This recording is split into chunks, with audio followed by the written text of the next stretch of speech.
Hello and welcome back, everyone. The game's gonna load in just a second, but we are doing a charity stream here for Ukraine, raising money for Ukraine. As some of you may know, it is the 4th anniversary of the invasion of Ukraine, and we have done this every single year, trying to raise money. I think that this is, in terms of where democracy and West can fail, or a failing point, I do think that the invasion of Ukraine is particularly acute. I think Putin is a thug, and that any kind of... I think that we're already involved in a conflict with Ukraine, or with Russia. It's just not a kinetic one. We'll unpack these things right now. Just want to kind of intro the stream and talk about the charity where we are raising money for. Now, increasingly, it is becoming the case, or becoming obvious, that there is a losing interest in helping Ukraine, just generally speaking, across the West. And I think that this is part of the game plan, and I think this is how Putin wins, in that this has become increasingly a war of attrition. And a lot of the charities that I have seen or looked through, we have noticed, have basically kind of dropped off doing any sort of public outreach. A bunch of them crop up in 2022 when Ukraine was invaded. A lot of them have longevity. This one that we are raising money for today, we are raising it through the Twitch. Those of you who are on the YouTube, the link will be down below to our Twitch channel. This is because we have everything all linked up, and the donate to charity button will be in the bottom right corner. Now, for this charity, the Ukrainian Freedom Fund is providing both military aid of a non-lethal nature, because you can't have a charity if it is of lethal nature, and they are also doing more humanitarian efforts as well. We could see their mission statement here about the UFF. The Ukrainian Freedom Fund was founded initially as a Ukrainian charity in 2014. For those of you who are reading up on kind of what's going on in Ukraine, you should know this is the first invasion of Ukraine when Crimea was snatched.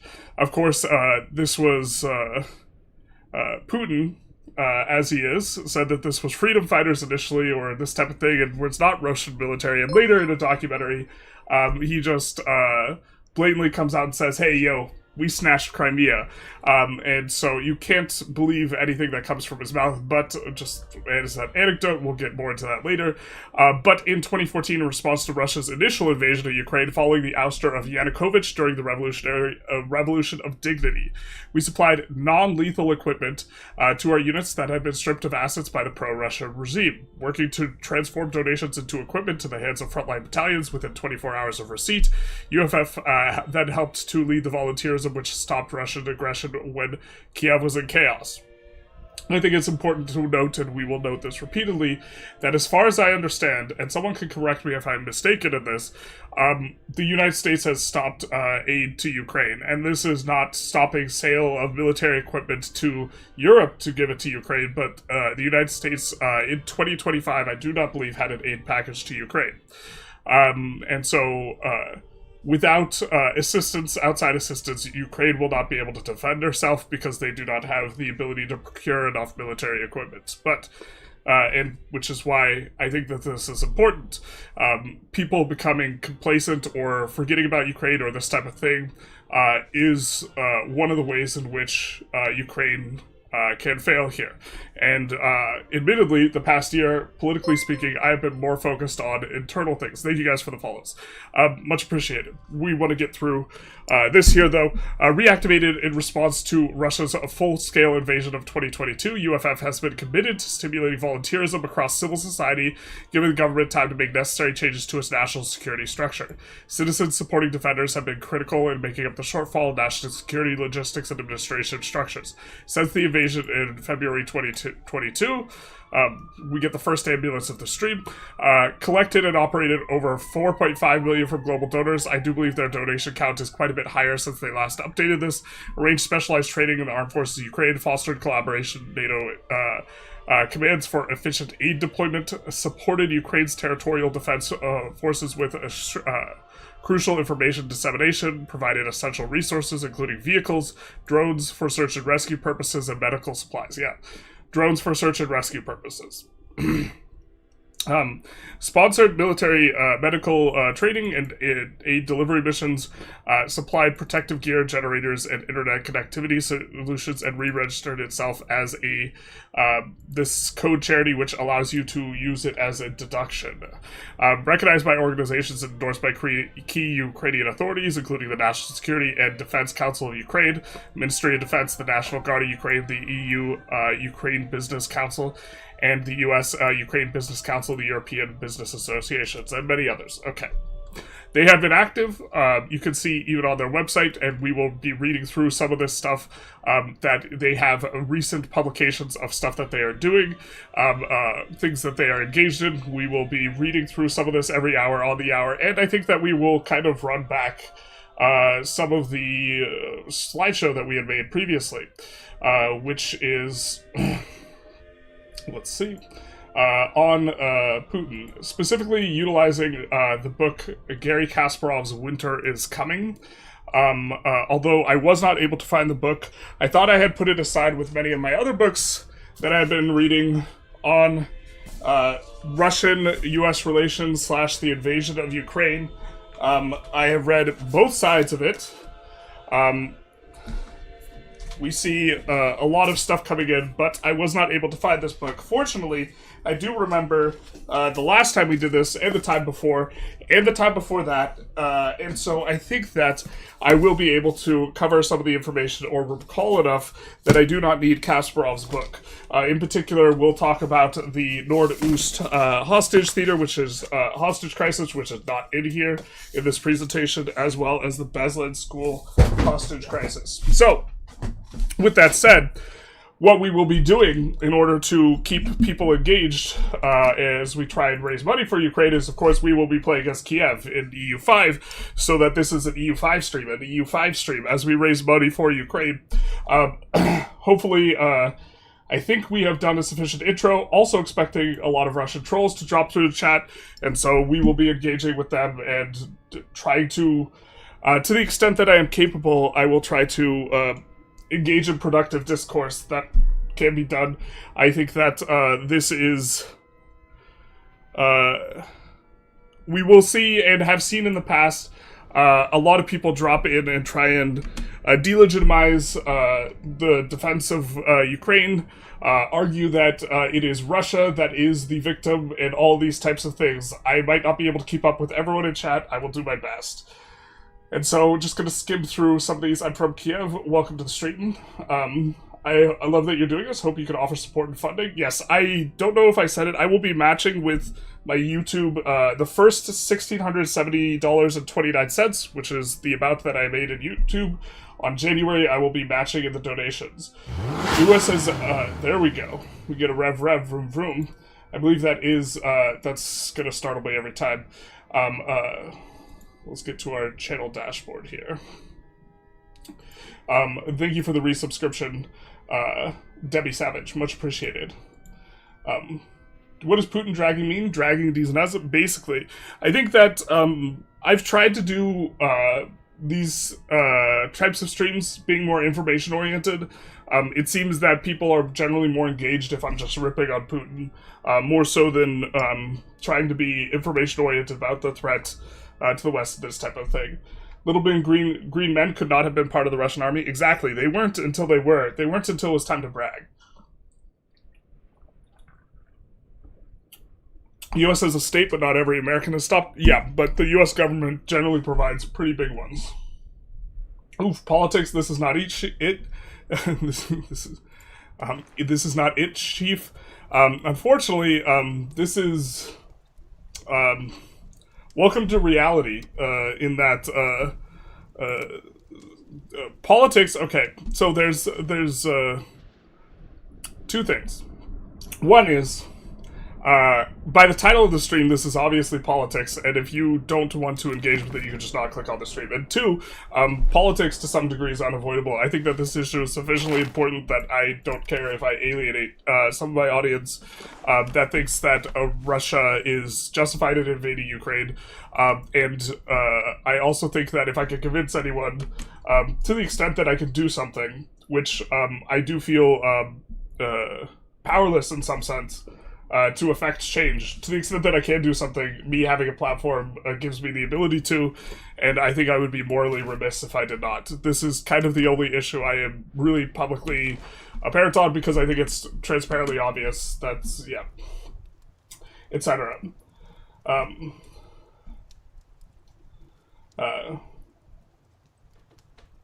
Yeah, care about politics, or politics will care about you. I am Russian. In the first week of the war, the Russian army bombed the village next to Kiev, next to where my grandfather was born.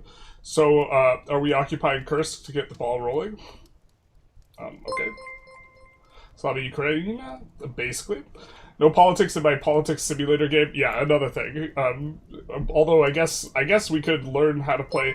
CCP Fozzie, thank you for the $50. Field Medic, thank you for the $100. Thank you guys so very much for the donations to the Ukrainian Freedom Fund. I'm so used to saying Ukrainian Defense Fund, I might let that slip. Thank you so very much, you guys. Much appreciated. Thank you, thank you, thank you, thank you. And so we will be playing as Kiev, but playing as Kiev is this is a charity stream masquerading as an EU5 stream. So yeah, think you could eat Muscovy in the first 3 years, or 30 would be more doable. I'm not sure it's effective to eat Muscovy. The best strategy is forming Russia. We're not going to do that. We're going to form Ruthenia. I suppose we could form Russia afterwards, but there's some really, really good cabinet actions that you need to form Russia in order to get, but we're going to form Ruthenia and stay in Ruthenia. This is the plan for the stream, and the reason Ruthenia is the tag in game is UKR, so we're not going to play as anything other than the UKR tag. We don't care about bonuses. This is we can manage to figure out how to run the economy without forming Russia. So we'll start off with kind of the usual type of things. We do have Cossacks. We start with the Cossacks. Cossacks is not something I've actually gotten to engage with that much, so we will take a little bit of a hot look at it. Jan Phillip, thank you for the $40. Thank you so very much for supporting Ukraine in the defense of Ukraine. Again, I do want to make an emphasis, especially to the Americans out there, that our government is no longer supporting Ukraine, and that the way in which Ukraine fails is if military equipment stops going to Ukraine. So I do think that this is an important issue. We are also trying to make sense of this start. Will you be reading both chats or focus on Twitch chat? I am reading an aggregated chat list. Hopefully the Russian trolls don't trigger rebellions. The Russian trolls will trigger rebellions. I'm sure they will be here. They've been here every single year so far, where we have gotten someone saying Russia was just defending herself, this type of thing.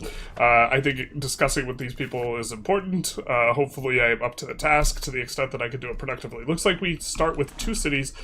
We do start with our capital in Kiev. I don't think we will be moving it. You can't form Kievan Rus. No, we're gonna play as the tag that's the UKR. Zax, thank you for the $20. Thank you so very much. Much appreciated, my guy.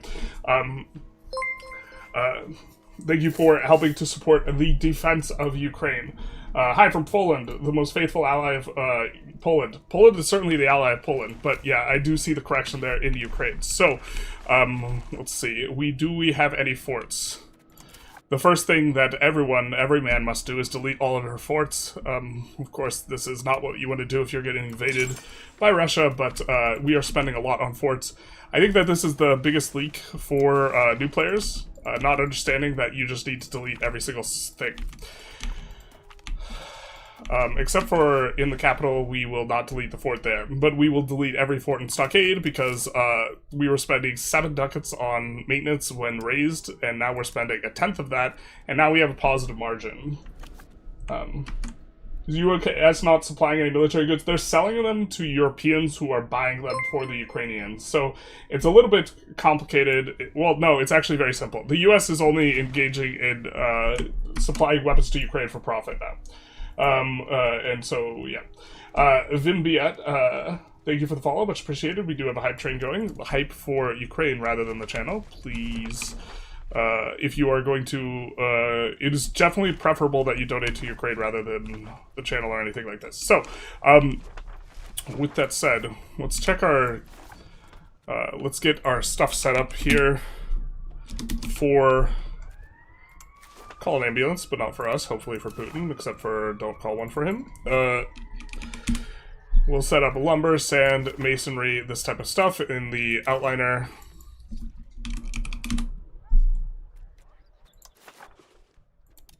Okay. If you want to donate, don't do it on YouTube because it takes half the money. Do it through other ways. If you want to donate and you are on YouTube, click to the link that is at the top of the description. It sends you to the Twitch, and we'll send you that way. I love your channel since I started playing EU5 so much. I learned so much from your streams, even if I can't watch everything.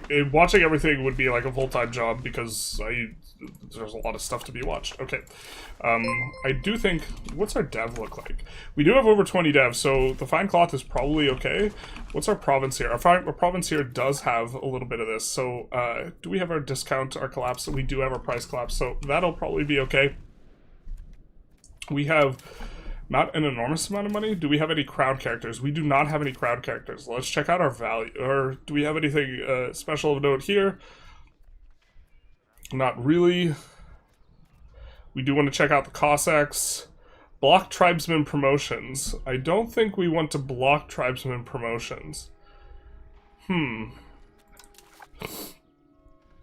Tribesmen are generally really bad. Allow tribesmen to migrate. Tolerance of heretics. Well, the Cossack estate seems to not have anything useful in it. Interesting. Well, I think we'll slot this out because we really don't like tribesmen. We'll take another look. Tribesmen just really negatively impact a lot of things. And we do want them to promote up. Don't mind taking a very, very small stab hit. To do that, we can give out 5 of these. In what age can you research drones? Basically. Someone's asking the real questions. This is something that has been interesting to read about in some of the books so that they cover drone warfare specifically. Let's see. Do we have... we do have a price collapse on this as well, so we will also make note of expanding some of the more profitable things. I think it's just going to be the stuff that's basically right on top of the capital for the most part. Yeah, you can see that it is just things that are all around the capital. Where do we have the donation link? Here, let's kind of cover it again real quick.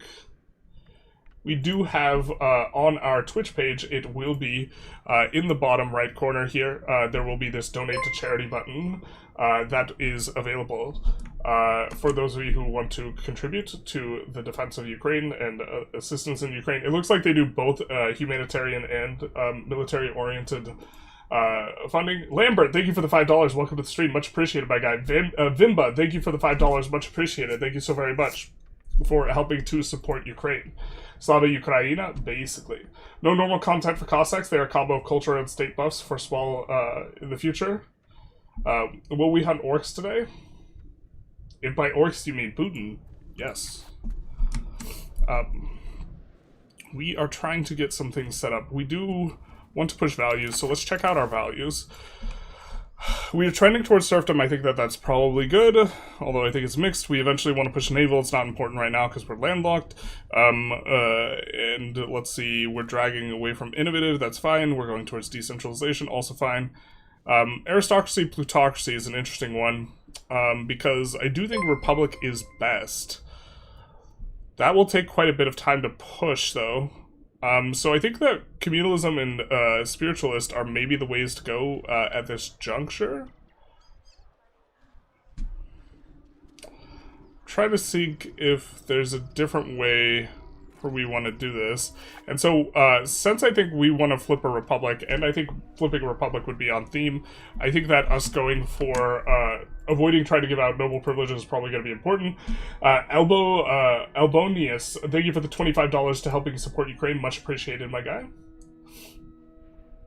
Do we have any special mechanics in... Does Kiev have any special mechanics in EU5? Yeah, let's maybe cover that kind of real quick. They do have quite a bit of content under Ruthenian and East Slavic or Slavic. Most of it's just under the Slavic, but I think Ruthenian does get a little bit of unique stuff. Mercenary maintenance, good modifier, cultural tradition, urban buildings cost is nice, and this getting prosperity recovery. I think having one source of this is pretty nice as well. They toned down the rebellions a little bit, but when rebellions were really nasty, it was very good. We get towns and cities migration. I actually think that this is kind of negative, but tolerance of heretical beliefs is good. Especially it'll be good for us if we're taking out Christians and staying Orthodox. We do see a little bit of legitimacy, monthly legitimacy, very strong modifier if you stay monarchy. I think we're going to flip republic. United faith, tolerance, true faith is pretty nice as well. Nothing too insane though, from what I remember. The rural buildings cost not as good as urban building costs. Max literacy probably the best thing, but literacy in the last age is not so good. There are some good things just under East Slavic and Slavic. Just in general, we see manpower, antagonism received, both pretty good. I believe this is a really strong one. Proximity speed, well, it's pretty solid. It used to be insane. The Pomor outpost does require that you build it in specific RGOs, but plus 33% raw material output in addition to trade capacity can build multiple levels. You used to be able to do this, build a ton of them, and then swap it to Chile, which was insane. But that'll be a nice one. Artillery stuff. And then I think that there is a little bit of legitimacy there too. Some good government reforms. You need to form Russia in order to gain access to the very best content. But this is also very strong. I'm not sure if that requires forming Russia. But a lot of stuff with proximity speed.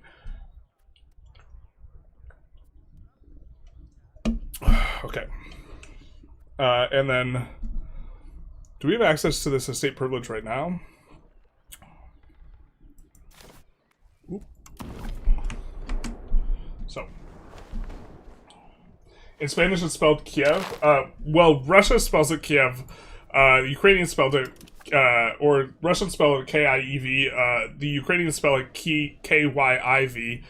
And in the US, they used to spell it K-I-E-V before the invasion, and now they spell it like this.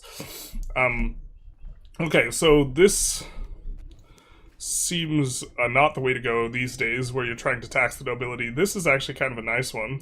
Stability, decay, efficiency of cabinet. I don't think we want to do that very early, though, and I think we want to try and...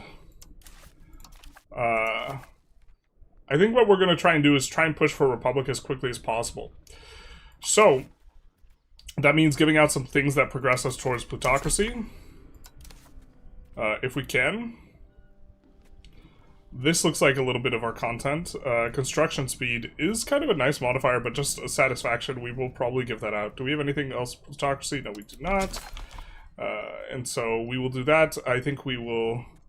These guys are hyper-satisfied. I'm not sure why they're hyper-satisfied. I guess they liked removing the Cossack privilege. We have a little bit of additional legitimacy. Is there anything else that pushes us towards Pluto? No, it doesn't look like it. Are we getting a push right now? We're not getting a push right now. So what we'll do is we'll start with pushing communalism, I guess. And then I don't think we had a heir of any kind. We're not even married. We'll marry up. Look to get some heirs. And then communalism, we will be able to push a little bit more if we grab a couple things. Progress towards communalism is good here. And then we can give out 2 more privileges. And so we shall give out this. And we're at least pushing a little bit. I think there's one more in here that pushes us towards communalism. Yeah, strength and faith.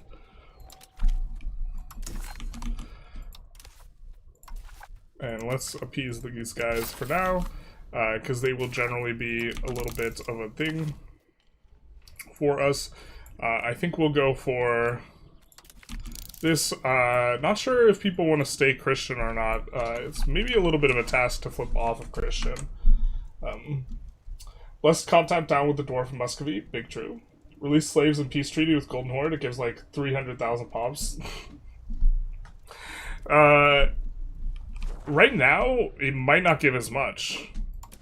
The reason being is, well, if we did it right now, it would, but slaves release really, really fast on this patch. What's the Cossack satisfaction bonus? Oh, someone's asking the real question.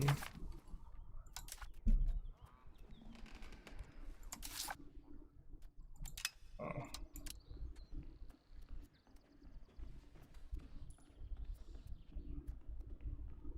War exhaustion, food production. So it looks like the donation link only appears on the PC browser, not in the app. We'll donate once I get home. Thank you so very much. Until then, glory to Ukraine. Strokes to Putin and run some trolls. We will see. Not one popped in yet. Alright, what else do we want on our spend down? Well, we want to spend a little bit on lumber. Do we have masonry collapse? We do. Just looking to kind of keep our market set up. We do have a market in Kiev and a capital in Kiev, so that's going to be pretty good for us overall. Let's get a little bit of this. And then, do we have a place with stone? I do not see a stone place. We see a few clay places. We might just have to satisfy ourselves with that, or content ourselves with a little bit of clay for doing this, for setting up a little bit of additional masonry close to the market capital. We do have laws that we could put in. Role of the Patriarchate.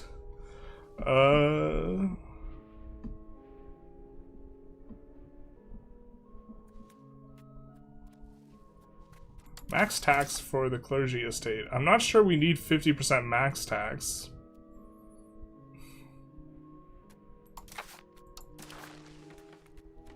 That's a lot of percents. That actually is interesting, though.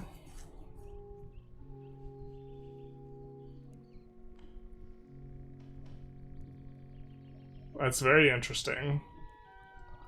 Well, if we were going theocracy, the clergy power would actually be useful.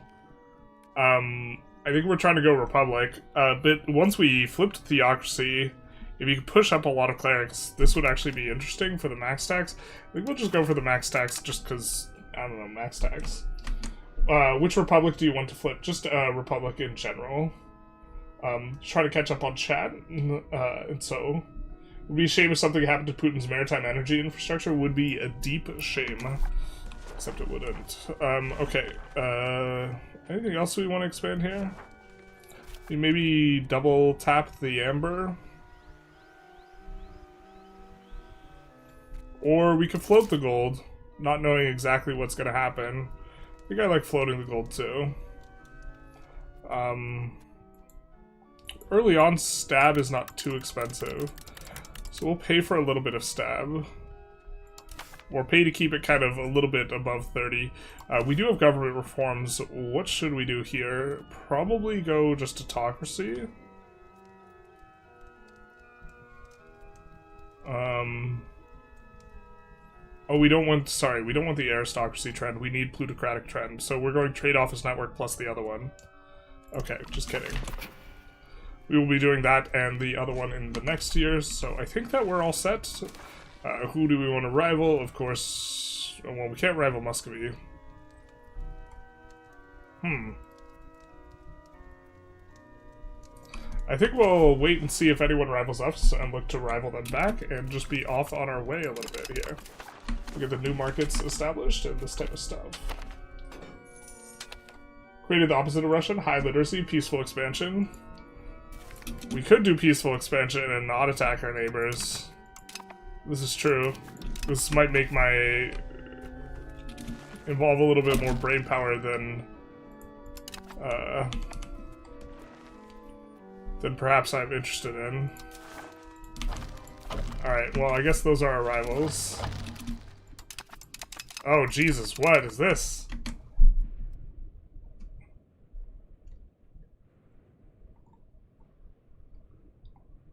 Kiev has been the spelling for the imperialist Russian cultural export. All that export's now under embargo. All languages should change it to Kiev. Yeah. Kiev or Kiev. Although I don't, I imagine my pronunciation in both instances is not particularly good.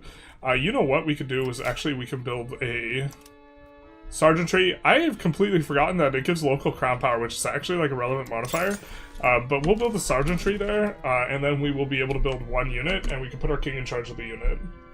You cannot form Russia as Ruthenia because basically the same. Russia is a banner, is a Greek banner of Rus. It doesn't let you? Are you sure? One's tier 3, one's tier 4. So...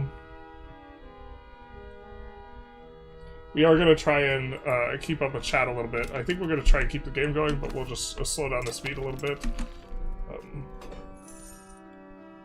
Janissary Barracks is fixed. It is big true. Cossacks give advances later in the research tree and use tribesmen pops, so it'd be nice to have a little bit of Cossack tribesmen. That's going to be a weird balance then.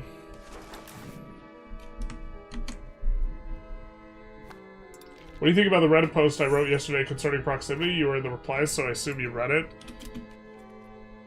Ooh, I don't remember, like, the thrust of the thing. I can... Here. I think you responded to my comments. I think that late game, something that maybe you're not appreciating is that ages 5 and 6, there's a lot less proximity. If I recall correctly, or maybe this is a comment someone had, but ages 5 and 6, when you start getting over 5% proximity discount before, and now you have 100% proximity efficiency, the proximity efficiency is not as good. And so, in particular in the late game, like the governors, isn't power creep in the late game. I'm not so sure. Anyways, just hope to donate and say glory to Ukraine. Have a good stream, man. Alright, take care, Lambert. Thank you for the 269 sec. Thank you for supporting Ukraine and all the informative videos you put out. You're my go-to when it comes to EU5 and Vicky 3 content. Thank you so very much, my guy. Much appreciated. Thank you. For those of you who wanted to donate to Ukraine, the link is for the YouTube. If you go to the Twitch, you could get to the link, and in the bottom right corner, there is going to be the charity donation link right there. Sorry is new market. The sorry market. We're sorry. Question, do pops still reset their literacy when converting? Not in the beta. Not in the beta. Looks like we're not doing very well on making money. That is not how we drew it up. What's going on here? So we could get more max tax on the nobles if they're weaker. We're appeasing the nobles right now. I don't think we can deslot anything of theirs. Fortunately, they don't have too much power. We don't see anything, we don't see any of the, like, plus 100% power privileges or this type of thing. I do think we would want to get rid of this, though. This is just bad, especially because eventually we want to push the other thing.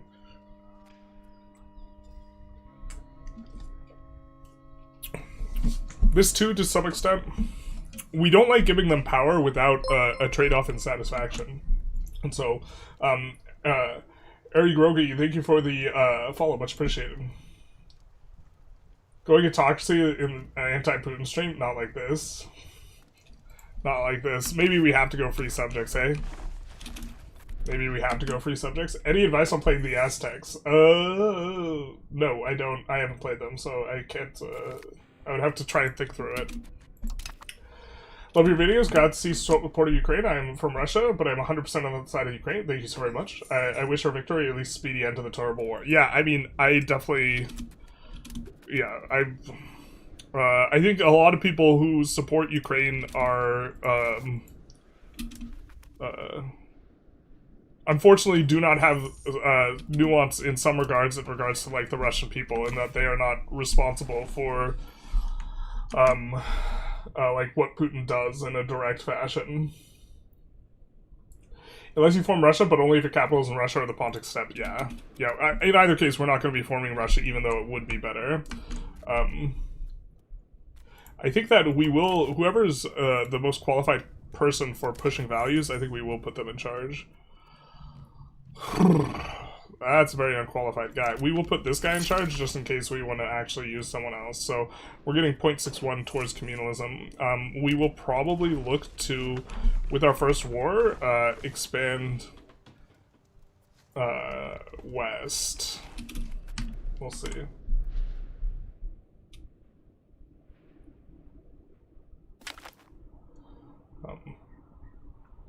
So I returned to privilege the Cossacks so they don't assimilate. It feels really derpy to take it out and then put it back in. But here's the thing, is like tribesmen are also so bad they really negatively affect proximity, travel through. I'm not sure. I mean, if they unlock technology specifically,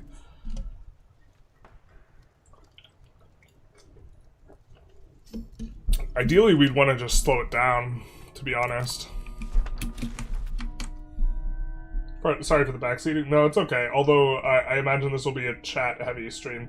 We did pass our mark, though, every hour on the hour, where we are trying to talk about Putin. So, we will do that. We have a presentation prepared. To some degree, this presentation is a little outdated, because this is from Gary Kasparov's book, Winter is Coming, which he published, I think, in 2016, as a warning for what was going on. But I do think it gives kind of a good background bit of information on the topic. So let's jump in.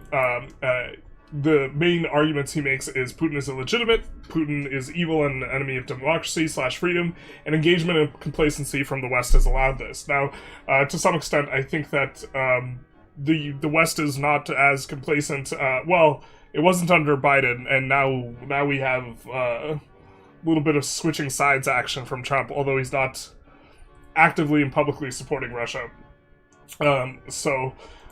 Coming in here, we do have a couple of quotes I did want to lead off with that I thought were amusing at the time. We have Russia as a gas station masquerading as a country, it's kleptocracy, it's corruption. I do think that this is very relevant today because increasingly, a good example of this is in the Sochi Olympics. That was one of the most expensive Olympics to be run, and also the facilities were terrible. And the idea here is that what had happened, we forgot to put on our Ukrainian pin, or a Ukraine pin, but what had happened is just a bunch of the government contracts go to a bunch of the billionaires that are Putin lackeys, and it just flies up the cost. Seeing increasingly that stuff in the United States, like how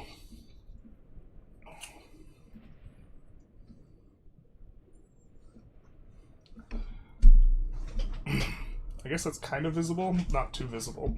But in the United States, where for example, all the places where the people are being held by ICE, all these stations and this type of stuff, they're privately run. And it's government contracts and enormous ICE funding. And I expect to see those bids for those contracts be pretty low bids or pretty bad bids, and the government to say, well, we got to do it. And so some of that action, the good old looting the country for the purposes of the billionaire class, in this case, the Russian oligarchs. But we have seizing the assets of EdTV, which was the one place that was very dissenting of Putin early on. Johnny Bravo, thank you for the 1337. Appreciate you doing the streams. Here's to hoping the war ends soon. I hope it ends soon too, but I think it's going to be a war of attrition. Ukraine got some ground recently, but I think it's going to be whether or not the West's will to support Ukraine just outlasts Putin staying alive. But okay. There's a lot of nepotism and loyalty. A perversion of capitalism and communism. The costs are public, while the profits are private. The privates aren't public. Okay. Takes a brave man not to be a hero in the Red Army. I'm actually not 100% sure Stalin said this, but this is one of the most haunting Stalin quotes I've heard. This might be a translation thing, or just like one of those quotes that was like, that person never said that. Like Hannibal, I will either find a way or make it. But this quote is haunting because, of course, I mean, you can think your way through it. But let's continue on. We have one more quote. An appeaser is one who feeds the crocodile, hoping it will eat him last. I think that this is the critical mistake in for a lot of people who are arguing that it's not our fight, this type of thing. Russia has been... every 7 years, Putin gets this itch. And he brutalizes another country. We saw in 2008, we saw him kick it off in his own country with Chechnya, right? And then, like in early 2000s, and then 2008, he invaded Georgia. And then in 2014, he invaded Ukraine, and then he invaded Ukraine again. The notion that Russia will somehow stop until they are stopped is naive. Putin just takes a step forward, he looks around to see if anyone stopped him, and if no one stopped him, then he just continues. He's a thug, and he's going to behave like a thug, and this is how things go. In particular, Kasparov, the writer of the book, is very critical of the Western financial institutions engaging with Russia. This engagement has been subsequently revoked, and of allowing energy dependence and this type of thing. There's also performative legitimization. The people acting like the presidency in Russia being anything other than a sham, when in Chechnya, which, here, we have a picture of Chechnya, I think, at the end of this show, the slideshow. In Chechnya was declared, I think Times declared it the most destroyed city in what is it? Here we have a picture of the upper right, and that's Chechnya. The most destroyed city/region, or the city of Chechnya? Or not city of Chechnya. Where is this? I think we have an example. Chechnya declared the most destroyed city on Earth by the UN. There we go. So there's a picture of Chechnya. I forgot the point what I was going to make. Let's continue back then. I think this loops around. Yeah. We should have gone the other way.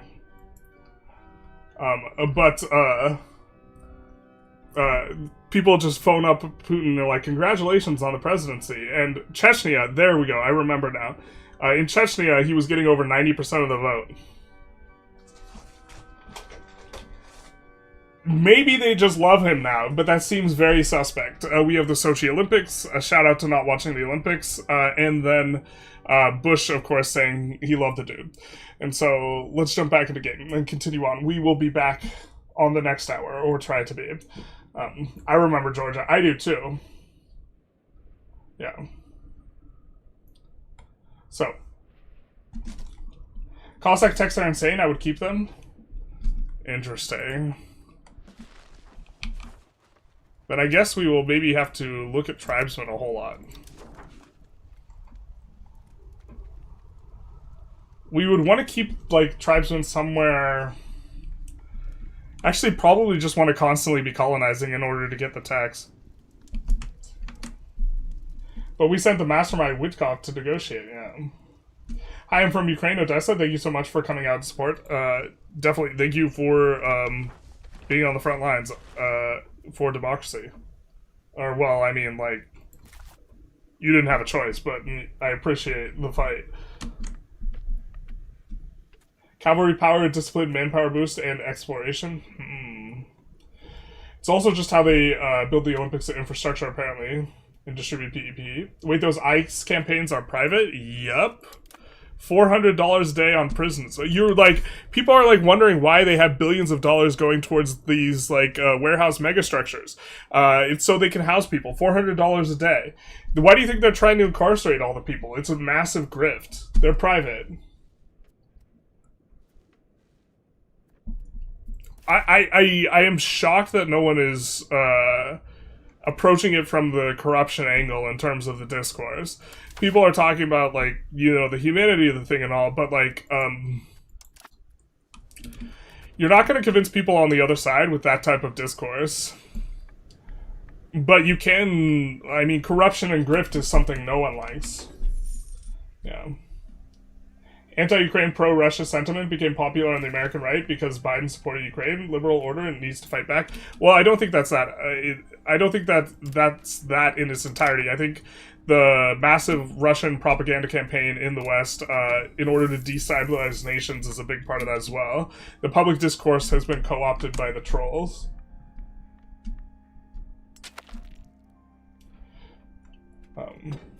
US and Russia are both terrorist states. Yeah, so this is a classic kind of tactic that we'll talk about to some extent, but the whataboutism, regardless of what the US has done, it doesn't make what Russia does legitimate, and also the US did not annex portions of Iraq.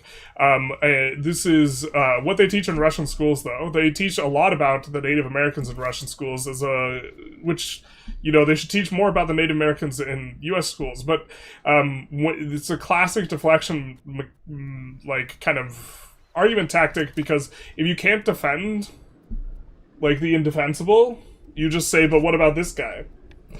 Okay? In fact, one of the books we have is, this book here, War in Ukraine. Its kind of central argument is that the US is responsible for the invasion of Ukraine, which, you know, is an argument.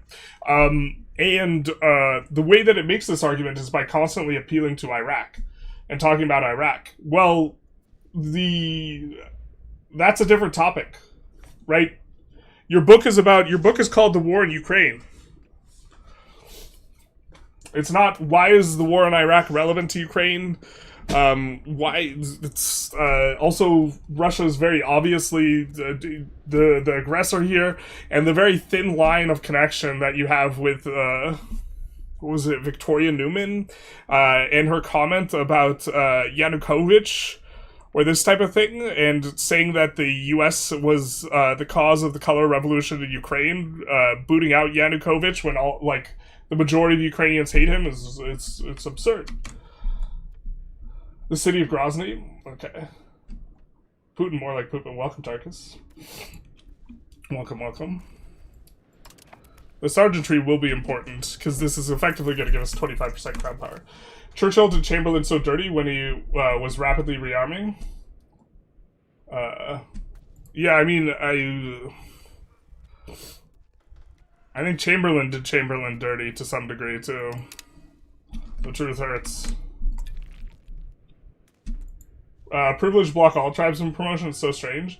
Later you can get an event to convert some pops to Cossack tribesmen, but it's not consistent. Well, we just need to maintain some tribesmen in order to maintain the estate. The normal prison system in the US is already profit, it's privatized monstrosity already. Yeah, there was this scandal where this guy was lobbying the government for, like, harsher drug laws. Or that part wasn't the scandal, but in addition to doing that, he was, like, bribing people to, like, have, like, arresting quotas, because that way he would get more government contracts for holding prisoners. And this is, like, in a place where they could also use prisoners for labor, which, for those of you who don't know, the U.S. didn't ban slavery. They banned slavery for people that are not incarcerated.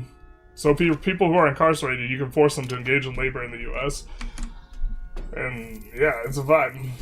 I don't meet anyone outside of Russians actually defend Russia. You haven't been to America then.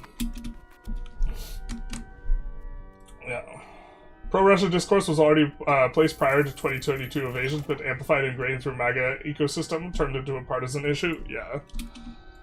Or like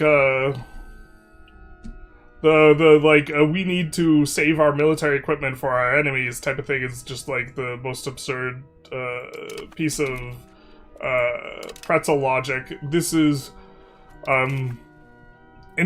we are in the United States and the rest of the West is already in a non-kinetic war with Russia. Like, Russia's military doctrine states this rather plainly, that they view it as a conflict that is in a non-kinetic nature, but this is effectively already a war, and they're engaging in it in a digital way where they are hacking systems in the West and attempting to undermine democracies in the West. Through use of social media. And so the notion that you're going to somehow escape the conflict when you're being punched in the face is, like, silly. And so to the extent that military equipment can be deployed in an efficient manner, deploying it to the person who's actually shooting shooting stuff at the enemy is the most reasonable place to put it. Like, if my neighbor murders 3 guys and then I go out and murder 8 guys, that doesn't make me not guilty. Well, I would put it the other way around, but yeah. Deposing a dictator who's about to commit genocide isn't remotely the same as invading a country for expansionist purposes. Yeah. Well, It's not even about the comparison. The point is that it's a deflection. Even if it was worse, right, it wouldn't matter because the argumentation pattern's not in good faith. Like, the point is to deflect, not to try and get to the nature of thing. We probably have cheap roads. We have roads already. Roads are really important. We have a river.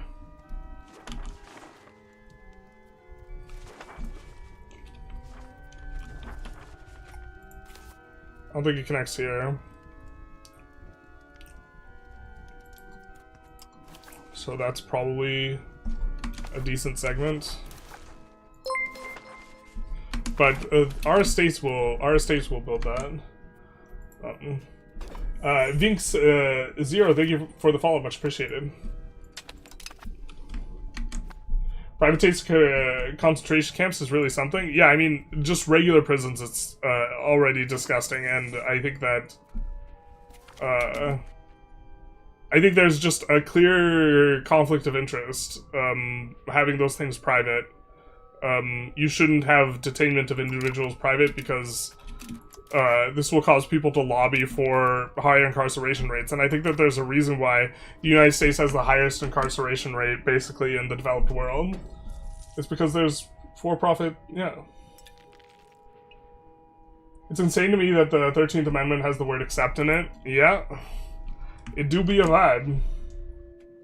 NATO haters love to claim Ukraine revolution was a CIA psyop, a low-effort propaganda point. Yeah, because of one little Victoria Newman comment that was very awkwardly caught by, you know, Russian intelligence.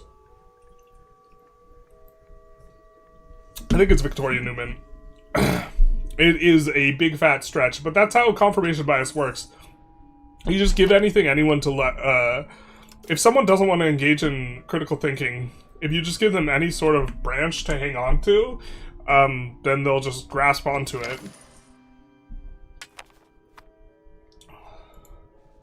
They need to be Cossack culture specifically? Alright, we'll just slot this back in then. And try and figure it out. But categorically blocking it is so bad though for proximity. You know what? We'll be able to take it out again if we want to. This is probably okay. It's probably not the end of the world. Realists when Russia does war? Well, of course, it's the great game. Realists when USA does war? No, that's wrong. Yeah. Quotas for cops are really fucked up, I agree. Slight deviation from the topic at hand, but do you think EU5 is a good place to pick it back up again? I would wait until, like, the end of the week, because they said that... I would wait till the end of the week. They said... that, is this one of the ones that lies? It is. We don't want that.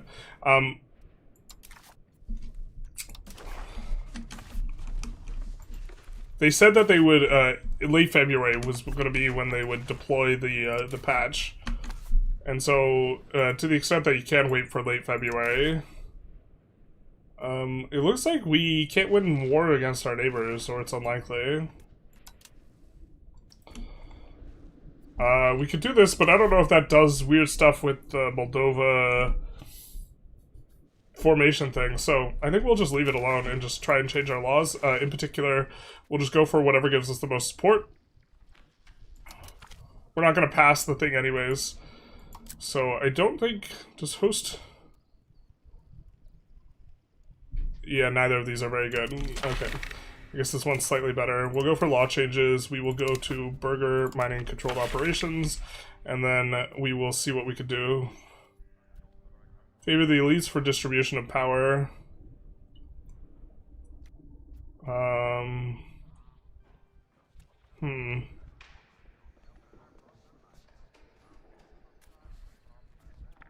It is a little bit better than what we have. We'll maybe wait until the nobility is a little bit stronger, or a little bit more satisfied to click a button. But I think this might be a no-click button type of thing. I think in either way, in case we want to give this out, agenda impact of clergy will be useful for us. See, now we can get 21% support, so we maybe have a chance getting a decent chunk of support here. I live in Europe too, fam. You're right, though. Migrants in general from outside the continent don't see themselves culturally attached to democracy. Realpolitik, anyone who brings up these perspectives is unironically brain broken by Russian propaganda. To me, that's ostensibly pro-Russia, but I digress. I digest. Had breakfast this morning. I do think the volume of pro-Russia right is generally far more outspoken than the pro-Ukraine side. If you look at the public opinion surveys, there isn't actually much support for Russia at all. No, but indifference to Ukraine is analogous to support for Russia. There's not that much full-throated support for Russia, but there's a lot of, hey, it's not our fight, we don't want to get involved in the West. There's a lot of this. We're yoked up, right? That's why we have this, where we can see their stuff.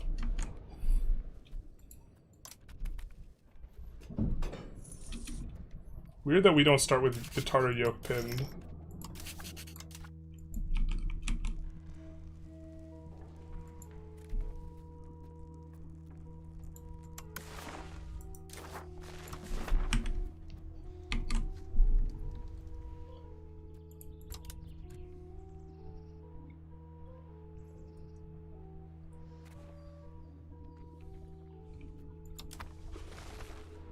Are we not yoked up? We're not yoked up, just kidding.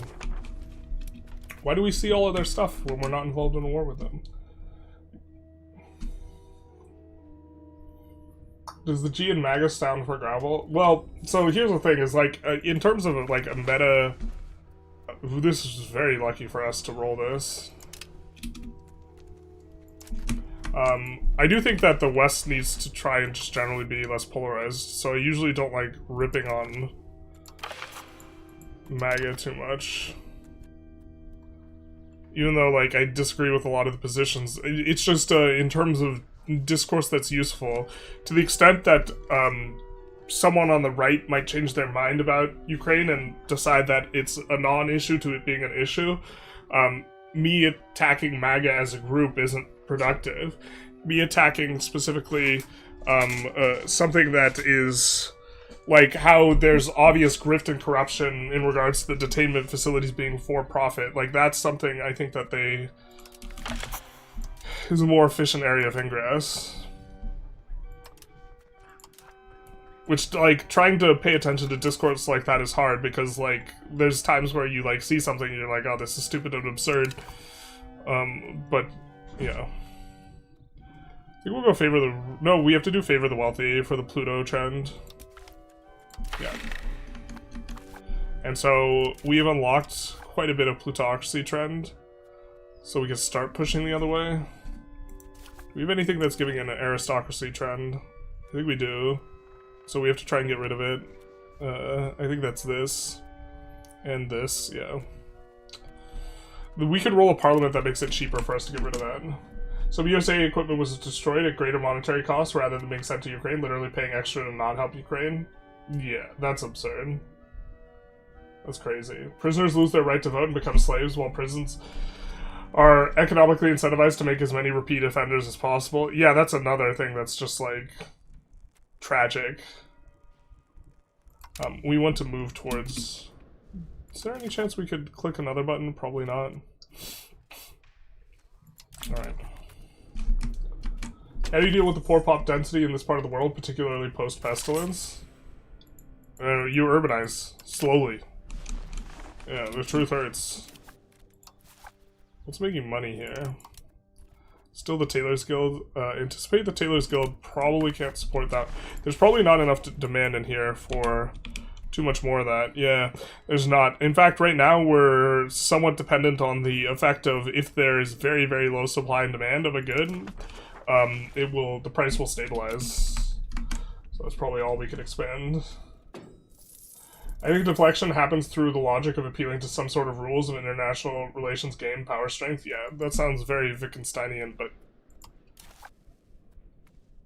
that is kind of how it goes. I mean, I think it's just whatever. I think it's couching it as a game versus couching it as just a rhetorical device. I think it's like more. I would articulate it more as a rhetorical device.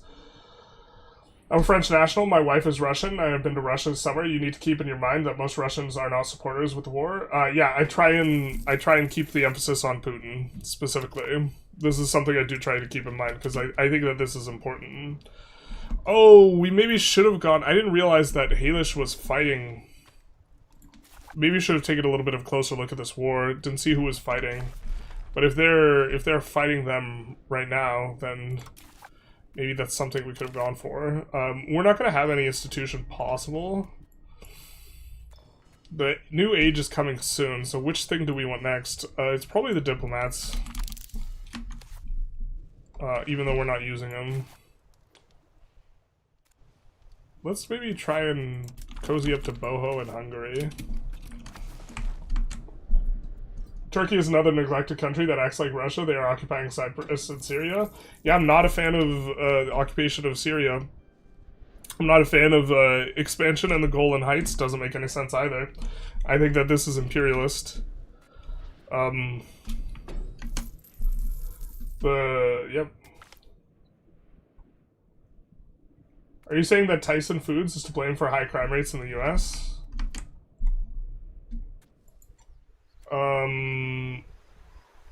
I'm less familiar with Tyson Foods' game. I assume you're bringing that up because Tyson Foods is someone who employs prison labor. I think anyone who employs prison labor and also engages in lobbying is suspect. I don't know if they're necessarily lobbying for that specifically, but it would certainly be they have incentive to if they want more cheap labor.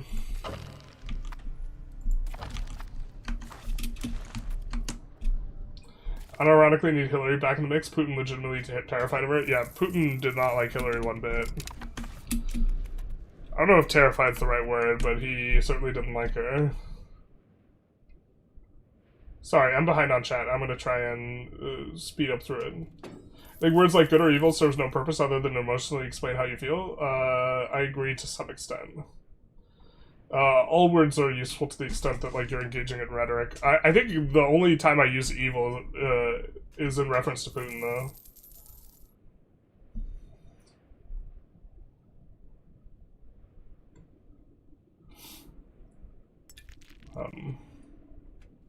You're a tributary, but technically part of the yoke mechanics? Gotcha.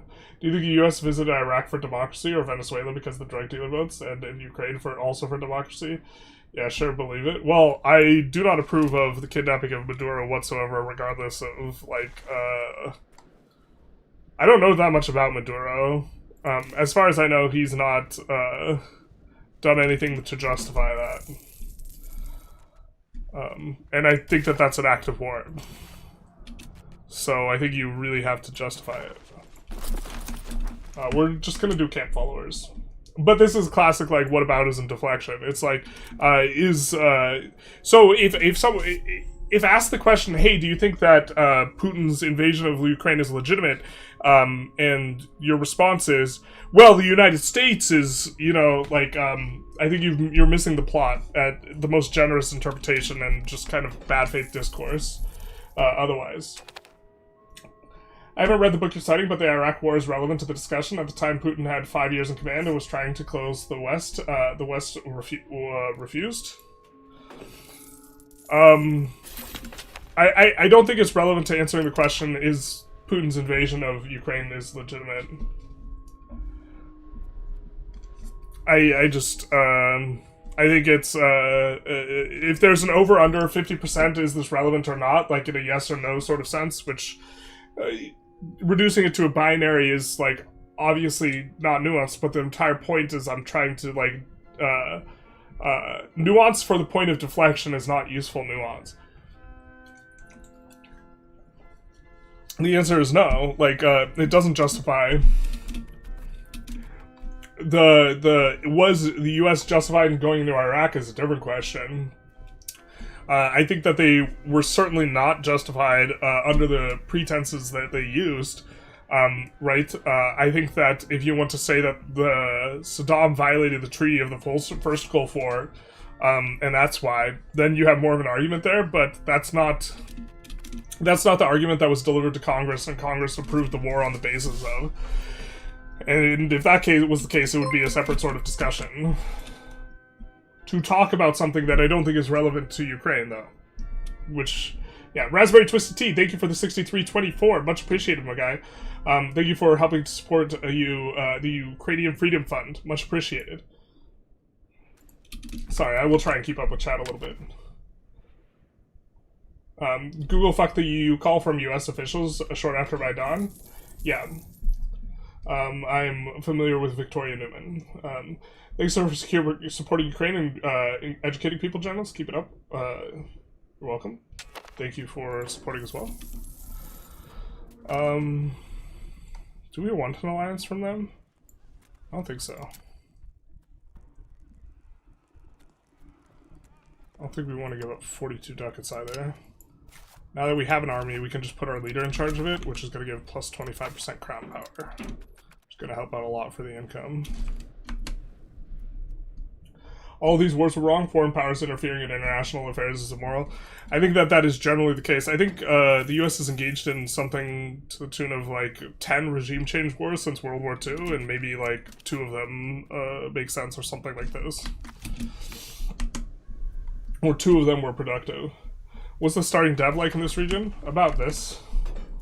I think comparing Ukraine to Iraq is kind of bad faith argument. They're really not equivalent at all. Yeah, well, like, even if they're equivalent, the discussion of is Russia justified in invading Ukraine is like, even if they were analogous, like very, very similar, it's still a deflection. Right? I know way less about Iraq than I do Ukraine, Russia, and the US, like, in that whole thing. And so it's harder for me to comment on it, and I try not to. But to the extent, even if it were identical, it would just mean the US is like a hypocrite, more so than Russia is justified in invading Ukraine, right? If the question that needs to be answered is the U.S. hypocritical in foreign policy, that I would not say no to. I don't know. I would probably say it's a mixed bag. I think right now probably. I think I'd be leaning on the fence of yes, but it wouldn't be like a resounding yes. But that's a different question, right? Is Russia justified in invading Ukraine? So what happens here with the deflection is you take a question like, is Russia justified in invading Ukraine? And it's this bit of sophistry where the goal is to substitute that question for a different question. Was the US justified in invading Iraq? Or this type of thing as a means of trying to avoid getting your question answered. Or to try and get people to cognitively answer a different question. I'm going to push plutocracy now. Trying to flip a republic. I blinked in her late Wittgenstein. What? Yeah, basically. Russia trolls love to talk about Nuland and claim that the US interfered in Ukrainian politics. Yeah, as if the Ukrainians are not responsible whatsoever for things that happen within their own nation. And Yanukovych ran on the notion of getting closer to the EU, and then he cozied up to Russia, and then it's like, of course the Ukrainian people are pissed. Like, we're going to go admin focus, and we're not going to discuss why. I would agree it's better to go for talking points rather than the group. For some reason, a lot of them refuse to see how indeed Trump and co. seem to be in bed with Putin. Yeah, but even if that's true, the question of, to the extent that you control your discourse and your discourse can be productive, the question of, is this productive discourse? It's like, the answer is probably no.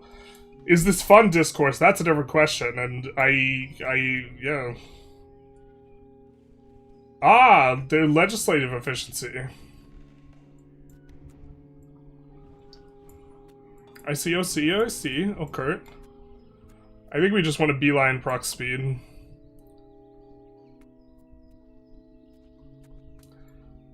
I don't think we'll have enough money for this to feel really good. That would be kind of the other thing we'd be interested in going for. I think we'll stay Orthodox because we normally don't stay Orthodox. Orthodox has a bunch of texts. It's been a while since I've looked through all of this. I don't think we're going to read through them now, and we'll just kind of play through them, but this is a lot of things going on.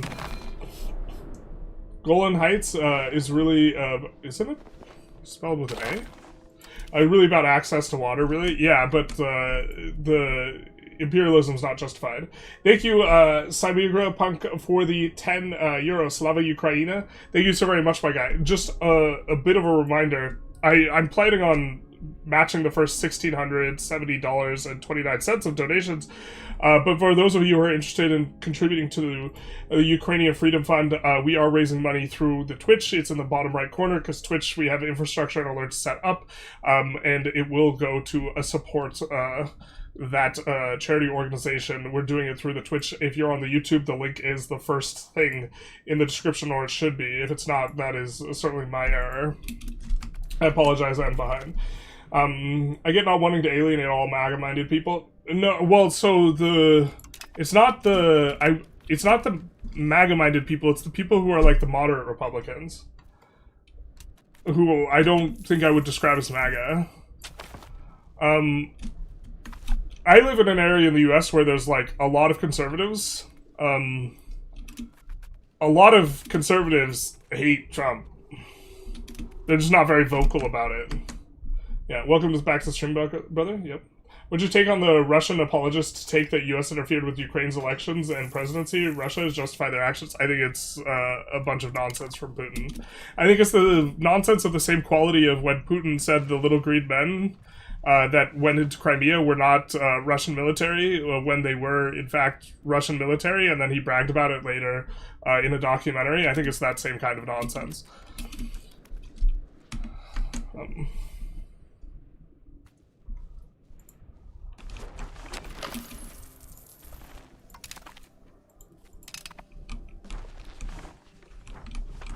What do we have over there? Over here. I mean, we also have the... I just think that... taxes per level is still actually pretty high. I forget that... we can probably add another one. They changed it to taxes per level, and now it just throws me way the hell off, because this is way more productive. This is not 0.39 in, like, the old scale. It's like 1.2 or something. And it just... incredibly throws me off. We'll expand those out as well. Electric Jane, thank you for the $50. Thank you so very much for contributing to the Ukrainian Freedom Front. Much appreciated, my guy. We will try and, on the hour, remember to do our little presentation and jump back in. Hey, boss, thank you so very much to this Glory to the Heroes. Thank you, thank you. The good faith argument is also about not comparing, but expressing that this escalation is coming since then. Also, Iraq is much worse than most people think. Yeah, I mean, it's difficult for me to comment. I don't feel comfortable commenting extensively on Iraq because I just am less informed on it, and I think becoming informed on it is less useful, right? Not because it's not significant, but because it's not like ongoing. Right, there are Russian boots in the ground. Invasions are never legitimate in others' eyes. It's completely useless to discuss legitimization of war, as Klaus would send. Well... I think when we went into Germany in World War II, that was probably okay. You know? Do donations go to the Ukraine or just the Twitch link? Twitch link. Use the Twitch link. The thing is, YouTube doesn't have, like, I don't have an infrastructure set up for YouTube donations to give me alerts. And so I didn't set up, I did not have the technical savvy to understand how to set it up for both platforms to both send notifications.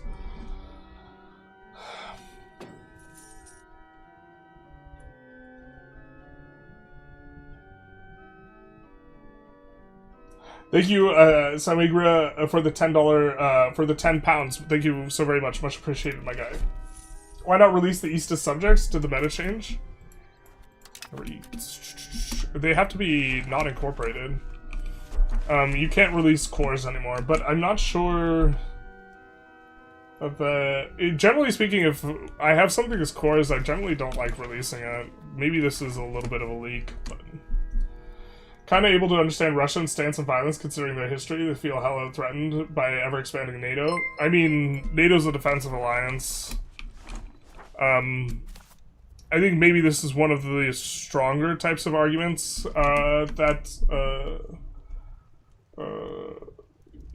for like Russia invading Ukraine, but I also just think it just like falls flat on its face because like that's the provocation narrative, I think, is just absurd on its face, and it's a narrative that is in search of points rather than a point that is developing into a narrative. Old Man Mitch, thank you for the follow. Russia's not a singular country, it's a federation, a bunch of semi-enslaved countries, people under the boot of Muscovites. They still have Mongol slave mentality. Interesting. One of my books kind of discusses that, how it's like a internally colonized nation, but I feel like you have... Okay, this is talking to someone else. I'm not defending anyone and screaming I'm wrong just because I'm wrong. It makes me wrong, like, no good for anyone. I think it's just not justified to murder millions for the sake of restoring an empire. The USA didn't keep their part of the deal. Yeah, they didn't keep their... In terms of things for Russia to be upset about, the US's kind of approach in Libya, where they did a little bit of a bait and switch, also not ideal, but still, that doesn't justify invading Ukraine. Like the invasion of Ukraine, like, look, the real motivation's pretty obvious, and it's imperialism. And like, if you just like listen to what Putin says, like, it's painfully obvious. Like, he says that Ukraine's not even a country. It's an invention of Lenin. He can't even keep his public-facing propaganda narrative consistent. You know, he says that Ukraine is a fiction and it needs to like be reabsorbed. He very obviously is out to restore the Soviet Union, and like the notion that the intention is somehow otherwise is like, I mean, it's just wrong. Like, if you ask the question, what's Russia's motivation in invading Ukraine, and the answer is like something other than imperialism, I think you missed the plot. You know, if it's defense, I think that this is a bit of propaganda.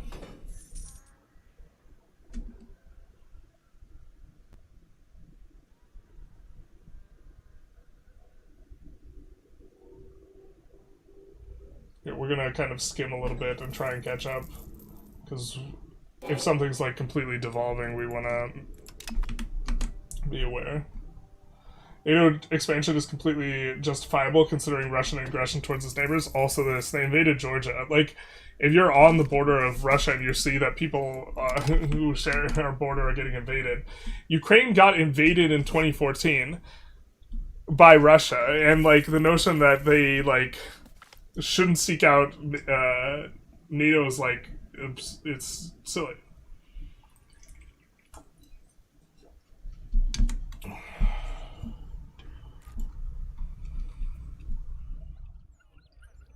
I feel like if you line up and vote for him 3 times, you can't hate him that much. Data suggests that most of them did so. Regarding the US and Trump, I think you are... Only about like a third of the US, I think, votes. So I think... I think you are considering the voting Americans as a representative sample might be a bit loose. I think that the Republicans that are voting are more likely to be farther right-wing than the average Republican, let's say.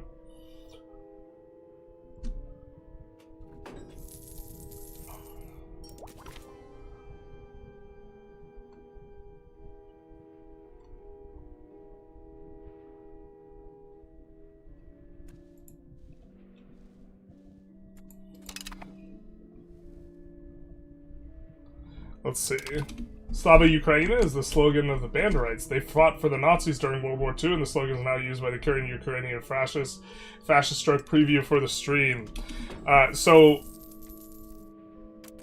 the remind me again, of the two countries, which one is more authoritarian between Ukraine and, like, Russia? We'll get to this, like, later in the stream, in the presentation, but, Russia's a big fan of I'm not a fascist, you're a fascist type of way of looking at things. I believe Zelensky is, not that this is necessarily like a complete argument, but if I recall correctly, he either is Jewish or has like Jewish family, this type of thing. Jowden86, and thank you so very much for the $30 to the Ukrainian Freedom Fund. Much appreciated, my guy. So,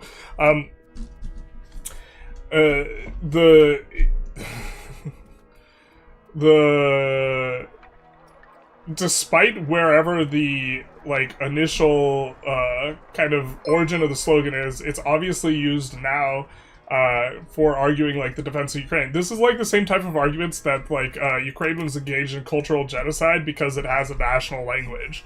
Right? Because they teach the schools, like, in Ukrainian, and then people want to act like they're trying to erase the Russians.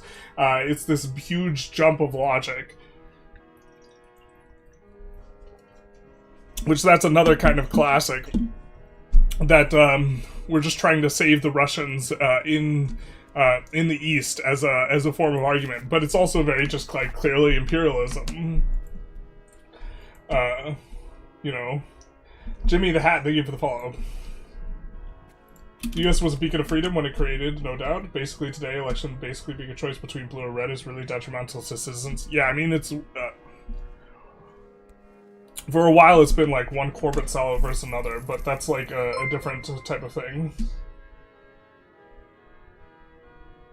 Thanks for the discussion. Your response made me realize I've been taking a few steps in a direction over the years I wish I didn't, that contradict my own values. You're very welcome. Korean War was justified too, IMO. I don't know as much about the Korean War either. It's hard for me to comment on it. Nilard N. Laur Ritz, thank you for the $100. Much appreciated. For the Ukrainian Freedom Fund. I keep on almost saying Defense Fund because that's what we raised money for last year. Much appreciated. I guess let's take a moment to take a look at the charity. I think we're going to do a mix of reading stuff from the charity website and also dragging Putin, although I suppose people probably are more interested in the Putin dragging. I apologize, I'm behind on chat, everyone. I'm trying to get caught up, but we are raising money for the Ukrainian Freedom Fund. The Ukrainian Freedom Fund, here is their mission statement. If you're on YouTube, you can pause. If you're on Twitch, you can pause if you wanted to read through it. But we do have kind of one of their most recent articles. We'll just take a quick kind of perusal through this. January 14th, 2026, they are currently active. A lot of the Ukrainian charities are no longer very active. This one is centered in Ukraine and receives foreign money. But in December 2025, up to 500 children from the Kharkiv region, little Freudian mental slip, thinking of children being absconded by Russia, who's kidnapped a bunch of children, and so they are prisoners. But 500 children from the Kharkiv region took part in a holiday event, combined care with mine safety education. Before the celebration, certified trainers of our partner organization, the Ukrainian Center for Humanitarian Protection, led sessions focused on the risk possessed by mines and explosive remnants of war.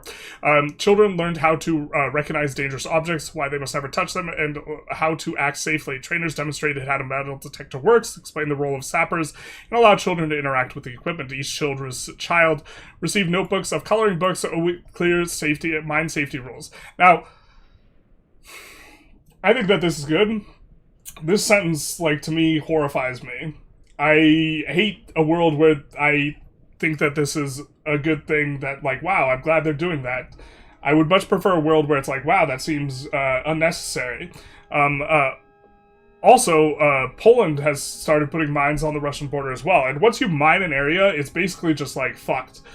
Because demining an area is very difficult, and it, of course, is very dangerous for children. This education is essential. More than 574,000 hectares of agricultural land in Kharkiv Oblast remain potentially mined following the deoccupation in 2022. So that land is, like, proper fucked. And, well, you know, children play in the fields. In 2025 alone, 62 civilian incidents were recorded, including injuries to children. And so that is the article that we have here. We have a couple of photos with the children's faces blurred out of kind of the meetup. And okay. that is the Ukrainian Freedom Fund. Now, we of course also every hour on the hour are trying to drag Putin a little bit, and we have what we have as well, presentation. And this kind of starts up with the book of Gary Kasparov, who we are covering, does kind of do it in a more historical fashion. So for those of you who are not kind of current in regards to some of the history stuff, we do have this. But following the fall of the Soviet Union, Kasparov argues that lack of follow-through from the West on holding parties accountable, the KGB was left intact, and it was politically expedient to brush this under the rug. I believe George H.W. Bush is one of the few presidents that didn't get reelected. I'm not 100% sure. But we have the Clinton classic. It's the economy stupid, and everyone kind of wants to move on and not address various things that are going on in Russia. Also, Russia goes through a really rough spot with the corruption that is involved in turning a bunch of state assets into private assets. After decades of genocides, mass relocation and imprisonment, and totalitarian repression, it was decided to let bygones be bygones and move the bright new future without recrimination. Later, Scat, thank you for the $25 to the Ukrainian Freedom Fund. Much appreciated, my guy. The dominant position soon became one of avoiding that witch hunts, even if the men leaving blood or leaving people with blood on their hands in positions of power. Western nations unanimously collaborated with this dubious cover-up. Witch hunt implies persecution with false pretenses and a lack of evidence. But what if there are plenty of actual witches around and plenty of evidence of witchcraft? A little bit of rhetoric from Kasparov. For those of you who know who Kasparov is, he's a little bit of a firebrand, so expect to see a bit of that. Gorbachev was very popular in the West, but was not popular, not that popular in Russia. Through popular with Western leaders, Gorbachev faced growing dissent at home. He allowed a lot of free speech and dissidence, and this is, I think, a major kind of through point is the crushing down of free speech is a consistent authoritarian trend, and one in which Putin engaged in very, very early with the seizing of the media empire of Vladimir Kaczynski. I'm not sure that we have this covered, but basically one of the few guys who was critical of him within, I think, a few months was promptly arrested and, sham trials and etc. As one does in an authoritarian regime. It shocked me that these experts were completely unfamiliar with the political terrain in Russia, where Yeltsin was so clearly ravaging and Gorbachev is flailing and falling. It was clear only that they spoke to their good friend Gorbachev and others inside the Kremlin. After all, that's where all the power and nuclear weapons were. They were far more interested in the mechanics of Gorbachev's reform proposals than the fact that everyone in the streets from Berlin to Vladivostok would now felt willing and able to complain openly about their political situation. China's thing that didn't happen in June of 1989, protests and the thing that didn't happen should also be mentioned in any discussion in the spirit of 1989.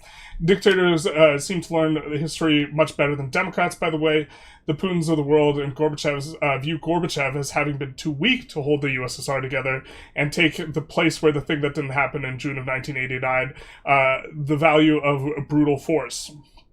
Okay, continuing on. Let's see. We get a good old sad Putin. Separately, during the 1990s, billions of dollars came into cure Soviet Union's weapons-related program in Russia, Ukraine, Belarus, and Kazakhstan.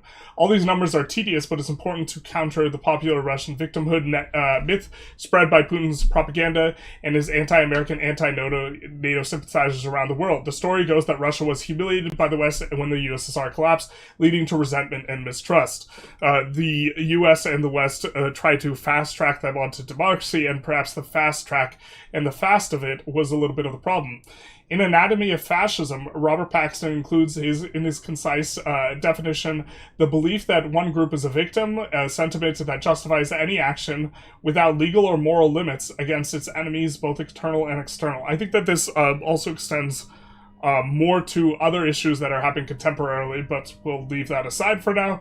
The false narrative that Russia is surrounded by enemies who are intent on holding it back fills Putin's need for fuel and is increasingly fascist propaganda. The being under threat justifies heavy-handedness.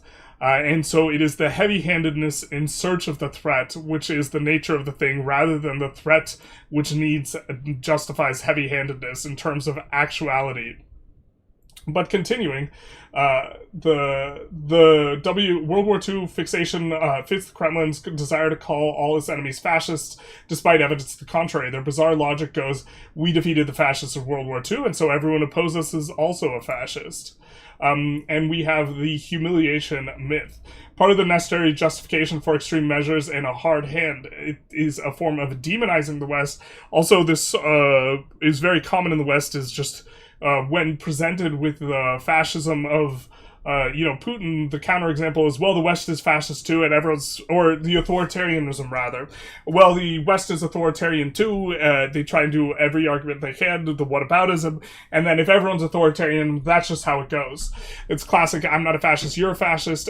Also, once in power, it's harder to remove a dictator, but what we can remove is Muscovy from the map. So, of course, my issue is with Putin, not with Russia herself or the Russian people, but that's our plan for today for playing as Kiev. For the people who are just coming in, we're going to be trying to catch up on chat, so we're going to be playing a little bit slowly and not talking too much about our game actions. If you live next to Russia and know anything about the last 100 years, yep, exactly. Let's see, just 2% voted far right in Ukraine's election with no MPs elected, far less than other democracies. Yep. NATO's not really defensive when it's only been used offensively, and the infrastructure and base is constantly used for US bombings and wars in the Middle East. The purpose of a defensive alliance is, like, to not get attacked. It's working really well when you don't get attacked. But it's only been invoked once, and that was in response to 9/11. Although I think the wrong nation got attacked following that. But again, this is how many? So we're talking about NATO in the context of Russia and Ukraine, and talking about it being a defensive alliance, and you're saying that it's only been used offensively. And okay. The U.S. didn't annex Iraq, and then secondarily, because we're deflected to talking about the U.S., I think it's a important point of comparison that Russia has invaded 3 neighboring countries in the past 20 years. And so even if you want to look at it, that the one time that Article 5 has gotten invoked, the U.S. used it to attack the nation that was not responsible for this, and you want to call it an offensive alliance, looking at the rates of attacking another country offensively per year, Russia is still... They attacked Georgia in 2008, they attacked Ukraine in 2014, and they attacked Ukraine again. And so... and you know who they're not attacking? People inside of NATO. Or not kinetically, I suppose. Now the sliders max based on potential tax base 0 procs core locations still feel like they massively hold you down. Yeah, I mean, I think the solution is to get procs there.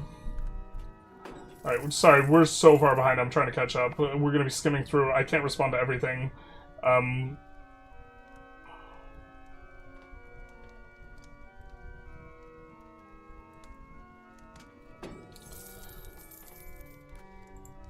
Russia has its own history of colonialism, but a diasporatic Ukrainian, we can stay away from Russian-phobic notions of slave mentality. People generally want security and won't give up freedoms for it.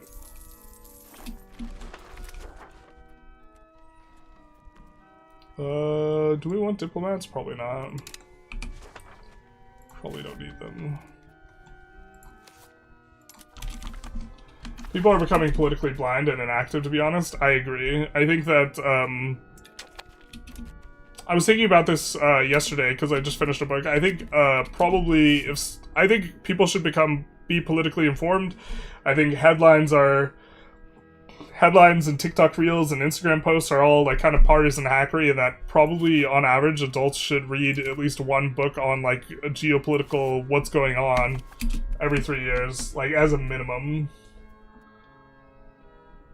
Russians don't have security or freedom though. If it was really about what NATO peace would have negotiated by now, it was war about wheat and warm water ports. It's always been about Russian expansion. Yeah.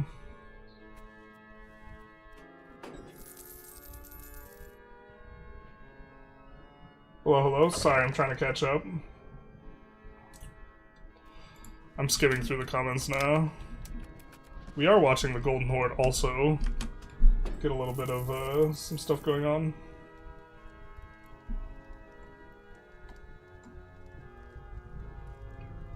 Slava is a general patriotic phrase. Bandera did not invent it. Consider how American fascists met in the front of a massive painting in Washington. Liking Washington doesn't make you a fascist. Big true. It's kind of always been about imperialism for Putin. He was never recognized the 1991 92% Ukrainian vote for independence. No, he says that doesn't even recognize that he doesn't recognize Ukraine as a country. Jimmy the Hat, thank you for the $25 donation, much appreciated, my guy. For the Ukrainian Freedom Fund. Playing devil's argument here, but putting Ukrainian schools as absolutely measured policy of linguistic homogenization. It's like how France killed Breton or Occitan language, or how Gaelic died. I don't think having a national language is like absurd. And I think that likening the having of a national language to genocide is like you can make the argument. And I don't think it's entirely unreasonable, but I think that the way that it is argued, then Russia should, by that justification, be attacking every single nation that has a national language because they're engaged in the same sort of genocide, right? If the argument is that forcing a national language upon its people is justification for invasion, why are they not attacking... I think most of Europe has national language. You know, the argument, I think, is a war in search of a justification rather than a justification in search of action, and the conclusion for that is a war.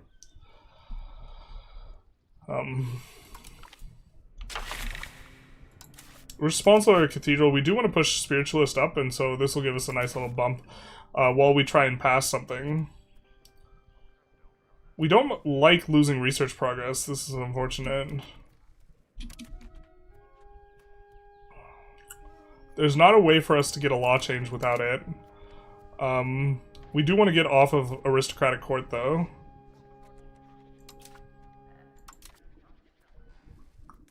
I think we're gonna sacrifice it.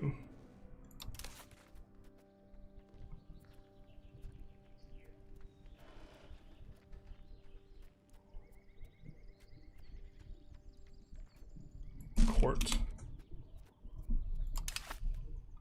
Get onto itinerant court. Tax exemption's kind of free-ish. We don't mind exempting them. Alright, doesn't look like we can get another thing through. But now we will get way more plutocracy trend. A lot of reason why Putin invades his neighbors is because the regime gets legitimacy based on strength. Yeah, and also like the classic like starting a war to stay in power type of thing. Putin had a nasty little scare in 2012 where there was enormous marches in Moscow. They actually had an opportunity to like violently coup the government. They didn't. Enormous protests in 2012, and since then he pivoted to a much more strong arm nationalism in terms of his methodology for staying in power.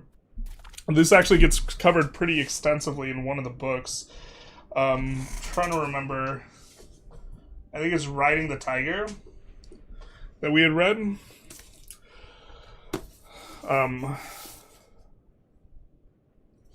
See if we could get a leaf cover here. Having saddled the tiger of militarized patriotism, Putin expertly made it in the right direction, but the animal required more and more meat, and as it grew, it became harder to dismount. In this gripping tale, Leon Aron, the author of the acclaimed biography Yeltsin, A Revolutionary Life, shows that how Vladimir Putin has refashioned Russian society in his own image, placing militarized patriotism front and center. It is interesting to some of the studies that get cited in terms of the ways in which Russia become more militaristically oriented and nationalized over the course of the last 15 years is pretty interesting in this book. Through hundreds of Russian language sources and arresting images, Aron chronicles the emergence of a new Russia. Writing the Tiger challenges the conventional idea that Putin's regime is a traditional autocracy bolstered by propaganda, political manipulation, and repression. The book tells the story of how Putin shaped ordinary Russians' views of their country, so internal propaganda, their history, and their own selves. This fast-paced narrative is a crash course in the political and cultural history of Russia. According to Putin, his vision of Russia's manifest destiny and his role in fulfilling it. This is, of course, the notion of Eurasian exceptionalism. They're not European, they're not Asian, they're Eurasian and uniquely poised to have sovereignty over the region. In exploring Russia's recent past, Aron offers insights into Russia's future, and he argues that Putin's actions, including the invasion of Ukraine, are driven by Russian presidents' need to ensure the regime's survival and avenge the fall of the Soviet Union, combat the America-led West, and make Russia to a superpower again. Thus, regardless of the outcome of the Ukraine war or the threat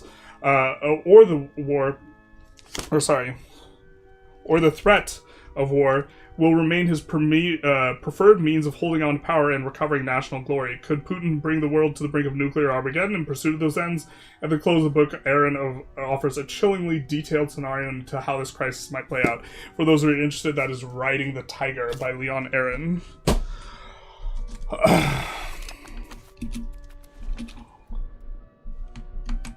But yes, agree. 2014 invasion of Ukraine wasn't even Russia's first attempt. Look at the Tuzla Island conflict. I don't know as much about that, actually. I might have to look into that. I think we would not mind passing this for the stab, but we can't click buttons to make it happen.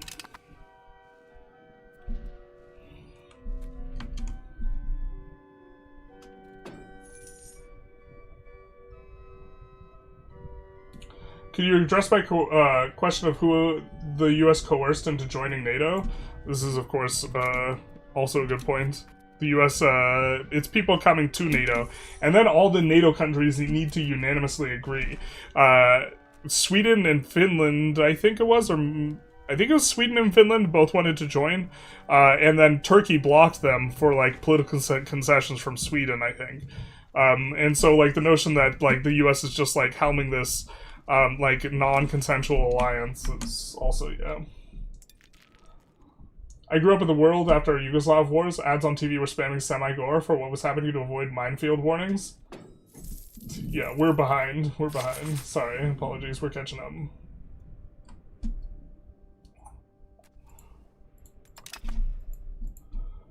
I have another book that kind of goes in depth on justification wars for uni, but I haven't gotten around to reading it yet. Arguing that Putin was justified? Or justification for war wars in general? Maush, thank you for the $15 to the Ukrainian Freedom Fund. Much appreciated, my guy. Much appreciated.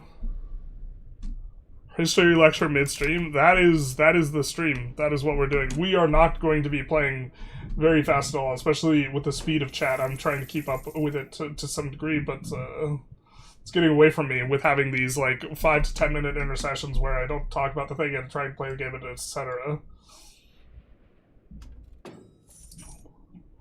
Also, you can't compare France's erasing minority languages with Ukrainians willingly removing an excuse to be invaded. Yeah, I mean, like, can you imagine if, like, Germany was like, well, you know, France has this national language, we're just trying to free the Occitanians, like, for World War II. Interestingly, in Spain, they do this where they have a national language of Spanish, but schools are taught in regional dialects, which is kind of interesting. Kind of off topic, but... Oh man, my voice is already getting a little bit hoarse. This is not good. I'm a little pressed and kind of projecting a little bit more than normal.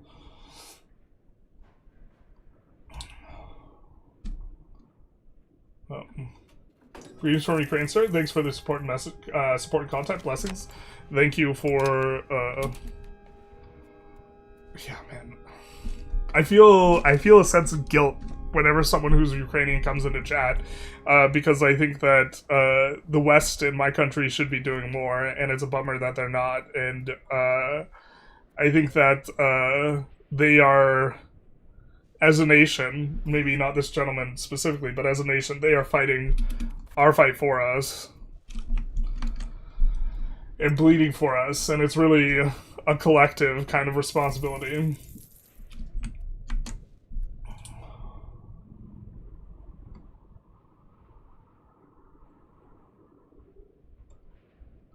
Also, donating now is great, but the fund has an option to set up a recurring donation, and I cannot give as much.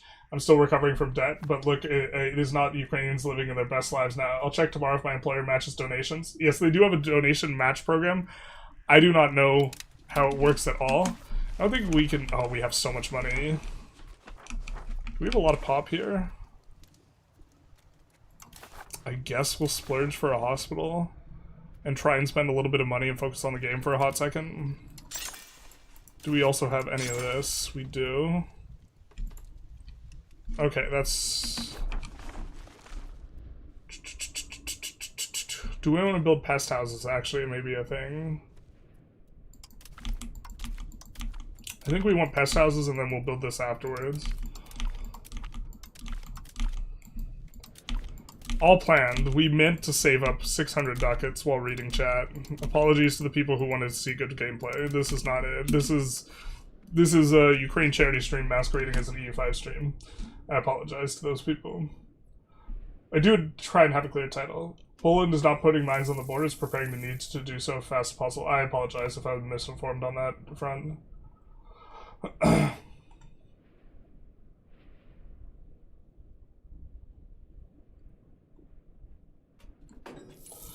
Oh man, there's so much back and forth discussion between you guys. I'm kind of skimming it.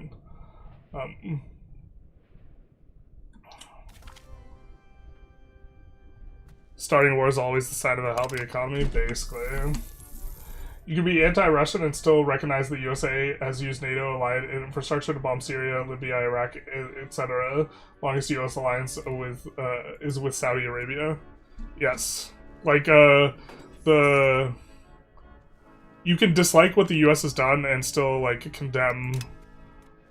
like, what the US doesn't justify, like, what Russia does, basically.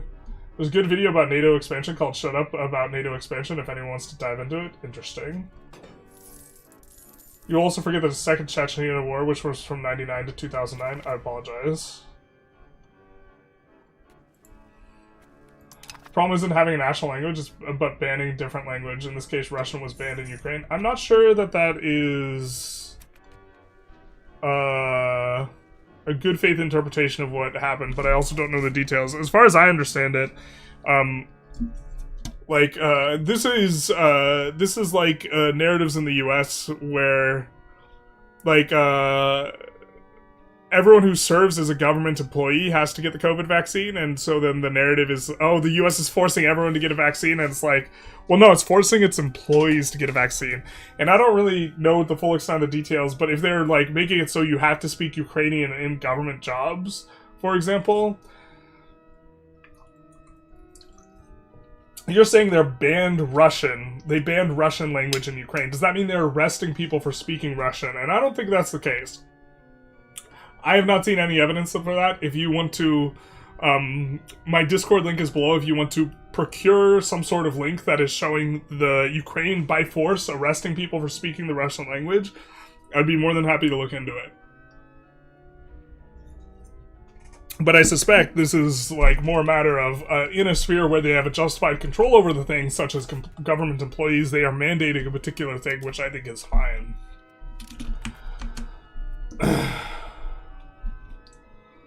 All nations added in NATO after the fall of USSR, former Soviet bloc countries that couldn't have joined before the fall. You know, Ukraine was part of the coalition in Iraq. They even lost some of the military there. Yanukovych withdrew them. Putin, meanwhile, giving military intel to Saddam pre-invasion. Yeah, I mean, him and Iran are also buddy-buddy. And Assad. Like, people get too emotional about politics and not understanding other cultures than Western only makes it harder to understand what's actually going on. Portraying Russian Empire as the devil is kind of dumb, counterproductive. I agree. It leads nowhere if you don't understand why some things happen. Yeah. We will not support that. Soon, the plague will be here. I despise Putin, but I never understand why people call 2008 Russian invasion of Georgia when it was Georgia that launched the Second War, when the first happened in 92 with the search of scapegoats in Georgia. I know less about the 92 incident. I know a lot more about stuff following Putin getting into power. I know my knowledge of like what happened with Yeltsin is significantly less. Russia also put a bounty on US soldiers in Afghanistan. Yep. Oop.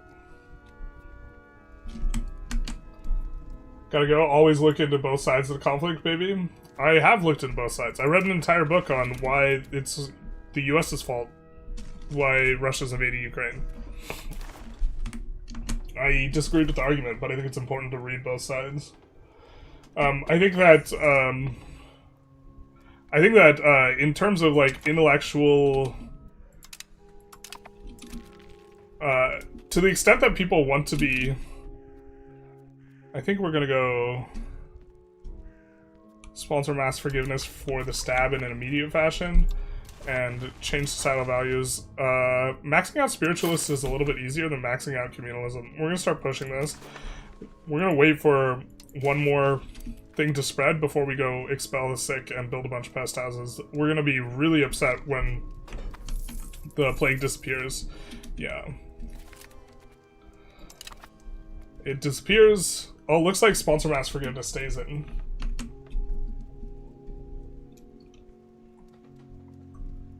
We have another 30 minutes. I have like 30 minutes to catch up. I really don't understand how Turkey is still in NATO. Strategically, Turkey's in a very... strategically, the warm water ports in Russia are, you know, here, right? Or if you believe Putin, here. And this is how they get out. Yep.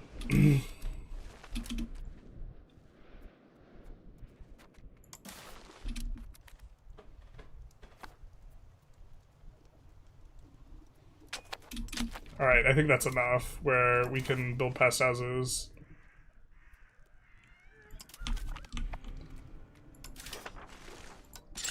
We're just gonna shift click. It's gonna build it in the highest spot places. I think that is what normally gets done. So yeah. Unit 29155 of a Russian intelligence agency, GRU, secretly offered Taliban-associated militants bounties to kill U.S. troops and other coalition personnel in Afghanistan. Yep. I think this was discovered under the Trump administration, and he didn't really care about it. He's a very fine guy, that Putin. Really handsome, very dapper. I like the way he rides that horse. Yeah.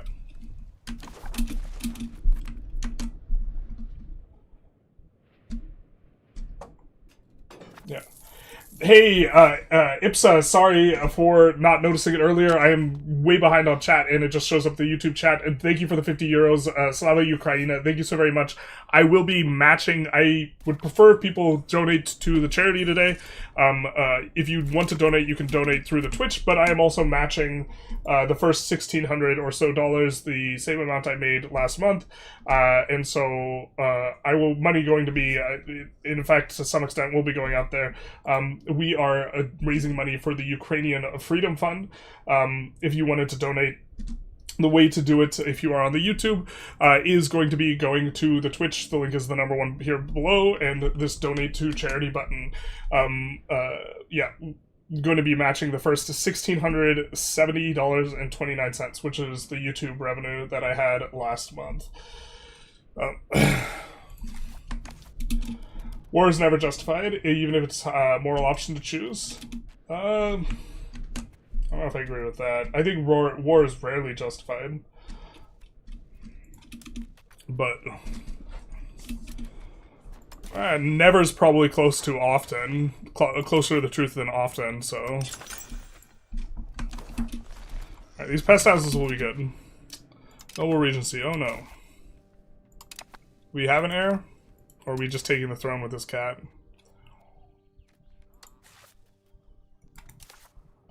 I think we just take the throne with this cat. Because we don't have an heir. He's cruel. Damn it. That way we can get on having a kid immediately. Unfortunate. Sense of guilt? Now imagine how the Russians feel. Yeah, I mean, I don't... That's rough.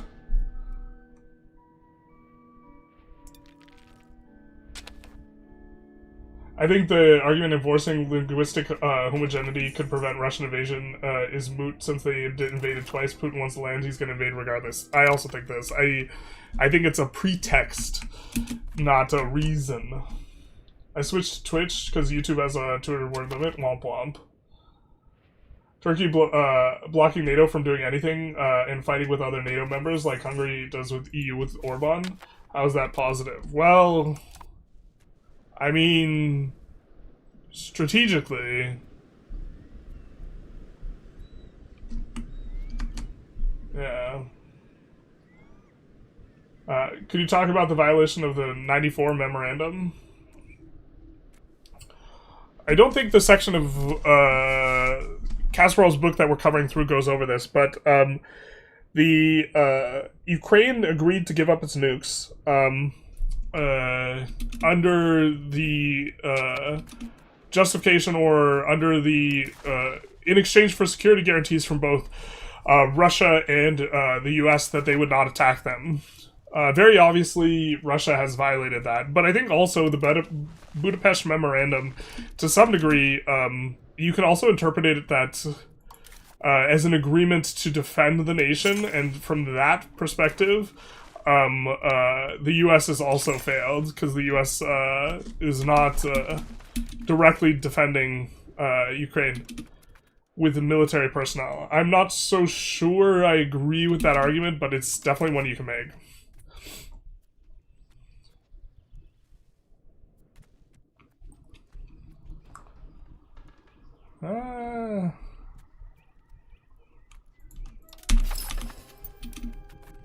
Do some of that.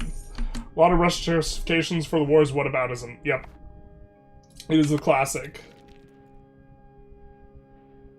UA did not ban Russian. Yeah, I didn't think they did. It wasn't banned, there was a push to teach Ukrainian in Ukrainian schools. Yeah. Or teach in Ukrainian. Which I think is... I mean, I'm a fan of the US where there is no national language, that being the norm. It requires a lot. If you have limited resources, it does require a lot of resources to facilitate teaching in multiple languages. Do we really want Stab Country? Let's actually dev Kiev for the RP. I'm not sure that this is best, but we're gonna make it a shining city on the hill.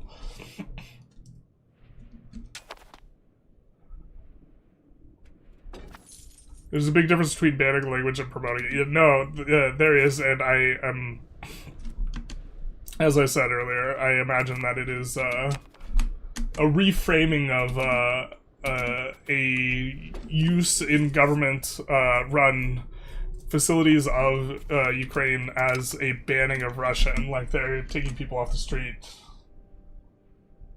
What country can Kiev form? Ruthenia, which is the UKR tag, so we will be forming Ruthenia. It's hard to accept that in human nature there's a predator wars for different reasons until the world will know by extinction.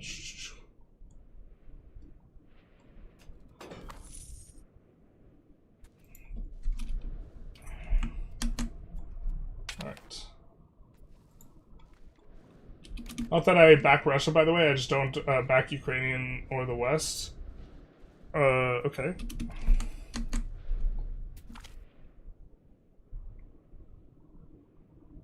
It's terrifying how easily people fall for propaganda, either Western or Western Russian or Chinese or whatever. They just read something or see some shitty edit on TikTok and be like, yeah, that must be true, basically.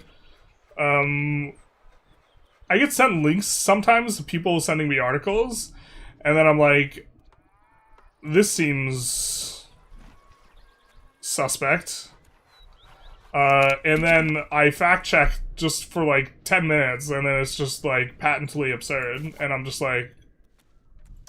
But here's the thing is, the way people actually approach it is like kind of insidious. It's like even the people who think that they are approaching things correctly, what they do is like they fact check the stuff they disagree with, and then they just don't fact check the stuff they agree with. Or when they search for information, they will find the first source, and if they disagree with the first source, they will search for additional sources, and if they agree with the first source, they will accept the first source. And so the way in which people are biased is like, it's pernicious because it's concealed from even them, because they, even if they think that they're being like a fact-oriented, they're often not. And so I think you have to go out of your way to try and find the opposite arguments, and read into the opposite arguments as best you can. Like, that's one of the reasons why this is the only book I could find in English that was justifying or blaming, rather, it wasn't justifying, it was blaming the US for the invasion of Ukraine. It's the only book I could find in English, and that's why I read it.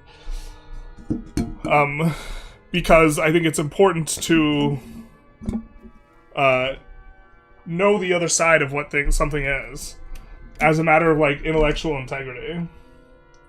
Sounds like tolerance paradox, being chilling. Defense of war. Ukraine should not capitulate because the war is never justified.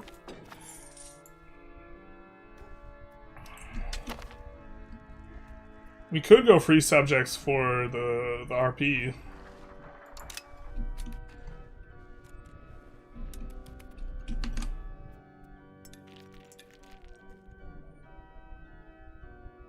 Will you form Ruthenia? Yeah, Ruthenia is the UKR tag, so we're not even considering something other than forming Russia would be better, but like we're not going to be doing that.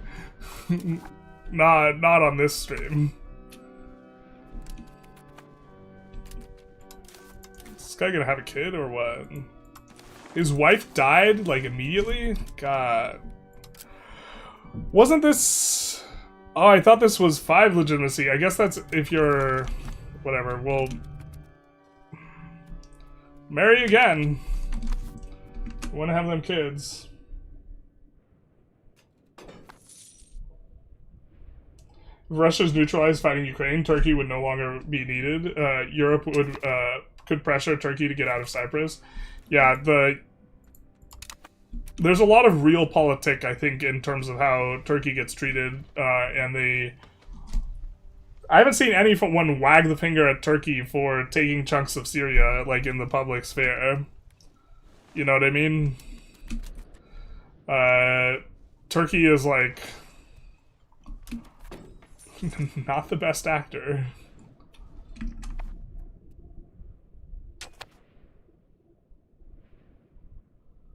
Russia will collapse again and try and absolve themselves of prior imperialism like the Tsar and the USSR collapsed prior. Yeah, I mean, I think it's... We'll burn that bridge when we get to it, but, well, maybe I shouldn't use that metaphor there, because I find using metaphor funny, but, like, if Russia collapses, I think that the West needs, to be careful with the way that they re-engage. Because I think that the way that they did it following the collapse of the Soviet Union was a bit too permissive, but at the same time you have like other examples from history, like the treatment of Germany post-World War I, and that's... you don't want to do that.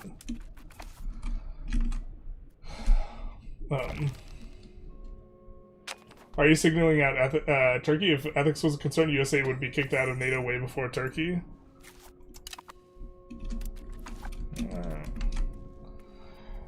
I mean, I think the US has done a lot of regime change. US hasn't annexed territory. I think annexing territory is, like, worse than regime change. This is, like, that's starting to get into a different tangent, though. I'd have to think more on that. Like, I think the US was definitely a bad actor in some spots. I think the US is also propping up, the world order where there is not people invading other neighbors for territorial expansion, and the value of something that didn't happen that would otherwise happen is hard to evaluate, just in general.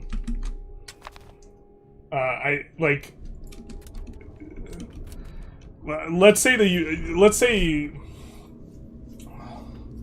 because it's complicated. Because what if, like, the same attitude that the U.S. has that causes the regime change was the type of attitude that was needed for, I don't think that this is necessarily the case, I'm just saying hypothetically, was the type that was also needed to prevent, like, territorial expansion and maintain the status quo of, like, we don't invade our neighbors for land. I think that's probably not true, but I'm just positing it as a possibility. Like often, people get into relationships, like, girlfriend-boyfriend type thing, and, like, they have something that they really hate about the girlfriend or boyfriend, but, like, that's something that they hate is, like, coming from the same motivation as, like, something else that they like, and so, like, it's, like, guys who really like girls that do their makeup all the time, right? Probably shouldn't be super annoyed if their girlfriend is insecure about her appearance, because I imagine that there's a correlation between being insecure about your appearance and also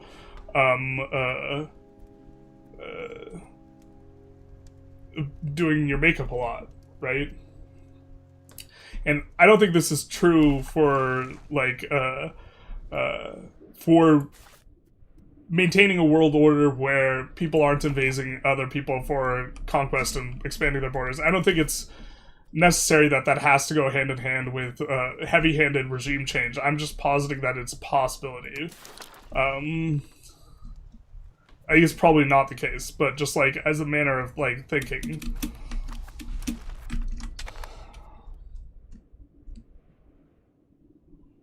I'm inclined to think that most of the regime change wars that the U.S. has engaged in the past 70 years are bad. Like, I looked at a list of, like, 10, and I was like, okay, maybe 2 of these make sense. Or were, like, productive. USA is more valuable than Turkey. This is also true. In the alliance. This guy's kind of old. Maybe he'll be dead. We also actually want to have a... I forgot we want to have a burger in the cabinet so we can roll the cabinet that's going to give us burgers. Your Greek bias is showing up. Defending that your neighbor is actually in your self-interest. Yeah.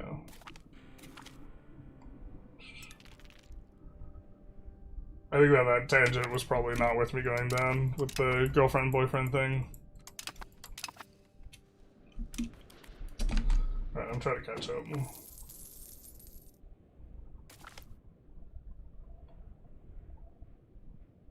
Budapest Memorandum is just a declaration that they would not attack Ukraine, not defend it.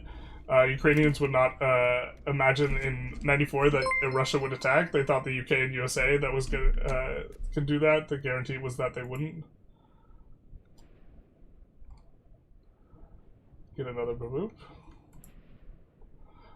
Chuck them down. Thank you for the $15 to the Ukrainian Freedom Fund. Much appreciated, my guy.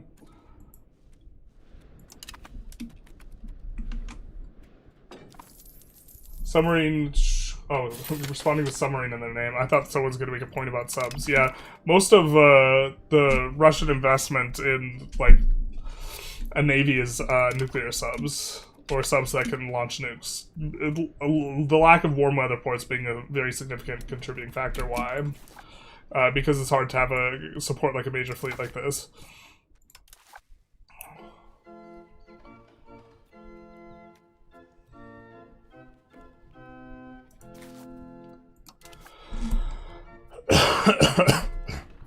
Alright, we should probably have more of this stuff. I think free subjects is kind of bad.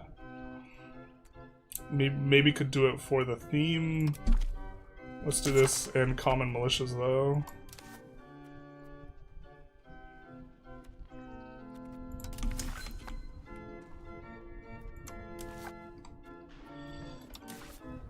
let's go back on our plutocracy trend.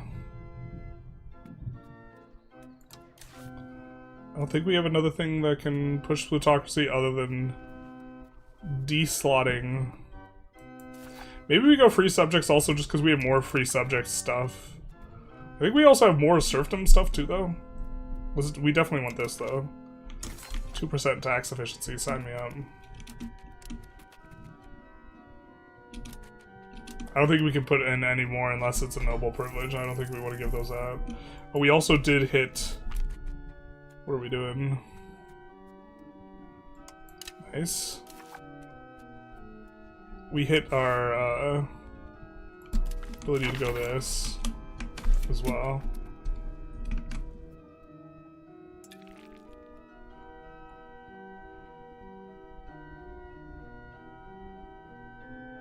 We didn't miss a checkpoint, did we? In 15 minutes we talk about charity and the... Okay. With enough research, you can find your way back into any argument. Yeah. I believe the US for the war in Ukraine. If the US and NATO just weren't around, I imagine Russia would have just occupied and annexed Ukraine instead of having war. Yeah. Something like that. Hey, Ultraweed, how's it going? I'm here just to time people out. Are you a mod? Any work for me yet? No, but be not so aggressive about it. If people want to argue the like pro-Russia side, I think that letting them do that is probably okay. We'll see how things go, though. What's your most charitable description of why Putin is doing what he's doing? What is my most charitable description? I mean, so... I think there's so many apologists in the media, I don't know if I want to add to it.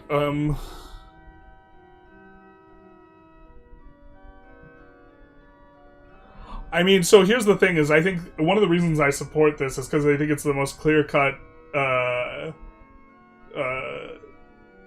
violence against, like, humanity that's, like, just isn't justifiable, that's happening right now.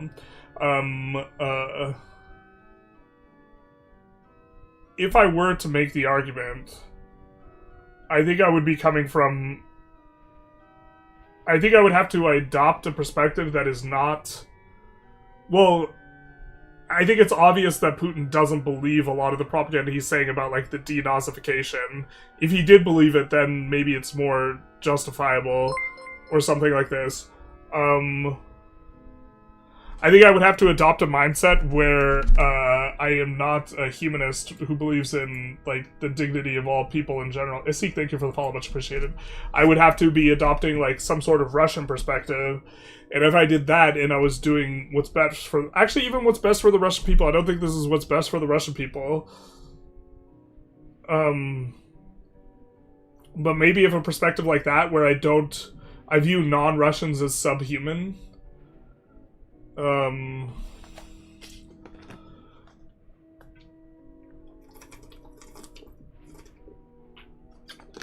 I don't know, like, if there's some moral imperative to reform the Soviet Union, I guess. Or the borders of the Soviet Union. There's a Russian exceptionalism narrative. Yeah, maybe it would be an appeal to a Russian exceptionalism narrative of, like, they uniquely hold the ability to maintain control and sway over Eurasia, and, like, it's for their own good, but, like, the Holodomor was not, or however it's pronounced, was not in Ukraine's interest. Yeah, I don't know. I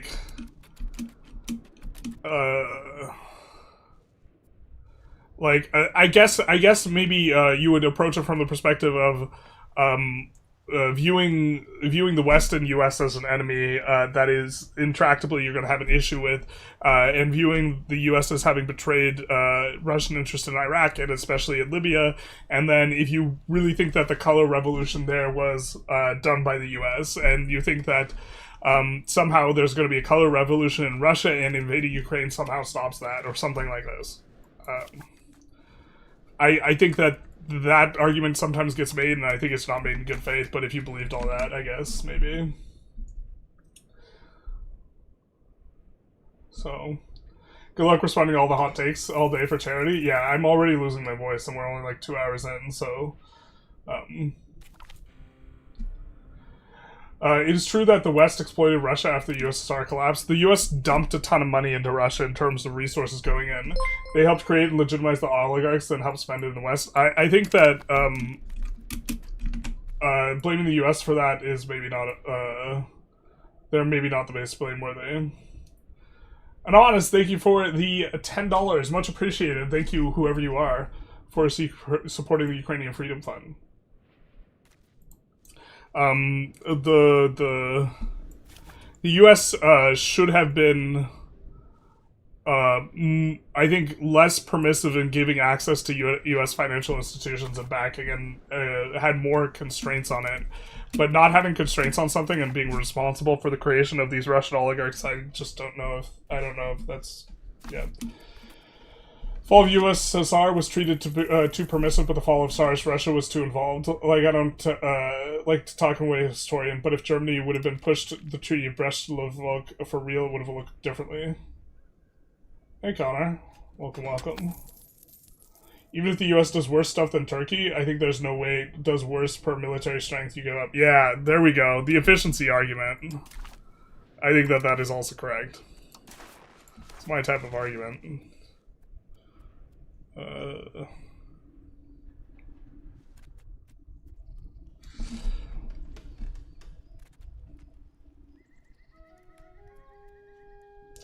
No, this isn't the one that gives us cheaper revocation, so we're gonna go fund farming, I think.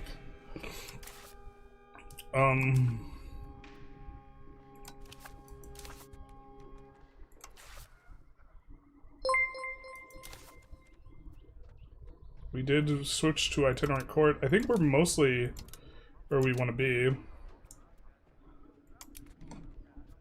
I think, I guess we want to get off of uneducated masses, probably, and we want to get off of martial society. So we can also look at expanding, although the more we micro, the harder all this gets. I guess we want Volhynia.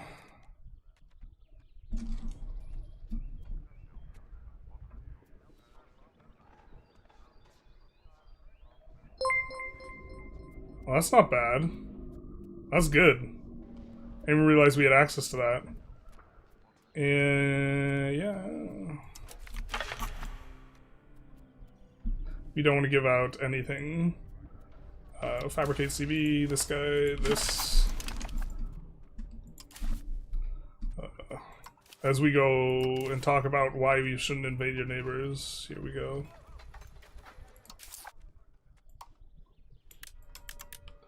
It's okay if it's in-game. I swear. Okay. We also want to do that enough so that next parliament we could potentially roll the parliament where it decreases. Oh my god, we're so far behind. Check out Bulgaria in-game. Big caked up. Ooh, check out, wait, I don't like any of this. God, Serbia's learning. They put Bulgaria in the bucket. We've seen AI be making some big money plays.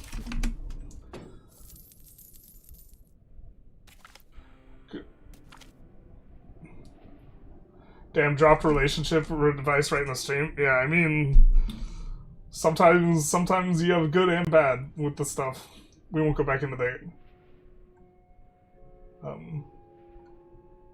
So in essence, there are no good sides. There are bad sides and worse sides. Yeah, that's probably a way of framing things that's not entirely unfair.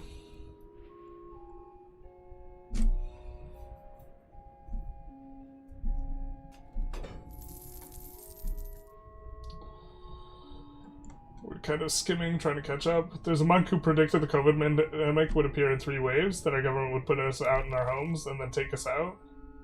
Womp womp. This is MP, look at what Serbia did.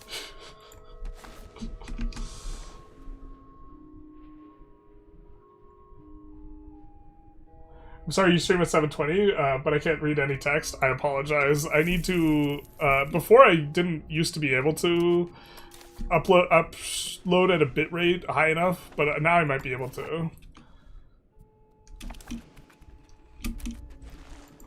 Alright, one more month. We won't...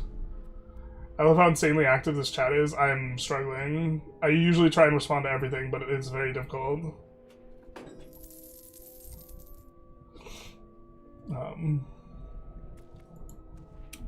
And we have 5 minutes till we have to do another aside, so...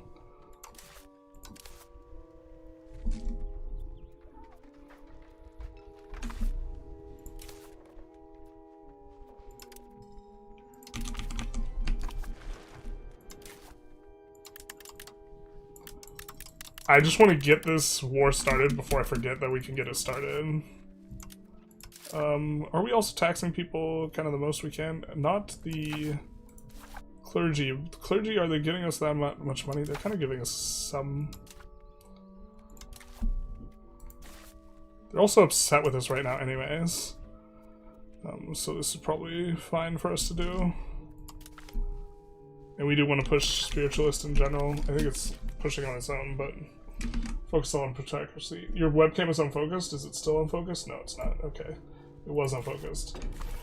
Last I checked, Russia occupies 4 Ukrainian regions. Seems like they are winning, and they aren't losing territory either. Recently, Ukraine made a bit of a pushback, but yeah, the truth is that it's pretty stalematy. It's a lot of power for 2% satisfaction. We can't let them have too much power, otherwise it's going to be a super pain in the ass to get the other guys more powerful than them. In terms of our rebuild, we're going to be doing a lot of this. With where we're going with stuff.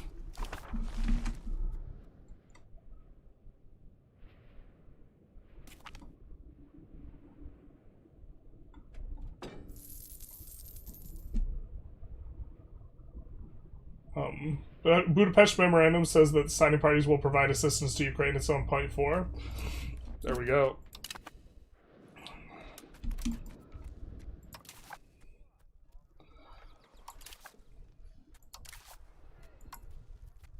Don't want to do that.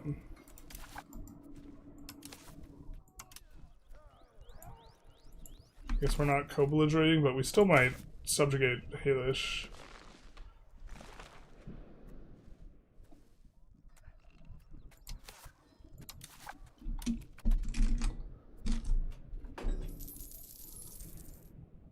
Last I checked, Ukraine is still an independent country. A win for Putin would be full control.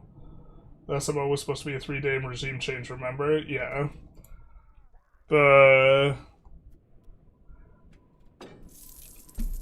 It's definitely not what he expected it to be at the outset, but I think just being involved in a conflict also has advantages for him politically.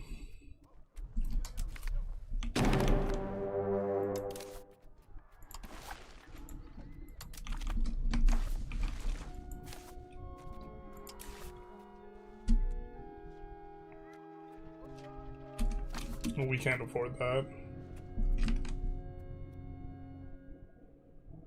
Oh.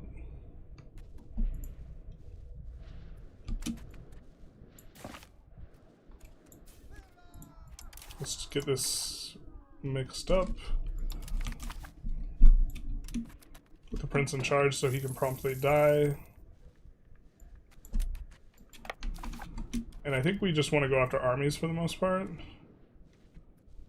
In this opening salvo, before they get all linked up. We do not want to allow them to link up.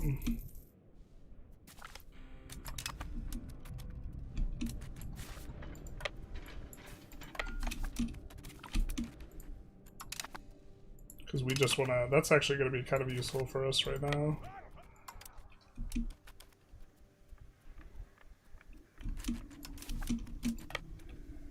We'll take the defensive. I feel like wanting to unify the world is a fine goal if you are a good country. The only problem is that Russia isn't a good country. Yeah, okay, maybe this is the way to justify it.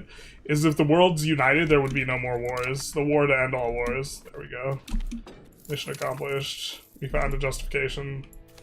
Except for, that's always, that's the supervillain justification, huh? I think you misunderstood the assignment. Okay, my bad.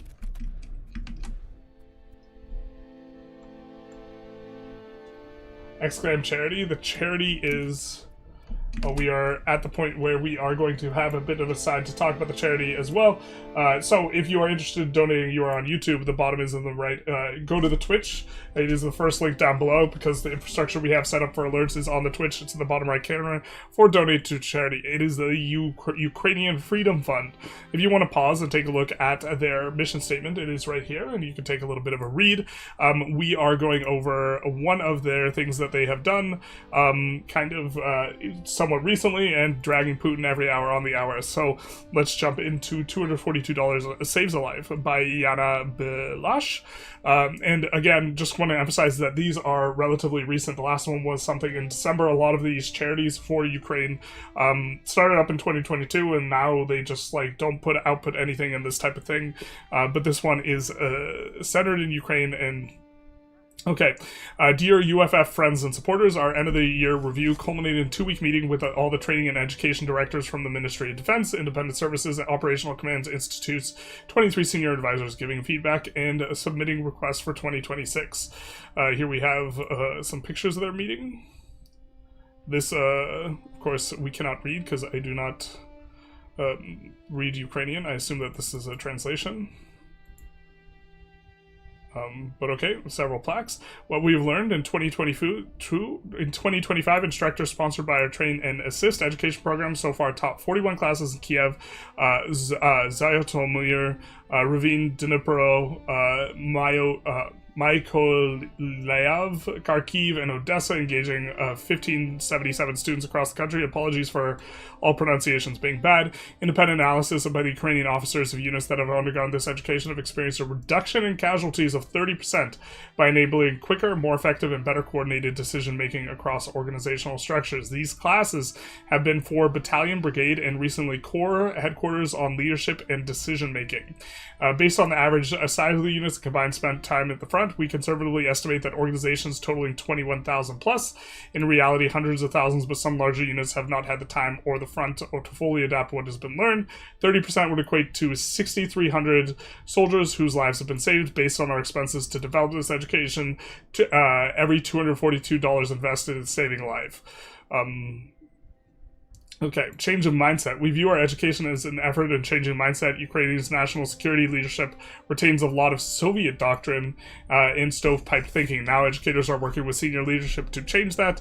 The result is what we are supposed to be a small meeting with few turned into a mass request for support 2026, backed by numerous letters and plaques, including Chief of General Staff.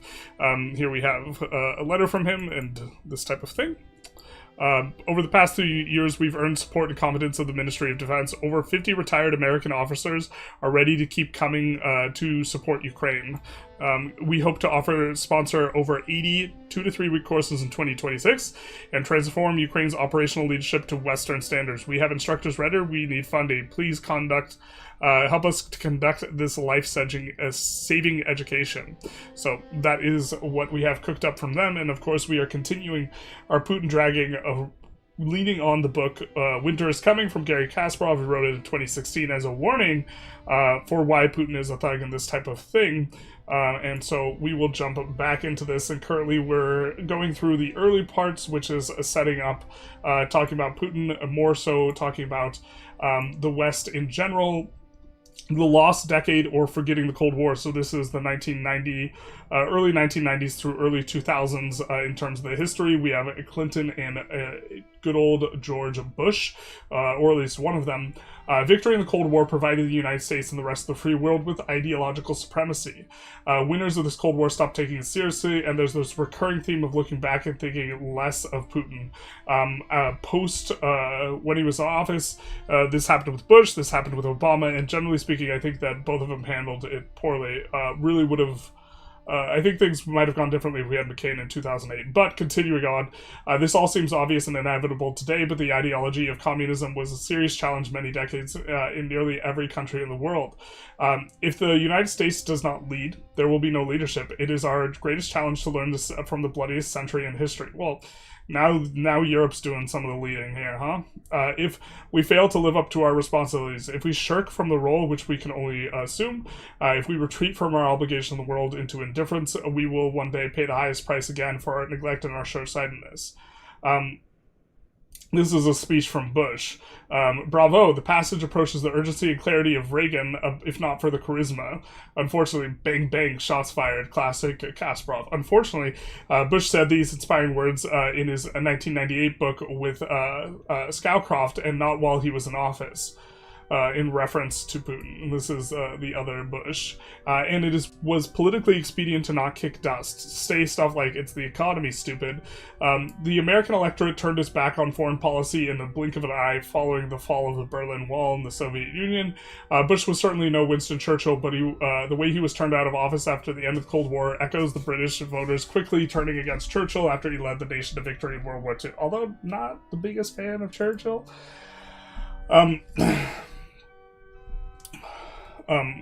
We have response talking about Clinton in response to Milosevic, I think, is what this is going to be, and how Clinton should have intervened more than he did, at least in regards to Russia. By acting now, we're upholding our values, protecting our interests, and advancing the cause of peace. This was an excerpt from one of Clinton's speeches. Clinton went on to explain, and he was always a great explainer, why Kosovo mattered. This was a faraway place a few Americans had heard about, vital to U.S. interests, and why it was important to act quickly as get theirs. In Kosovo, as with Putin's ongoing invasion of Ukraine, no NATO country was under attack, but Clinton continued, if we and our allies were to allow this war to continue with no response, President Milosevic would read our hesitation as a license to kill. Imagine what would happen if we and our allies instead decided to look the other way, and these people were massacred on NATO's doorstep. This would discredit NATO, the cornerstone upon which security has been rested for 50 years now. If we've learned anything from the century drawing to a close, it should be that America is going to be prosperous and secure. We need a Europe that is prosperous, secure, undivided, and free. Again, bravo, substitute Ukraine for Kosovo and Putin for Milosevic, and President Obama could repeat it nearly word for word to my great satisfaction. Again, Kasparov, bang bang, shots fired. Remember Kosovo when you hear people say sending weapons to Ukraine would only escalate the conflict or lead to World War III in popular straw man argument. Later, this hard-hearted, again, this is before the second invasion of Ukraine, this was written, that is a different thing. This hard-hearted Cold War strategies of isolationism and containment gave way to engagement and overabundance of caution. Later, Europe has been resting on its laurels for so long, and this warning of Kasparov is rather timely considering what's happened next, that it has been struggling to stand when it faced with xenophobia and terror on the inside of an aggressive Russia on the outside. I should probably be just reading slower because I'm just like reading at the pace I normally read at, but that's pretty fast. New threats have been allowed to flourish and to escape their borders. Back to the game, or the Ukraine charity stream masquerading as a EU5 stream. Okay.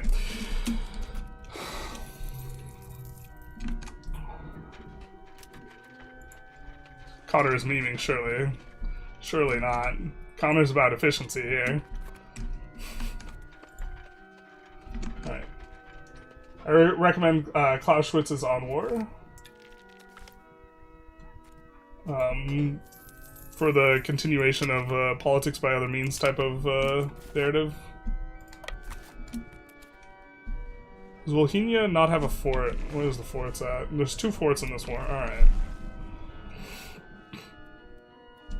In retrospect, then, we should have declared on one of these other guys instead. Or we should have gotten the CB on one of the guys without the forts, because we would rather get the person who's the fort out of play. How's Putin competent? I'm not sure I would dismiss Putin as incompetent. Let's kind of try and micro this a little bit harder.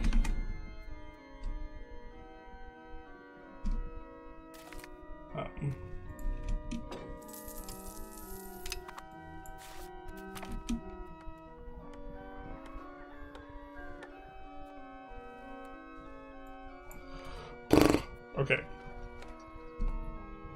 Moving towards serfdom's not so much we mind. I think we like getting Dev in Kiev, though. We saw that there was an army to the north, so we'll shift this guy to the south.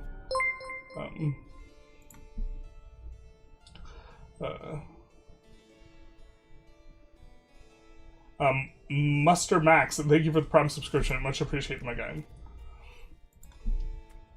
The last few years, the U.S. has become quite demagogic. In fact, stating clearly untrue facts, protecting wealthy citizens from law is quite similar in Russia.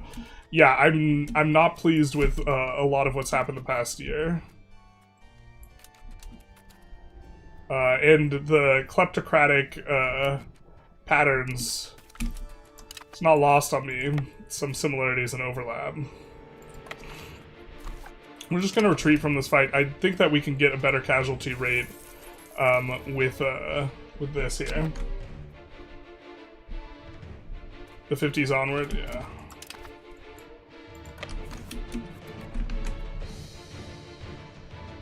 China wanted to annex Siberia and put total war and effort. Russia wouldn't be able to do anything regardless. Yeah, but China has different things in mind. We're gonna need to come down and support this. We're gonna have more guys. Thank you for your good work. Thank you for the support. Ah!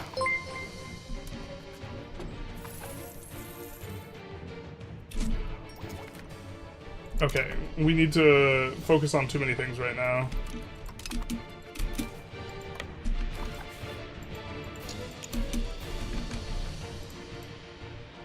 Hyper Joe, thank you for the $20.14 donated to the Ukrainian Freedom Front. Much appreciated, my guy. Thank you, thank you, thank you. Just a reminder to everyone, I will be matching the first $1,670.29. This is the amount that I made on Twitch in January. Which, how are we doing overall with the... Do we have, how much have we raised?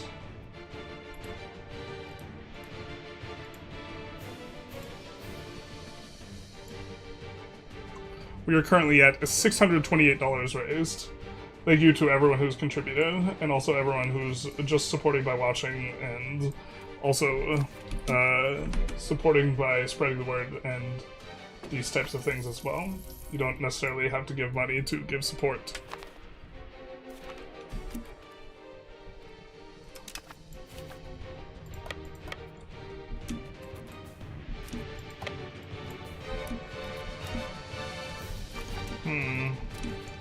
Oh, we can get this guy out of the war first. His capital doesn't have a fort on it. I thought it did. Putin has millions of Russian casualties on his hand. He made the country poorer and less safe. Yes, I think I would agree with that.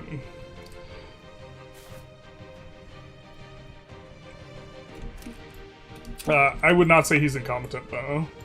I think he's pretty good at... Oh, that's not them, that's their subject. Womp womp. Still, let's take out these levies because we're over here. And then I guess zip back this way.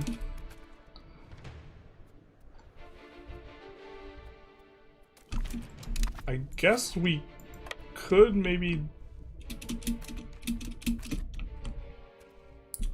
That's a lot of levies to leave, but... Oh...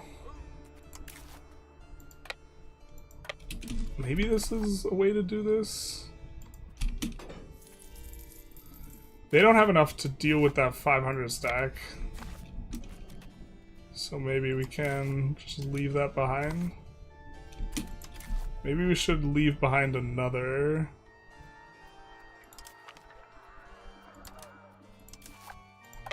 To try and get this. We can do this. Oh my god, I'm so far behind the chat, I apologize. Yeah, I'm like 20 minutes behind. Alright. I'm still trying to play this, like, in a somewhat reasonable way.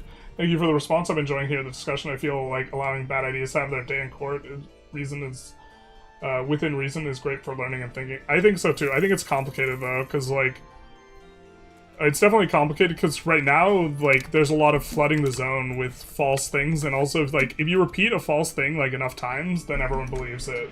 Like, regardless of critical thinking, and, like, what's the solution there? Like, the solution is, oh, we should have a smarter electorate, and it's like, well, you can't just, like, do that. Like, that's not something you do. United Nations Council will be reformed in the First Galactic Empire. Yeah. Shout out. I think Diplo is actually our favorite trait now, so we'll put our air on Diplo. We will continue to grab the stuff. An SFW? I didn't show any spreadsheets. What are you talking about? I didn't show no spreadsheets. Okay. So that guy is going to grab that. Why are you measuring competence as well-being of his people? Yeah, I don't think that's how his MO. Nobel 430, thank you for the $100. Much appreciated, my guy. Thank you so very much for supporting the Ukrainian Freedom Fund. If you are on YouTube and you're interested in contributing, the Twitch link is down below. We are raising money through the Twitch because that has the infrastructure for that. Bulgaria got penetrated, big true. Bulgaria is having a time. They're having a vibe. They have been bucketed by the AI. The AI is learning. Soon it will become sentient. Look at this bucket. No proximity trend past there. Do not pass go. Do not collect $200.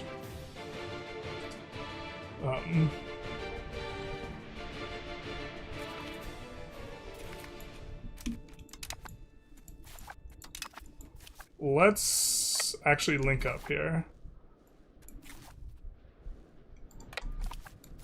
And zip this guy back. I don't know where they got these. They're levies, so they're not mercs. Mercs we would have to be frightened of. But we'll zip back as we continue to try and push this. We don't want to lose this, a siege. Losing these is not a big deal. But, yeah. I really like the video. What if all this on the Russian civilization? I think he had most fair take. Interesting. I've not seen this. Okay, soon they will not be able to raise any additional conscripts out of here. It looks like this guy is content to not be going for this 870 stack. We're almost there as well, so... is he heading towards it? Looks like he's not. Okay. We will bolster these stacks over here as we go hunting. God, that's so much antagonism. Holy shit.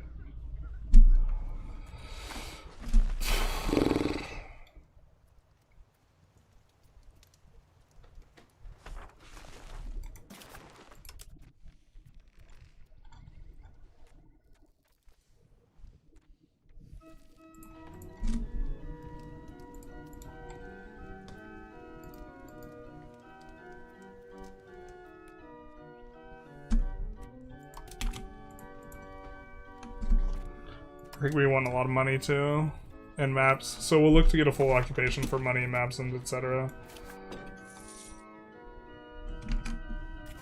Whenever you can see squad again, I gotta get back in the gym. This is on me. That's my bad.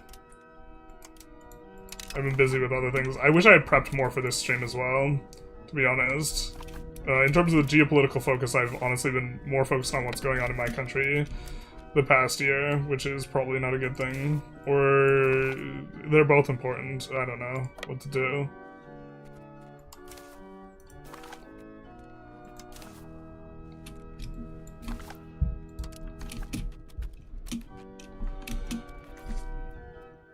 I read Chinese journals in the news. That's good. That's good.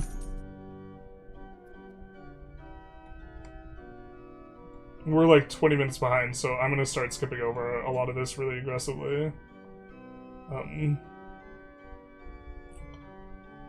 Apologies to all the people who've been chatting, especially if they're adding me, but there's, you guys are chatting way too fast for me to read everything at this point. And I think getting caught up is gonna be more important.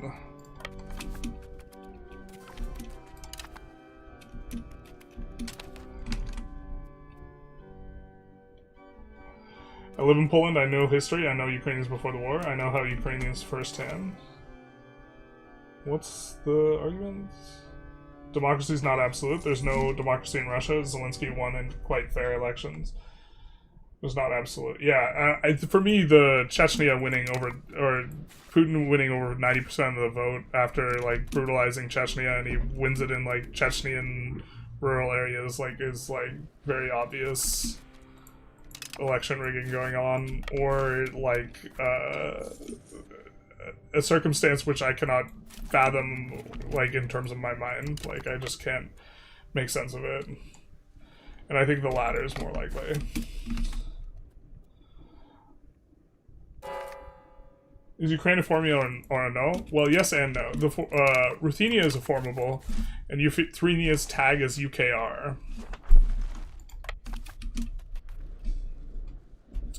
So, they're using the Ukrainian, you know, thing for Ruthenia. If you want resources I could send you on Poland.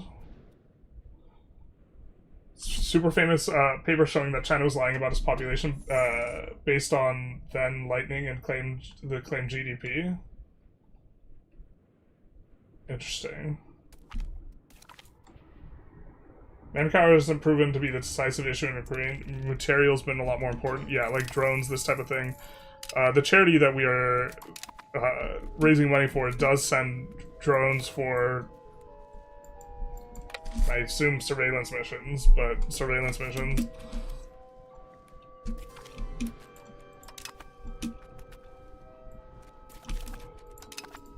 Let's get started on that siege. Actually, let's get started with this guy.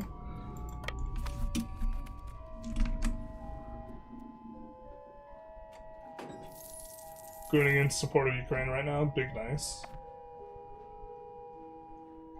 I can agree that democracy is on a kind of spectrum, but it works much better in countries with lower corruption and performs much better in terms of electoral fairness in more corrupt countries. Much worse.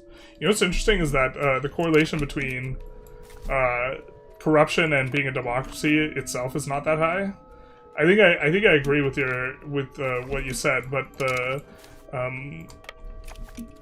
democratic countries don't tend to. The correlation is much stronger between how wealthy a country is than if it's a democracy, which is it was fascinating for me to find that out.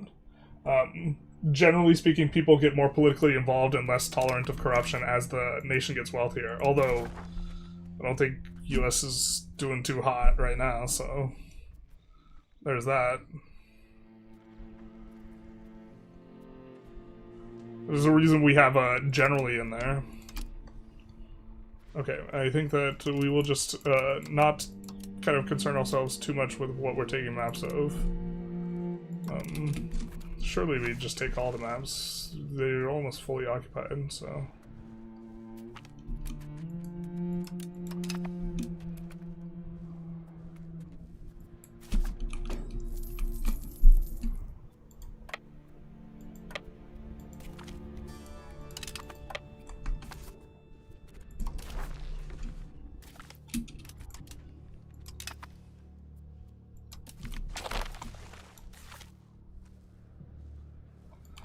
We have them.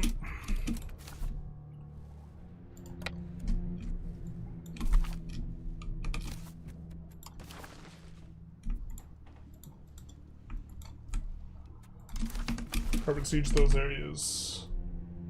Hi from Ukraine, thank you for the support. You're welcome. Thank you for being on the front line so that we don't have to. Much appreciated. Although, like, it wasn't exactly a choice. Alright, so we grabbed that. I think that we'll head now towards the city rights. And, Burger Max Literacy is also probably okay. We have quite a bit of money. Do want to max these out. Really gonna give us a lot of pop growth, and it's easier to just shift click. What's the play count? The play count is big oof. 266k dead, so a third-ish. It's always big oof, though.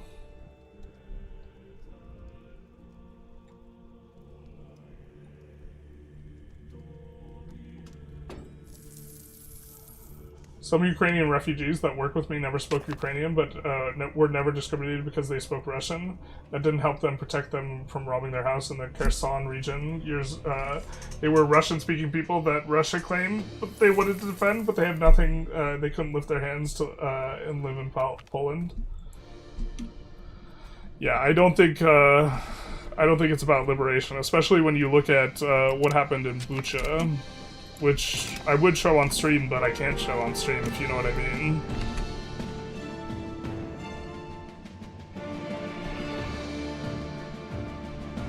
All sources have an agenda. That's why it's important to read multiple things.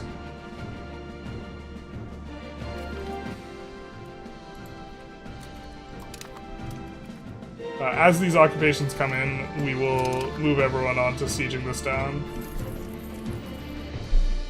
Kalish, we might be able to subjugate. Oh, we can't. Are they a subject of Volhynia?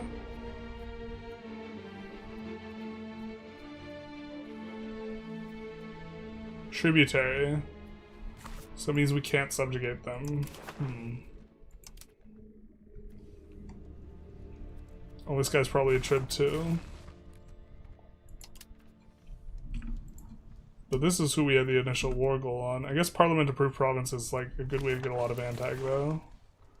In general. I don't know how much we want to take. Certainly the iron. Wow, is this war I was expecting to be a lot more productive. If you read American-German news, you would be really surprised. In the US, there are many times more of this opinion facts. In Germany news, there's much more balanced. Yeah, I mean, the US news is now just op-ed political entertainment. Like, it used to be better. I think we might look to take this. And we can resolve this war. And do something like this. And release this as a subject.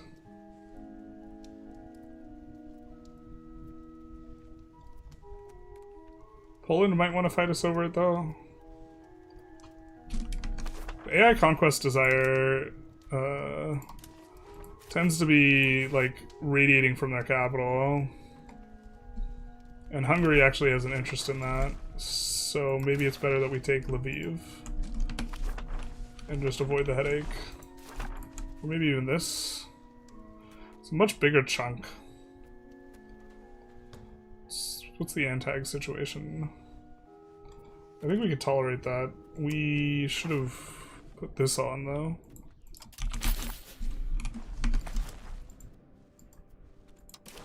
I think we could tolerate this.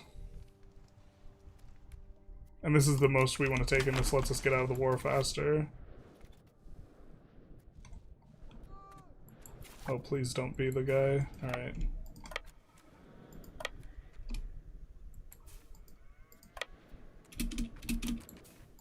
We just want to make sure that our guys get out of the war zone. Specifically the regulars, that we can bring them home. And they don't get trapped. When Ukraine liberated Kherson, even sinks were stolen from houses. Yeah. And this is the Liberation Project, right? Like, if you like look at what's happening on the ground. Nice little push towards communalism for us there. Our little boy gets gallant.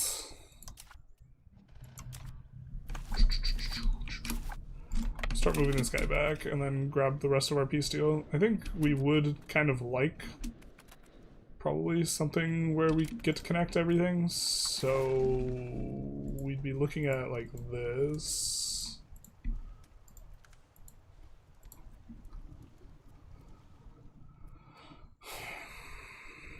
Halish gets super pissed, but this isn't super pissed from everyone.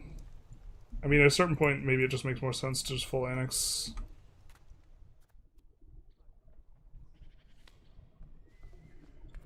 Yeah, everyone else kind of is fine-ish with this.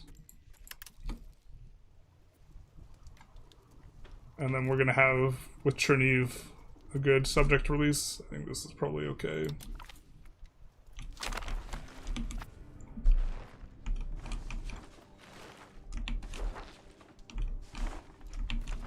Alright.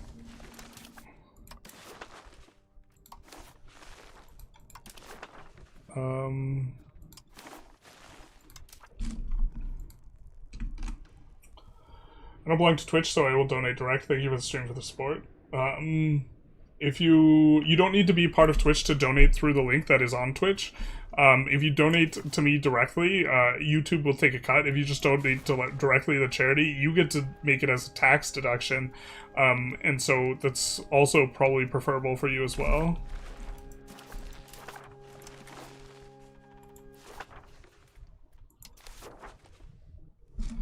I think we released Volhynia, but not yet. It's going to be nice that we're going to get claims on Lithuania, but we want some smaller subjects first.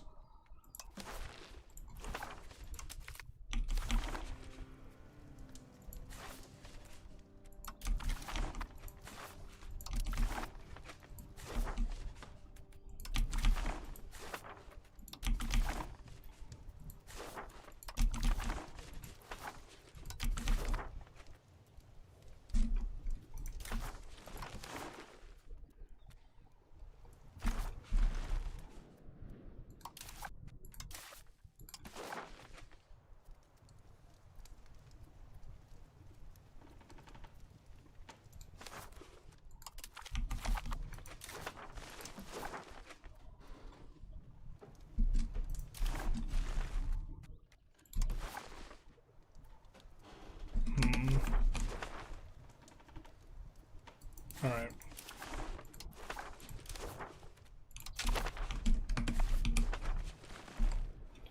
Volhynia is released. Fly, fly, my sweet prince. And we are all cored once more. Have a good day, everyone. I must go now. Peace. Certainly we're hoping for it. There's a law in state-banned media that neutral, it still has bias, but it's more neutral. In Germany, I assume you're talking about. Have you tried becoming a Twitch partner? I think I need better numbers to become a Twitch partner. My Twitch numbers are... I get more of my viewers through YouTube.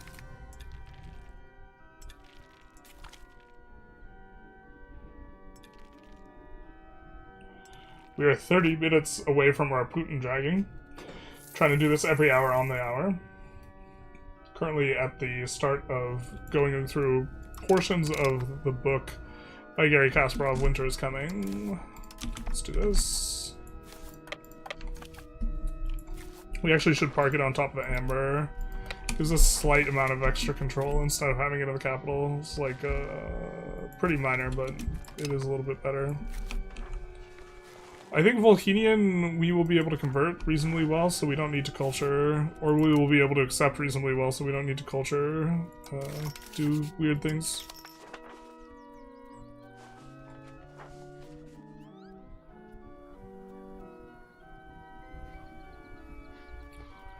While we have this, I think we will accept these guys. Very cheap on us on the accepted cultures front is going to help the satisfaction out quite a bit. Max satisfaction is very nice. Autocracy is almost starting to get to pushing the other direction. That's good, because that means the nobility is getting weaker and weaker. They're at 30% clout. DBMSX, thank you for the $25 donated to the Ukrainian Freedom Fund. Much appreciated, my guy. I think it's fund. I might be confusing it with the Ukrainian Defense Fund. That's what we raised money for last time. Thank you, thank you. A recent pro-Republican news stated that the aluminum production or steel in the US skyrocketed in last year. And then they picked the y-axis from 90 to 92, and the increase of aluminum or the steel production was something like 0.3. The graph looked really impressive, but if you have a little bit of a brain, you can figure it out. I think stats should be required in high school. If you understand stats and then someone tries to hoodwink you like that, you're like, wow, this is a dumbass organization. Like... How are we doing on the roads? Do we have the privilege? We have the privilege that allows... Oh, we don't have burgers build roads? No! We'll put this in. We will probably want that in the near-ish future, so... I didn't even realize. I've been waiting for the burgers to build the roads. I was like, come on, get this economy going. Right now, we're just investing in the long term with these, so we're probably in relatively chill mode in game for a while. But not in chat. Chat has no chill. Actually, chat is remarkably chill. I have not... it looks like we're catching up here, and I haven't had a Russian troll or super apologist in chat yet, which is shocking to me. We've gotten kind of big ones the last couple times we've done this. I think that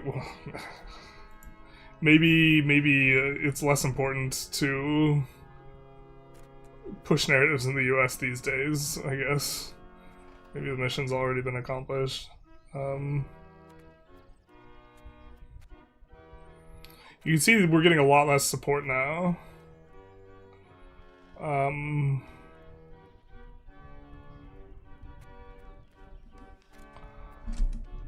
I think we're fine with expand forest exploitation, and then we will actually expand out our lumber a little bit.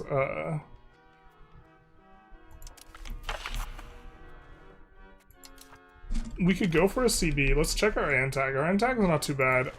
I don't know if we want to go for a CB on Lithuania, though. We're going to eventually get a free CB on them. There's probably a creative war that involves us marching through the Golden Horde that makes a lot of sense, because they're our overlord, because we're their tributary. How much are we paying out in that shit? Not a lot.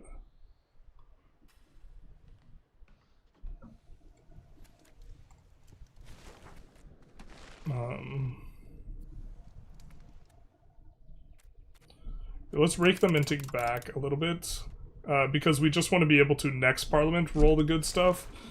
We've already kind of mission accomplished that. Can also give out more of this stuff, and it will be good for satisfaction. I'm not sure we like... Well, we don't have much clergy levies, so I think this is good. This will let us generate more tax revenue.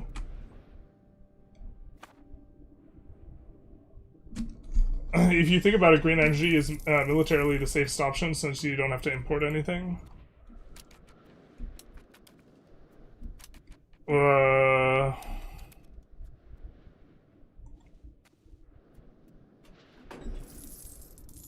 don't know if I agree.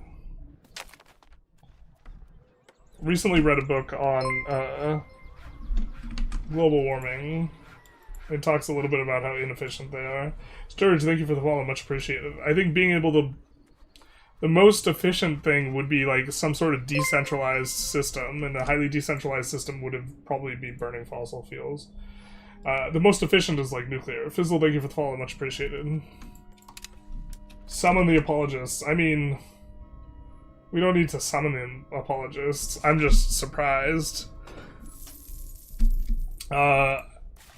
You know, but also, the US is kind of doing more or less like what Russia wants in this conflict, which is staying out of it.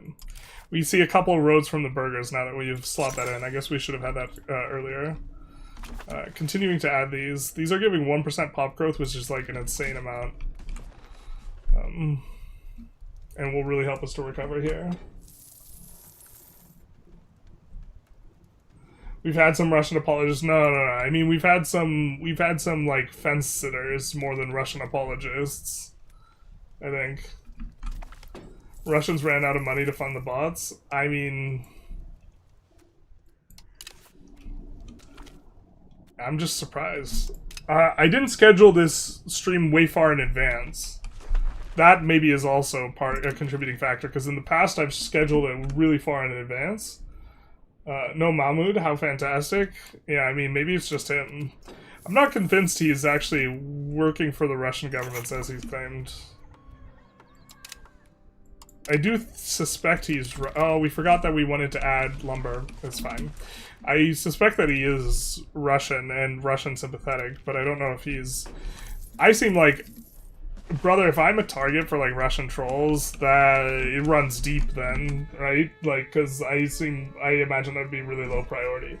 Russia's done irreversible damage to their human capital and economic base. The war took them in sizable regional power to a poor backwater in just 5 years. The rest of the world has grown. You seen Winter on Fire? I have not. Problem with green energy is mainly in the imagination. Well, so like the argument that gets made is like an economic one where it's like a lot of like the green energy initiatives just aren't very efficient. Like it'd be better for, rather than subsidizing green energy, for the US or for governments to just dump money into R&D for dealing with global warming.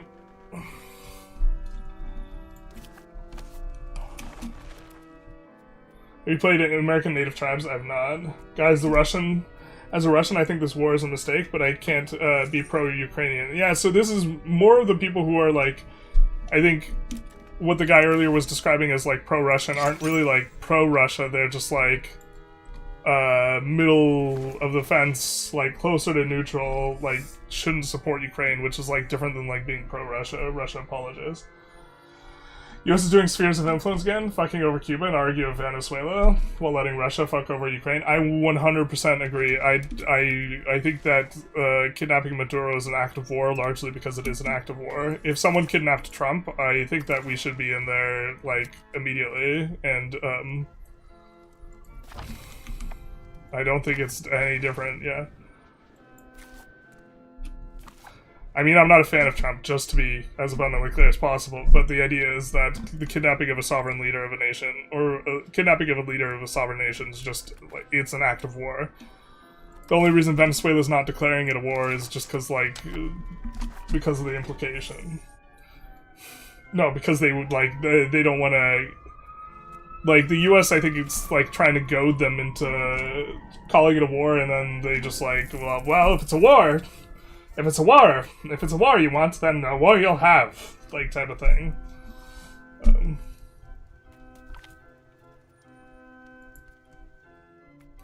But yeah, it's really expensive also to turn back global warming. And, like, the book is by Bjorn Lomborg. I want to check some of the sources in there, but, like, the central thrust of the book is that a lot of what we're doing is just, like, we shouldn't be doing because it's really inefficient. And, I think we'll set this to auto-expand. And, like, if you look at it from the perspective of, like, how to increase the quality of, like, human lives, like, it's, like, trying to decrease emissions when you could, like, increase crop yields instead is, like, it's much more efficient. Wind and hydro are fine. Yeah. Hydro's kind of expensive, or sorry, wind's kind of expensive. Hydro requires you have certain, like, geological features. Yeah. Can I be Russian in this chat, though? Yeah, I don't have a problem with Russians. I have a problem with Putin. 20 minutes till we have our little Putin dragon. But, like, developing the technology, like, one of the critiques or comments that got made in the book was like the companies that make solar panels don't actually spend that much money on R&D, and a lot of their profit comes from like direct subsidy, and it would be more efficient to, rather than give those subsidies, to actually for the government to just say to develop like the technology themselves. Because the whole point or the argument for that is, okay, it's not efficient now, but if these companies are able to be a thing, then R&D will develop. And it's like, but they don't put any money into R&D. It would be better for the government to take the money that it's using in the subsidies and instead just put it into R&D themselves. Subsidies incentivize R&D though, but the argument that gets made is that they functionally don't. That R&D has been declining over the past like 10 years in which there has been subsidies.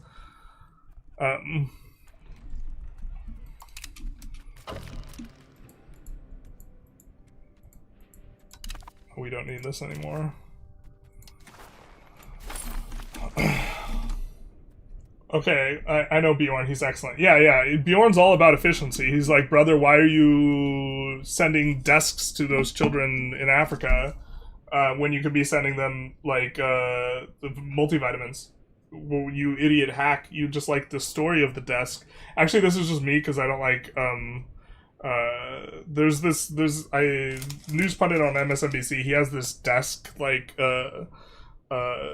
charity where he sends like desks to students in Africa and this type of thing. And I don't like him. Matthew Wallace, I think he's like pontificating and he talks over his guests and this type of thing. But as a charity, it's way more efficient to send people multivitamins. And it's like, is your goal to have a nice little story for yourself where you're like, we're helping education, we're sending desks, or like, the real thing is that, if you look at the outcomes, like the ROI is so much better sending multivitamins to kids as their brains are developing. It produces much better outcomes in terms of learning, like on a per dollar basis than sending them a desk. Desks are freaking heavy. Multivitamins are cheap and they're light.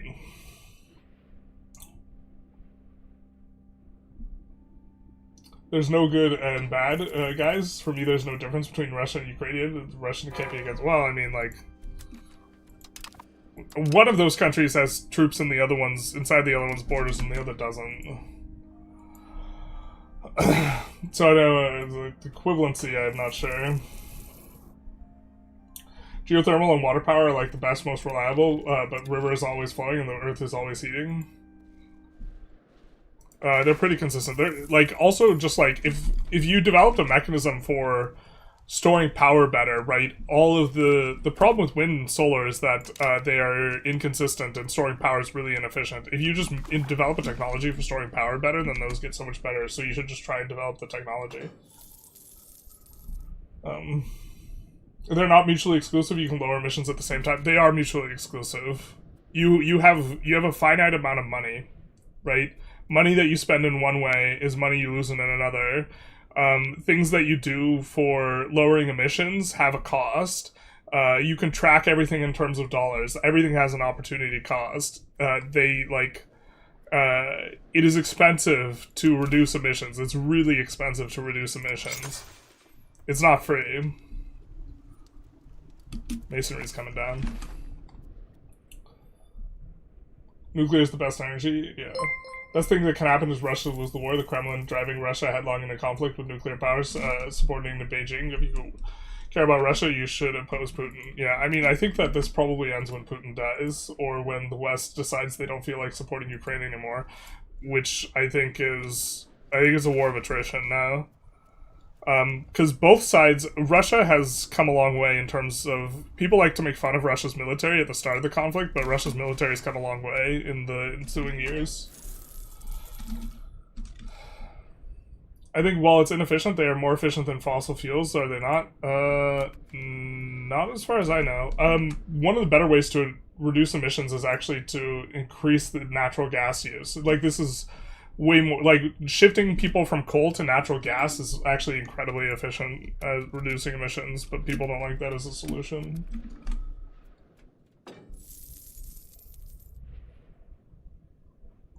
So if I support Ukraine as a Russian, I will be... I mean, I understand if you live in Russia and you are a Russian that you cannot...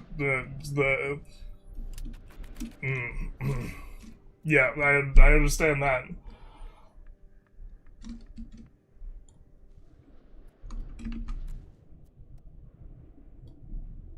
Ukraine's also doing bad guy stuff. They're not invading countries that are next to them. You could also look up what happened to Bucha, although if you're residing in Russia, I don't recommend it.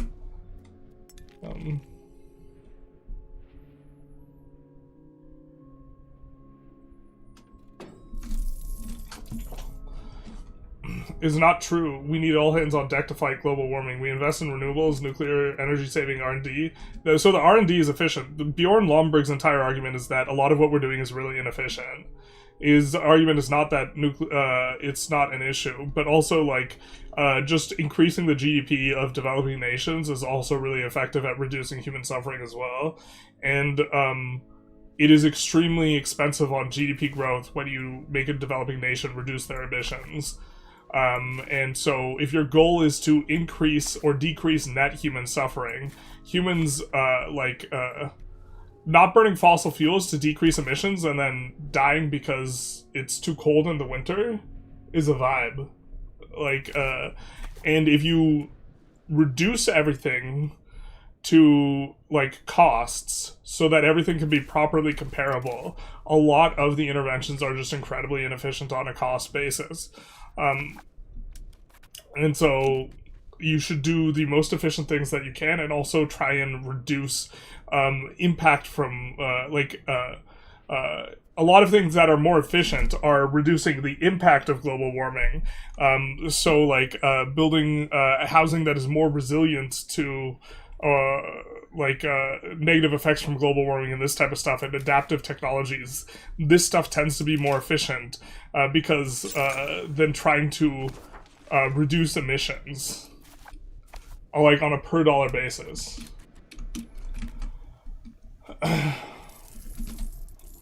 Solar is not viable in Europe. Yeah, solar is just like really viable where it's like only in some areas. You can't just put it in everywhere. And wind is only in some areas as well. Nuclear is like the efficient one, and so like nuclear R&D would be really useful, and standardization of factories and this type of thing.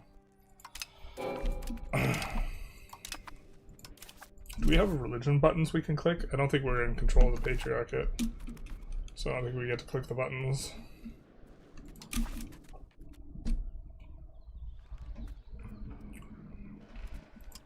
This is the kid. I think we'll just do both our kids at Diplo, because just in case one dies, we want to back up. Solar energy is only viable because of political stance in protecting climate and huge subsidies. Yeah, like, it's not it's just, it would be more efficient for, like, those subsidies to just instead be spent on R&D. Because you would just get way more R&D money. Yeah.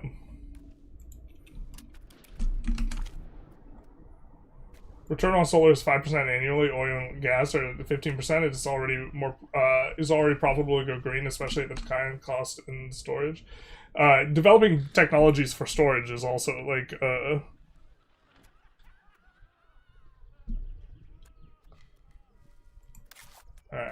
sure. Developing the technologies in storage is also like that would be huge. A big reason why the renewables aren't very effective is because of lack of good storage technology. So, like, it would be better to invest money in that technology, or to try and figure stuff out in that technology. Also, there's various, like, other interventions that technology is not developed in now, but, like, the theory is there, and, like, the ideas may be promising. And, like, developing those is more efficient. Because you only have so many dollars. Like, you only have so many dollars, and you need the benefit to be more than the cost.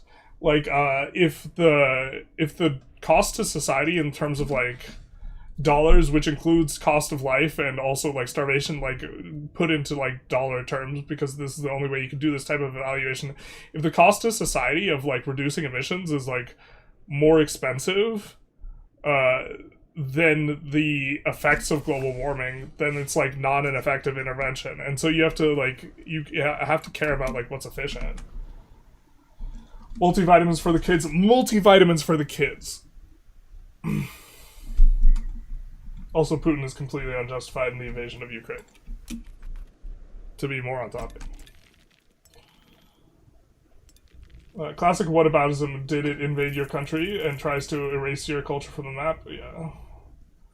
The one like something I'm also like a little bit leery about, but I don't think it's a problem, is like the potential of a whataboutism fallacy, where like you just say everything's whataboutism, but also there's a ton of whataboutism, right? It's a deflection.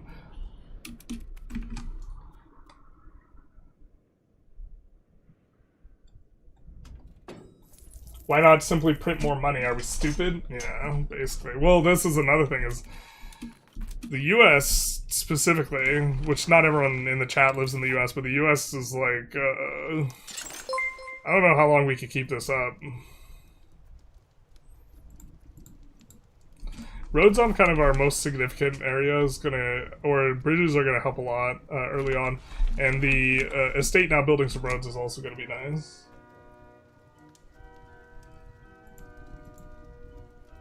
Skelly Boy, thank you for the follow, much appreciated.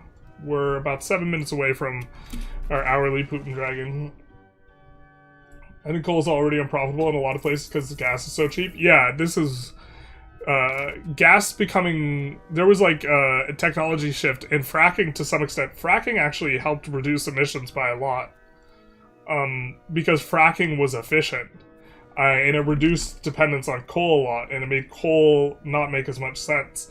And so when technologies make like renewables more appealing, then there will be widespread adoption. I feel like this is an explicit US solar industry problem. Australia doesn't seem to... Australia probably, in general, has a lot more places you can put... I would imagine they have a lot more sunny places, just in general.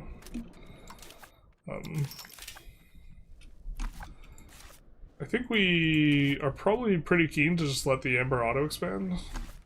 You know what we haven't built a lot of is trade. Trade's just incredibly efficient, generally. Let's add those there. We also don't have much urbanization at all. And we would like to urbanize in a province where we have iron. So here's probably where we're looking at first, maybe. Shutting down USAID is the worst thing the admin has done so far if you're concerned with the suffering of humans. I am definitely against the shutting down of USAID. USAID was doing so many things that were just incredibly on a per dollar basis efficient, and not only that, it was making Americans safer too. Not just because of the soft power, but like effectively like researching like infectious diseases is like difficult. You can't just infect people intentionally with infectious diseases. So having access to people that are infected with diseases for which to gather data on is incredibly valuable. And a lot of what USAID to some extent did was like study diseases that originated in Africa too. In terms of just like, and it was just like, it was so cheap. And you can't just like make a study where you intentionally infect someone. Like the ROI on like the USAID dollars was just insane. What happened to Crimean Bridge in October 2022? I don't know the specifics of what you're talking about. Did I assume that the bridge was destroyed, and the idea is that it was the Ukrainians who did it? I mean, destroying someone's ability to move material is something that can be valuable, but also, like, there was a dam that got destroyed as, like, Russia was retreating from a region, and then it was, like, it turned out it was a false flag. There's a lot of false flag things that, like, Russia does, and, like, destroying a dam is, like, catastrophic because it floods a bunch of places. I forget, this was a long time ago now. Or not like, I mean, it was earlier in the war.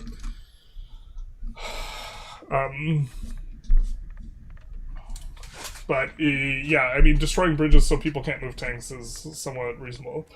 I know Bjorn, he could be seriously 10 to 20 years ago. I know the argument. I also used him 15 years ago. He could be taken seriously 10 to 15 years ago. You're saying he cannot be taken seriously now? Is that...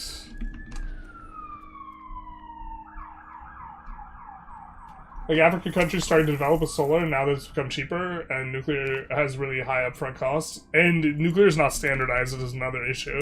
But this is something you could do. You could spend money trying to standardize it. Nuclear is really expensive upfront because there's not standardization across the industry, because people... there's like a lot of reasons for that.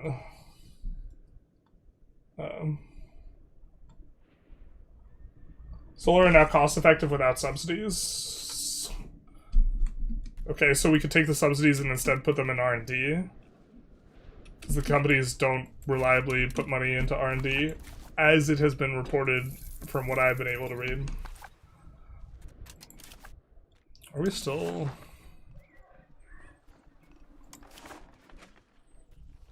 Yeah, this is still the one. We could just put this on auto expand. That's probably going to be fine. I don't think we're going to urbanize it, so let's just do that. Keep the economy kind of expanding a little bit while we mainly engage with chat.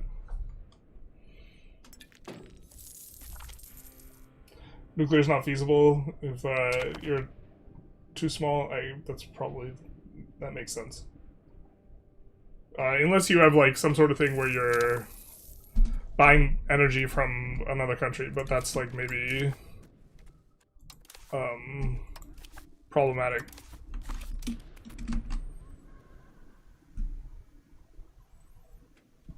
Ukraine doesn't intentionally target civilians in their apartments. Same can't be said for the Russian government. I don't think that's entirely true. I think Ukraine did do an attack in Moscow earlier in, I think, 2024. They were doing it. They like escalated to attacks that hit Moscow. But they're not doing like what the Russians did in Bucha, because they're not occupying the region and enslaving children and kidnapping them and like you look at like Bucha's just like enormous amounts of like torture, like rape, abuse, this type of stuff. I would like discuss it more as a topic, but like it's not. It will get deprioritized in recommendations if we talk about that extensively, and the stream could get shut down too.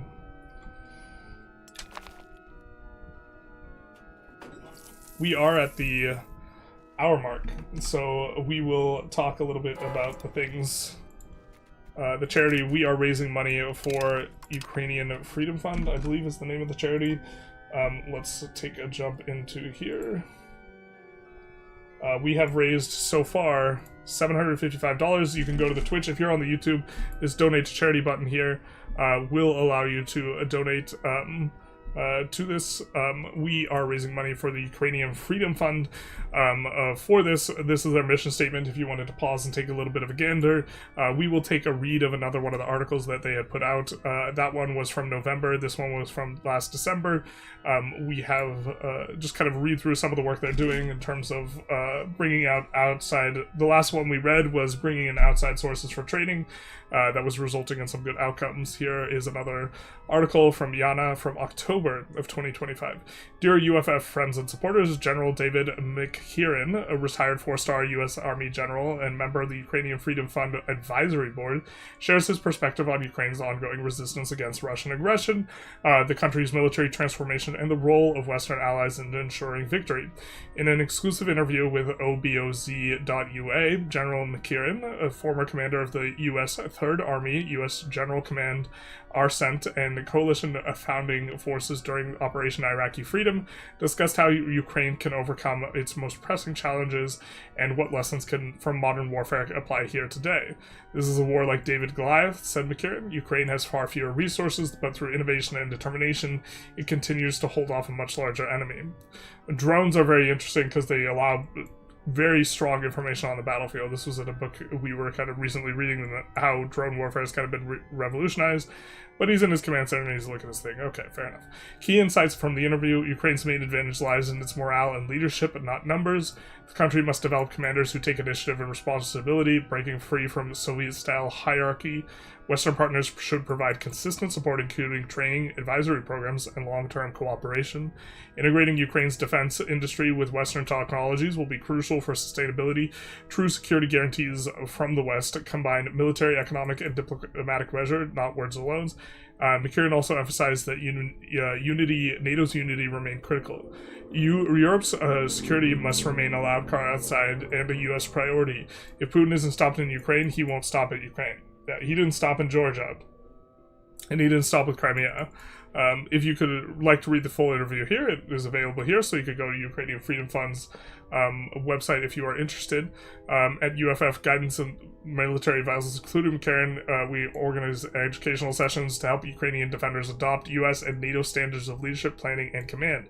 Each program strengthens Ukraine's ability to defend effectively and independently. Your support helps Ukraine defenders train, adapt, and move closer to victory. Thank you for standing with Ukraine. So, a little bit of a program that we have there, and of course, we will continue our presentation with Putin a little bit, and we've kind of left off talking about the lead up to Putin taking power. I think Invisible Wars is the section that we were about to cover here, and so talking about what is as propaganda tool and internet trolls, I think. And the disarmament. Yeah.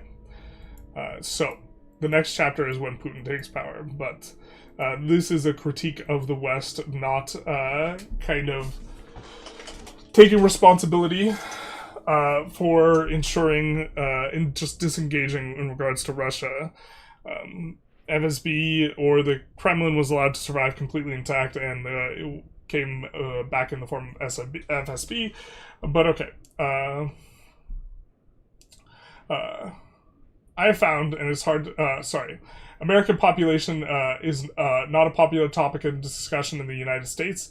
I have found, and it's not hard to see why. It is as disturbing as an American and embarrassing as to slavery is to many Americans. American population. I don't know where that starts off. That starts off the previous page. Is a popular topic for instruction in the USSR. So Native American population, what has gone on with that? It's a popular topic of instruction in the USSR. It was very important for the communist ideology to show why we're superior in every way, including morally and intellectually, which is why chess was so heavily promoted.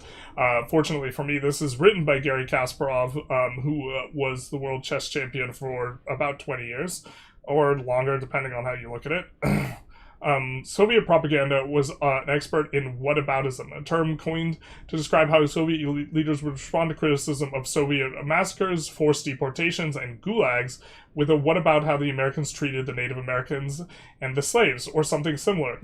For the most part, it was a transparent and shabby rhetorical trick of deflection in changing the topic. As Putin has revived so many of the old Soviet methods and traditions, whataboutism is popular today now thanks to the Russian cadres of internet trolls. Scarcely a critical tweet of mine on Russia goes by without a few instant replies saying that the United States or Israel did something similar or worse, or something entirely unrelated but also quite bad.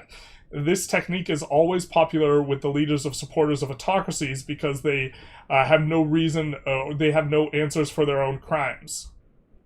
Let's see, he talks about Alexander, this gentleman, documented the horrors of happening inside the USSR, banning his books. He made a strong case that the entire Soviet system could only function due to the coercion and threat of imprisonment, as well as the free labor provided by the gulags. All right, not as on topic on this. But Kasparov is critical of the U.S. for an abandonment of a moral foreign policy, and he comments that passivity repudiates human humiliation narrative. That this complacency of the West is just in the... obviously kind of undermines the argument that the West is humiliating actively or accidentally Russia as following the fall of the Soviet Union. U.S. pushed Ukraine to give up their nuclear arsenal, which, if they still had, they would probably not get invaded by Russia. Clinton and Europe missed a chance to draw the lines of acceptable behavior for Russia, at least anywhere beyond the Baltic states. Later, the important element was to show clearly and consistently that human rights mattered and that human lives mattered. Clinton was so invested in hoping for a more cooperative relationship, and we could think of Chechnya in regards to Grozny being the most destroyed city in the world, that he could not simply state that massacring civilians and helping a state sponsor of terror build a nuclear program was unacceptable. The record of immoral passivity also puts more nails in the coffin of the myth of Russian humiliation. We have a little bit of a discussion about the Budapest Memorandum, where Ukraine gave its nukes, coerced by the U.S. and Russia. Let's, in terms of how Kasparov would frame it, Ukraine was giving up the third largest nuclear arsenal in the world under heavy pressure from the Russian Federation and the United States. In exchange, Ukrainian President Leonid Kuchma wanted a public pledge from Clinton, Yeltsin, and John Major that they would respect the independence and sovereignty of the existing borders of Ukraine. Womp womp. Obviously, Russia violated that agreement when they invaded and annexed Crimea in 2014. When I spoke with the forced Ukrainian President Leonid Krasnuk in Kiev in late 2014, he was adamant that the United States had betrayed Ukraine to Putin by reneging on the obligation that Clinton assumed in Budapest. He said it had always been Clinton, even more than Yeltsin, who had pressured him and the presidents of Kazakhstan and Belarus to relinquish their nuclear arsenals. To answer my own question, it tells the world that American security promises are worthless. Later, if such displays are meaningless and having one's own nuclear arsenal is the only way to be safe from aggression, it will not take long for other countries to move towards acquiring them, which, incidentally, I think makes the world less safe. But, okay. The policy of engagement without consequence or care for moral policy is prevalent across all administrations, and the removal of the Ukrainian nuclear arsenal should be seen as appeasement. Bush 41 supported Gorbachev to a fault and to the bitter end. Clinton's administration was similarly enamored with Yeltsin and supported him to the extent of coherent, consistent policy of pressuring for economic reform and democracy in Russia. Bush 43 made the same mistake with Putin by putting his trust in the individual instead of the democratic institutions, policies, and principles Russia needed so badly. American authority and credibility on the global stage was being whittled away throughout the 1990s. But leverage is only useful if later, he writes, but leverage is only useful if applied, and it is also a double-edged sword. Europe buys 4/5 of Russia's energy exports, giving it tremendous economic leverage over Putin. We've seen progress on this front, who made the Russian economy totally dependent on oil and gas. But instead of aggressively developing alternative supply routes to be able to leverage that to stand up to Russia, Europe dithers and cries foul when Putin blackmails Eastern Europe with gas supply as winter approaches. And winter has in fact arrived. Although since then, Germany in particular has become a lot better on this front. And then we will be back next hour with more of that. So, we are now, of course, very behind in chat. As one does, as one is. Yeah. Okay. I couldn't help you attacking whataboutism. What about other fallacies? Like, in general, logical fallacies? Another strong one is confirmation bias. I mean, people have a narrative that they want to hear, and what they will do is they will, when faced with contradicting evidence,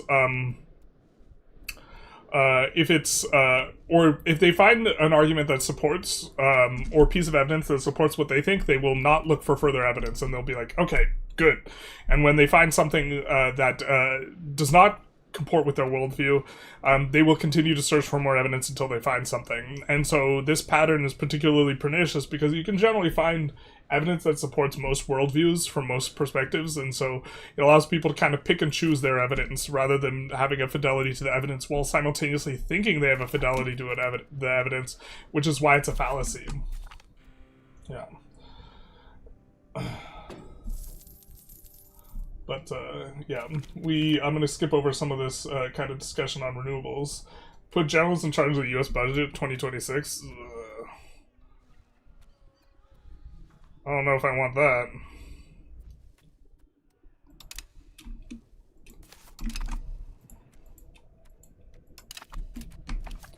Okay, what are we doing? Halish is making progress into them. Interesting.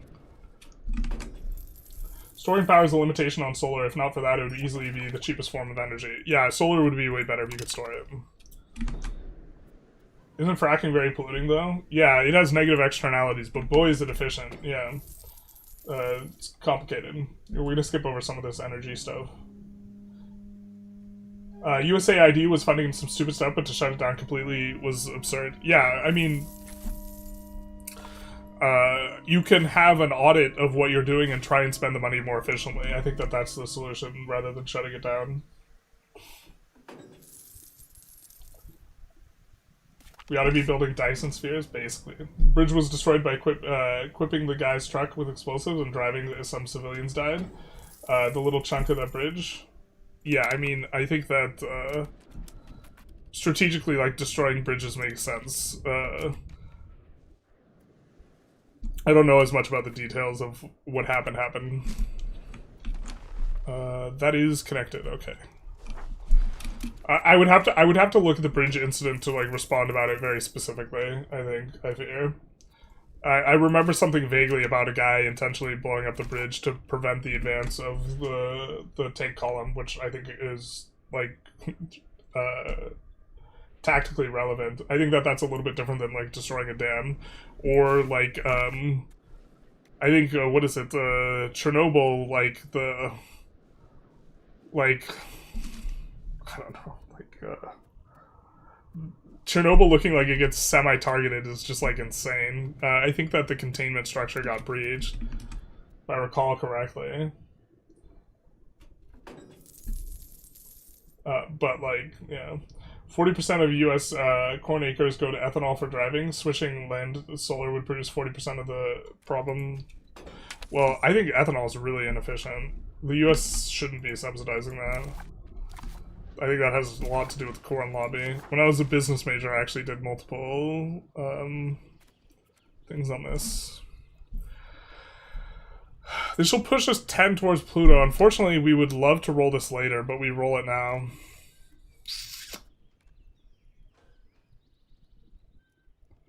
I think we don't even utilize it right now. I think we do this to push Spiritualist.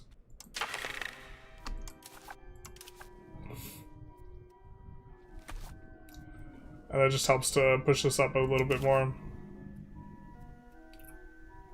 Kind of unfortunate, but it also gives us more support. So we effectively can take the stab, or we can take a war. We're gonna have a war. We have subjects making stuff, so we could do that. We could also growth of Cossacks power. I haven't seen this before. What does this do? Cossacks power. All right, fair. Plus 10%. We could go for max tax instead of the money. Do we like max tax more? Or instead of the stab?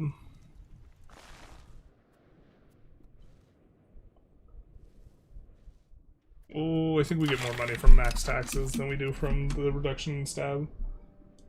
I think if we have under 10 stab, maybe we look at it a little bit differently.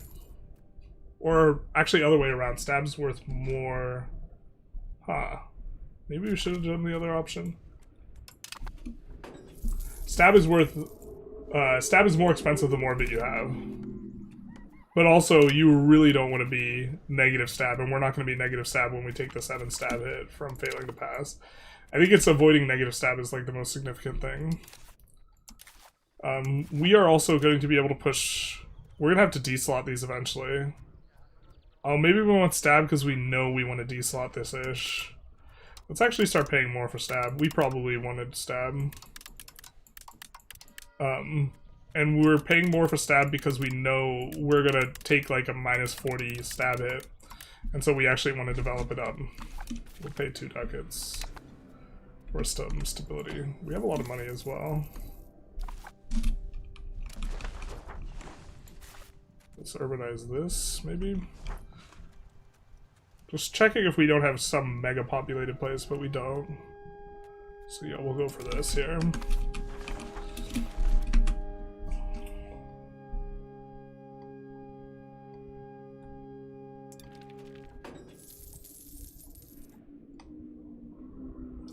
Natural gas is not a solution to global warming. No, but it's part of the solution. Getting people off of burning like really dirty like biofuel and like coal and onto natural gas is an improvement.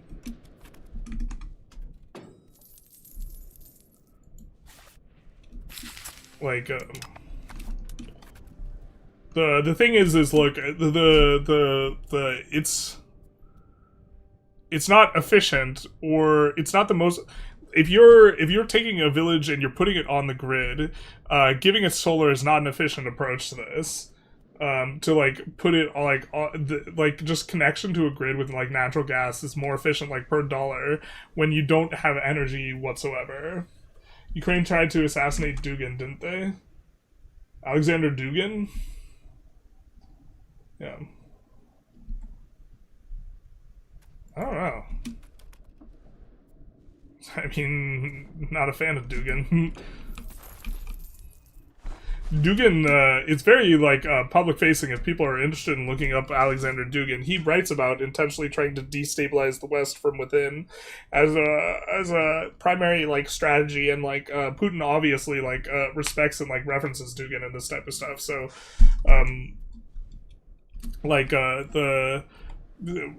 whether we like it or not, like, we're effectively already engaged in conflict with Russia.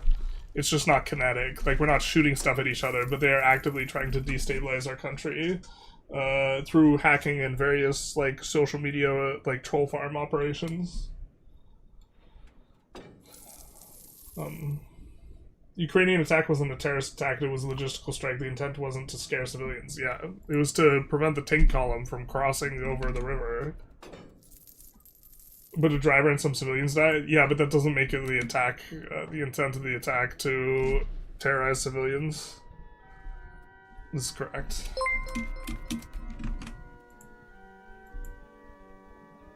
I mean, I assume that was the intent. I guess you can't know intent for sure, but I think that inferring otherwise is a stretch. Enrique Velasquez, thank you for the follow, much appreciated. Also, very often, we see authoritarians describe stuff as terrorism as justification for cracking down on people that are not terrorists. I mean, you see the US doing it right now. Just calling people narco-terrorists as a justification for shooting ships in international waters is absurd. Calling all of the Uyghurs terrorists as a means for having these concentration camps is absurd. It's very popular device for if you call them a terrorist, then you can just crack down on them in just a brutal and oppressive way. You know, the bombing and absolute destruction of Chechnya, also a good example, which, I mean, there were Chechens that were engaged in terrorist acts, right? But that doesn't justify the bombing of the entire population of the region. I don't know as much about the Chechen attacks, though. They wanted independence, so... USA cheap natural gas, closer power plants. We're gonna skim through kind of the argument a little bit on this type of thing.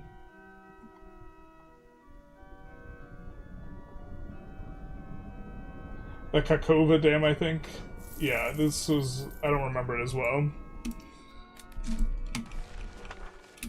This is gonna be nice because we're gonna be able to auto-expand tools out of there. I think we can maybe auto-expand this. It's actually making us decent money still.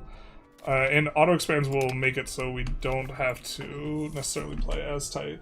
My point is that you're only seeing good in Ukraine and seeing bad in Russia. I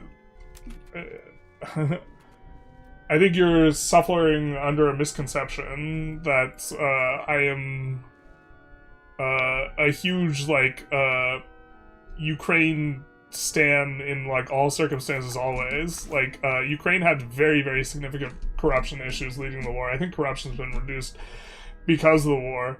But I have a Putin issue, not, like, a hard-on for Ukraine specifically. I do not have a previous issue, or like, not issue. I do not have a previous, like, super big nice for Ukraine. I have a very significant issue with Russia, or not Russia, but Putin specifically, because I think he's, like, an enemy of the West. Both sides are not angel, but at this point we can't discuss it objectively because we don't have access to some secret stuff. I mean, it's plainly obvious to me that, Putin bombed his own people with the Ryazan apartment bombings, or if he did not, he is tolerating a cover-up of it in order to help win an election, intentionally bombing your own population. That's insane. And I've never even seen an accusation, let alone evidence, of, like, Volodymyr Zelensky being, like, guilty of a similar thing.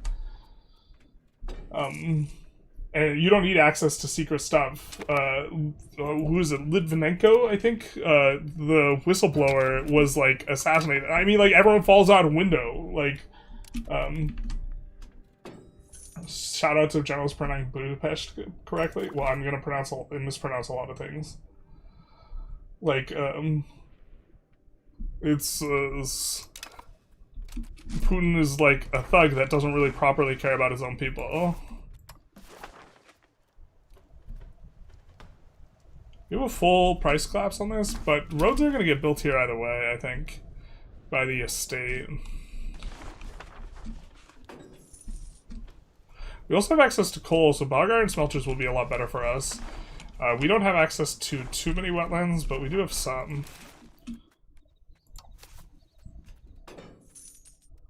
Yeah, it's basically break even. And we don't need to make... I was about to make some charcoal things, but we really don't need charcoal because we have access to coal.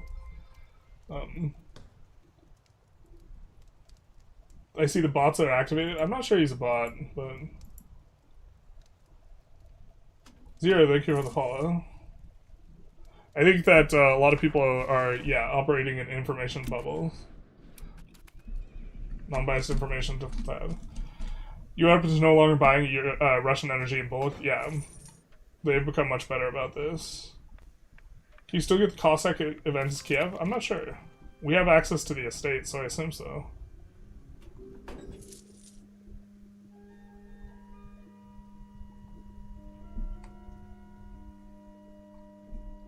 Just like Trump talking about the narco stuff to invade Venezuela. Yeah, I 100% don't think that action against Venezuela is justified. At this juncture, I think we're gonna rank acts of war. Invading a country is worse than kidnapping its leader, I think. But also, this classic deflection. Like, none of this being completely illegitimate legitimizes Putin's invasion of Ukraine. Right. 69 viewers, nice.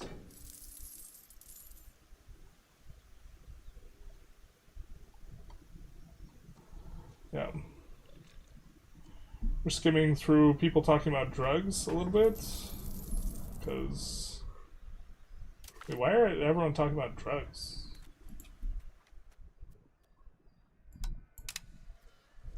I don't even remember anything in the discussion remotely relevant to that. I am catching up, but... slowly. Tools we will put on auto-expand. And we wanted tools here because this province produces iron. See, iron.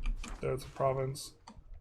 Put it on auto-expand. Not that we can auto-expand that much. Yeah, our main issue is a pop one. We don't have enough people. It's really nice that we have so many of these, though. We can build one more.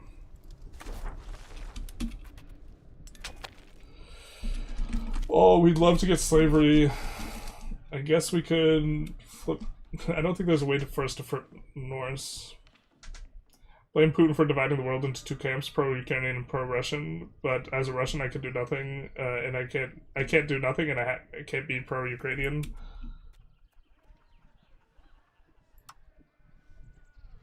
I mean, I think that's a limitation you're imposing on yourself. But also, you might have to do that for safety reasons, I don't know.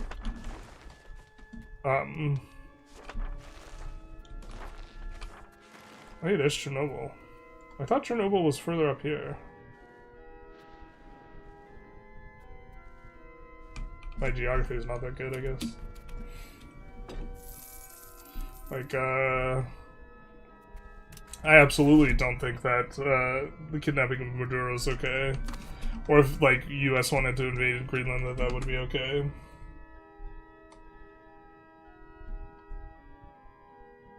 Favorite tactic since the Cold War? Like, it never actually ended? Yeah. It's actually cooler. Colder. What's colder than cold? Ice cold. Do you have gold this round? We want to form Ruthenia.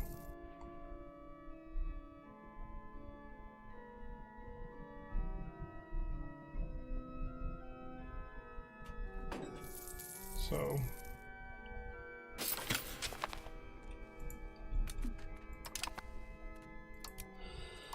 Alright. We have this pushed as much as we can, right? We do want to go Spiritualist. That's also max pushed. What is a max push? We can push Innovative now. Communalism being really high is going to help us for the revocation of the privileges. We could revoke a privilege here.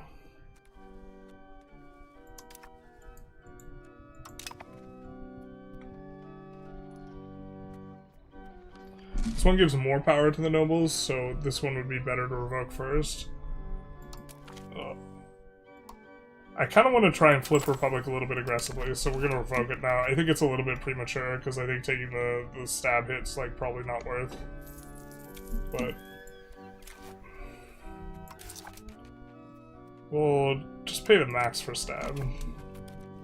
Try and resolve this. Yeah, our income's gotten down way a ton, so I do think we were probably supposed to try and get to 30 to 40 stab before we do that, but we're just going to try and accelerate this.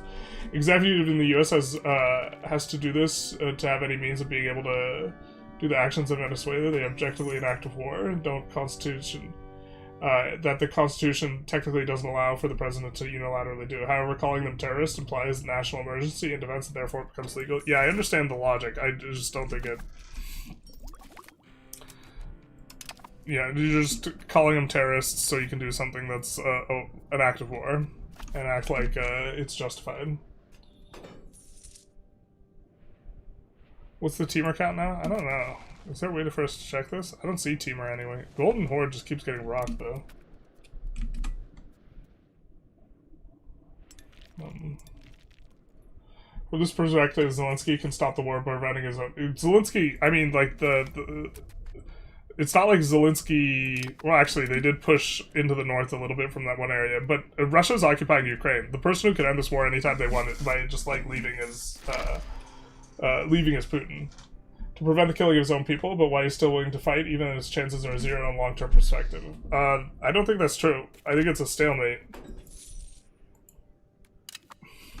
Like, you should surrender because you can't fight is, like, a silly argument as well. Should Russia just get, like... That's like... So... That's like saying every country should just get annexed by the biggest country in the earth because they wouldn't win in a war. Like... That's, like, an absurd line of logic. The person who can end this war... That's like, like... That's if I were to, like, punch someone in the face, right?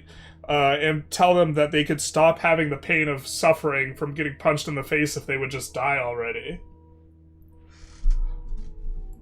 You won't suffer if you're just dead. Just die, bro. Why won't you just die? Why are you continuing this beating? Terrible.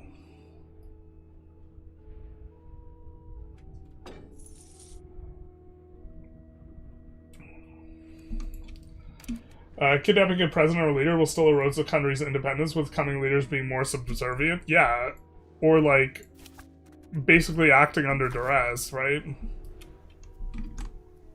We love drugs. Oh, we talked about the drug boats. That's why we talked about drugs. Yeah, fair. All right. Also, like if you were in the U.S. and you wanted to get mad at a country, like the countries to get mad at would be Mexico and China. If you want to, like. Bro, Venezuela's not shipping the fence, dog. Like, the argument doesn't even make sense from the perspective of drugs, even if that was a, like, legitimate argument.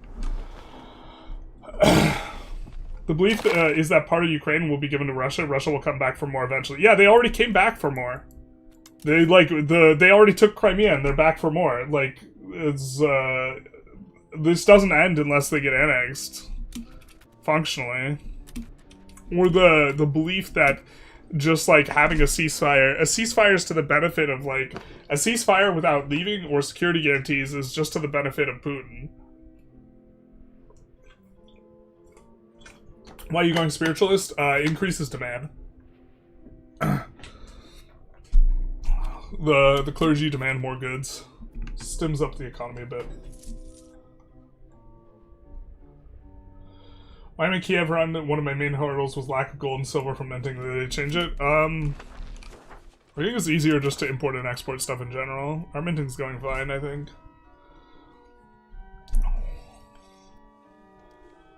We're making money.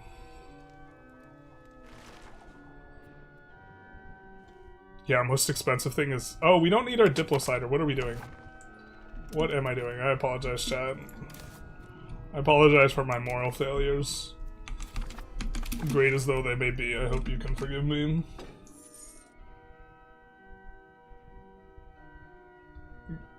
Good night, people from a broke uni student. I swear I wish I owned to donate. Good luck on the run. There are other ways you can support, like discourse, and just generally, there's other ways you can support. You can become more informed on the topic, write your representative, all this type of stuff. Donation 100% not needed. But take care. Nazis literally burnt books. Yep, I'm not a fan of book burning or anything of this kind. If you're in the US, you should be mad right now at the US, to be honest. I am mad at the US. We're raising money for Ukraine.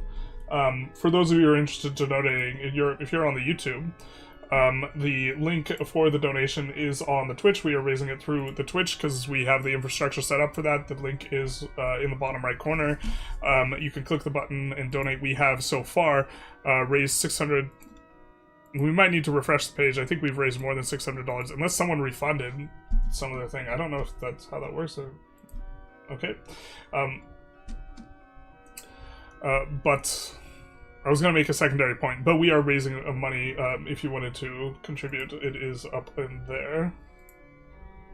There was a second point I was trying to make here, but I forgot it, and I apologize. Oh, you should be mad at the US right now? Yes. So, I think that in general, I do not have a means to. Sending money to Ukraine, I think, is actually particularly effective right now because they can do stuff like buy drones or pay for training of their troops and this type of thing. I do not have a way to, a very good way other than writing my representatives, which is already something I do, although my representative is already, like, very liberal, so it's not gonna make...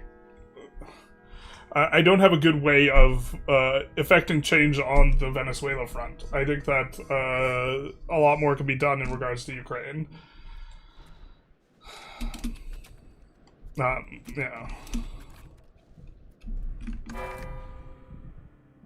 Russia's not crushing Ukraine, obviously, but she is winning. Russia is winning. Got pushed back recently, so the trajectories may be changing, but it's, I mean, like, it's functionally a stalemate right now. -6, thank you for the $25 donated to the Ukrainian Freedom Fund. Much appreciated, my guy. Thank you so very much. Also, Henry Charles Chinesky? Thank you so much for the $15. Much appreciated, my guys. Just a reminder, I will be matching the first $1,670.29, which was my monthly income last month on YouTube. Would it be a wise move for Ukraine to give up the occupied region and speed run NATO structures? Ukraine has mentioned a willingness to do that. They would give up the occupied territory in return for joining NATO. Putin says that that's a red line, and that's a red line because he wants to take all of it. He just wants to come back later. So, yeah.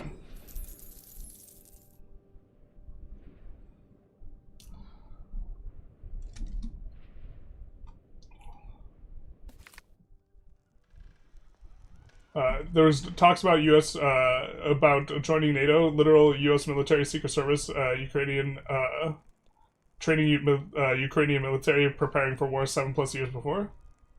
Yeah, it's a good thing they did. They did that following 2014. It's almost like they knew that that peace wasn't going to last. Formed the correct perspective there. And of course, like, the counter, like, punch is like, oh, they fomented, like, this type of, we haven't seen too much of it from the Russian trolls today, but the argument is that they were preparing, it was a defensive strike. They were preparing for an invasion of Russia.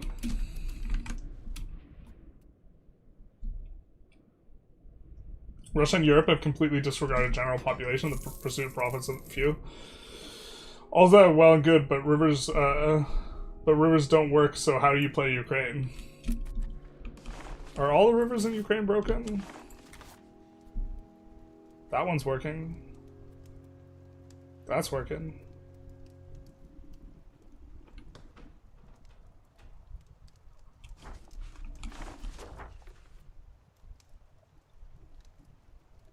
That one's not working. That is a broken river. Yeah, womp womp. Yeah, I don't know. We're gonna do our best. We're trying to raise money for Ukraine, not have the sickest Kiev run ever.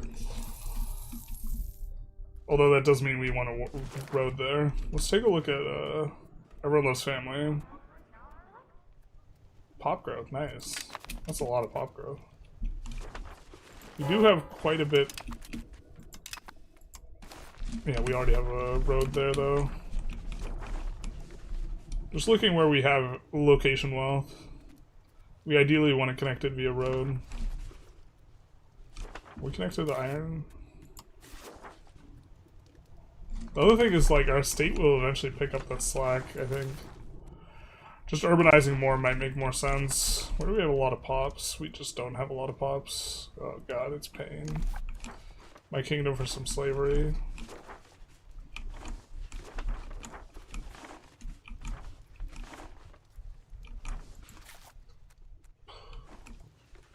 I mean, we're just not gonna have locations with a ton of pops.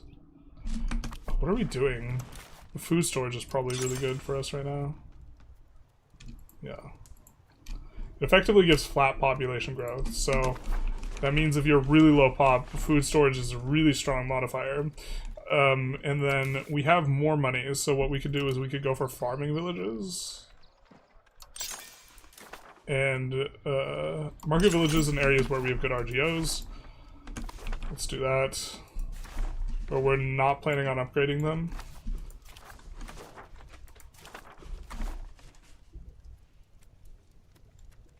I think we don't have enough lumber that we're going to be that keen on upgrading the lumber. We're also trying to play fast so we can catch up with chat.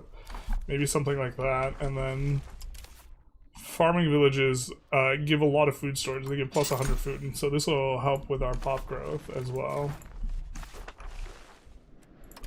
And then we can come in, go list, and subsidize the farming villages. And this will be pretty good. Because if the problem is pop, this is kind of how we should solve it.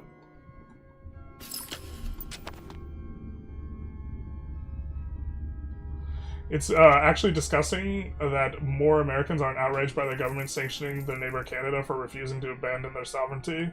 Yeah, I mean, I think the way the treatment of Canada is insane. This is what I mean by I've been a little bit less focused on Ukraine the past year. I've kind of been focused on what's going on in my country, but can't wait for the Happy Wednesday tomorrow.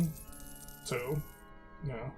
Assad was winning, regained most of Syria, put army sliders at minimum, we got bankrupt, and it was the end. Womp womp. Well, now what is that logic? Yeah. Let me show you from where the attack was planned. The argument is always so funny to me. The poor little Russia had to do a preemptive strike against the mighty Ukraine. Yeah. I mean, they argue that it's the West, but, like, if you look at who's being belligerent, it's, like, obviously, like, Look, you attack Georgia in 2008, you attack Ukraine, you take territory in both these wars, and then you attack Ukraine again, and it's like... But clearly... Barbarossa was a preemptive strike against the Russians. Yeah. Ukraine was joining NATO before Russia invaded and annexed Crimea. Russian invasion and annexation and failure of other choice besides NATO convinced Ukraine to seek NATO membership. Any other view is just BS. Yeah, they were against joining it. They wanted to be like... I maybe shouldn't talk as much about what Ukraine wanted back then. I know a little bit less about Ukraine before 2014.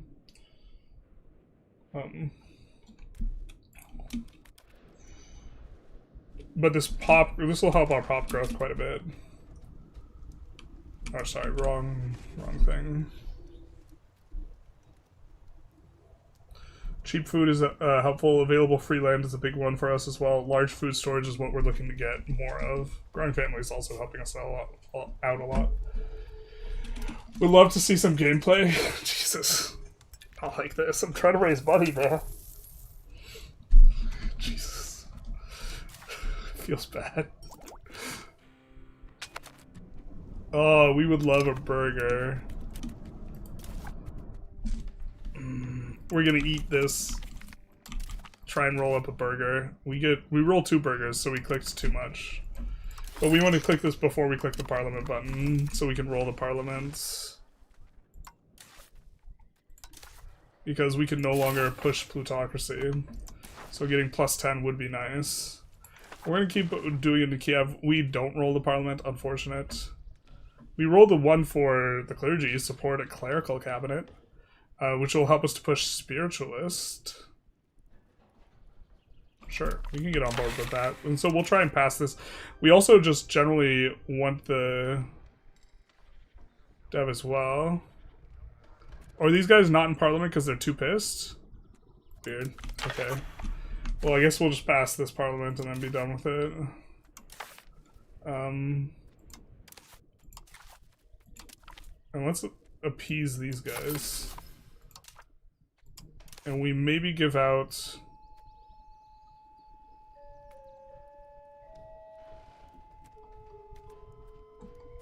this one.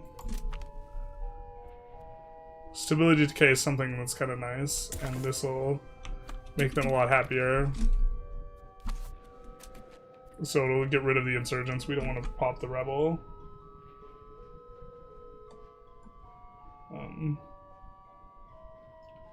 Problem stems from Russia's sort of collapse as fall of the USSR and the fact that USA and Great Britain didn't want to integrate Russia to Western oligarchy. But they did. They spent so much money trying to get them on board. They did want to integrate them. The olive branch was very much extended. You can... Kasparov goes through it at great length in his book, talking about all the resources that were provided to Russia. Because this is part of the victim narrative. This is gonna be nice for pop growth. I think generally we don't want to urbanize livestock. I'm not 100% sure that this is the correct decision everywhere, but I'm gonna try and...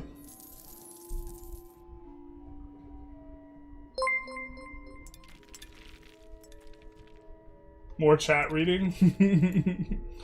So the man says more chat reading. Bark, thank you for the follow, much appreciated. What do you think is the strongest capital? Strongest economy? Traditional eco or capital? Probably depends a little bit on what phase of the game you're on. I have to do more analysis on this, but I think early on, you kind of want to move towards capital economy. Buildings cost being cheaper is also kind of nice, especially if you stack multiple of it. But I think eventually, towards the late game, you start getting enough production efficiency that it kind of starts swinging the other way, sort of, because RGO output is like multiplicatively effective with production efficiency in terms of the entire supply chain from like RGO to finished good. But production efficiency is where more valuable early on because your RGO, you get value, you get like 100% value because there's no input goods. Prod efficiency is more valuable early on because it can make it so you're making like 3 times as much from the building because there's like 80% value for inputs, 100% value for outputs, and so increasing the outputs by 20% doubles the net output. And so I have to double check the math on this type of thing, but I suspect capital economy is better earlier. However, once you're having like 100% prod efficiency, marginally it's maybe not as good, and maybe just having more inputs becomes more valuable because you drop the price of the inputs as well at a certain point. And so like they're multiplicatively effective with each other, so you want both modifiers, and so it probably depends which is better, depends on how much of the modifier you're getting on average. But in general, I think probably cap economy. Cap economy also has some good government reforms, whereas traditional economy, I think, doesn't have as good government reforms. And so maybe that's also, to some extent, an argument for it. think we have an heir coming of age sometime soon. Yeah. We'll swap our heir out for this guy. We'll have one slot devoted to Crown Power character and one to Burger character.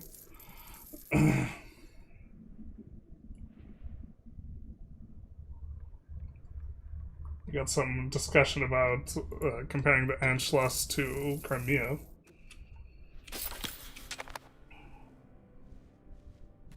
Someone saying capital is the enemy. I think it's a little more complicated than that. Ooh, did we pause in time? Just want to double check that we can't get too much.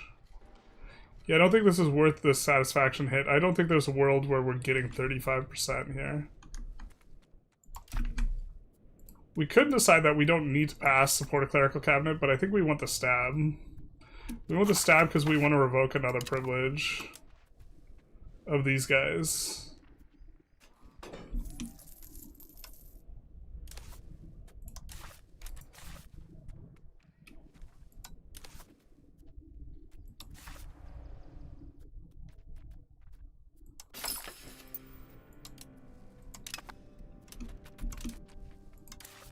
Let's see, what else can we push? We can push innovative. That'll actually be important soon. It does make it harder for us to regain stab, but okay.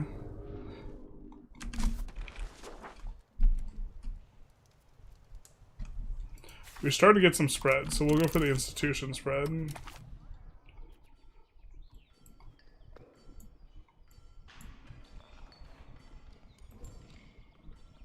I think antagonism received we're kind of in the market for.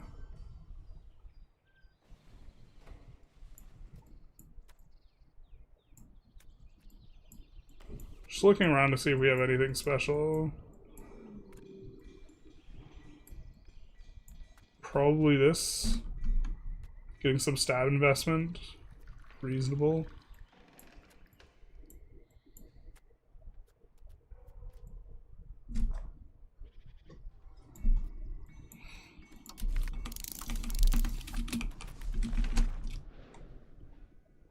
Crimea was part of the Russian Soviet Federative State Republic, but Khrushchev gave it to Ukraine, and 60 years later, this bomb exploded. Well, you're missing out the part where Crimea voted to be part of Ukraine. You're like leaving that part out in the timeline, and where the USSR / Russia. I'm a little bit fuzzy on the detail of exactly what it was at that point in time. Recognized the sovereign borders of Ukraine, which included Crimea. Make Kiev great again? Yeah, but with a Y. That's the Russian spelling. Have you read Putin's essay in 2021, right before the invasion, where he called it the historical unity of Russians and Ukrainians? Yeah, I mean, it's clearly like, he's like, Ukraine's not even a country, bro. And then, like, yeah. That'd be like us saying Mexico's not even a country and then invading.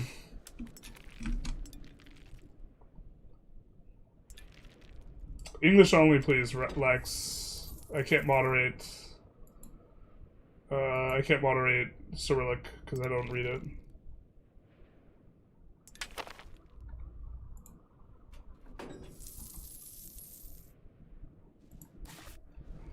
Low-key doesn't make sense for my real-world view to switch from capital economy to trad. Well, I mean, if you stack...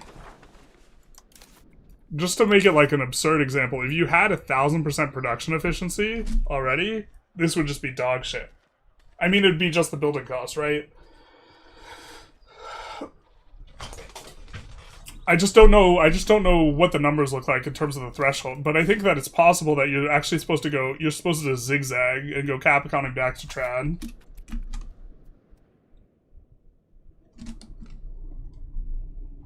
Ukraine was literally forced by the West to not fight the Anschluss of Crimea, to stand down and not shoot the green soldiers, etc. I do believe there was exchange of fire during all that. But that is, brother. Leader's more likely to die when he's leading.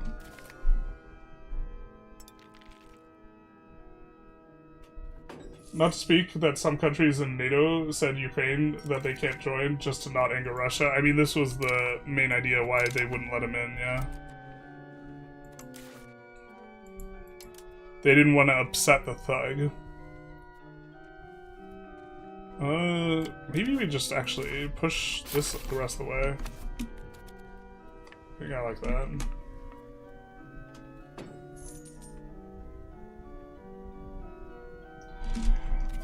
Agree a lot because it became blindly value maxing in a variety of this to so many of them to balance them out decently. It was interesting, free subjects, you used to maybe like want to push 20% towards free subjects.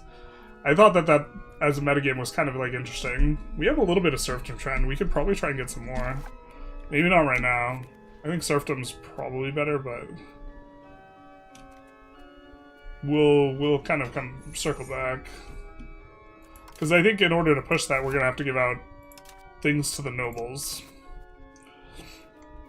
And we need the nobles weaker than the burghers. And you don't get flat burghers from plutocracy anymore, so there's a little bit of complexity there. I wonder what the revoke cost is now. Not that we would revoke now, it's still 54-ish. Alright.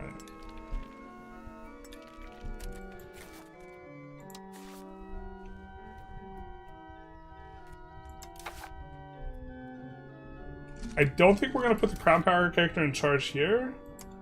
Because I think what we could do is we can make him head of cabinet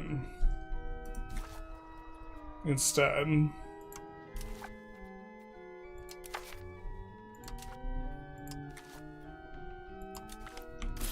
And head of cabinet will give you the most possible. Also, it'll give us a little bit faster push. I don't think it changes the amount of months we need, though.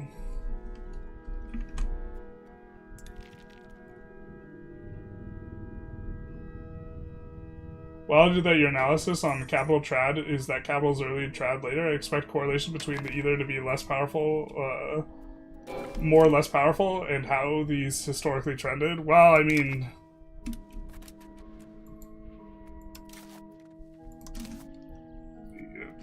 it's just a rare modifier to have raw materials output, but pop cap also more valuable as you approach the cap. And food production, food is less pressured when you're not as urbanized. Like, everything about it is, like, pushing you kind of in that way. It's not intuitive, though, I agree.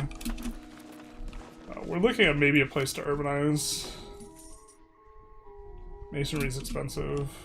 Again, I don't think we have stone.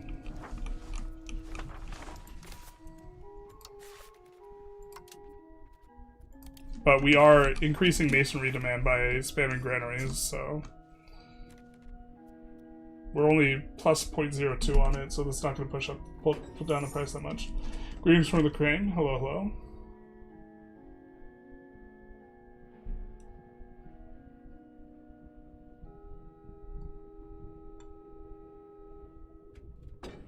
Pretty important general betrayed Ukraine with Crimea and worked with Russia in 2014. Womp womp. I think changing values should upset your pops like hell. Yeah, pops don't get upset about that type of thing.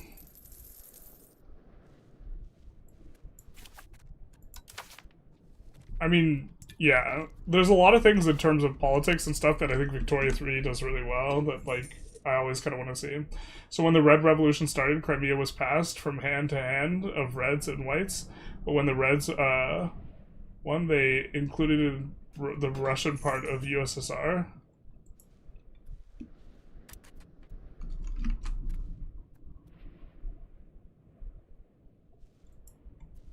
Are you talking about... I thought Ukraine was... You mean the October Revolution? Man, we're talking about the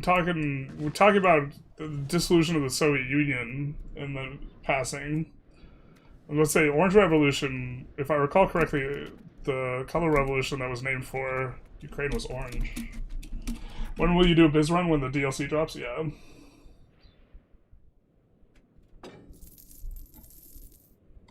No more free burgers. So sad. Yeah, it makes the value trash. I think I'm not a fan of it. Push serfdom a little bit.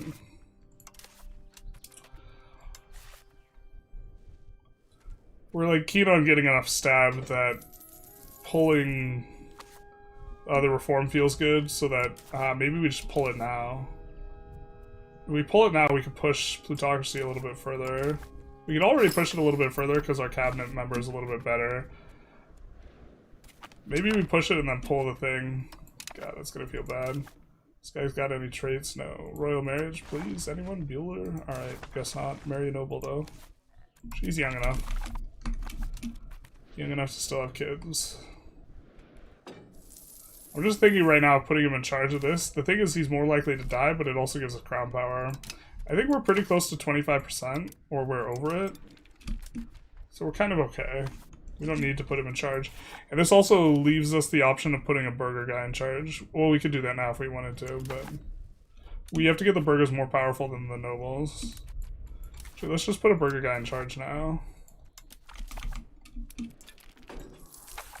Well, I guess that decreases our crown power slightly.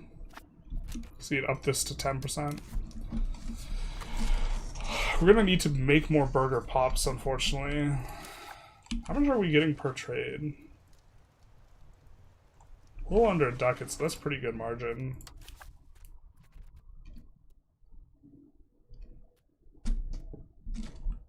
Masonry is still expensive. Can you show how to earn money with trade? Have really good RGOs. Have a bunch of trade efficiency modifiers. Trade efficiency is really strong. And if you don't have either of those things, you kind of have to get production going and then increase trade and value in parallel because you'll be exporting stuff.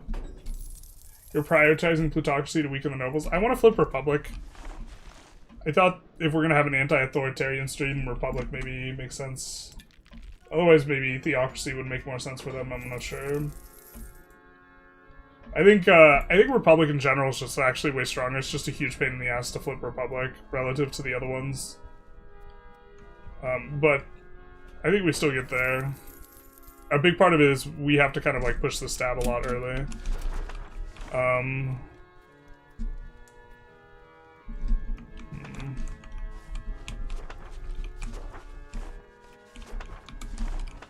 Well, Tab doing that has always been like a wild trip.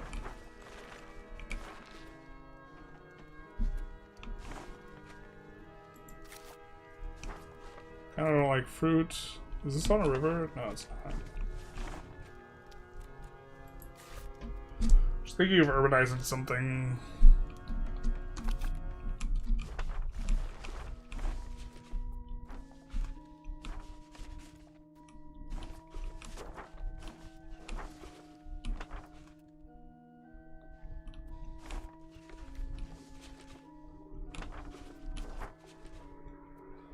Could build more farming villages.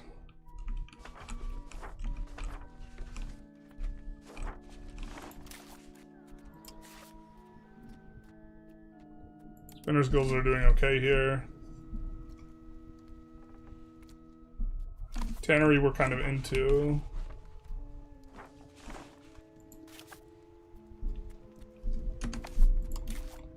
Yeah, I mean, I guess I'm kind of into not urbanizing stuff and going to a bunch of farming villages. I don't know if we keep the wool de-urbanized.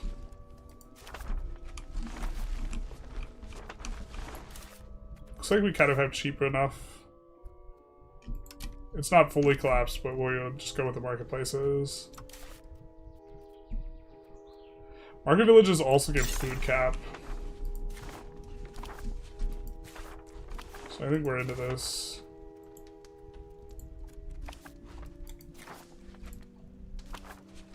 They will also give dev because they will create burger pops.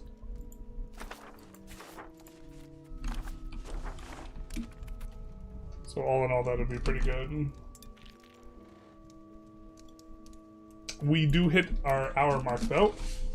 And so did want to remind everyone that we are raising money for the Ukrainian Freedom Fund. Here, let's pull up the name. It is the Ukrainian Freedom Fund.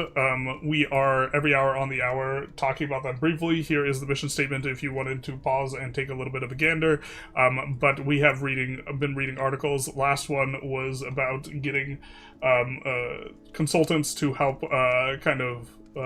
train the Ukrainian military. This is also what was involved in this article, which we had read previously, but we will be taking a gander at why education matters in war. Yana Belash, and this was written in August, so this is very recent. Kind of almost every month we are seeing a different one of these articles. The Wall Street Journal recently published a sobering report. Ukrainians' army, once nimble and adaptive, is struggling under the weight of the Soviet-style command tradition. Soldiers describe a culture where initiative is punished, decisions are centralized, and casualties mount because commanders hesitate to trust the judgment of those on the ground. We have some photos here of people getting instruction on the front lines, bringing in leaders from the West, NATO, and the U.S. type of thing. While working with the UFF, Major General Williams Mullen III, USMC, then recently retired commanding general of the U.S. Marine Corps Training and Education Command, identified these issues while visiting Kiev in 2013. He developed a UFF support plan explaining the shortcomings of Ukraine's existing military leadership. The legacy of Soviet system of command and control focuses on tight control of information, strict top-down control, discouragement of subordinate leader initiatives, ineffective at best, non-CO officer ranks. They all wear the rank but have no actual authority. Unit leaders and command posts, as well as back from the fighting to facilitate passing of orders from higher to low, and a slow, intermittent pace of operating, especially in the face of electronic interface and commands and control networks. Higher level leaders stack situational awareness, resulting in orders that are not appropriate to the situation at hand. Due to information control, there is a lack of situational awareness, which inhibits effective planning for large-scale operations, especially planning that involves combined arms and supporting services. There is little trust in either direction of the change of command. Higher leaders do not trust subordinate leaders to make decisions and initiate based on changing circumstances, and lower-level leaders receive orders that do not make sense, and in some cases force them to do things that are counterproductive at best. In a military that has vast resources, especially personnel, this could work eventually, though it never works well. In a military that lacks resources, it can be disastrous. They do have an additional article. We are not going to read through this. Mission command is a NATO doctrine where senior leaders set clear objectives but empower subordinates, brigade, battalion, and platoon commanders to decide how to achieve them. This is the approach that is the opposite of the rigid Soviet model. It encourages initiative, speed, decision-making, and most importantly, saves soldiers' lives. Ukrainian Freedom Fund has been working for 2 years to put this doctrine into practice. Through our educational programs, we've supported training at multiple levels, brigades, battalions, and now Corps headquarters. The shift is not academic. It means that soldiers can adapt quickly to changing conditions. Units can maneuver effectively instead of waiting for top-down. That shouldn't be another bullet point, but okay. Waiting for top-down orders. Casualties are reduced because the local leaders make faster, smarter decisions. Why education matters in war. Weapons win battles, but strategy leadership wins wars. Without reform, Ukraine risks fighting the big Soviet army with the little Soviet army. That's not good. You want to be the big spoon. As one soldier bitterly described it, that's why education in military decisions making is vital. As drones, armor, or artillery, it builds resilience, trust, and effectiveness across armed forces. By supporting UFF, that's the Ukrainian Freedom Fund, you're strengthening Ukrainians' defenders not only with resources, but with knowledge and leadership skills to protect lives. Thank you for standing with Ukraine. So that is the Ukrainian Freedom Force. If you wanted to contribute and you're on the YouTube, there is this donate to charity button. On the Twitch, we are doing it through Twitch because we already have infrastructure set up for that. Though you can find the link down below in the description of this video. Moving on to the Putin dragging part, we do have this presentation, which is from the book Winter is Coming, written by Garry Kasparov in 2016, detailing why people need to be concerned about Putin. And so we are going to be reading through some excerpts from that, and I think that it's useful for understanding Putin, why he's a thug, and we are just getting to the point now where Putin enters the picture, having covered, since the fall of the Soviet Union, Yeltsin and some of the complacency of the West a contributing factor. Milosevic had managed to retain his view of many a totalitarian figure before him. He believed that democracies were slow to act and it was a sign of weakness. If they were affluent, they were also decadent. In addition, because of politicians and their citizens feared paying the price of war, they could be bullied. This is part of Russian military doctrine that they have published publicly. Their doctrine of escalate to de-escalate. And specifically in their doctrine, they argue for using nuclear weapons to force the U.S. out of conflicts because the U.S. cannot tolerate or has a lower tolerance to the loss of human lives than Russia does. And by having a higher tolerance, they can engage in conflicts for longer, as long as it's not a direct kinetic war between the U.S. and Russia. That is, that the U.S. lacks the kind of vigor to stay in, or this type of thing, or that the people won't support it for long enough. Sadly, we can add to Halberstam's first sentence, and like many totalitarian figures after him, Putin performed the very same ruthless calculus in his dealings with the free world over the invasion of Georgia in 2008 and over Ukraine today. This invasion of Ukraine today is, of course, him talking about 2014, and so the kind of amendment to this is, and Ukraine later. Putin performed, and Ukraine today, terrorists of every kind use this reasoning. They believe that democracies are slow, affluent, fearful democracies cannot stand up to the bombers, suicide bombers, and bloody massacres. A little bit of a kind of excerpt on how Putin rose to power following Yeltsin. With flagging health and popularity, Yeltsin put Putin in charge of dealing with Chechnya and positioned him as the successor. Very successful post. There was enormous economic issues under Yeltsin, and one of the reasons that Putin was very successful was because the price of oil increased basically after he took office, and it just like skyrocketed, and the Russian economy took off. But a lot of that was absorbed by the Russian oligarchs. So to read into the excerpts a little bit, before that, in reverse chronological order, Putin had a fairly anonymous member of Yeltsin's presidential staff, a deputy chief in the Federal Property Management Department, and a member of the mayor's staff in St. Petersburg. Formerly, he had been a KGB intelligence officer in East Germany until the fall of the Berlin Wall. On August 9th, 1999, the largely unknown Putin was, to the great surprise of everyone, put in charge of the Russian government. The surprises didn't end there, however. At the time, Yeltsin announced that he had hoped Putin would succeed him in the presidency in 2000, and Putin publicly stated that he would run. This made Putin stand out compared to the other prime ministers Yeltsin had gone through in the previous 18 months. Russia was facing many challenges at the time, but the top priority for the government was promoting Putin as the undisputed president in waiting. Continuing on here, what was ostensibly an anti-terror operation turned into a scorched earth campaign in Chechnya.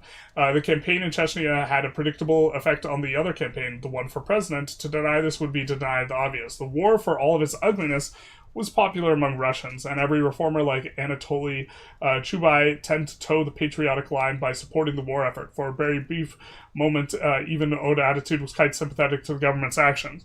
We'll come back to this later regarding the apartment bombings in Moscow, where there was a false flag where the FSB was bombing Russian civilians for the purposes of winning this election, and Putin either participated in this or at the very least covered it up. Sorry, I'm starting to lose my voice. Innocent people were suffering, and the suspicion at the time was Russia was using excessive force and committing war crimes later confirmed. The Russian press was also largely controlled by Yeltsin's oligarch supporters, who had also endorsed Putin, or you might say created Putin. The idea for the apartment bombings was to blame it on the Chechens, of course. Not that every instance of bombing was FSB blaming Chechens, but the idea was to garner support for the war, on which was a topic that Putin pulled favorably, or looked favorably. Worried that the reforms might be rolled back by conservatives, the Yeltsin's reform team, led by Yegor Gaidar and Chun Bais, of course, apologies for pronunciation, started selling things off at frantic pace at absurdly low valuations. Mikhail Kordovsky and Boris Brezhovsky. I think Kordovsky had his media empire seized. Already two of the wealthiest and most influential oligarchs acquired their huge energy firms, Yukos and... Oh, okay, never mind, these Yugos. In Sibneft for less than 10% of their real value. This is, of course, the kleptocratic kind of unfolding under Yeltsin. Such sanction looting continued under Putin, of course, and continues today. The difference was that in the 1990s, Russians could find out about it. Now, the press is controlled. A decree granting Yeltsin the real reason to back Putin is, of course, becomes obvious after Putin takes power. A decree granting Yeltsin and all of his relatives freedom from prosecution was signed the same day Putin took office, revealing the real reason why Yeltsin had selected from successor, self-preservation.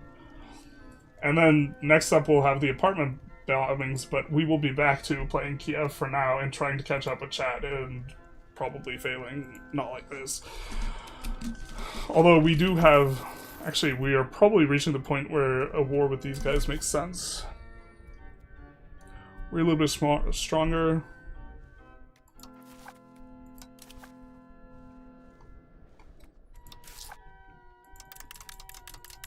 Let's invest in this. Generating ability to get claims.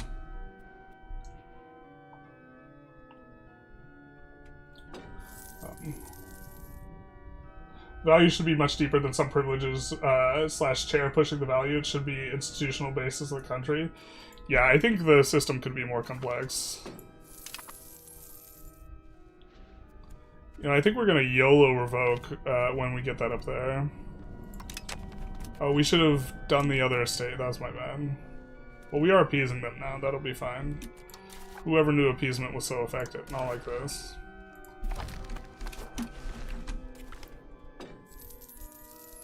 Gorbachev gifted Crimea to Ukraine. And upon which it was Ukraine's, yes?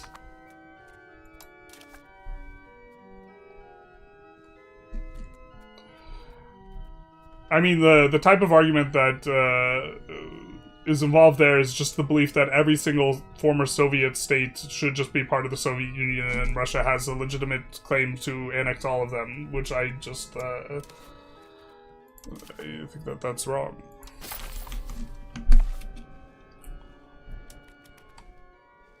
We want to push that. Considering yoinking this out, I think we'll wait until we have at least 15. Stab.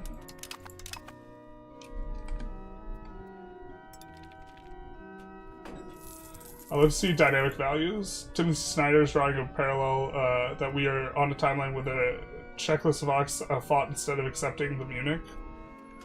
Interesting.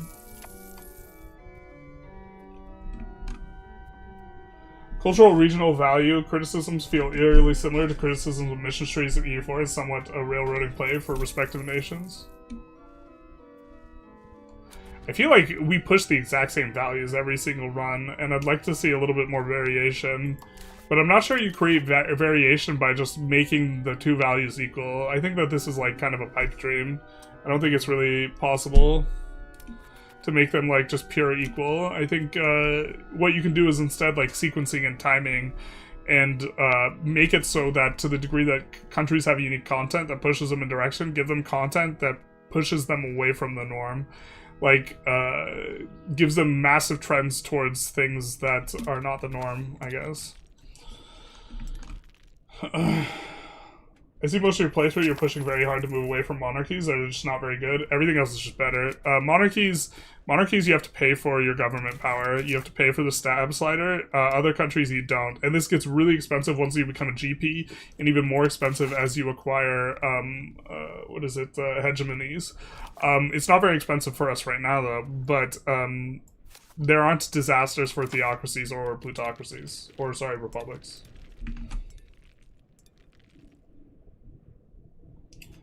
Yeah.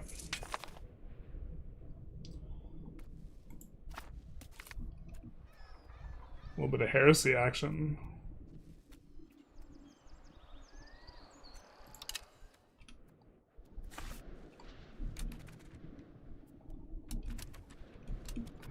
It's interesting. I wonder. Actually, no.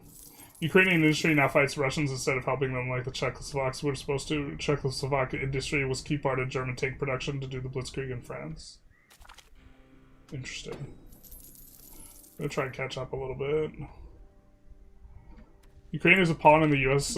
Game to break away from any form of commercial relationship, commercial relation between German industry and Russian resources. I'm French, so this fact saddens me for many reasons.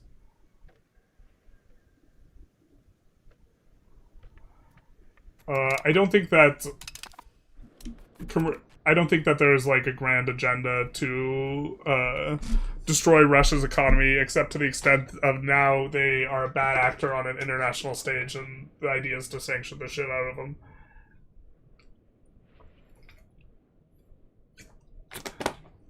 Economically speaking, they're incredibly open, and generally speaking, the U.S. does not have a more subversive economic agenda. Otherwise, most of what the U.S. does on a national level is just to enrich the billionaires in the U.S. as much as possible. So this narrative that they are trying to victimize Russia, I think, is just very much incorrect. If it makes the billionaires in the U.S. money, the U.S. government's for it. If it doesn't, they're not. I kind of love that the devs are working to balance societal values, making it different from playstyles. I wouldn't want them to make it certain slider just a dead end and need to switch. Well, I think what they're moving away from is instances. So on release, I liked serfdom and free subjects a lot better. On release, serfdom was better, but free subjects was easier to push towards, and you often ended up going free subjects. And if you had a nation that had flavor that gave you a serfdom trend, this was really great because it allowed you to push serfdom. Or if you had something that gave you a lot of peasant satisfaction, this also allowed you to push serfdoms because you didn't need to give out as many peasant privileges. And I thought that this system was much more interesting. I thought centralization pushing was way more interesting as well, because even though you went centralization every game, it became a game of how you could pick up stuff that gave you decentralization and playing around it, while still maintaining the centralization trend so you didn't backslide. As it stands now, you're basically just pushing one value. There's one that's clearly better, and I think the dream of having it just be on a knife's edge, perfectly balanced, so that in half your runs you go one and half your runs you go the other, I don't think that that's necessarily achievable. Also, I think that the balance probably as a whole is less balanced than it was on release. Innovative is just as good on release. Essential is decentralization is, you have to go decentralization, I think, more obviously now than you had to go centralization on release.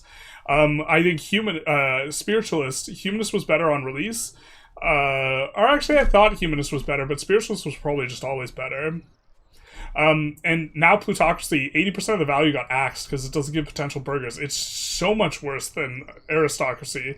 We just have to do this to flip Republic, and then we're just going to flip back to Aristocracy. Free Subjects versus Serfdom was really close on release. Now I think it's not that divergent, so kind of whatever. I think conciliatory is better unless you're world conquesting. Quantity got nerfed. It's still probably... for as far as any value goes, quantity is the most obviously better than the alternative. But it's not hugely... Both of these aren't hugely important to your nation, and pushing either of them is difficult. Offensive, defensive, I don't think it's been changed. Naval gives you 2 extra governors, so it's very unambiguously better, and was better before, but now it's just, like, turbo better, and these other ones haven't really changed. So, like, I think it's, like... I think in regards to the value specifically, there's not been too much productive stuff. Kaidos, thank you so very much for the $5 donated to the Ukrainian Freedom Fund. Much appreciated, my guy. Alright, we gotta try and catch up, though.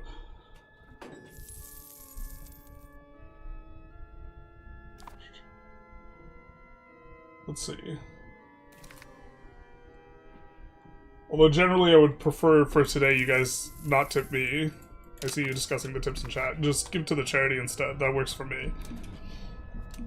Serfdom's policy was to maintain the status quo, somewhat stable system, albeit inefficient. Question, should you go off of, if you're in a position you want to survive coup to civil war?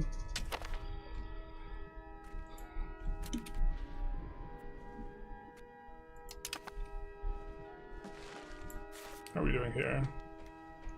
We almost have enough guys to declare the war.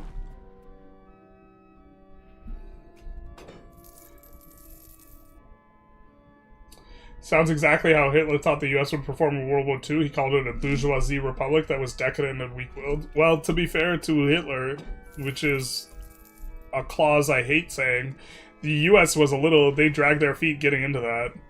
It was only until the US was attacked on their own soil that they joined in. Oh, I'm starting to lose my voice here. Ooh, we get someone defending Russia here with Zelensky is a U.S. plant. Maidan is where things started. Yeah, I think that okay, incoming is a reference to Victoria Newman. I think the onus is much more on the Ukrainian people for getting rid of Yanukovych when he obviously just completely U-turned his policy on the EU. We're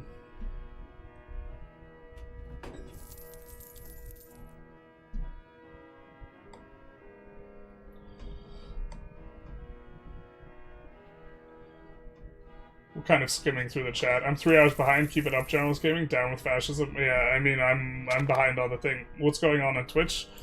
We got some people with opinions and stuff, I think. Twitch is debating whether Crimea is Russian or Ukrainian, should be independent, or IMO it should be an independent buffer state. I can't remember if that was on the ballot for Crimea. I know there was a vote about stuff. I don't know if being independent was an option for them. Why does this say that we're... Oh, because we have all the subjects who maybe help us out. Yeah. Let's say this is a lot of people to fight.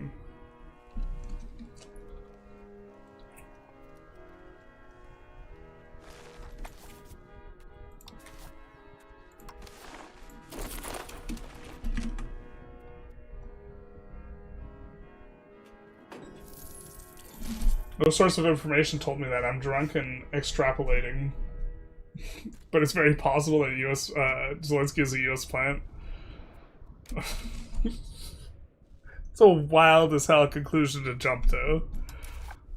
Just like saying that he's a plant just because he could be a plant, just because reasons.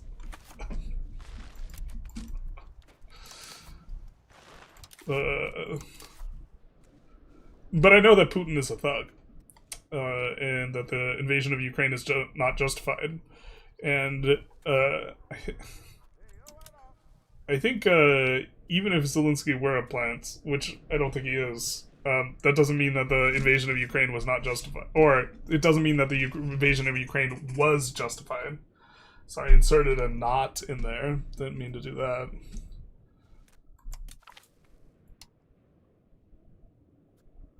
That is the war goal we want. We will raise all the levies.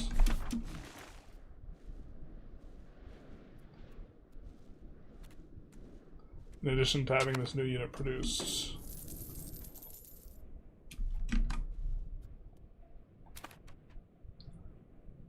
Don't chat and drink, kids.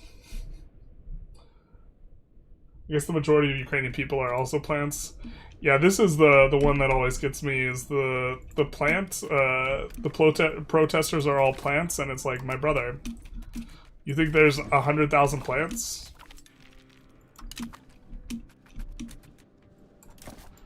I mean, that's a vibe.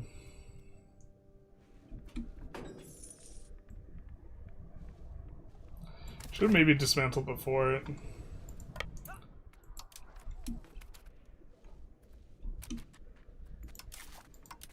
Just looking to clip some of these smaller armies before they all link up. I think they have a lot of guys if they link up.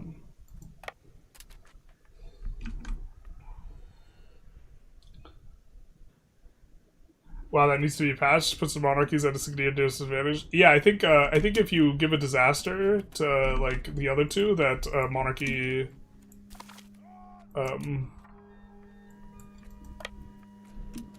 gets a lot better. I think that the worst is probably theocracy if they change that. That would be my probably opinion. I think we just want to repeatedly clip armies if we can here. Just going to continue to make Kiev have the most dev possible for the RP. Crown power, temporary crown power is actually going to be nice here. Okay, I like this. This is good for us. We will demand a new monastery. Contain professional armies.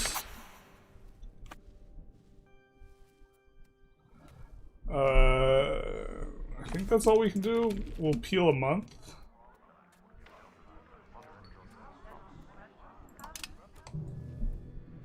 We'll peel a month tick off, so that the crown power can change. Oh, brother, we get an architectural visionary? It's freaking magical. And we did that so the crown power could adjust. You see with the 50% bonus, we're up to 34. This proportionally really decreases the power of the nobles, and the idea behind us doing that is so now we can revoke the thing that is giving us progress towards aristocracy. We can revoke this for much cheaper. Makes the estate big pissed. And so we're still appeasing it, but now we can push plutocracy all the way up to 92, baby. Let's go! That's one event. We just need to peel one event.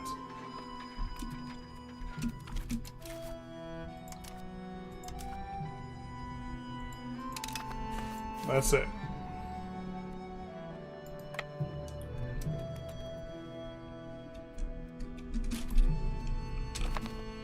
Let's do that and then kind of walk forward a little bit.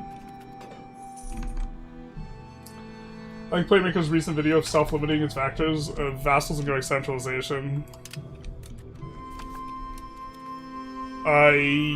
Yeah, I mean, it's clearly not better. But Playmaker, I'm like 99% sure understands that. Or I think he was trying to test it, but like if you test it, it's like clearly not better. Like it just, what you get from centralization is just not as good as what you get from like unlimited free cabinet actions.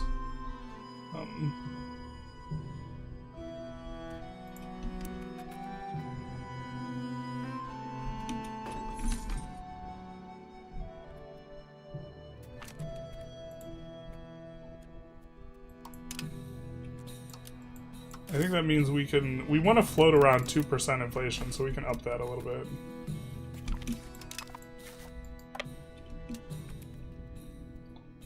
Alright, we catch them. We catch them with their kilts down.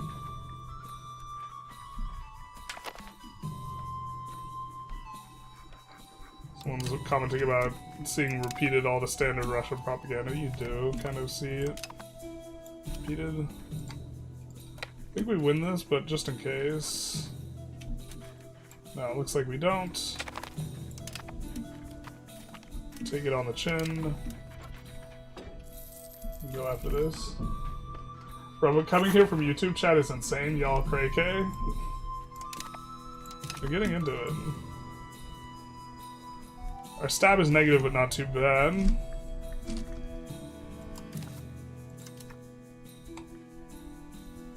These guys are going to be so weak, too. This is going to work for us.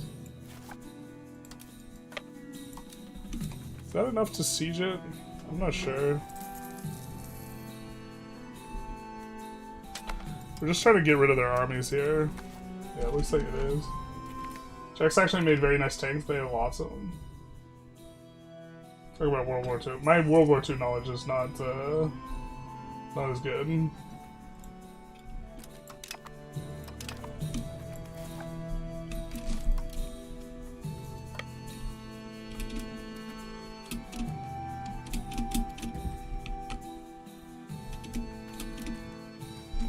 Looks like they handle that, actually.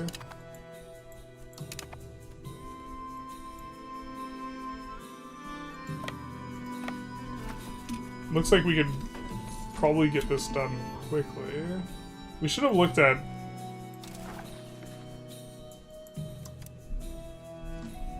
Yeah, we can't take,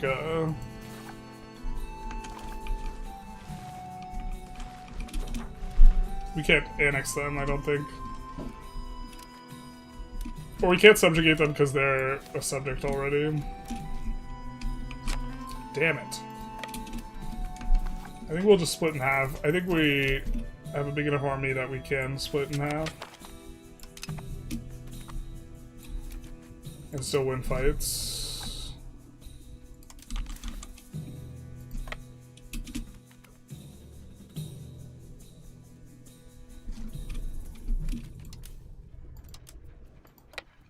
We do want to siege this fort down.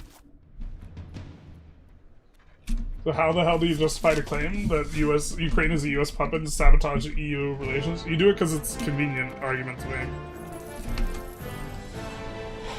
I mean, like, there's no justifying the invasion of Ukraine, so you do what you can, which is whataboutism and conspiratorial thinking where the US is simultaneously, like, weak and in charge and running everything.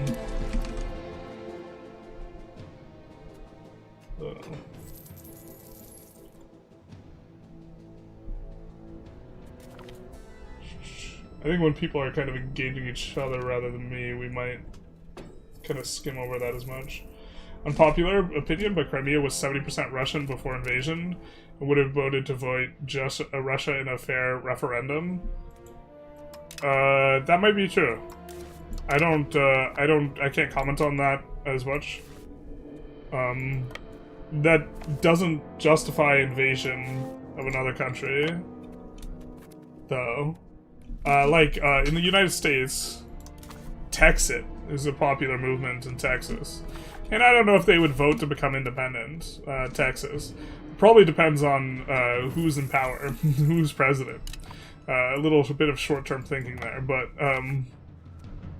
that's a popular movement. I don't think that once you're part of a nation that you necessarily...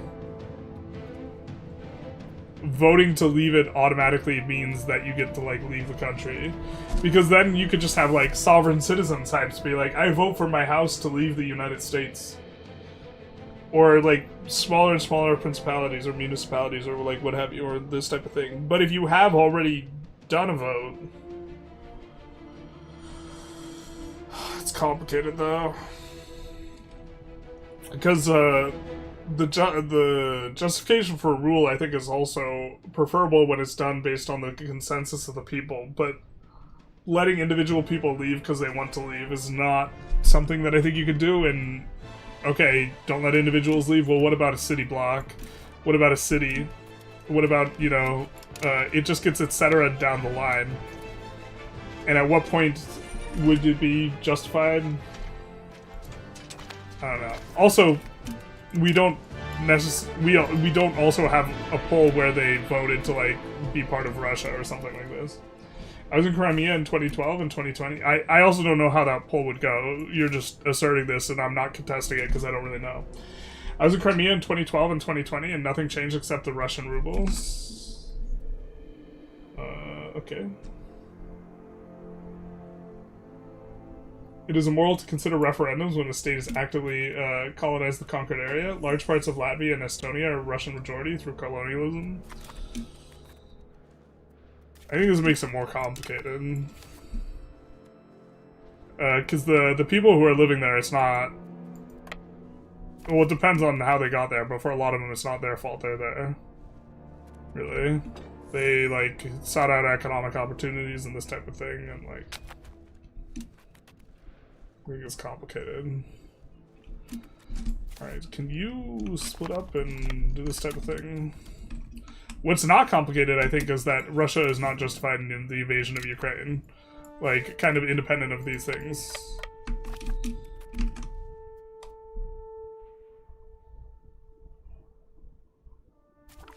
Ukraine has no rare earth minerals in any particular quantity. That just looks like Trump trying to make himself look like he was getting something out of the war.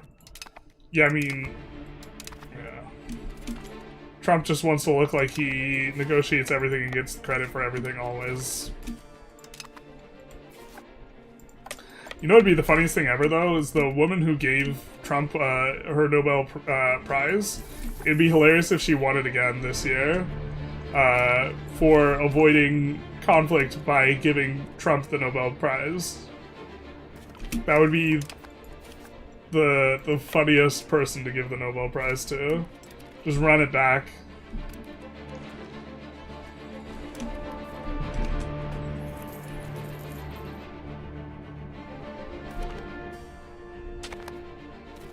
Victoria Nuland was literally at Maidan giving supplies to protesters. What do you want more? So, if you were to ascribe blame or responsibility to the protesters protesting and the overthrow of Yanukovych or the ousting of him, what percentage would you assign to the US? We could talk about Victoria Nuland. Like, she wasn't a fan of Russia. Sure. I'd have to pull back... I know I've pulled back this curtain a bit more extensively in the past, but I don't remember all the information. But to the best of my recollection... like, there's a big difference between, like, talking with individuals and supplying them with, like, a means to engage in a revolution and actually pushing them towards it. I think that the people who elected Yanukovych, and I've discussed this with multiple Ukrainians, they elected him under the pretense that he was going to join the EU and not join, kind of, not align with Russia, economically speaking. And then very promptly Yanukovych turns around and does the opposite of what he said he was going to do on the campaign trail, and this was a big deal to people. And so that doesn't exactly look to me like a nonsensical kind of uprising that didn't have any like basis in the will of the people kind of preceding it. And so you want to argue that the entirety of that revolution was like on the US or something like this. I think it's like absurd. And I also think that in the context, in the overall context of what was going on, Victoria Nuland had like one quote, and they love repeating it. I think it was something like "fuck the EU," but there's no smoking gun, and if there was, like Putin would be waving it like a flag.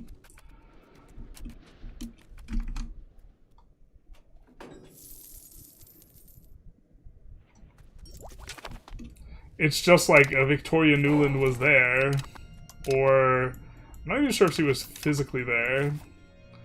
There were like conversations between them, and so it's like, oh, must be the U.S. overthrowing the government. You want to look at U.S. overthrowing a government. You know, there's plenty of good examples. I think it was.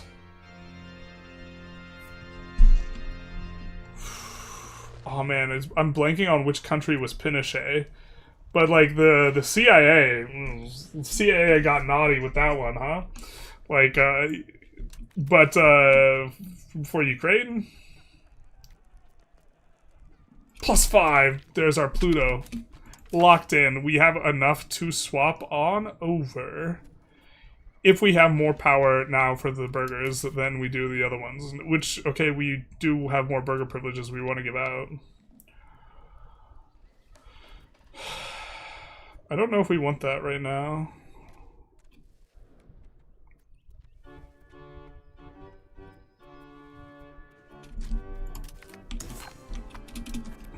That's a good one. It's going to take us a hot minute to get there still.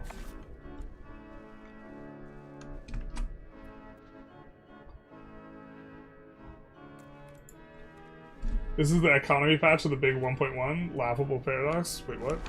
I mean, they didn't, like, overhaul any system. The fact that you can load, like, a save from 1.0 in this patch, it's like, it's not, like, a massive overhaul patch, yeah.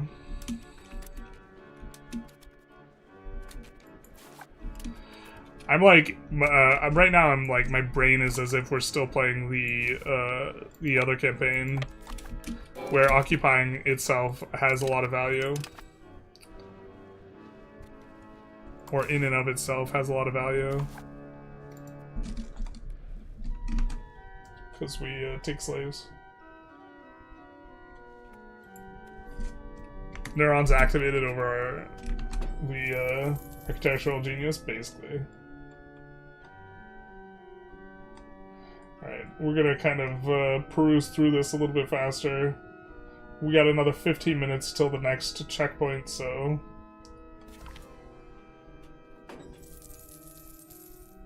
Buddy, turn up the mic, we can still hear you. My bad, sorry.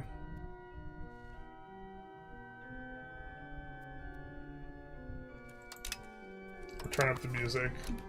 Terrible, we can still hear him. Didn't want that. We maybe want to subjugate Ryazan? Oh, we can't subject these guys because they're all part of the yoke. Oh, this guy's not.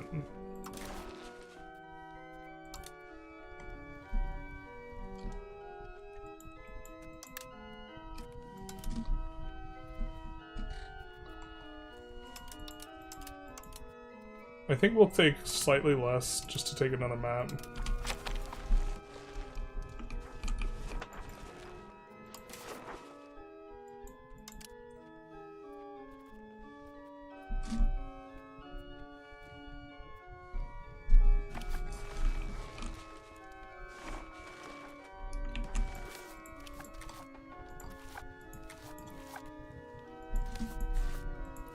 Oh, Ryazan has claims.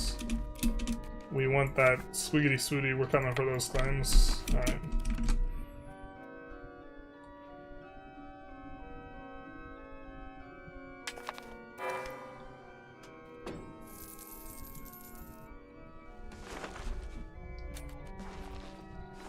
I'm an unemployed 30-year-old. I'm probably more informed than you. Beg, beg.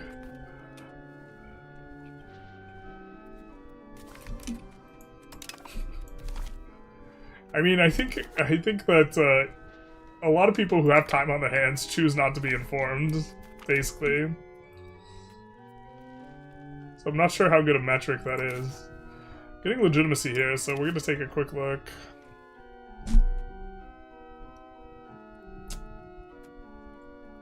Control over coinage just straight up does give output. And we want more, from them, we want to give them more power so we can flip Pluto, so... we need more urbanization for that, though. So I guess that's what we should be paying for right now. We know we want to urbanize this. It's not the best. Ah, the masonry. The masonry. The bells. The bells. Alright, so...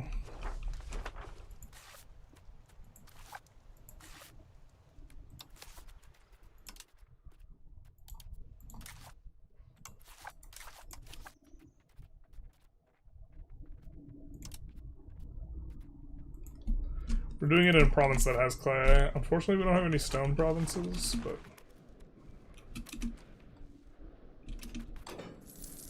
Okay.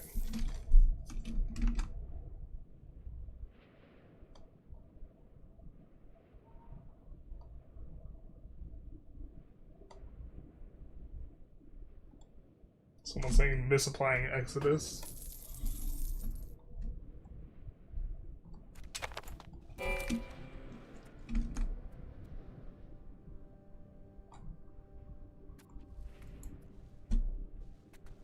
Ukrainians wanted to join the EU? Yes. And they themselves wanted to join the EU.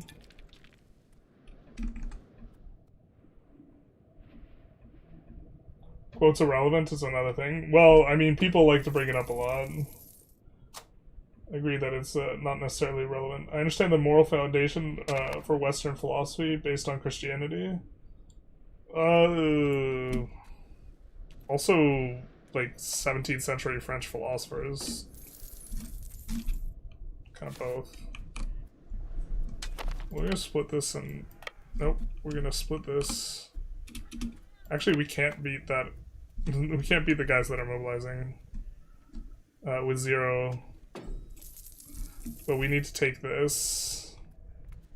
So that we have food access.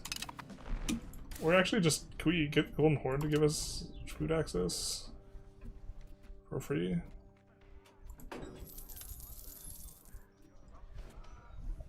He wouldn't give us food access, bro. What a dick.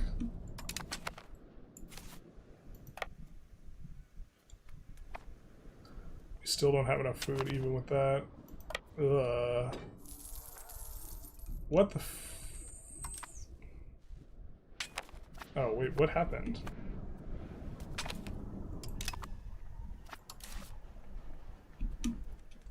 Okay, well, it looks like our food access is fine now.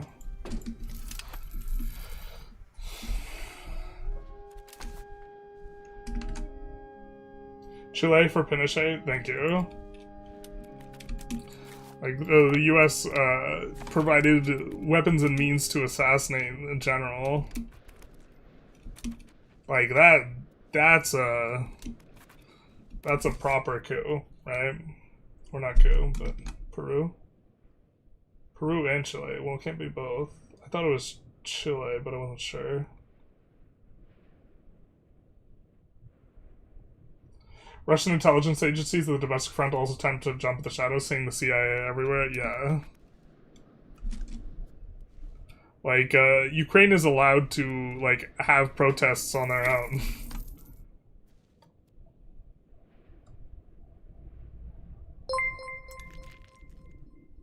Slavery is great in EU5. Sombra, thank you for the follow. Much appreciated. We gotta get caught up before the next checkpoint, where we will be talking about the charity in Ukraine.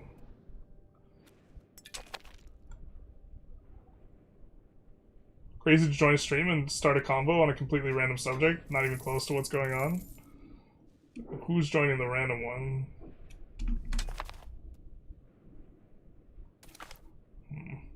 That's true.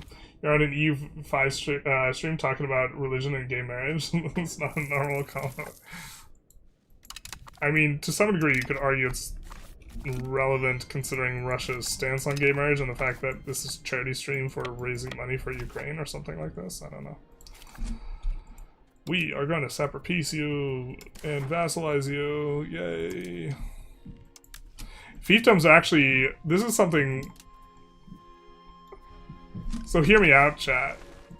Maybe monarchy is great because you can go for intentionally... You could go admiral election and then architectural visionary applies to all your subjects that are fiefdoms. Like the ruler here, that's us. So development growth, architectural visionary.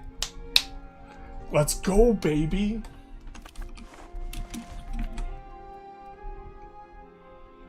Yeah.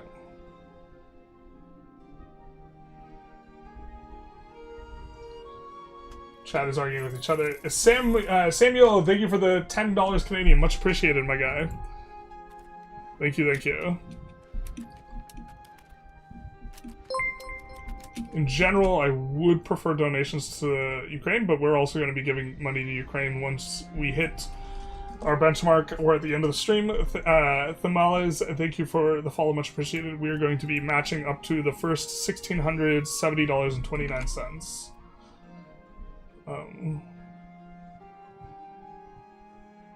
U.S. is not investing a significant amount of resources in this war. I say, well, they spent a lot before, but not in 2025. Basically, stopped sending aid since Trump took office, as far as I can tell. Maybe there was an aid package I haven't heard of, but I'm pretty sure there's not.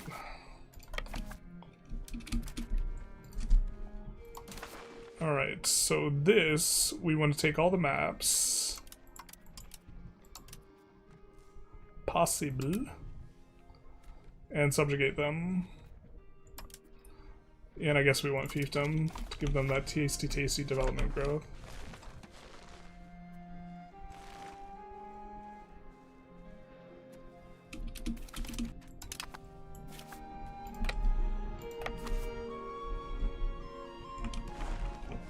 How much antag have we generated? Not too bad.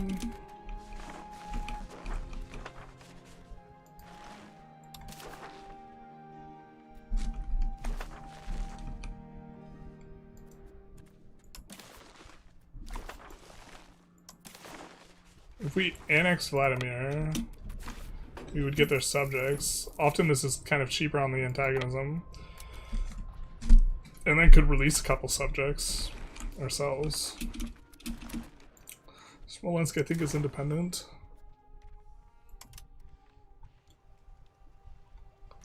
Probably really piss us off Muscovy if we do this, but that's probably okay. Just do we want to do this over annexing them? They're gonna be big to eat later. But they're maybe on the borderline. How many people get upset?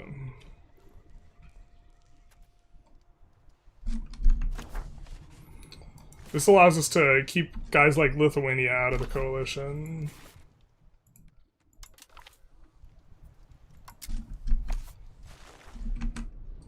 I'm not sure.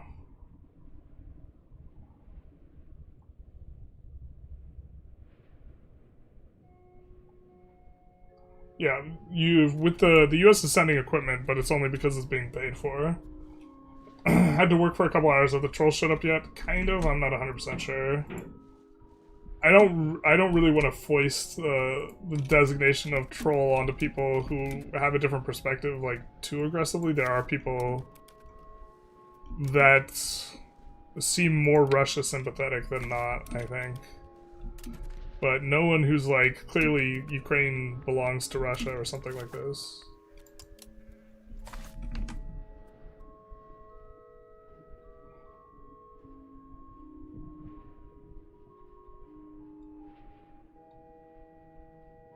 Can you form Russia? You can. We're not going to though, because of like obvious reasons for this stream.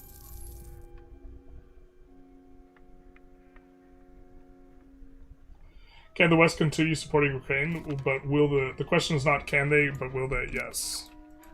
I agree. I think that this is effectively a war of attrition as well. It's an attrition of like the will of the people of the West. Like if the West wants to continue sending weapons to Ukraine, this is not like a winnable war for Russia. In like a general kind of sense. Like they don't have a means by which they can push, otherwise they would have.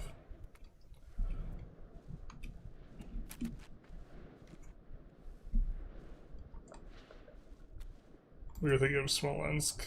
I think if Smolensk takes this, they're just like too big, but also we could just feed all of their locations to other people. So we can make a small subject here and then feed half of Smolensk's location. So yeah, I think with the fact that you... So now people in this mix are really upset. Ver.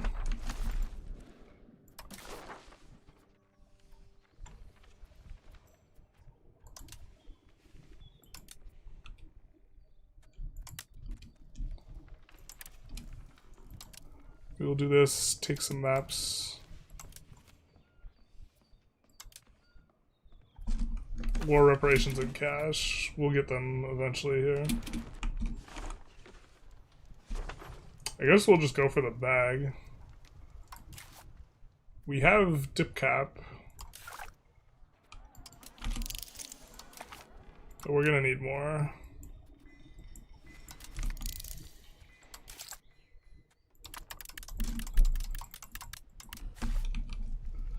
I guess we'll probably get started on annexing these guys too. Muscovy your vassal yet? Not yet. Do you think it's possible to flip Cossack culture somehow for their OP advances and gov reforms? We have Cossacks.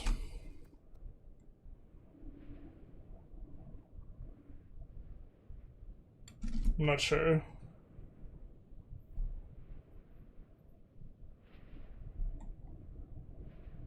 Ukraine won't have the men to put on the front line anymore at some point. Well, I mean, so same with Russia. Like,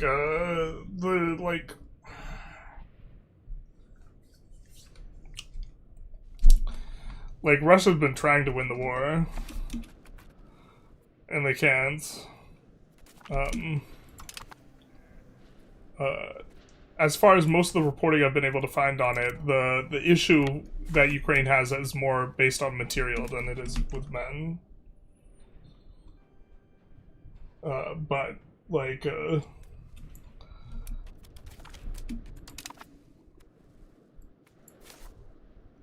the material is going to run out before the men.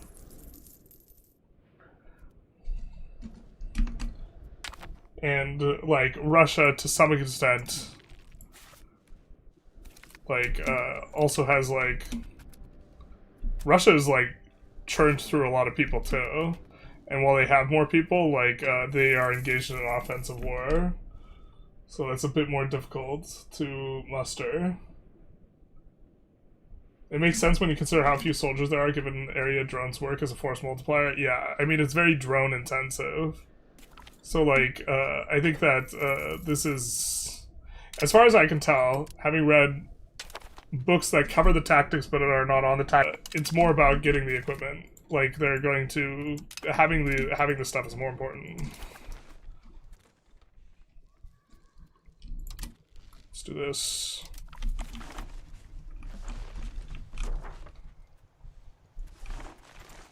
Now, we can't subjugate this guy.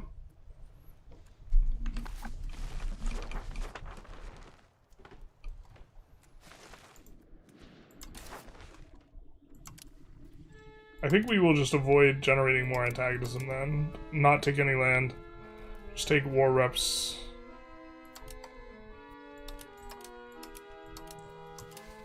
Maps and gold.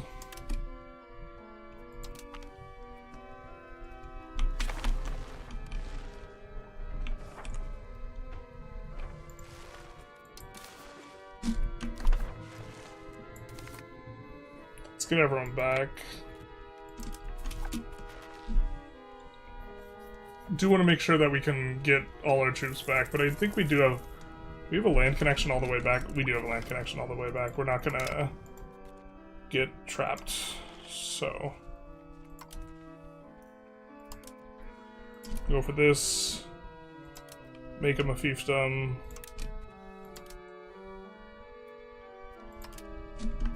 Let's actually check the antag.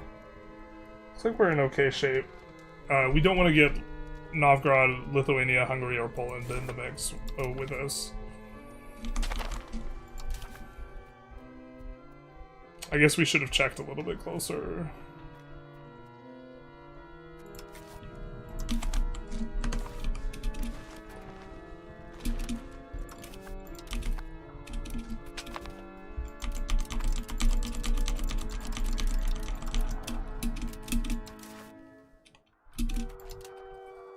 Oh yeah, okay, those are both of our regulars.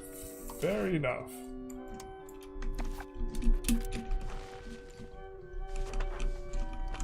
I thought we were trying to get more masonry. That was the issue. We need more masonry. Masonry is real expensive. We do have a surplus of masonry though. Oh, it's really expensive because these constructions were stalled out for forever. The masonry apocalypse, yeah, we're gonna have to oversupply it. That's unfortunate. There's not going to be a good solution other than doing that. So the estate's having so much money and building stuff, they are churning through more masonry, so we're gonna make that cheaper. That'll also make the roads and stuff cheaper for the estates though, so there's yeah, view that this isn't catastrophic for Ukraine, no matter what the outcome is. If only Kiev was intelligent 700 years ago, they could have formed Russia instead. Terrible. It's pretty amazing how we saw tanks becoming so obsolete with drones. I mean, tanks are still useful, but, like, tanks were already, like, a thing that you needed the combined arms. Like, you need tank mixed with infantry, and they still provide, like, some benefit, but yeah, it's less about drones and more about trenches. Like, trenches of, it's very interesting, a little bit of a return to the past, but trenches were like invalidated by tanks, and then tanks get semi-invalidated by drones. And then the scaffolding that is good for drones is the trenches. So trenches are back, baby. War is hell. Little dysentery simulator for everyone.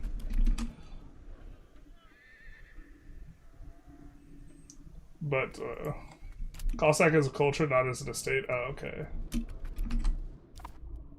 Drones are very cost effective. Yeah, I think that's the main, way of looking at it.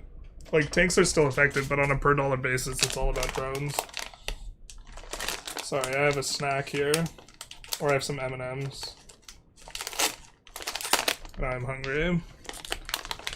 Oh, but it's past 3.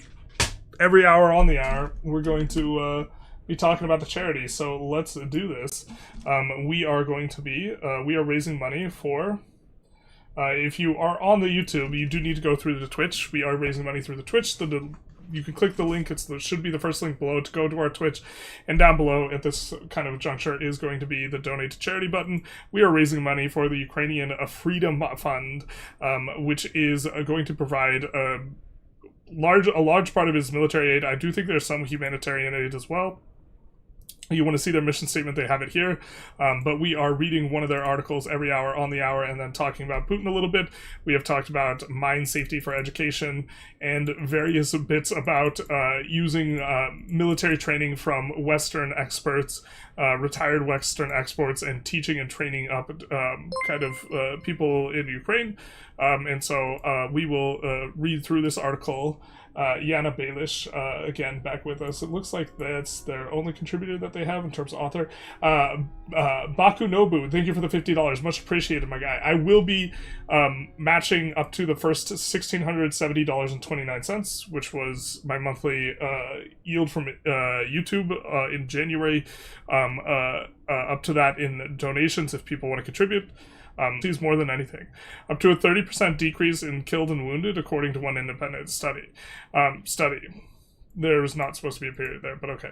For this reason, UFF sponsors a range of educational programs, including high-level seminars that bring retired U.S. leaders to Ukraine to engage directly with political and military leadership. Here we have a couple of photos of such engagement. This one's loading. But you can see they are learning, doing the thing, hearing the voices. Strategic Education in Action. Seminars with Rear Admiral Montgomery and Major General Corcoran.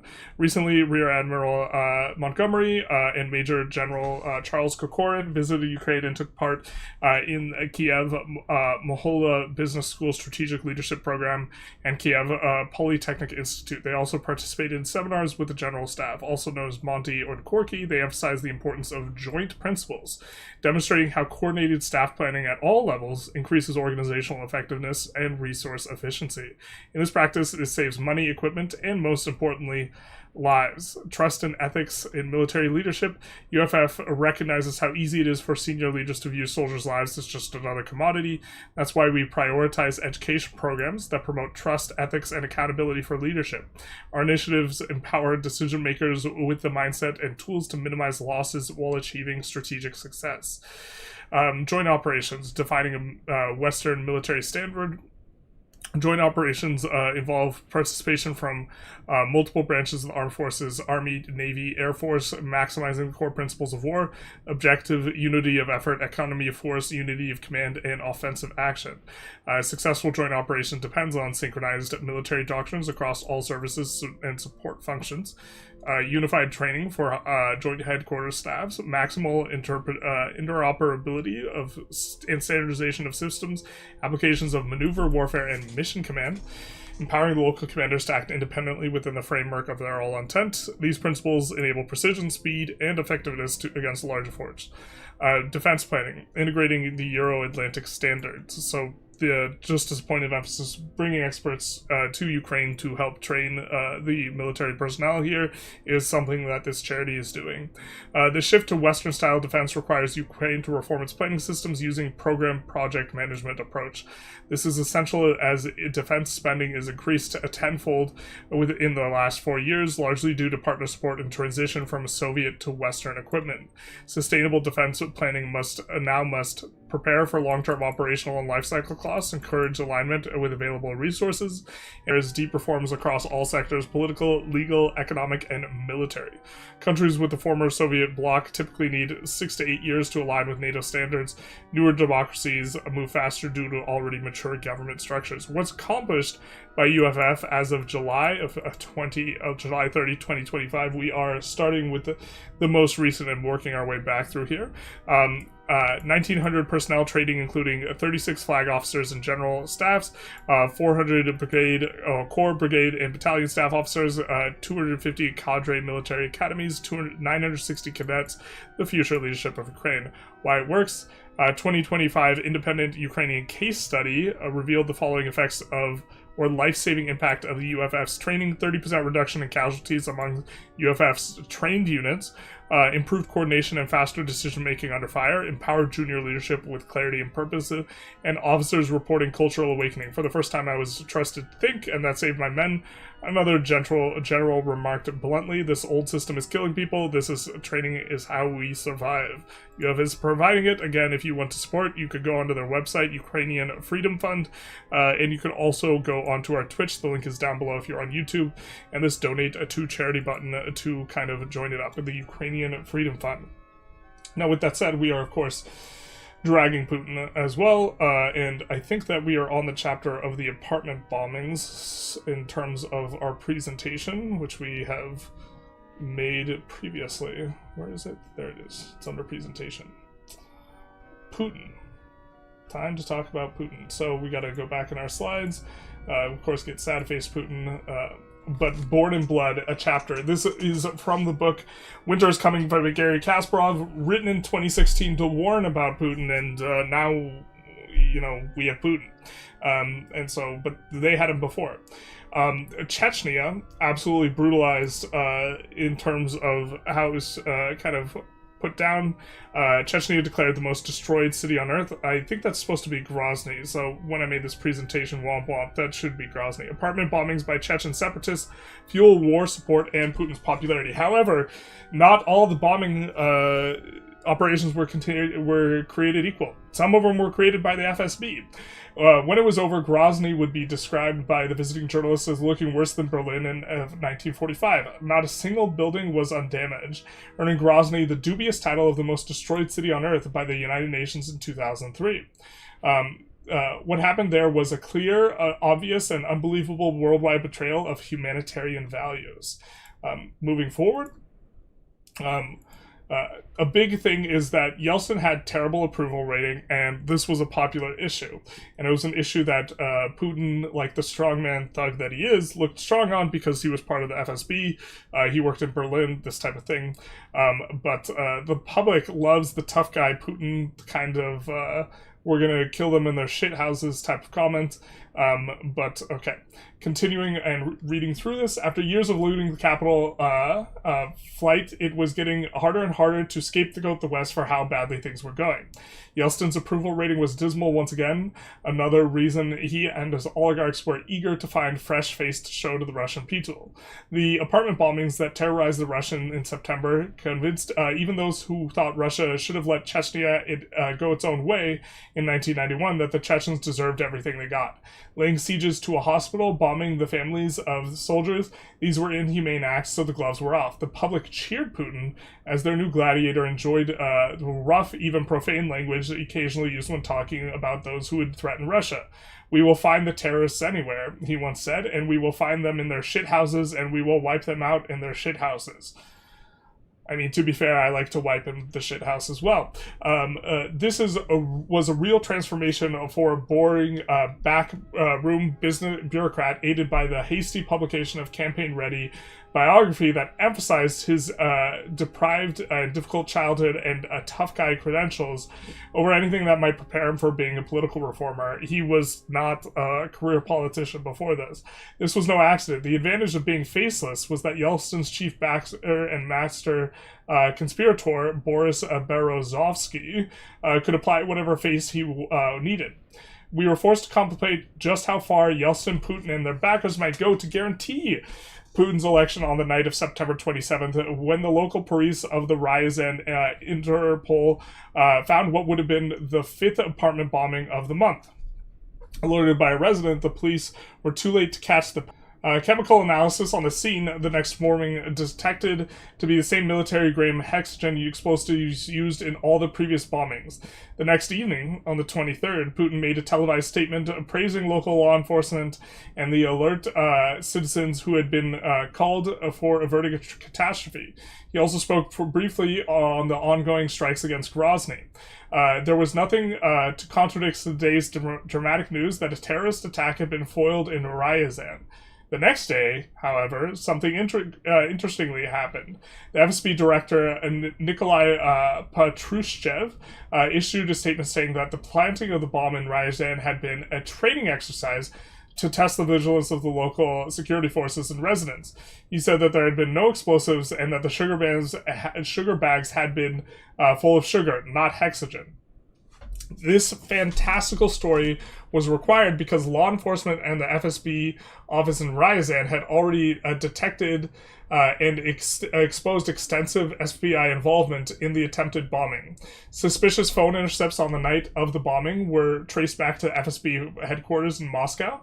2 men arrested in Ryazan had been carrying FSB identity cards and were released into the custody of a senior official from Moscow.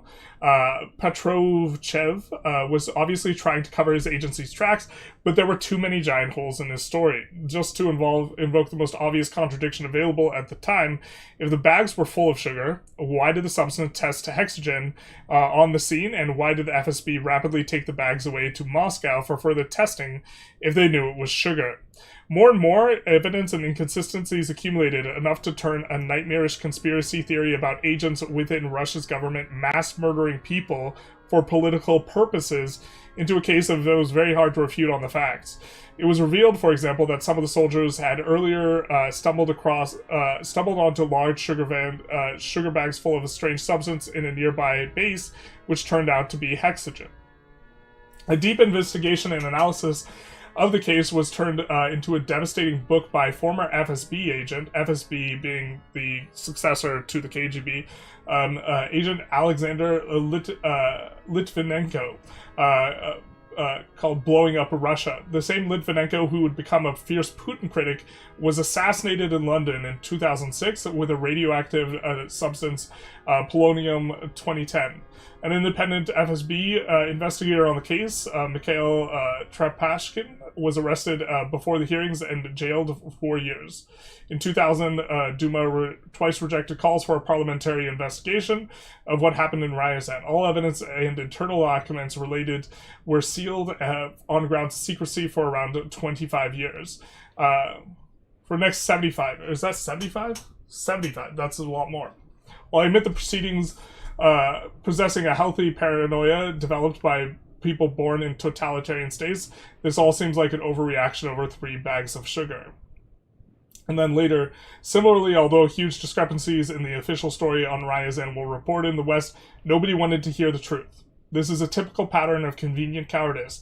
If you acknowledge the horrible truth, you would have to act, and so it's easier to ignore the facts and pretend it's disputed, and say that you're concerned about the, quote, allegations. This charade is particularly important when you feel obligated to pretend the perpetrator is an ally, and etc., and you want to engage with Putin. Back to the game. And trying to catch up on chat, the impossible task.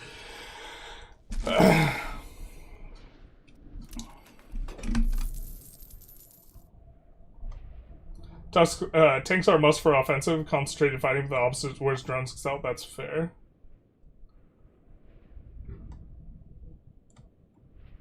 We will try and catch up here. But in my mind, that is probably the biggest indication that Putin is illegitimate, and further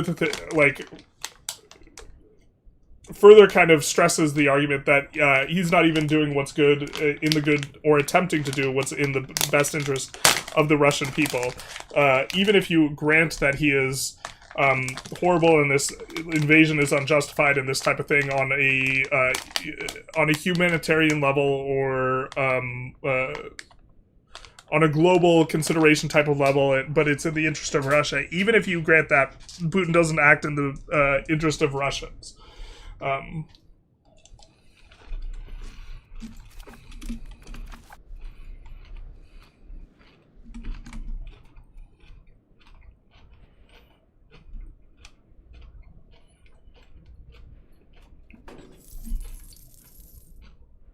Even Caesar and Pompey fought with each other with pseudo-trench warfare. Caesar, there was a legit battle with Caesar where he built like 2 sets of walls, like a wall facing outward where he was surrounded and a wall facing inward where he was trying to siege the place, and then he sieged the place down and then turn around. If I recall correctly.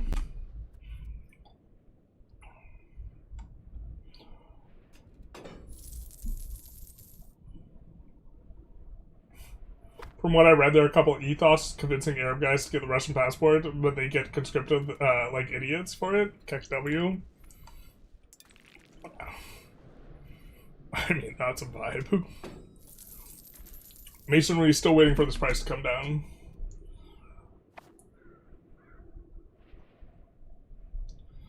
There was one story a week ago where people would go into Russia thinking they would get a normal job and ended up forced to the front and they stole their passports. Yeah. I mean, Ukraine also has issues getting people, but like from what I've read of books like covering the topic, the issue is more material. I think that narratives around personnel are ones that tend to get propagated because they tug at our heartstrings a whole lot more.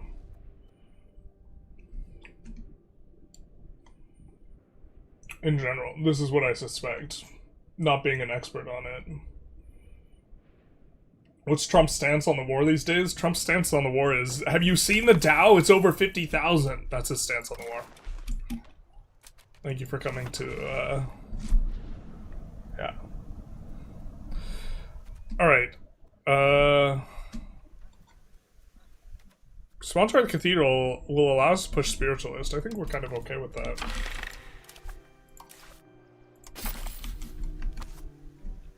We do want to make that push. Wow, do we really have that much stab? Why do we have so much stab? Alright, let's decrease. God, this slider's not even that expensive. Let's decrease it slightly. We don't want to get humanist. We don't mind giving them a tax exemption.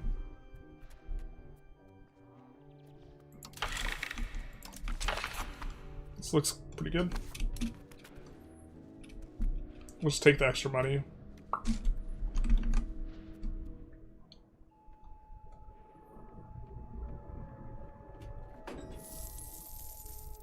Trying to catch up a little bit. What about the Yugoslavia bombing? Bruh. Oh, no, wait, no, that wasn't in response to me. I thought you were saying that in response to the Ryazan bombing. I was about to say... This is, a little bit of a case of whataboutism there.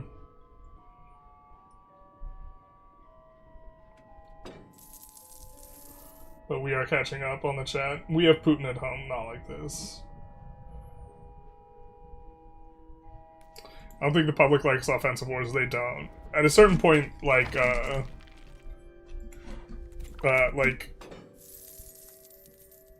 things become untenable within Russia, but I don't really have the details on that as much. We do have enough capacity. Yeah, we're saving money for several urbanizations. We just are waiting for this to come down in price. I find it weird how all these tanky morons who defend Russia went from saying Russia will never invade Ukraine to claim that the U.S. and propaganda, and claim that the U.S. imperial propaganda on that front, and then the invasion was necessary and inevitable because U.S. imperialism and hegemony. If it's true, why didn't the idiots protect it? Everyone's always really good at post hoc analysis. You learn. Well, we have to do this one because we can't lose our trend towards plutocracy. But this is the classic. Pundits are actually really bad at predicting stuff. A3 main, thank you so much for the resubscription. Much appreciated, my guy. But yeah, they're generally political experts and people who are supposed to predict what happens like geopolitically are just really bad at it. They're good at post hoc analysis, and they're good at seeming like they knew what was coming, but just in general, they're like not even this is not a phenomena that's unique to tankies being bad at predicting things.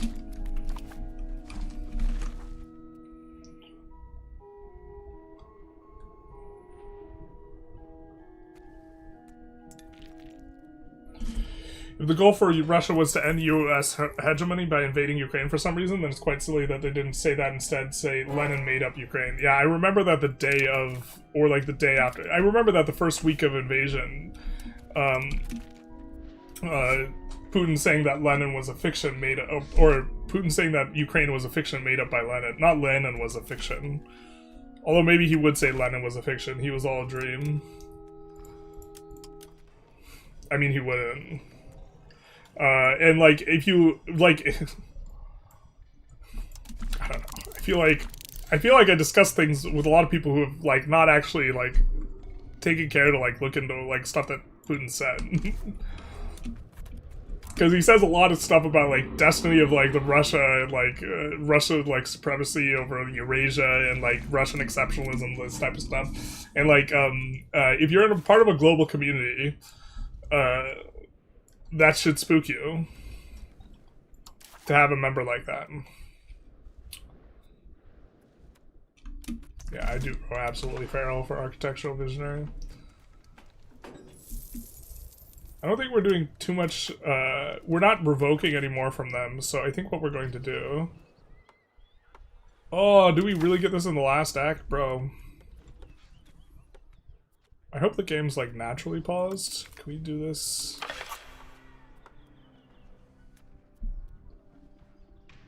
Alright, we're gonna do this because I want to pass this for the stab. Unfortunate.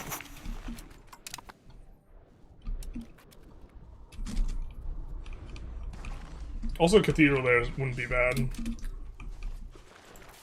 We would kind of like it to have more pops. Alright. I'm gonna eat a little bit more of these M&Ms.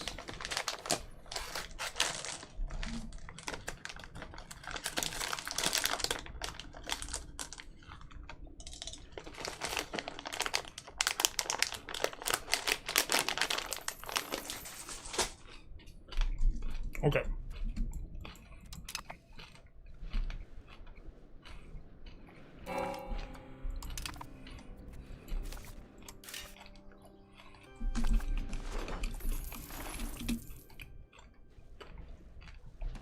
Where's our lumber? Same spot, so this guy can make paper pretty well. Paper turns out to be one of the profitable things. It's hard to get inputs in the capital for stuff. I know it's really expensive, I just want to get the auto thing in. Actually, that's no excuse. This is stupid. This is really punty. When we don't have that much money to begin with right now.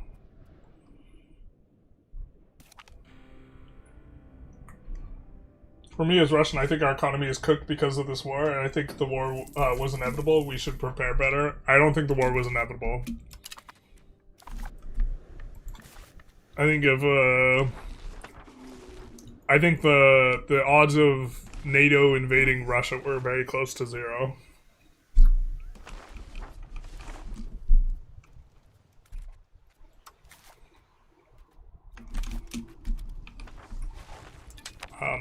Just about everyone in the United States would have been really, really pissed at that idea.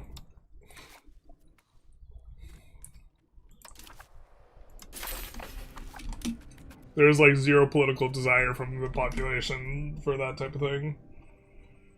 When he fought the Gauls? Yes, exactly. Regarding Caesar. Shockingly, have you seen the Dow seems to be his stance on a lot of things these days? Yeah, basically. It's over 50,000. Where are you from? I'm new to the channel, learned to play EU5 from you. I live in Southern California. I think I don't want to say where I was born. I think I probably said it on another stream though. I like, kind of feel a little bit more uncomfortable giving identifiable characteristics about myself when I'm doing a stream where I'm intentionally ripping on Putin. Doing this makes me feel mildly unsafe.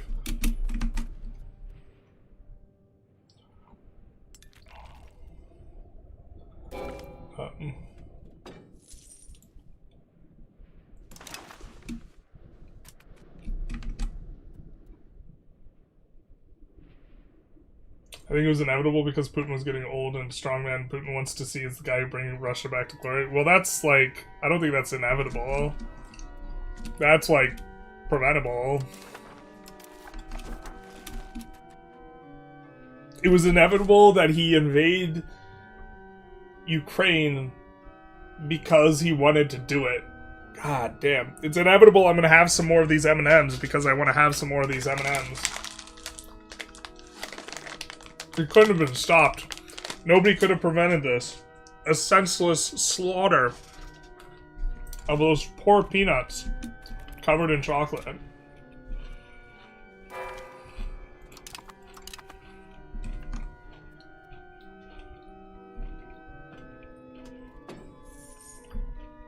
Putin thought he would have an easy time with Ukraine? Yeah, I mean, he had an easy time the first time. So, it's not the craziest notion. I think we're going to start annexing as well. I think we're just going to annex one at a time and start paying for our Diplo slider a little bit more.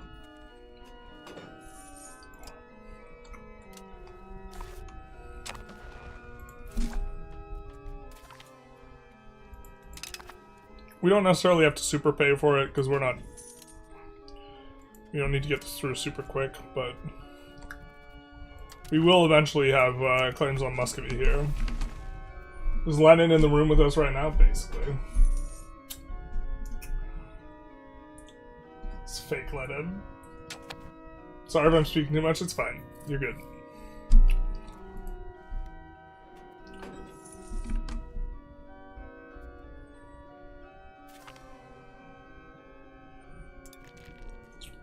Wow, I'm surprised more people didn't talk about the apartment plannings. I did like the dream of Russia and the US being great friends. I like that dream too.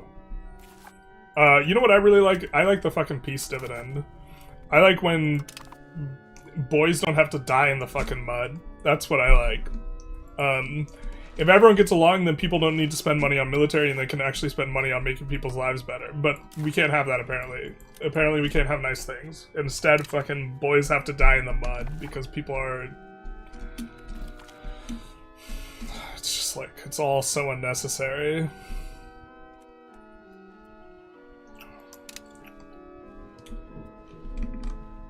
Yeah,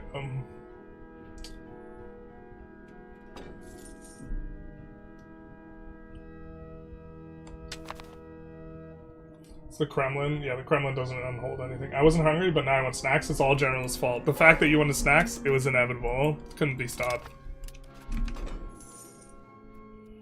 Or were they edible? Bam! Got him.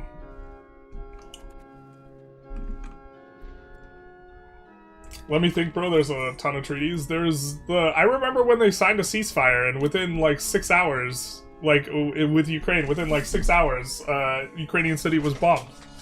Like, there's just a very in-your-face, obnoxious one. I remember, I remember him, but not his name. Damn it.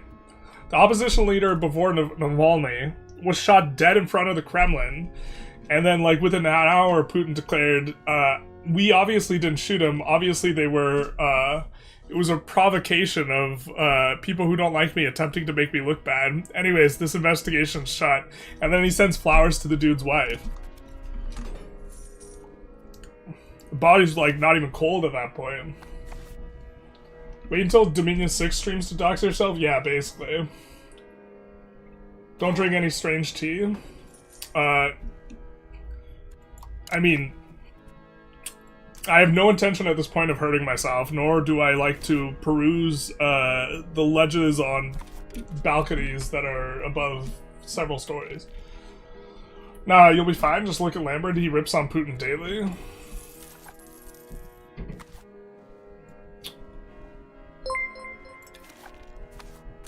I mean, I think that some vibes are hitting the press in the United States that also make me very uncomfortable. You know what I mean? Nicole's, thank you for the $5. Much appreciated, my guy. Donated to the Ukrainian Freedom Fund. I am, Look, they're building these massive warehouse prisons. Okay? And I think the first people to go after all the after they round up the immigrants are going to be like the dissidents, or maybe there's some combination of them. You know, you picking up what I'm putting down a little bit? We'll see if it gets to that, but I'm not a fan of that being a possibility. But they are building to house a lot of people. And you like listen to them, it's like, they talk about 100 million figure, and it's like, the number of immigrants in the US is like, I think like around 50 million, and the number of immigrants whose status is not a legalized status would be, I think it's around like 10 to 12 million, something like this. And they talk about rounding up 100 million people. Bro, that's talking about rounding up all the minorities, like in terms of numbers. 100 million, like, that's not all the illegals. That's all the minorities, dog. Thank you for denazifying those peanuts. You're welcome. Pretty good analysis coming from an American. Didn't want to be weird about it at the end. At the end of the day, we need to understand this is a Putin war 100%. Yes. This is, I think, narratives that may be wrong, or maybe, sorry, correct, but pointing in a different direction are deflections. And this is the kind of classic strategy. What is giving us this event? Communalism is giving us this massive pop growth. I wonder if this requires us having lower pops, or if this is culturally driven.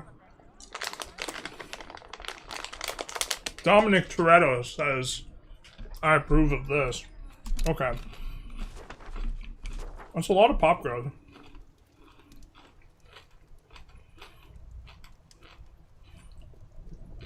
Notice how much more we're getting from the food storage, just from those few granaries and farming villages. Really bringing us up.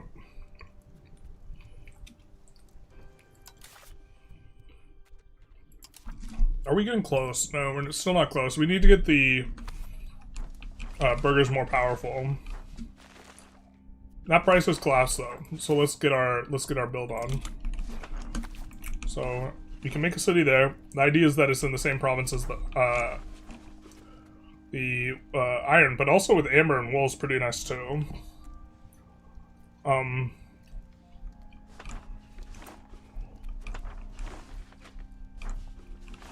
We prefer closer to the capital, and we prefer having at least one input that is reasonably good. This we have the wool.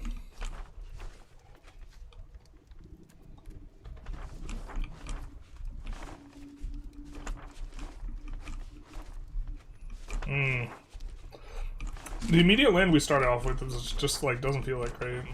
Alright.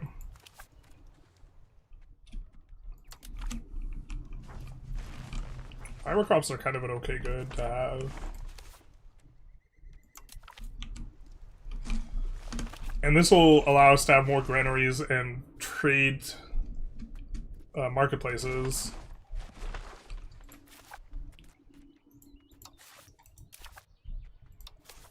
Kind of unfortunate.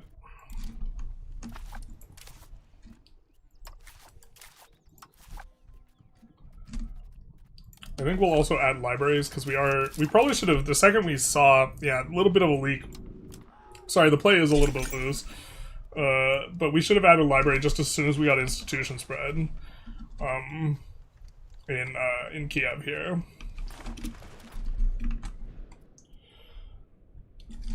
Russia and USA are natural allies. Both biggest competitor threat is China, but USA benefits too much from Europe, so Trump is trying to move away from Europe. Will render USA much weaker. Yeah, I mean, I think that I think this past year has been really, really bad for US on the geopolitical scale because of how much we've alienated our allies, which are a great source of strength. We can rake this back a little bit until we roll the parliament. I generally want to try and float around 2%. I mean, if they didn't want to be eaten, they shouldn't have dressed like that. I mean, been covered in chocolate. Big true.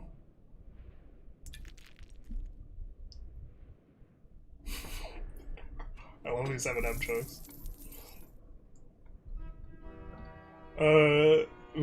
English only, please. I cannot, what is it, moderate non-English chat. Who's surely spending his days watching EU5 content. I mean...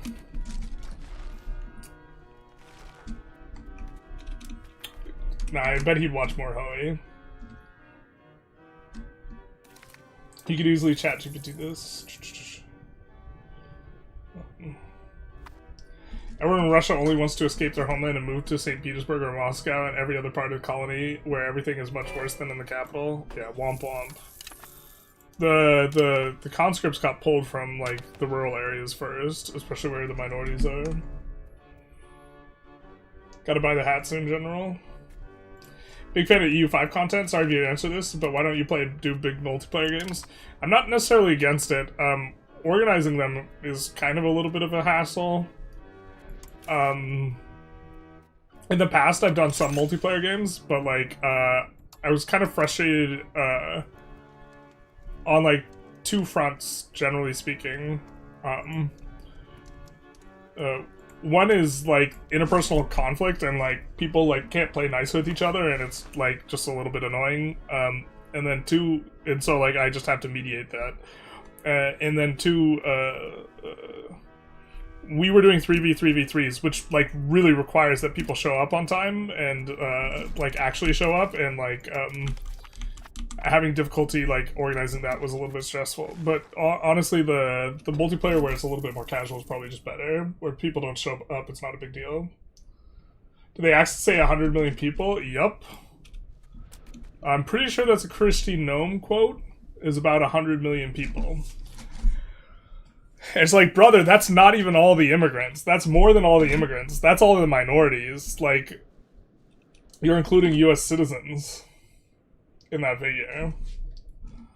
And I mean, maybe it's a slip, or like you missay, or maybe it's like a slip and like that's what you mean, but like that's, yeah. Thank you for the stream. Discourse and donations are the best, close to the best.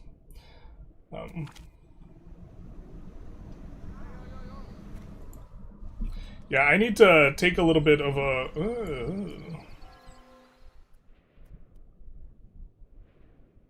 Oh, we absolutely want burger power. Because we're trying to get it above this 20% figure. There's literally a video where Trump is saying, Stephen Miller, if Miller had his way, everyone in the country would look like him. And Miller responding, that's correct. Yeah. I mean, I really dislike Stephen Miller. But yeah. And like, I don't know. I think I passed for white. I'm like half not white. Sorry for non-English. Yeah, it's just I have to be able to moderate chat. I don't think we need to pay for a stab anymore. I don't think we're planning on taking a major stab hit. We are planning on taking one more major stab hit, but that's switching Republic, so.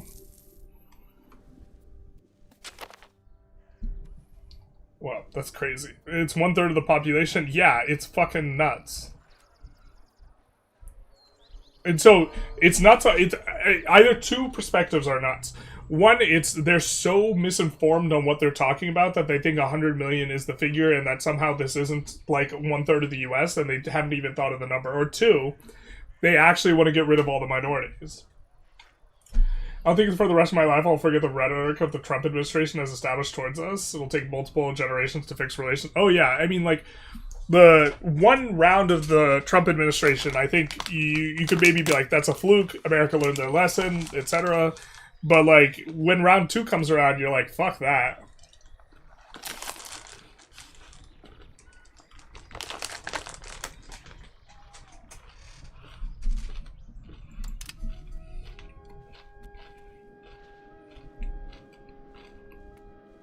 What's the non-white half? I'm a quarter Mexican and a quarter Armenian.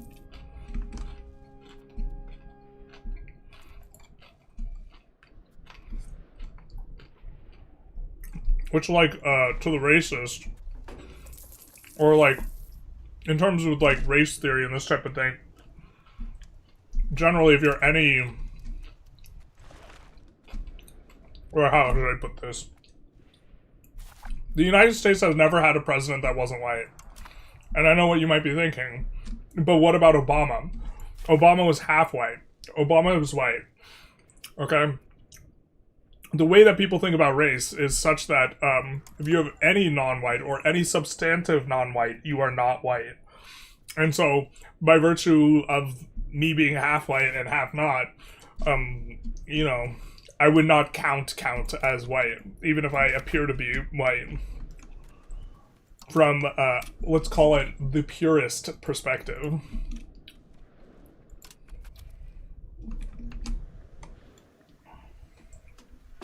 Trump won with -100 opinion with Europe. Yeah. Half man, half gamer, half spreadsheet. True. My mother was a spreadsheet, my father was also a spreadsheet. I have to have fun talking about politics, guys. Remember, no biting. Yeah, we'll see how that goes. Overall, it's been relatively civil, I think. A little bit of insulting here and there, but nice one-arm jerk. Every time I do one, I remember a short I saw of you doing one. I think I have exactly one short where I do one. Thanks for the stream. You're welcome. So you're technically 3/4 Caucasian, just different types. Oh yeah, I mean, that's like another thing, yeah, like Mexican counts as like a Caucasian. Yeah, okay, fair enough. Well, and then Armenia's from the Caucasus. Maybe I'm all Caucasian, baby.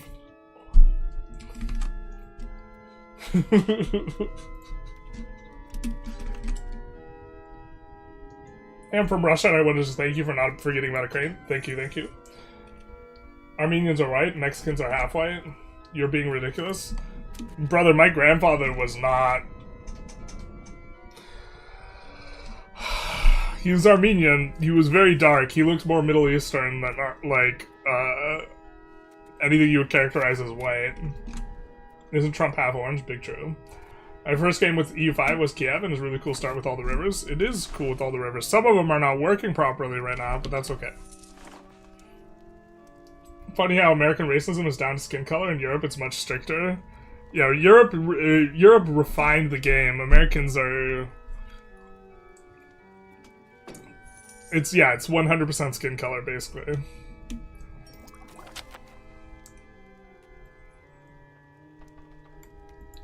How the hell are we trending? 1.4... Wait, what the hell? Oh, okay. I'm just not... my brain. I thought we were trending 1.45 or 1.44. I was like, how is that possible? That is crazy. We weren't. Okay.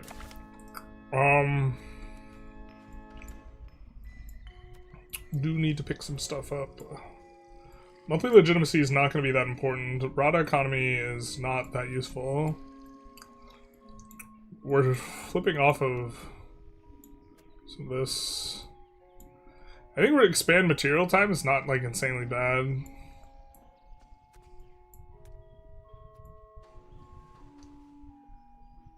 I mean, I guess I know we'll want this, and you can also maybe pick up this.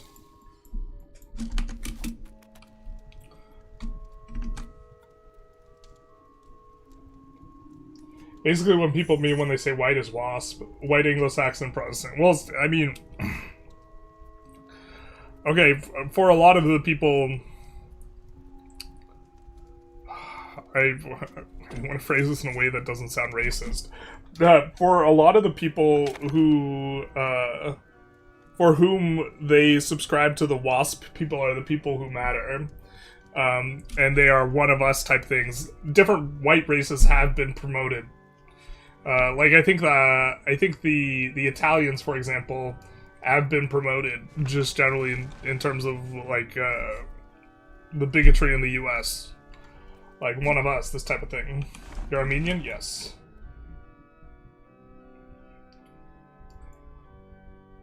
Looking for exercise and surprised to find my Vic 3 gamer? Yeah, I bet that was. If you're looking for the heaviest bed press on YouTube, I'm also up there. I'm not the heaviest, I don't have the heaviest one, but...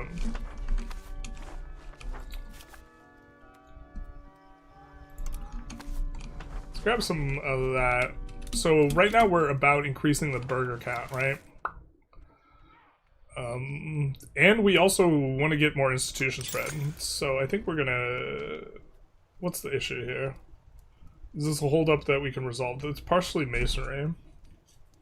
I don't think we're gonna get it so much cheaper, and we kind of want to get these going. Because this is gonna give us burger promotions. I think if we do this, and we max out the trade centers, and the burger buildings that we initially wanted to build, we maybe can flip Republic. We're at 13% right now, and we also haven't given out all the estates that we want to, the privileges. Like, we're gonna give out a couple more, I think. This is really efficient from a power to satisfaction basis, but I'm not sure if that's exactly how we want to evaluate it. Guild investments is also nice. This is kind of efficient, but I think market attraction is actually a bad modifier.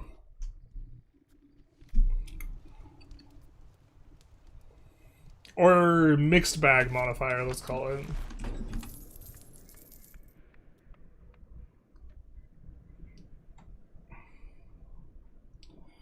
The silver lining for the Europeans is in the long run, we will develop industries and military capabilities previously relied on non-Americans. Yeah, I mean, I think this is, as the Cold War is entrenched, I think, an important, like, lesson that is learned is that, increasingly having your own supply chain for things that, weapons and food and this type of thing is important, and yeah, Europe should absolutely do it instead of relying on the US. Race theory also has a lot of religious undertones. Catholics are seen as less white than Protestants. Yes. Have you tried formal grading Armenia in one of your runs? Could be fun. I have not. Speaking of orange, maybe you should be crunching up some Cheetos. I don't know. Maybe. I could go for another snack. I am kind of hungry still. I'm trying to keep the game going. We got 9 minutes until we have another talking of the charity and a dragging of Putin. That's something I noticed for Americans. If you are slightly not white, you're considered not white at all. Yeah, I think that this is, like, a lot of this, the way that that works, developed alongside slavery. Where, whether or not a kid was, like, considered legitimate or what have you, depending on, like... You know, when the slave owner had his way with one of his slaves and then they made a kid, like, is that a real son or is that another slave type of conversation that they, like, had? Which is, like, obviously, it's a person either way, but they determined to exclude and include in a systematic way. That's kind of the way that the discourse developed, or, like, the way of looking at it developed. Irish got promoted too. Irish probably got promoted. I almost included Irish, but yeah, I think that they got promoted, but I'm not sure what bigotry is especially in vogue. I suppose I'm not that good of an expert on that. And maybe Irish got promoted. I think we are getting claims on, like, the people. Lithuania has, like, no army.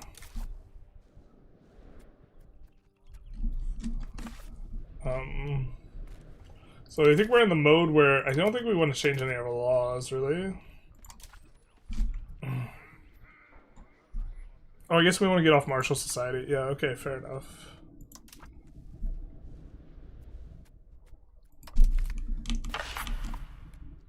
I think we'd rather just increase taxes, but...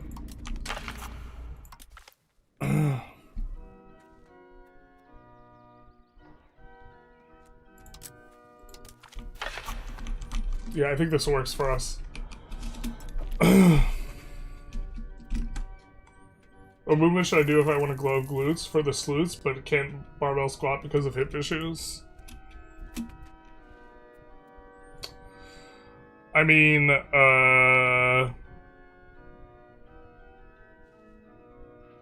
like, what is it called? Like, is it called hip extensions or barbell thrusters or whatever? When you have the barbell, like, in the crook of your hips and you just thrust up in the air and you hump the air, that one's probably just, like, the premier one for glute growing. Although, if you have issues with hip extension just in general, it'll be hard to grow your glutes. But maybe you have a problem opening up at the hips, which you don't need to open up at the hips to do extensions or bridges or whatever they're called. I forget what they're called. It would be that. Would be the best one. You'd want to approach it from multiple angles in this type of thing as well, though. There's a lot of, like, peripheral glute exercises. I've never pushed it that hard just because I'm absolutely stacked either way. Like, my ass is huge. Like,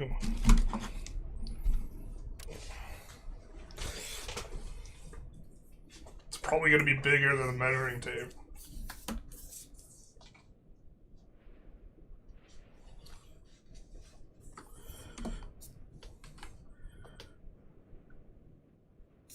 I mean, I'm also huge as well. Yeah, so it's bigger than this measuring tape that goes up to 55 inches. So, and when I wasn't this fat, because I've not always been this fat, shout out to being born, I was, like, I still had an absolutely massive dump truck of an ass. Yeah. Why don't you release vassals in the east? You can't release, in the beta, you cannot release core territory anymore. What is the most realistic ending of war in Ukraine, in your opinion? Putin dying, and whoever comes in afterwards having some face-saving method of kind of exiting that is gifted to him by the West. Something like this.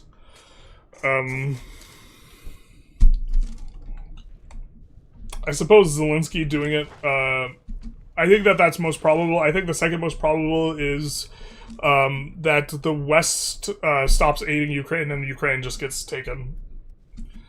And I think the third most probable is like a violent revolution in Russia. And then fourth is probably a negotiated peace settlement, something like this.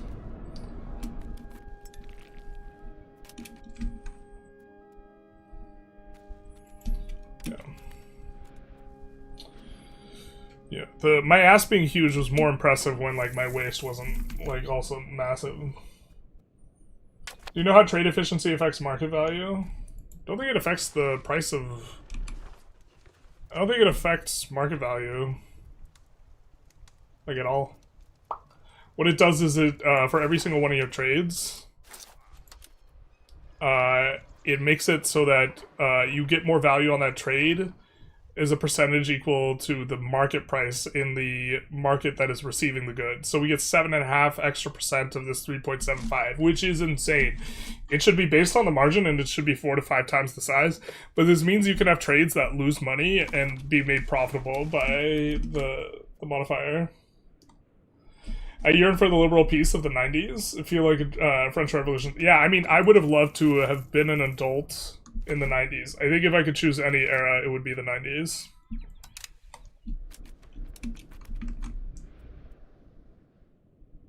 I think Irish got promoted with Kennedy. That might be true.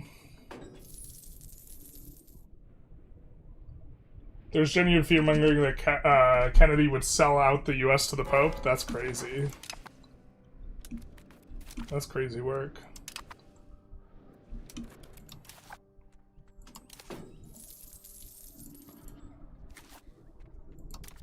We've been holding out on giving these guys privileges. It is actually pretty nice that we get a bunch of crown power as a consequence. Oh, we forgot to expand the forestry ourselves. Son of a bizzle. We meant to do that. Looks like it wouldn't have done as much good anyways. We'll just put it on auto-expand at this point. Our lumber prices aren't necessarily hyper-stable, but I think that'll be fine. We're just trying to engage in a way that allows us to play a little bit faster so we can focus on chat a little bit more. So obviously, we are trying to raise money. JFK accepted, click the accepted raise button. Hip thrust? Okay, okay. Are you your Armenian? When did your Armenian ancestors come to the U.S.? Nice try, Mr. ICE agent. I was born here. They were born here. Nice try. Generals can't even joke about General's dump truck ass when he was a baby. These times are tough. Bible them. I demand Patreon pics. How many Twitch subs, Kappa? My big, huge ass. I'm not sure I can fit it in frame, man. Actually, like, the logistics of trying to get my entire ass in frame are actually probably difficult. I would need to set up a tripod and everything.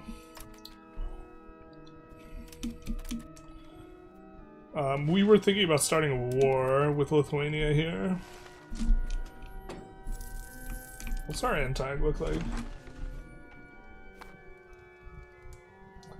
The exit is Odessa and Russia to Odessa to Russia and Ukraine is Ruthenia. I do not think. I think a negotiated settlement is incredibly unlikely. I don't think it happens without security guarantees and or entry into NATO, and I don't think Putin's willing to concede that.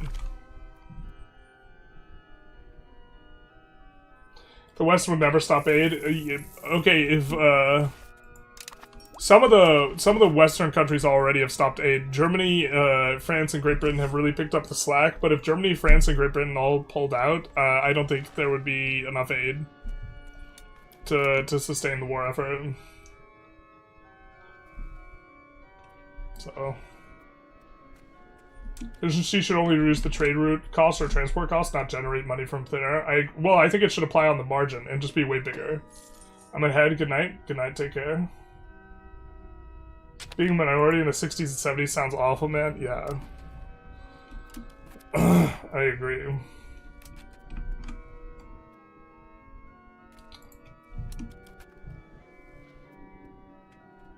Yeah, I'm white, so I didn't think about that. Yeah. My Armenian ancestor came across this strait 6,000 years ago. If Ukraine has no access to the Black Sea, Russia would probably say yes to NATO.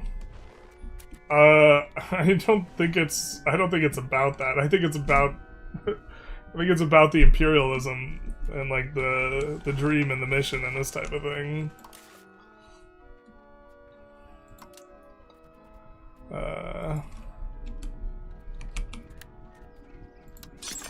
I think that there's plenty of stuff that's not geopolitically important to Russia that Russia is going to demand. I mean, I think Putin's a thug that'll just keep on expanding, and so I also think geopolitically Putin cannot, like,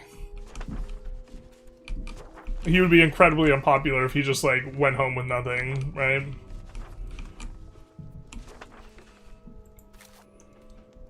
Like, there's no world, like, where Putin is still in play, where he's like, you know what, dogs, my bad. I'm just gonna go home.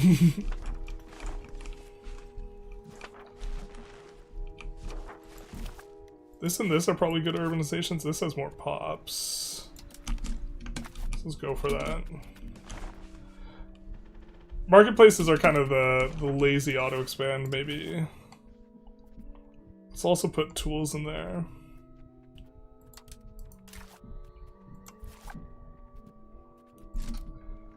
And then here, that one we already have stuff working. The legumes. Legumes don't have anything too good, which means we can auto-expand scriptoriums there and have that be fine.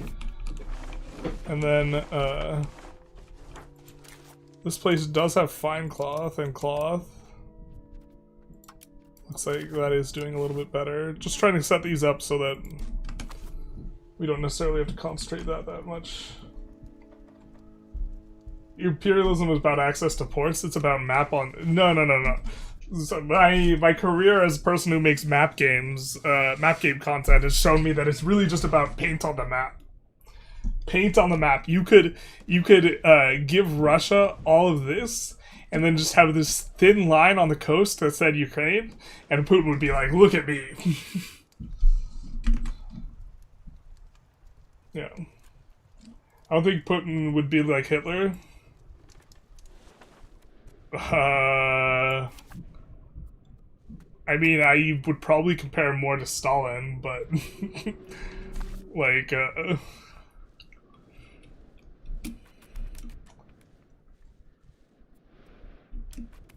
Trump is trying to paint the map as well. Yeah, that's why he wants Greenland. It's so big. I want my name on the map bigger. The real reason. All right, we are at a checkpoint, though. Stalin rolling in his grave right now. Good. I hope he has no peace. Okay, so we are raising money for the Ukrainian Freedom Fund. If you want to contribute, you can go onto our Twitch. The link is down below on the YouTube. This is not updated. Maybe we get an updated count? Count the stop the count. We could see where we're at.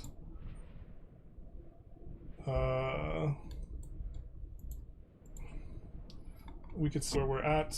Yeah, I'm tuning into my stream on the other monitor because I don't want to accidentally dock myself while pulling stuff up.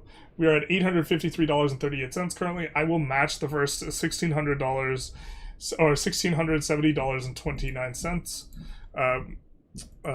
And then the funny numbers, because that's my income from the channel in January.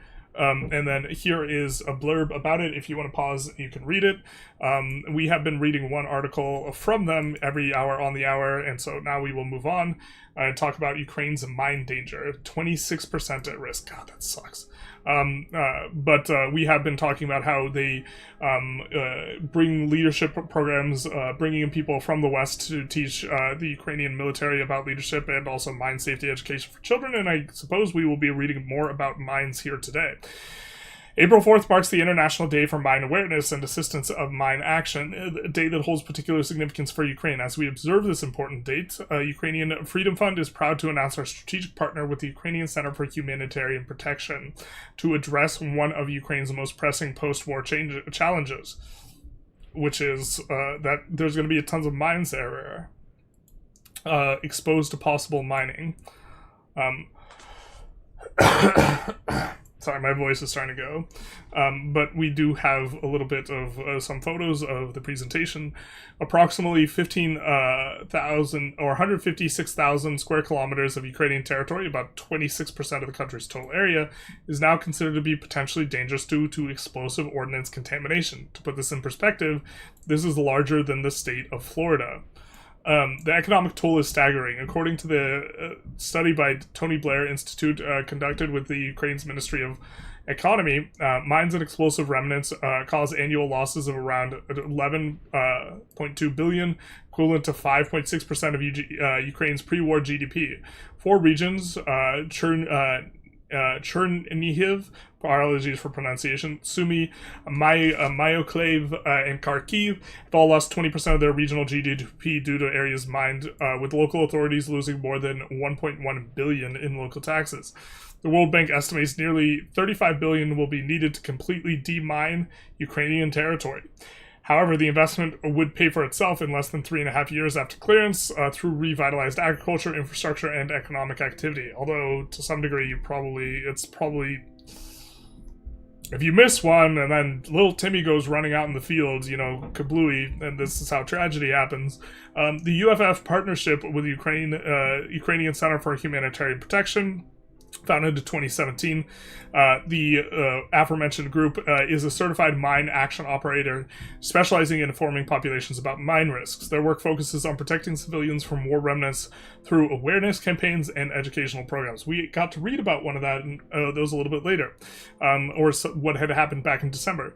Conducting educational sessions in heavily affected areas, communities on safe behavior in mine-contaminated areas, developing specialized training approaches for different age groups.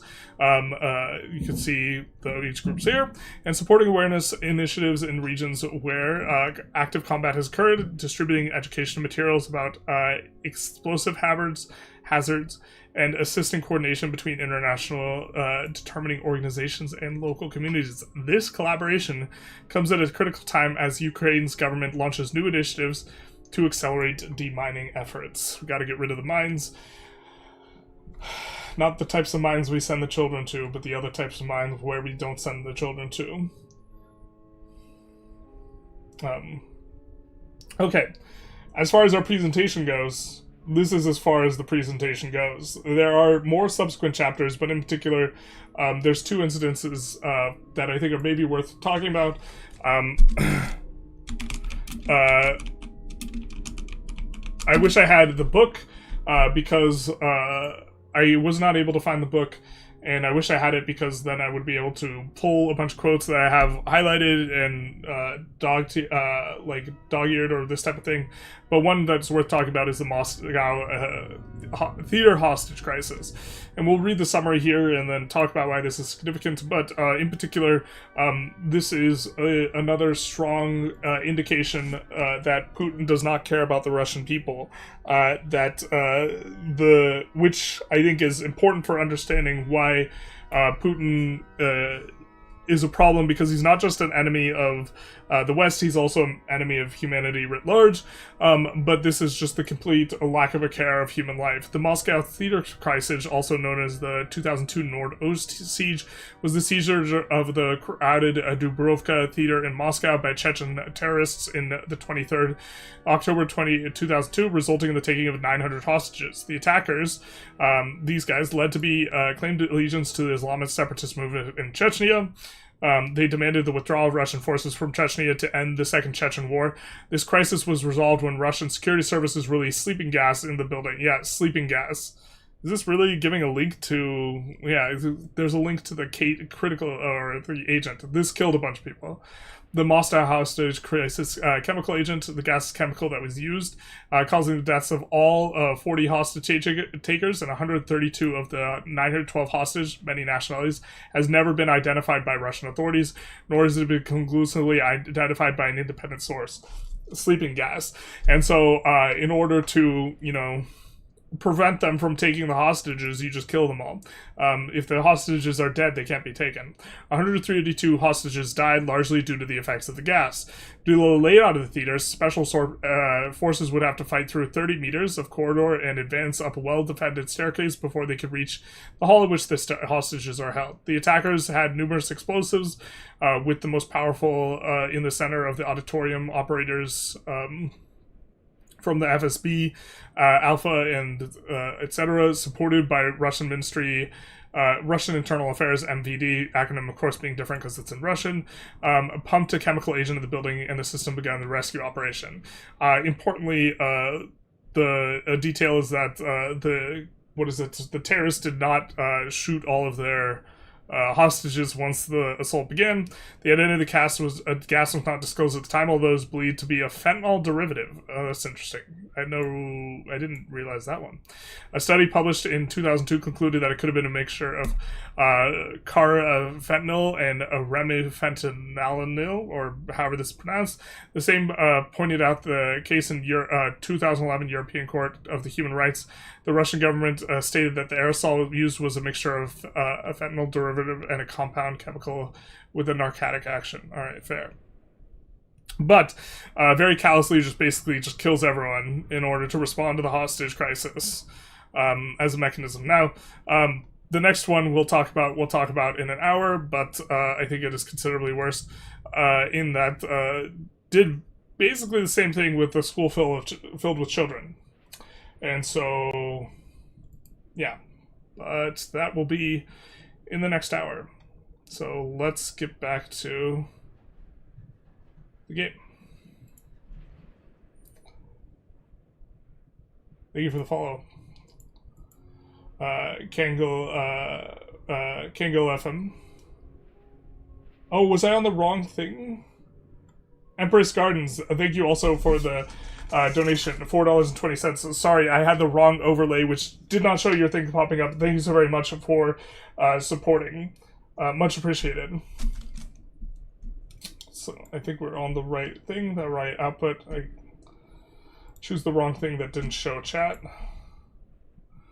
But let us continue, although I'm going to use the restroom soon. Someone made a mistake of showing the Donnie the marketer projection. They should just show a projection where the United States is enormous.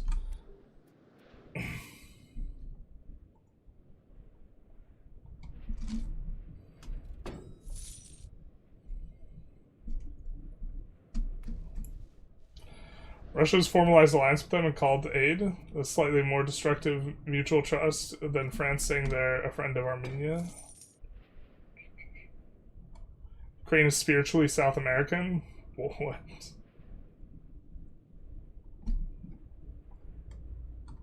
What? There's another one worse? Oh yeah. Like hundreds of children. If you don't have time, it's the Beslan school hostage crisis. You can look it up. And this is, like, not even including, trying to remember the name. Boris something. Opposition leader before Navalny. His assassination, is kind of, I don't want to say my favorite, but it's my favorite example of, like, Putin just being kind of like a monster, and assassinating political rivals and this type of thing, because, bro sent flowers to his like wife after murdering the husband.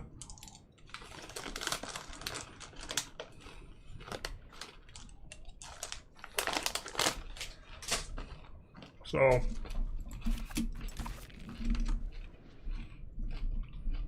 life has no value to them. That's what I'm saying.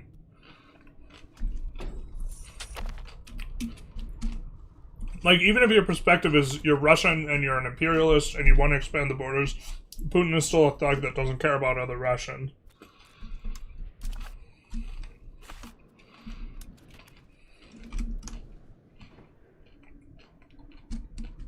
Do you have an opinion on the Armenia-Azerbaijan conflict that happened a couple of years back? I do not, because I don't know enough about it.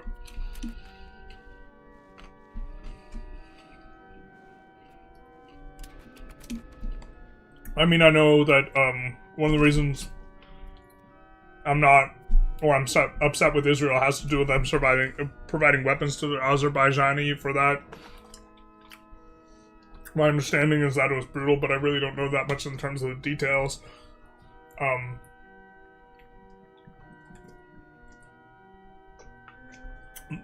Israel's not doing that, though, because they want Armenians to be slaughtered. They're doing that because Azerbaijan is a political enemy of Iran. Boris Yeltsin? No, it's not Yeltsin. Yeltsin was the guy who came before. That's the wrong Boris.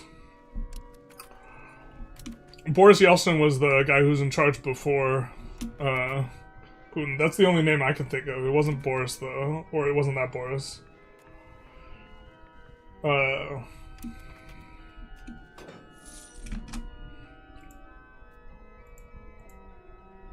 Maybe let's look it up.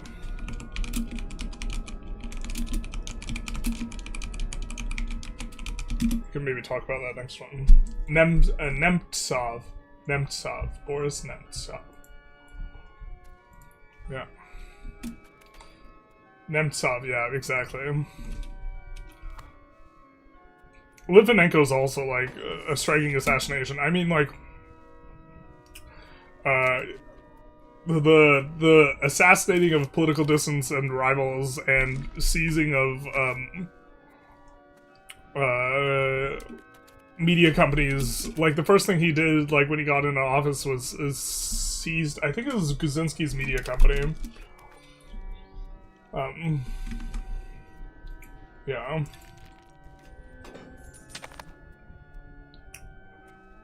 And so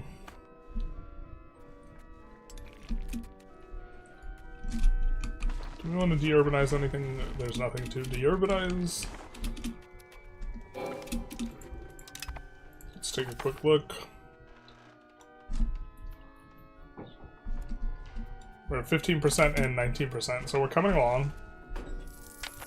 To be fair, maybe we shouldn't be building books right now, but we'll want them eventually. The idea is that the books don't add burger pop promotions, but they don't take them up either, so you promote, all your promotions happen in parallel. They don't inhibit the other ones. So your promotion speed, like, there's a multiplier for each of these pop promotions, and you can promote all simultaneously, so that we're promoting clerics doesn't detract from our ability to promote burgers. A general, stop being so handsome. I'll try. I need to run errands after work, but now I just want to go home and play EU5 and drag Putin. I'm sorry. Is this guy the heir? No. This guy is not there, nor is he... Why did we put him in office? Wait, what the hell? That gentleman was a burger. Now he's not. Arrest him. Obviously.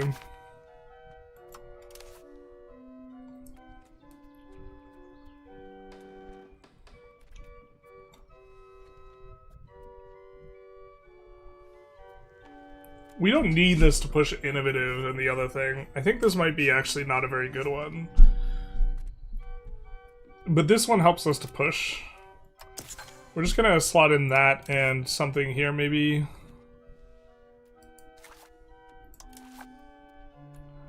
We don't want to get progress towards free subjects. Partial yield I think is good. So represented in parliament's okay. Partial yield, well, no. I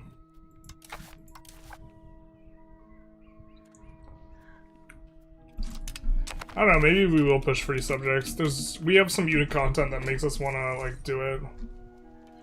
I also don't think he makes so much more money. Maybe we're just back to kind of how it was on release, where the push towards free subjects, serfdom was better, but the push towards free subjects was so valuable that it was just a wash. I think decentralization was a big changer, though. The fact that decentralization is meta makes satisfaction much less important. Look at Thomas Sankara or any other country in South America. Honestly, when you compare the US and Russia since 2000, you obviously pick the US as the worst country.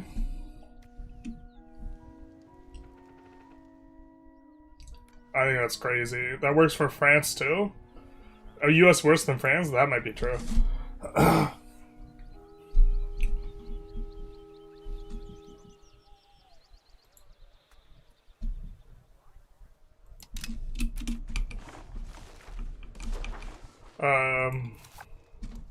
I mean, I also think this is like a whataboutism type of line of thinking as well. Because whatever the US has done, it doesn't justify, like, Russia invading Ukraine. And it's a way to, like, shift topics.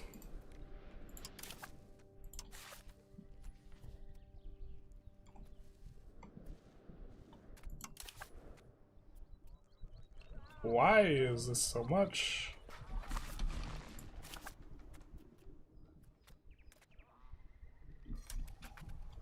We made the mistake of improving relations with them. No. Oh, this guy didn't even have this stuff integrated. Brother. Are you not integrated? Alright, fair enough. God, that's such a wasted exercise. How do they not have it? Does this other guys have their stuff integrated? Oh, I'm so stupid. We have to accept the cultures now. The culture acceptance matter. Oh, I'm punting so hard. God damn it. Sorry. For those of you who want to see strict play, there's a lot of... Yeah. I saw Kiev into Ruthenia in your current game. I didn't even know that was a formal. It is. We were planning on forming it. I guess it's going to take longer if I keep just, like, annexing people and then forgetting how the game works. We had to accept the culture. It's like... In my head, it wasn't chord, so we just had to give it back. Ah, that's so stupid. That's really punty. It is whataboutism, but justifies some way to act. Because, oh, look, they did this, so why don't we? So whataboutism 101. It's whataboutism, but it justifies some actions? Bro, that's not how it works. What? The principal critique of whataboutism is that it doesn't justify actions. I think you need to go back to the drawing board with that one.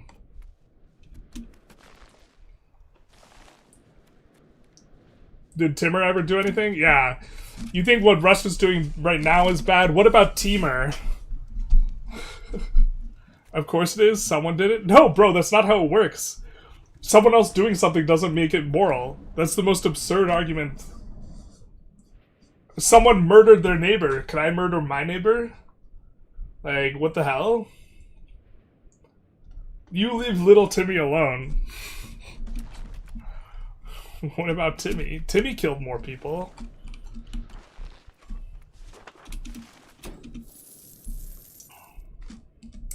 My best friend from Teamer was called Teamer. What did he do? Well, Teamer did this whole Timurid thing. Although not anymore. Teamer died. States are not abiding by moral laws. Bro, that's the craziest argument ever. That's like...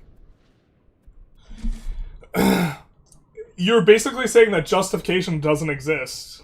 So the entire framing of the question becomes irrelevant.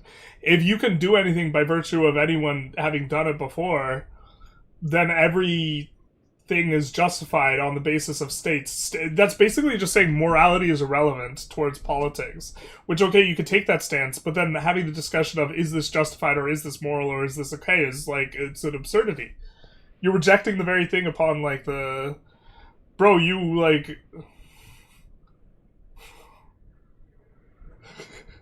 Such a troll argument. I'm just getting baited. Like, what? That's like insane. Someone murdered their neighbor and now you shoot up the liquor store? No. Someone needs to shoot up the liquor store for me to do that. Lara SI stands. Thank you for the Prime resubscription. Much appreciated, my guy. No. You're gonna have to break it down to me what you're saying then. Because that sounds freaking crazy.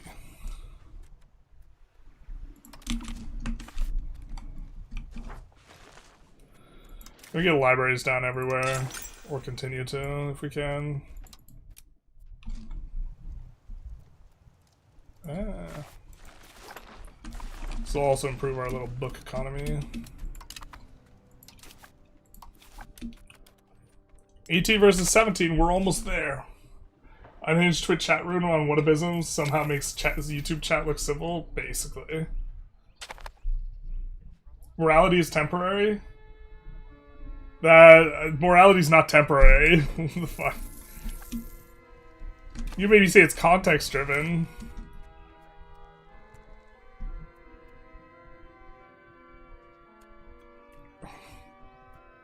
Well, I don't know, man.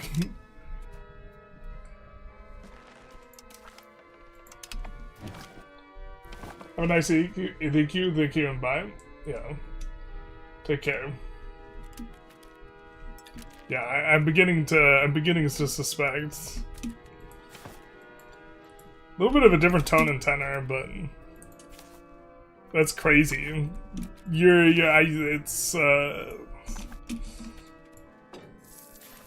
I've never seen this defense of whataboutism before. You only joined? What's the goal for this one? Well, in game, we're trying to form Ruthenia, but what we're really trying to do is raise money for, I almost said Project Caesar, raise money for the Ukrainian Freedom Fund. Which, if anyone on YouTube is interested in donating, there is a donation link on the Twitch. The link to the Twitch is the first one, or it should be the first one down below. But we are raising money through Twitch because they have a better infrastructure for that, and I don't know how to set up a dual charity stream. And so that's what we are doing here. The goal is to raise money to help support Ukraine.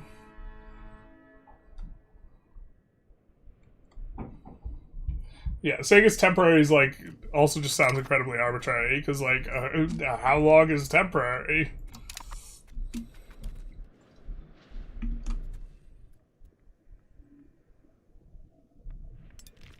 The culture is dictating the peace deal. I think that's whatever the culture approves of. That's gonna be circular, my guy. I'm gonna find some circularity there.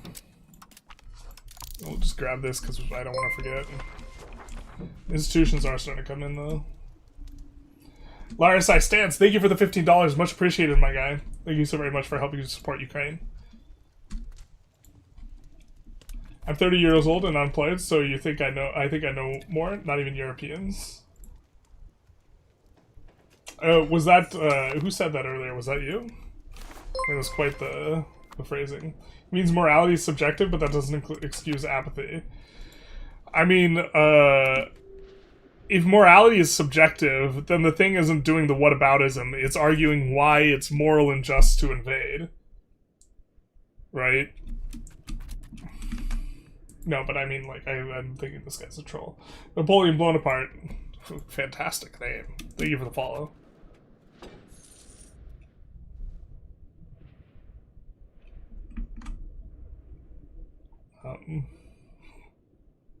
How do you define your politics? I suspect you're not talking to me.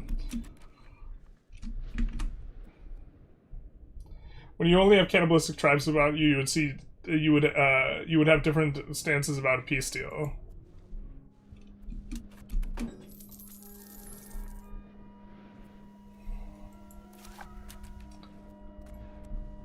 I'm sympathetic to the argument that, like, morality is, like, context-driven.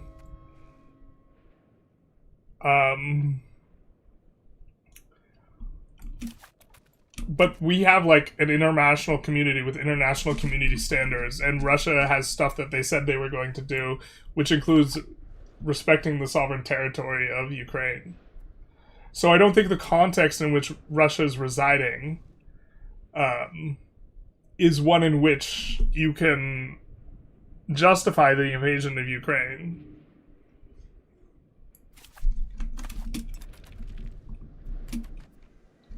Do you think it's worth it to embrace institutions as soon as possible in most cases?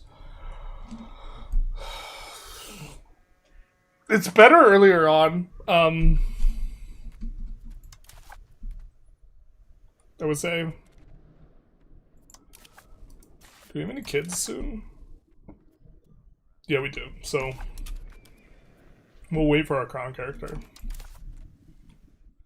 Hey, we can flip. Let's go, Republic.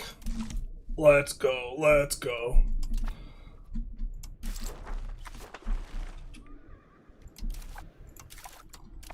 Also means we can pick up some of the Republican texts. Not all of them are good.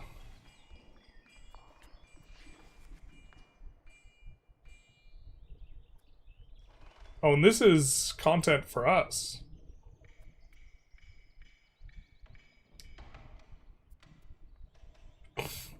We'll maybe explore that. That one's really good, gives us a lot of satisfaction. I think there's another one over here. Yeah, Bill of Rights. We have to get meritocracy first. How good is Veche's selection? I guess we'll just unlock it so we can take a look at it as well.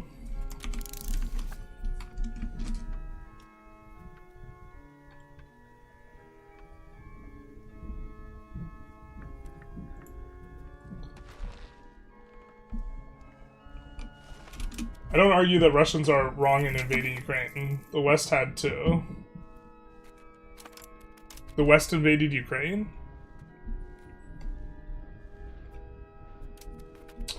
I mean, like, yeah, it's still, like, the overall pattern is one of deflection. Ethics is context-driven, morality is absolute. That is... We're getting into a philosophy discussion. I think if you accept the part of it, look, if you want to be part of an international community and you accept the notion of an international community, as Russia like does implicitly by doing stuff like trying to compete in the Olympics, although now we've kind of banned them, this type of thing. You know, implicit in a whole bunch of this international, they're connected to our internet, this type of thing. They either recognized other people as members of the international community or not. And if you do that, your context is one in which the international community is a thing.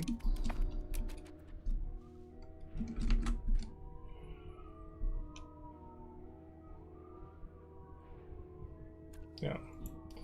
Is journalist a moral relativist, and what are his justifications is a much more interesting topic. I am a relativist, but only from, like, it's a relativist. I'm not a relativist because I'm specifically, like, a moral relativist. I'm a relativist because I'm, like, I'm a moral relativist because I am a epistemological relativist. which I think that you cannot have the absolute truth required for moral objectivism, because the absolute truth in any type of category is not the type of absolute truth regarded for like the level of justification within the philosophical or within like academic philosophy, the type of what they would consider an objectivist stance, which is like the strict like God's eye view type of confirmation or what have you. I think we can go for some more market villages as well here. Call an ambulance, but not for me. Market villages in particular are going to be really nice. I'm going to build them in places we're kind of expecting to keep rural. But even if we don't, it's not the end of the world. I don't know if we are going to urbanize the beeswax or not. We're just going to assume that we're not going to with the livestock. And then if we do, we'll burn that bridge when we get to it. The fiber crops that are kind of far from the capital are gonna maybe be on this as well. But this is also gonna increase the food storage in these locations, which is gonna help the pop growth. Speaking of, we can also go granaries, because we also have a huge surplus. And the granaries will help out with pop growth a whole lot.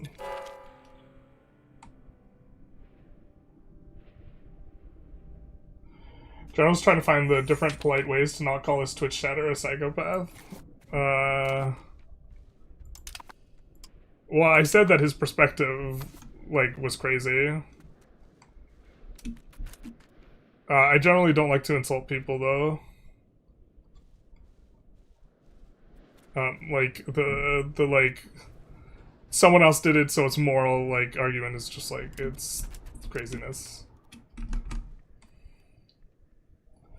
The West invaded Ukraine in 1917? What? Overall, power balance is clearly on the west side. Russia is defensive. They think Ukraine is there.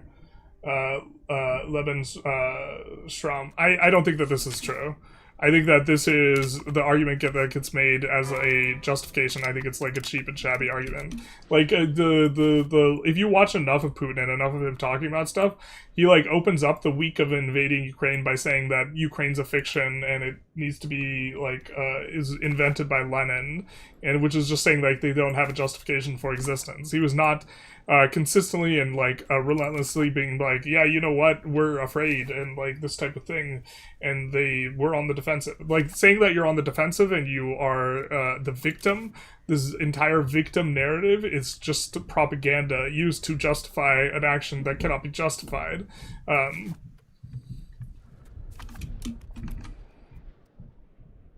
Each fact has ontological truth. Brother, do you even know what ontological, like... Every fact has ontological truth. I'm not even sure that sentence has meaning. I don't think... Every fact has ontological truth. If I'm not mistaken, ontological is ever relating to the study of... I think you're just a troll now. The nature of being. So every fact has ontological truth is just like... every fact is a facty fact type of thing.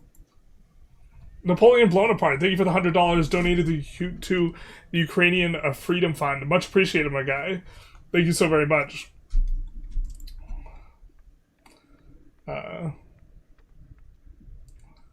every time I see a non-German use the Leben Strom, they fundamentally do not understand what it means. I guess it's hard to translate. Well, I mean, I'm not sure he's understanding what ontological means either. Moral comes into the interpretation of the facts.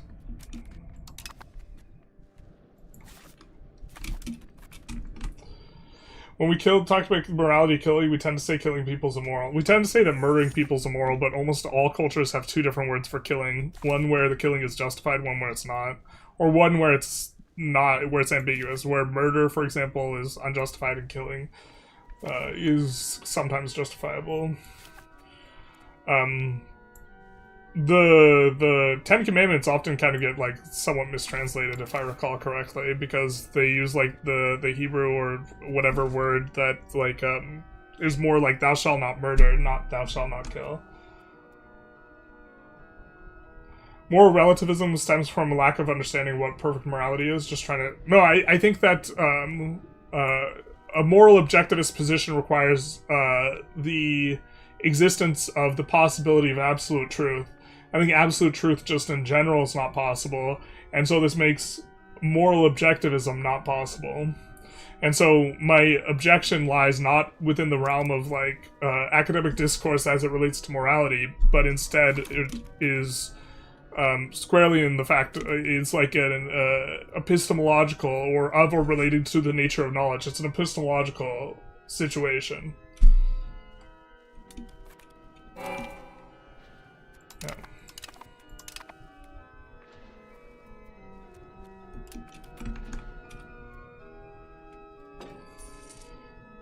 Urbanizing livestock is fine in steppes. There's a ton of livestock out there, but we're not in a market that's like a steppes market.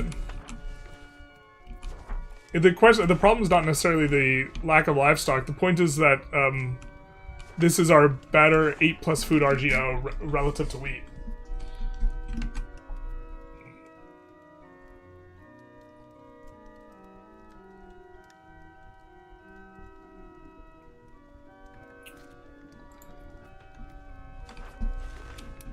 Refact was meant to be and is determinable. I like strongly disagree with that. I'm not. That just seems like a claim that epistemologically, like, no one actually holds on to, like in academic philosophy. Come here to drop a quick donor. Appreciate anyone who does anything to help out Ukraine. Thank you so very much, my guy. It was joking on Chuds, but Western power were in Ukraine in response to the Russian Revolution. There was intervention in Russia. The Tucker-Putin interview was informative, IMO. Tucker fishes for a NATO expansion bad answer, but Putin goes on a rant for 20 minutes. 20 minutes is generous on Russian history to prove that Ukraine isn't real. 20 minutes is generous. Yeah, the Tucker did not seem to know how to handle that shit. That was not what he was expecting. But 20 minutes is generous, if I recall that interview correctly. I remember that diatribe lasting a bit longer than that, but I suppose I don't have it in front of me. Only Siths deal in absolutes.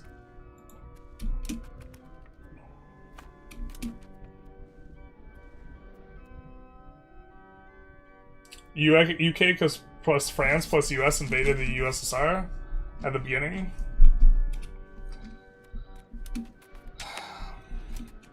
And the idea this justifies the invasion of Ukraine. Like, your argument also doesn't make sense because you're saying the invasion of Ukraine is justified and also that it's bad. So, I mean, I suspect you're trolling at this point, rather than a good faith defender of the invasion of Ukraine. What do you think Sam Harris is a moral landscape? Seems close to what you're talking about. That we don't know what mountain of good morality is, the highest mountain. We don't know what mountain of good morality is the highest mountain or best mountain.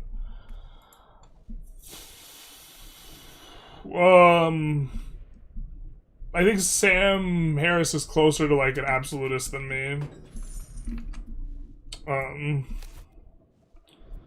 I think he's coming from a different perspective. He's coming from like an uncertainty perspective regarding us like being highly fallible and not really being able to discover stuff very well, but that there is a highest mountain, like that there is theoretically a highest mountain. Like I think he's epistemologically, I think Sam Harris is an objectivist. I think that he's just a like more like in the realm of like skeptic slash, oh, I don't know if we can determine this, but there is a highest mountain out there. One of the mountains is best. Would be my guess as to what Sam Harris thinks based on like what I've consumed of his, but I also haven't seen that particular argument, so I couldn't say.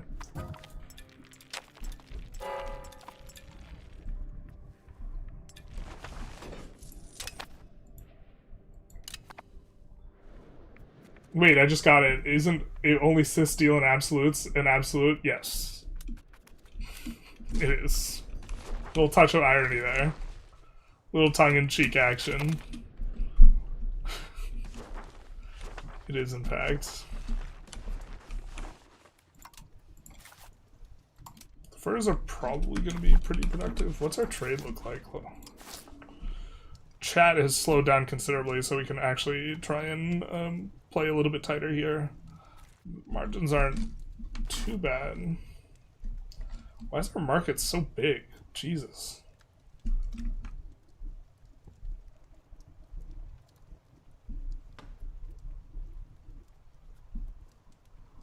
Shows that George Lucas is a prolific writer of dialogue. Boy does write.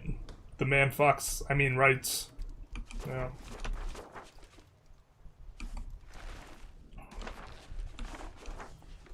I mean, I'm thinking we're gonna be getting pretty good pop growth here. Oh, wrong app mode. 0.8. 0.8 is good. We're into that. 0.75. I mean, we're having a come up. The granary is being so good now. It's really nice for the low pop nations. We still got to get more though. More of this stuff coming in. I think we urbanized the sturdy grains so we can spam granaries. And also, we're building libraries everywhere. Oh, I guess it's not as important anymore. We already flipped Republic, yeah, so now we can hand out other stuff. We can hand out all the stuff that gives us trend towards whatchamacallums.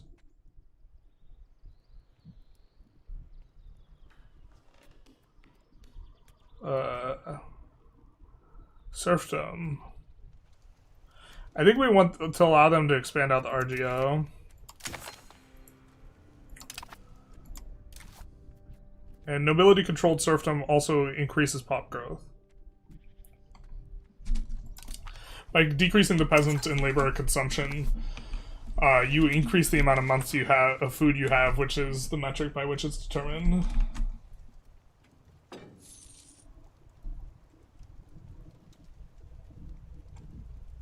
Since all nations are effectively human-created, if enough people in an area give legitimacy to a nation's claim to uphold the social contract within that nation, the nation is real. Something like that, I mean...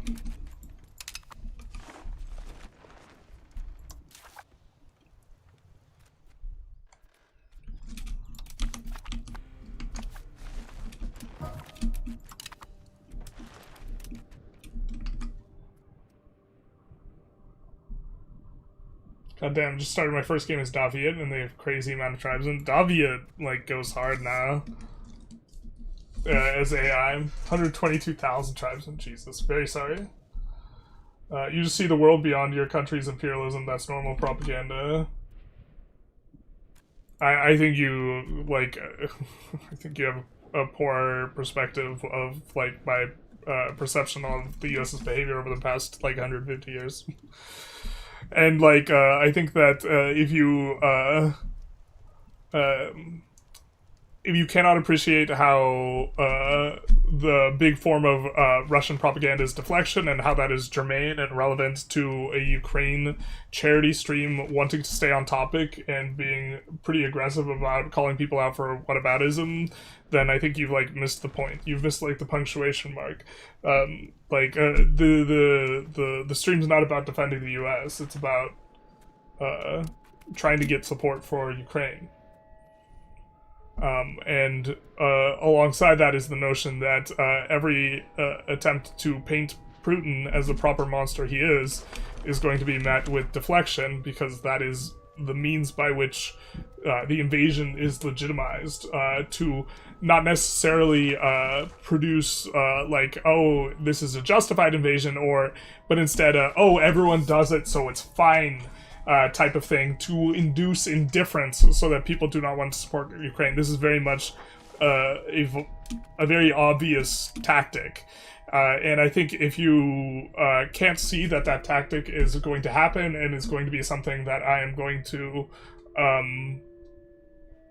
combat when I notice it, I think you're missing you're missing the plot. Like you're not you're too focused on your everyone's bad narrative, even if you're operating in good faith and not, like, you know, trying to what about it, to, like, recognize, like, the title of the stream isn't the US is great and sunflowers and rainbows. The title of the stream is, like, Ukraine charity stream. You know, that's true. You summarized Sam just fine. Just wondering where you are. fun thoughts to me. Yeah, I think I have a review of his book on my other YouTube. I'm not 100% sure. That might have been before I started doing reviews. Promote urbanization. Making something a town is kind of a lot of money for us right now. Is this something we would want towned? The clay. I don't know if we want clay towned. If we had other good RGOs in there, we would want the clay towns, but I don't think we actually want that clay towns. Sponsor a cathedral can let us push theocracy the rest of the way, I think. So let's actually...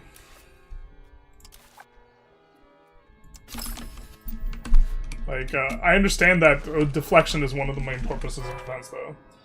I know just how calm after long-winded flights to Ukraine. Let's talk about Star Wars prequels. You can't, oh, we already read that you can't see behind your world's propaganda. Just because we don't want to engage with and talk about why US is bad doesn't mean we, like, I think, I think Kissinger was a monster, like...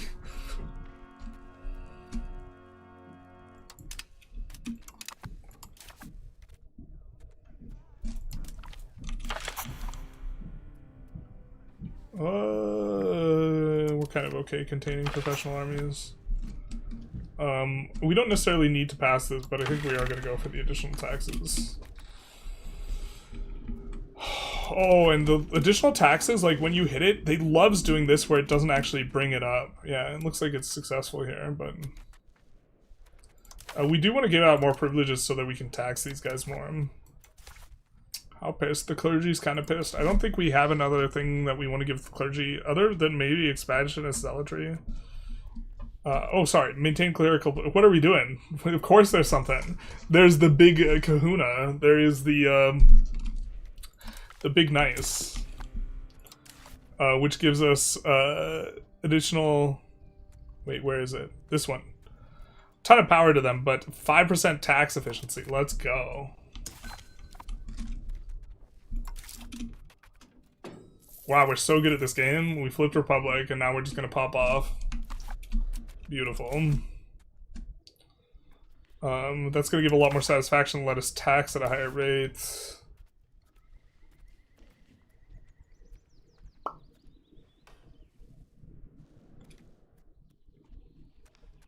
We'll have to kind of... I think I want to just generally try and be a little bit more careful.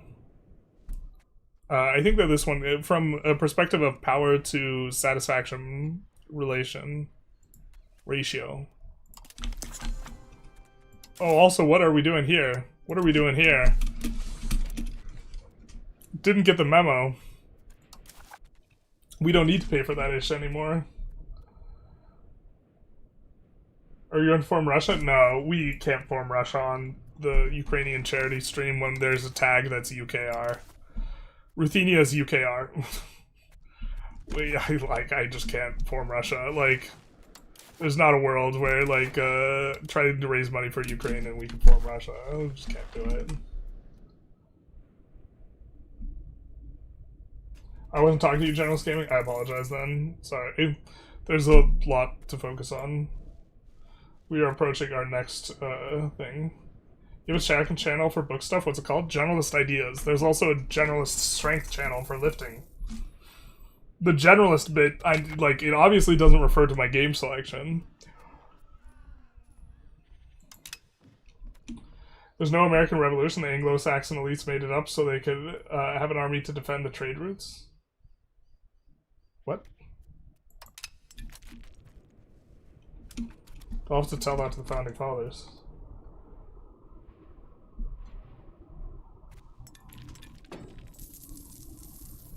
Generalist Empire. Yeah, there's 3 channels. I had a blog, but that was forever ago. It started with a blog.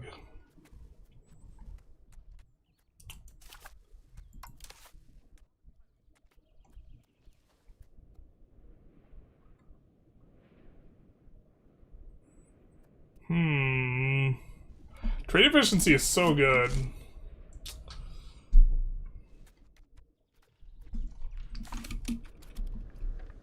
I used to think it was kind of a little on the weak side. And then, like, the fact that it was a lot weaker before they changed the way how trade value works, to be fair. We could put our kid in charge here. We can embrace pro-army. I think we'll just wait. I guess this may be the first one we go for, though.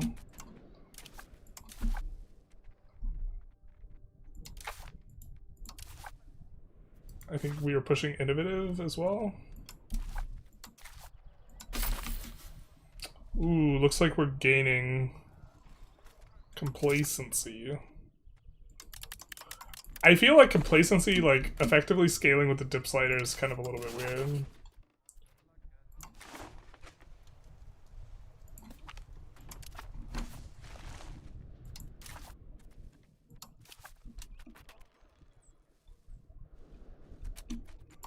I think we're gonna start paying... Actually, let's just pay max for the dip slider. This is probably okay. We're gonna have to slot in the other gov reforms that we want before we tick down to 0, probably. I wish Western countries would implement the increased civic engagement and state privilege. Me too, dude. I kind of like what Australia does, where they require voting. Where the penalty's not like... The penalty's like a $20 fine or something. I don't think the penalty should be insane. Pretty sure we want to go with virtues of the politia. Does give progress towards free subjects. Is there another argument for a different one? Trade capacity 5% would be kind of nice. Monthly controls is such a useless modifier. Alright, I think we go with this. It's just so much satisfaction in the aggregate. What do you think about stacking levy combat efficiency and regular and size modifiers? I did it recently as Kiev. It was really strong. I think mercs are just like where it's at in terms of power level. I guess I haven't tried it, so maybe it's a lot better than I suspect. I've seen Ukrainian towns covered in the fiber optic line. I have. That's like insane looking.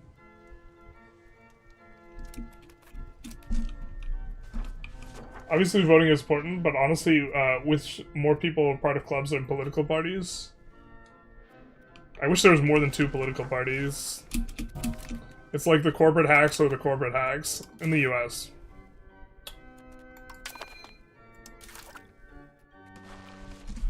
Like the DNC and RNC are both like corrupt institutions.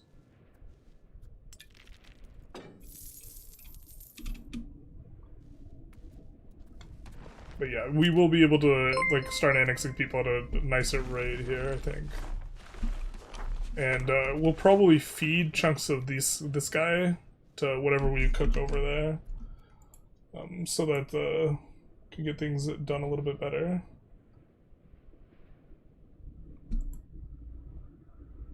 We got a baboop, but not a notification. What could that be?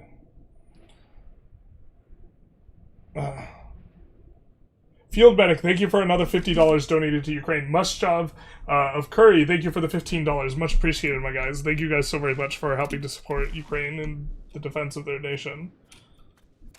And the West. What do you think help would restore a sense of shared truth? I mean, I think education probably needs to... There needs to be better media literacy, and statistics should be required in school. Because a lot of it is just... but also, like, there should be, like, bias training and this type of thing. The problem is anything that's introduced as bias training, like, there would be very significant political pushback for that. But understanding statistics can help you really understand when a statistic is being, like, manipulated effectively. And get rid of Citizens United. Yeah, this is the biggest one. Yeah. Citizens United is a catastrophe. It is awful. I think what we are going to do, we are approaching the hour.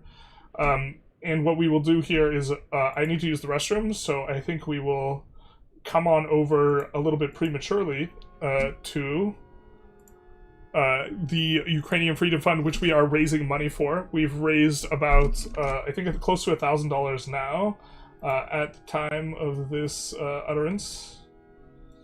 Let's see, back to Twitch, or wait, channel. We have currently raised $1,037. I will be matching the first $1,670.29. That gets donated, gets contributed. The mission statement is right here about the United Freedom Fund, or sorry, the Ukrainian Freedom Fund. I'm going to be using the restroom, and I will be right back. Putnam referenced. Putnam, I've heard that name before. I'll be right back.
Alright, so we have been reading one article from the UFF, each one of every hour on the hour, for things that they are doing in Ukraine. Last one we read was about kind of programs for teaching people about dangers of mines and minefields as part of recovery for Ukraine. Next up, we will have 16-year-olds share their stories. Okay, usually I don't like to hear from teenagers, but let's do it. Yana Belash, dear UFF friends and supporters, Ukrainian teenagers face multiple challenges as they navigate their formative years during wartime. Yeah, that's a big yikes. While the pandemic had already pushed their education online and set students back across the board, air raid sirens now interrupt classes, sending students to bomb shelters where they will either wait out alerts or continue lessons underground. Fuck, dude.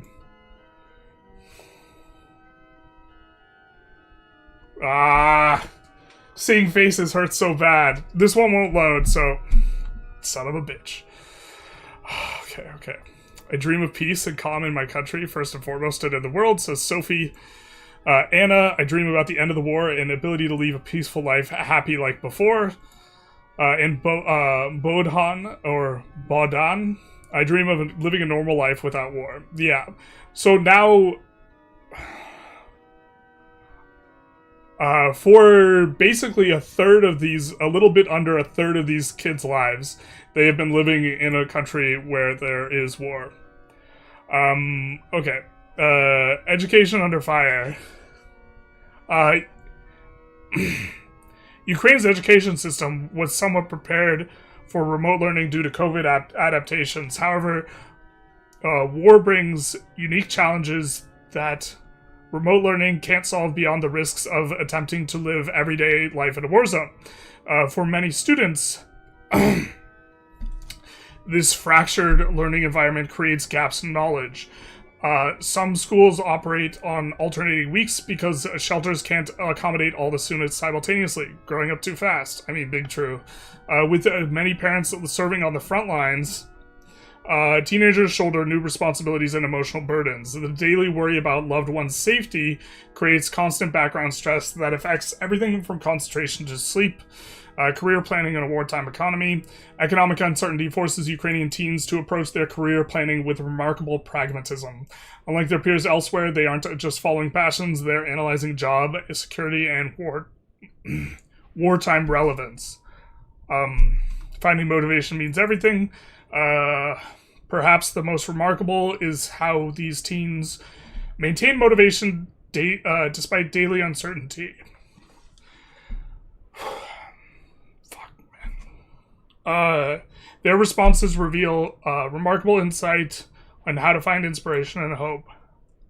Okay, we already read the quotes. We're Okay, they're different quotes. I dream about the end of the war and ability to leave a peaceful, happy life like before. I dream of peace and calm in my country, first and foremost, and in the world. Good luck with this one, but we can do better, even if we could do perfect. A pensioner who joined the defense. Yeah, they forgot his quote, but his father is, yeah, in his 60s and defending on the front line. He's also slanging at 44, I guess.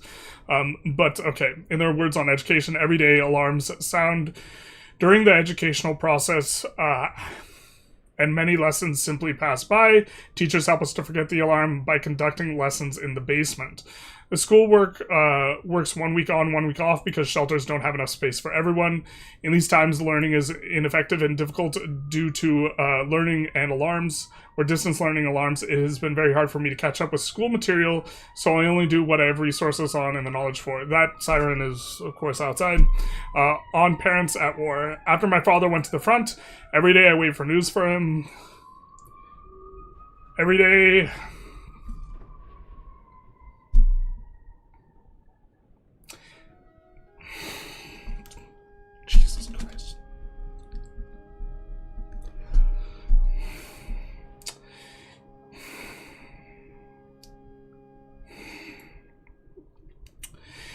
Every day I wonder, how is Dad? Is he alive? Is he okay?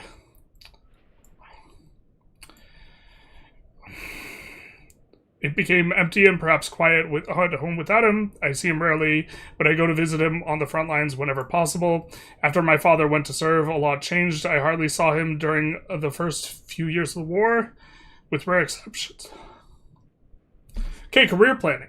Because of the war, I'm focusing on specialties that allow remote work, as I understand I might need to go abroad or simply won't have the possibility to work offline.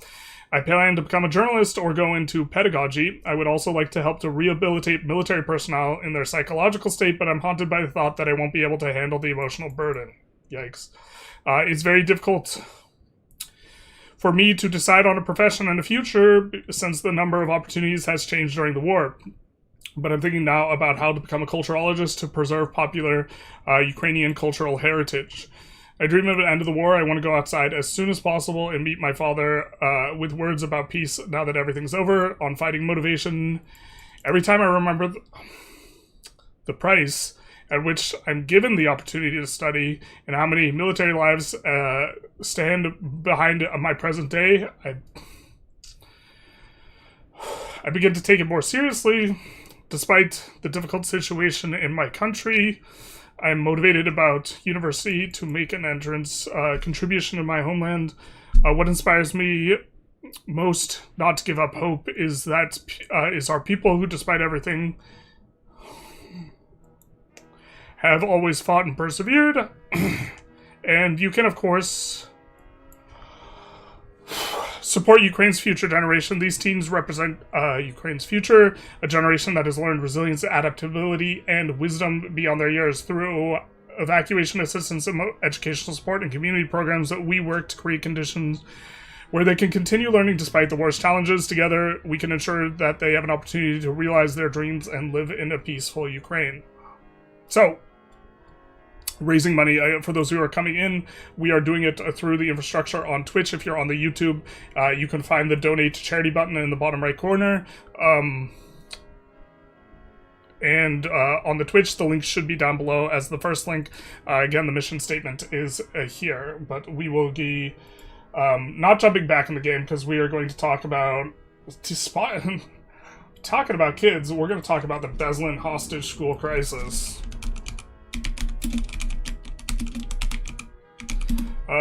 Which I think is one of the more damning indictments of Putin's character.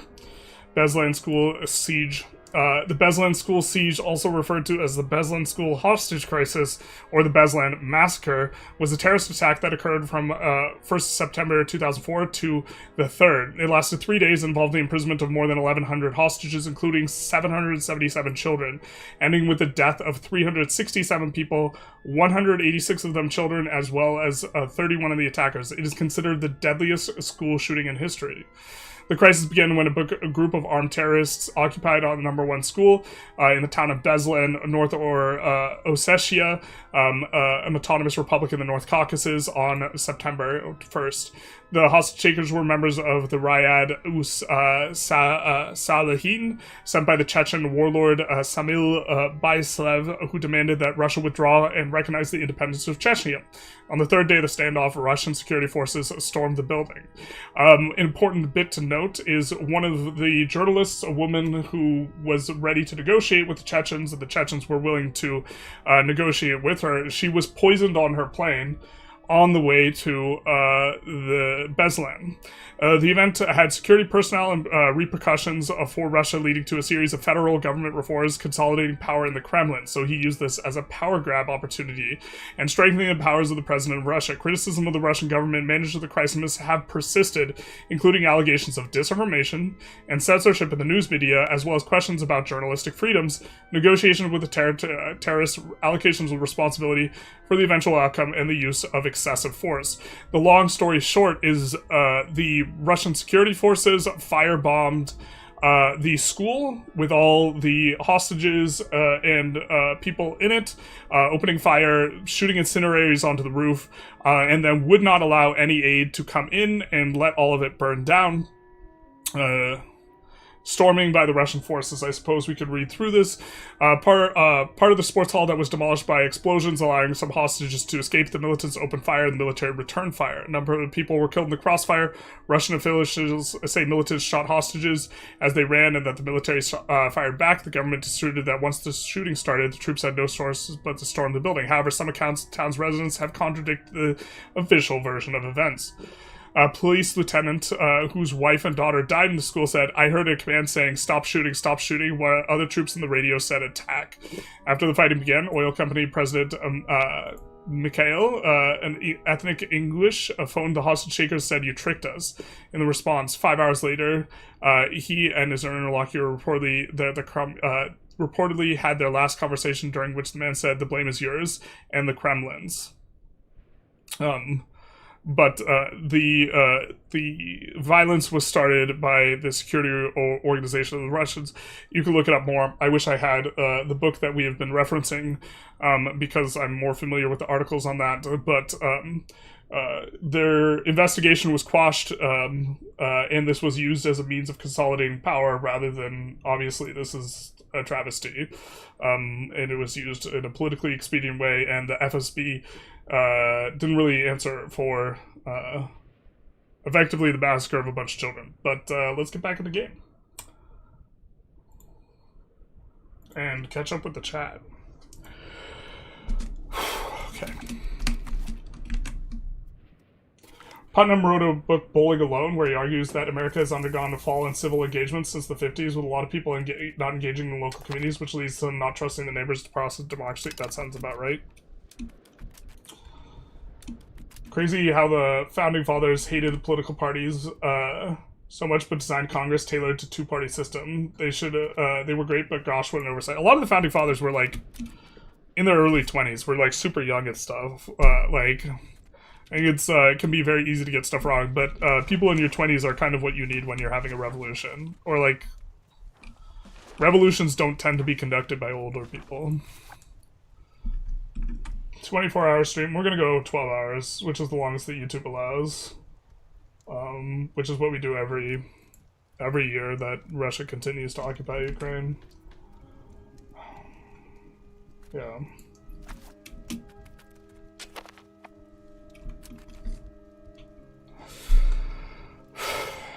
Thank you for reminding me that there's larger problems in the world than mine. Yeah, I mean, fuck, dude. We will not be reading more, like,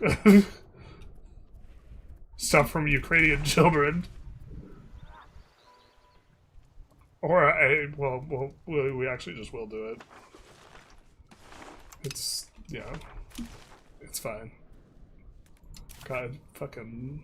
War is, like, just an extreme, like, hellish thing that is easy to talk about in an abstract way when you're not experiencing it. And, like, it is very brutal for the people experiencing war.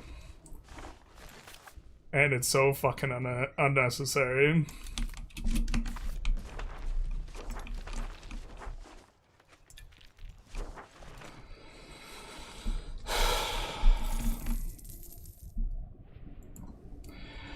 But, okay, we are going to be continuing to expand a lot of these granaries, and also the masonry required to support them. I think let's actually took a little bit of a look here at the masonry situation in the market. We are feeding a smaller and smaller, as we annex more people, we'll be feeding a smaller and smaller portion. And granaries, 4.3, a lot on building towns. I think we have a pretty nice surplus of this, but we will try and grab a little bit more in this. And set that up to auto-expand as well.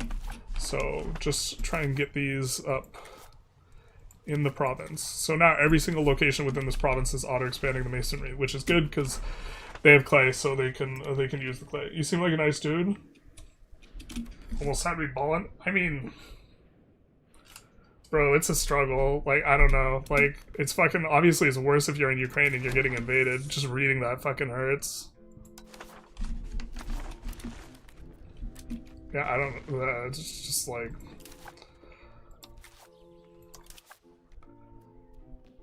And it, like, it's, yeah, it's just, like, war is this, like, hellish thing, and it's, like, brutalizes people, and, like, it fucking, like, doesn't really accomplish positive things, and, like, geopolitically, like,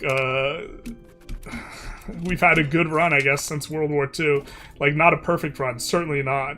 But I think the proportion of people that are experiencing war in the past 60 years relative to human history, I think is pretty low.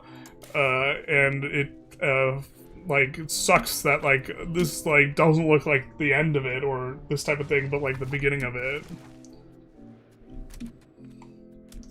What do you think about the theory of revolutions being a result of elite overproduction? I've been listening to it not so long ago, and I think even though it's not a new term, I think income inequality or wealth inequality tends to drive revolutions, yeah. Like in a very, I think there's a very strong correlation between those two. Poverty in an absolute sense does not seem to make people upset with the ruling powers. It doesn't seem to matter about absolute sense. It matters about the perceived sense of unfairness, and you get that with inequality.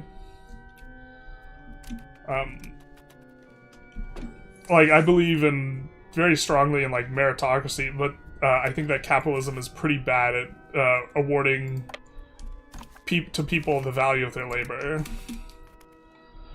Especially if it's unregulated. If you had perfect competition, I think that would be a pretty good way of, like, organizing the distribution of stuff, but perfect competition is, like, a fiction. It's like, it's a made-up theoretical thing. Glad to see the AI deletes all their forts, too, except for their capital fort. Capital fort takes half as much money to maintain, so this is a strong reason to not delete it.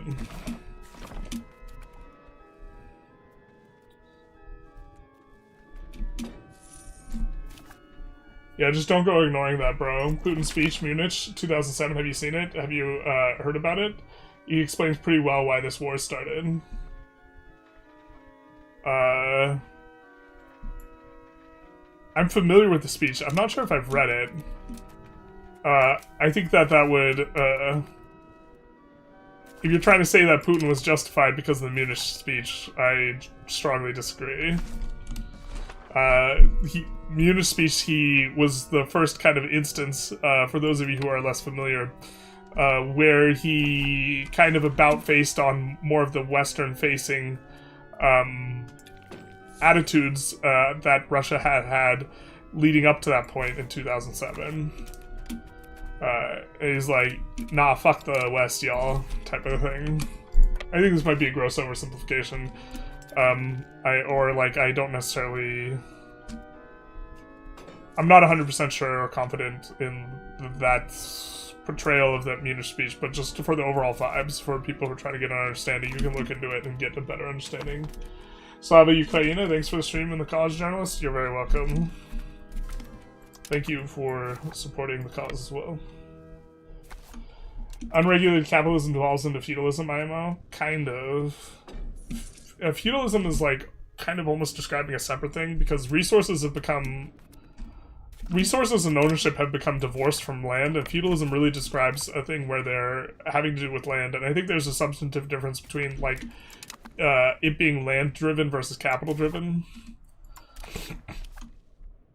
type of thing. I guess we'll take pro armies right now. I'm not sure I just want to do useful research. I don't think we really want the pro army stuff. But most of our research is like dead at this point. Cossack military service. Cossack levy size. 15% cav power is kind of nice.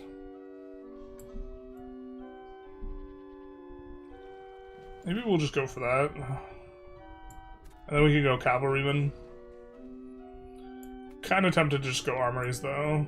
I guess we'll get professional service and then figure it out. Having really good regulars is a little bit less important though. Tribesmen do raise up hella good cavalry though.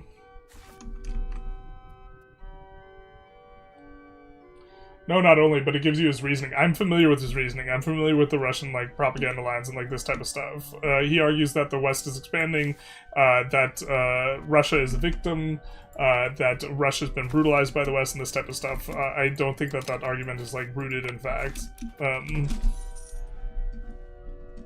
He went on to say it's how the West has actually been fucking Russia since the fall of the Soviet Union. Yeah, I disagree with that narrative.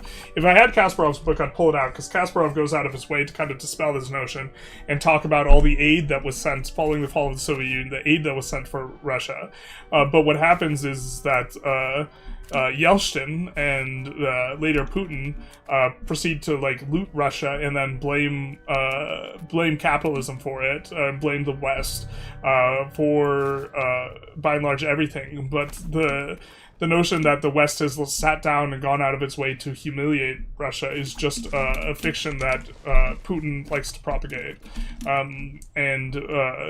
the West went pretty far out of its way to keep things on an even keel and appease Russia, and there's a few instances that you can find that I think that there's a fair argument for, and it's like, yeah, I get that, and that is the US not really wanting Russia to have a seat at the table in regards to decisions making in regards to Iraq, but the US kind of gave the finger to everyone. That wasn't a Russia exception, and then also the US lied to Russia about what it was going to do in Libya so that Russia would not veto the action by the UN, and then they proceeded to not do it. And those are the two big examples, but the narrative of humiliation is just not borne out in the facts. It's used as a smokescreen and a cover for the looting of the country that was performed by Putin and his cronies, and the seizing of the media empires in order to be able to propagate this type of thing.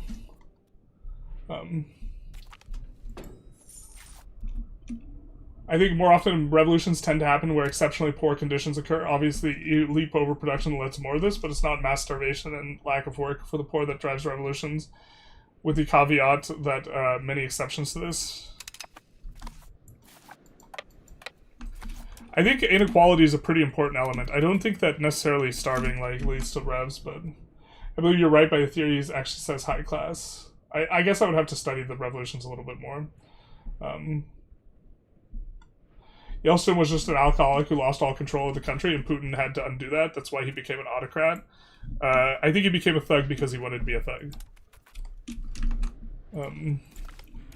I think he likes the strongman narrative because that a heavy hand was needed to solve Russia's problems is a narrative that's very popular it's very useful when you want to have a heavy hand.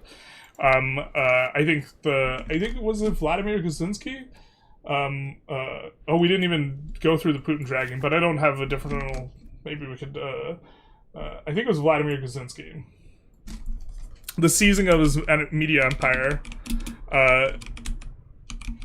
I think if you completely outright ban critical opinions of you, and this type of stuff in the media, that you're probably not a friend of humanity. You're probably pushing propaganda and narratives of this type of thing. I believe it was Vladimir Kaczynski. No, it was not. He was the oil guy. There was a media empire guy, but Putin very quickly assimilated the state apparatus for controlling the narrative.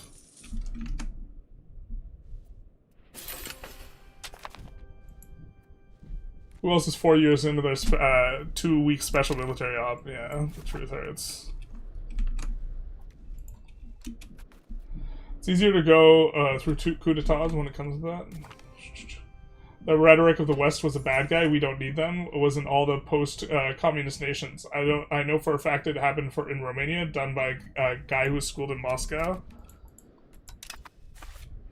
Yeah, I mean, like, it's not like the U.S. said, hey, you have to pay reparations, you idiots, and, like, extracted wealth. The U.S. poured money into Russia, not the other way around.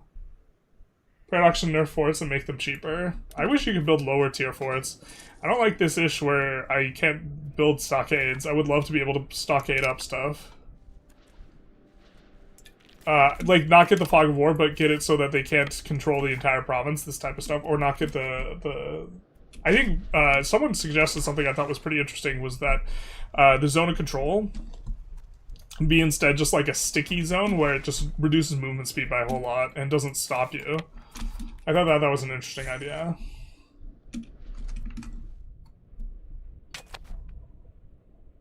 The story is way more deep than you're describing it right now. Yeah, I mean, but like, okay, I'm multitasking, and also I just think that like it's not particularly close. I don't think that there's a nuance in like it's two sides and like this type of thing. I think that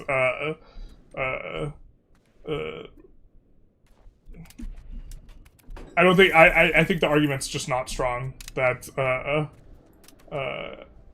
Russia was made to be a victim, and I think that calling oneself a victim is a common strategy for when you want to act like a thug, because it allows you to justify behaving like a thug, and I think that that's more likely what's going on by like an incredibly large margin. So am I like oversimplifying to some degree, or like creating like a relatively short narrative? Yes, but like also unpacking everything in detail and going through individual cases, whether or not this was like an example or like this type of thing takes a lot longer.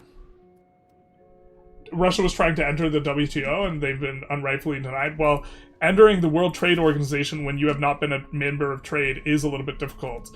I have read into this a little bit. Kasparov does talk about it. I would have to bust out the Kasparov book. I'm not sure exactly where it's at. To like contest that in a more rigorous way. But if I recall correctly, his conclusion, and Kasparov, of course, is not the arbiter of truth by any means, but he is from Russia, and he was part of the opposition. To whatever extent you think that makes him a legitimate opinion or an illegitimate opinion. And he was of the perspective that the West too easily allowed Russia into its financial institutions without putting in proper reform. Because you do not have an automatically de facto right to be in the WTO. That is not something that is being inflicted upon you. Relative to the status quo of the USSR being completely divorced from international trade. And being in the WTO requires certain things. And if you don't fit those requirements, then you don't deserve to be in the WTO. Like, for example, China is engaged in some anti-competitive practices and like currency manipulation that maybe would mean that it shouldn't be in the WTO now, but like no one's going to pull the plug on China because China's huge. Also, look up the gas wars of 2004 through 2006, basically a trade war between Ukraine and Russia that started the first Maidan. And this is... I mean, and this is how the West humiliated Russia?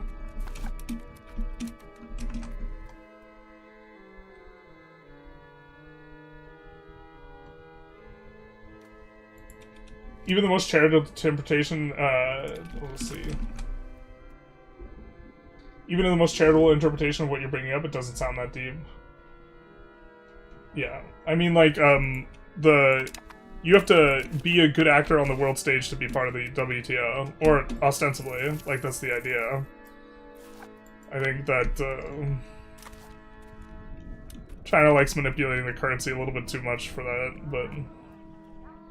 To be fair, I don't think they're doing that as much anymore. We do have to find out what we want to slot in terms of gov reforms while we still actually have some of this juice available. The juicy juice. So I think we do want partial yield. I'm not sure we want represented in parliament. I think elite patronage eventually we'll want. It gives a lot of satisfaction per power as well. I don't think there were any more clergy things that we wanted. Not... Oh, expansion and zealotry, yeah. We want to push conciliatory, but we want to slot things in right now while we have the juice. I think we want an elite council. We want to push aristocracy. And, looking for things that are a good rate. I don't know if we like decreasing the max tax, though. A good rate for satisfaction to... the boosting. We do want to push aristocracy, so I think we are, even though it's not like a good rate, gonna go privacy of the nobility. It's actually a spectacularly bad rate. Maybe that's not worth. We can push aristocracy the slower way.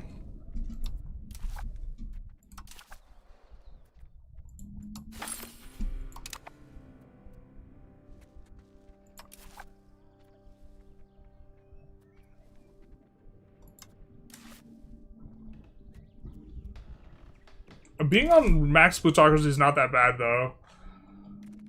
It's just being, like, it's not, like, so much worse. Because the trade efficiency is pretty nice, so... We're not necessarily, like, in a rush. I think we do want to push serfdom. Let's push serfdom. But we might be reaching the edge of what we can do.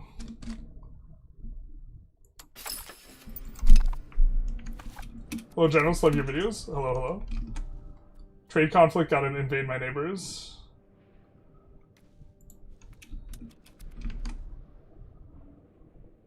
But why can't 50 years of economic exploitation get fixed with the snap of the finger? I don't know.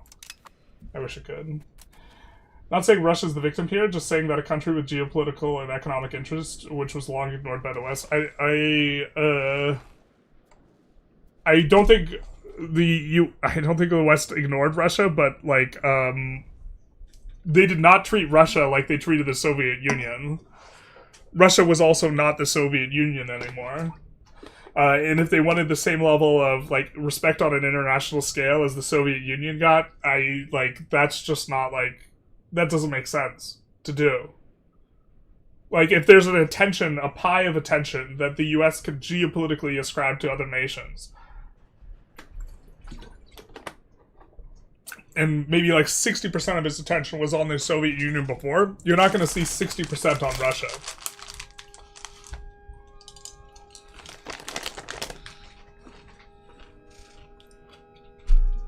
The US sent a bunch of aid to Russia, though.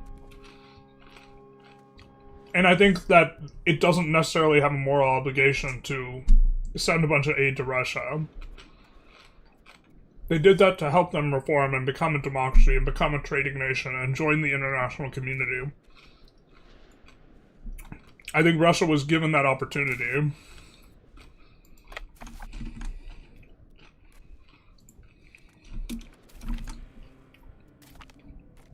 I mean controlling their own currency. I mean devaluing their currency so that they could export more. They devalue their currency so they can export more, which makes stuff cheaper for other countries to buy stuff, which is an anti-competitive practice.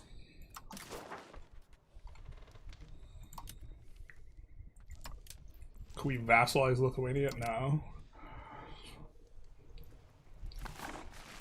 I think we should probably go over to the provinces that are required for forming Ruthenia, specifically.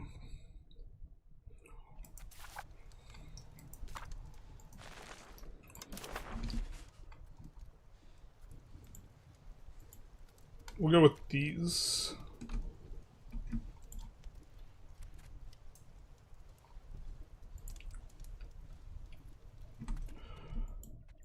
Can they release Minsk?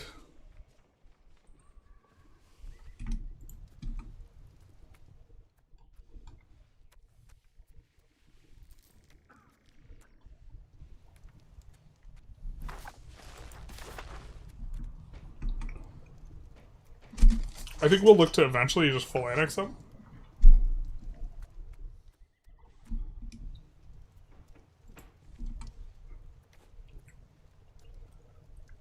It's really not all that expensive. I'm shocked we could actually take this much. We do want to maintain Minsk's ability to generate claims. So we don't want to take this stuff up here as much. I suppose we don't mind feeding this guy his cores. But actually, we won't feed him his cores. We will make new nations out of his cores and reverse feed. Yeah. I mean, can we full annex? Why is subjugating them so expensive relative to this? I don't think we have enough to full annex them, but we can get kind of close. I think we'll go with this so we can grab war reps.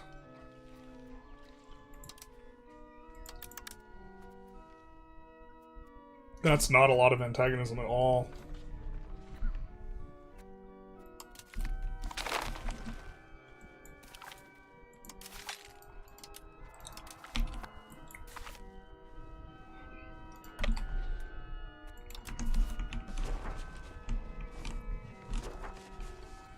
Alright. Time to make the subjects, everyone. They have to be all vassals now. We're gonna randomly choose.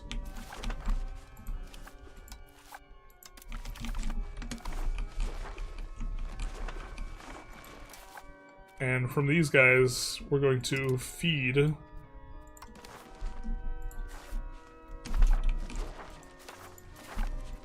provinces.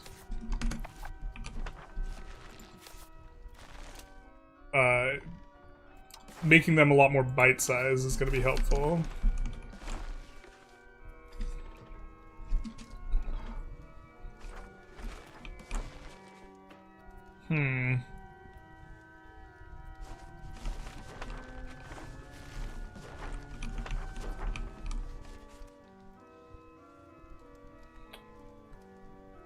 We're going to feed this to one of them. I guess whichever one has fewer locations, or less pop is probably the determinant. Or maybe just the order in which we want to annex these. Transfer location is just so convenient.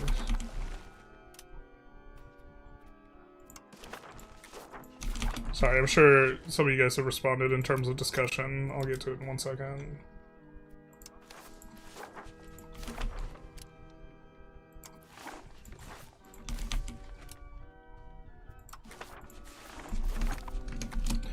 What can we do? Culture. Let's see culture groups.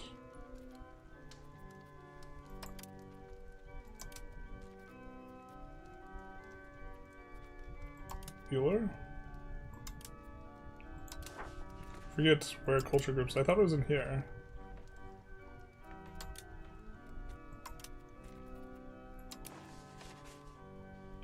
Okay, they're all part of the same group. So let's use our cooldown for improved cultural opinion as well.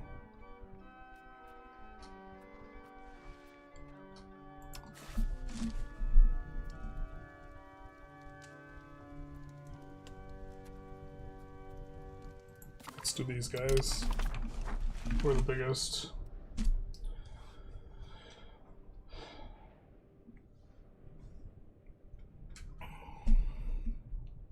The W, but who defines good actor? Ever thought about that? No, I mean, like, I'm aware that the US has a lot of power in that domain. Yes. There's not a kind of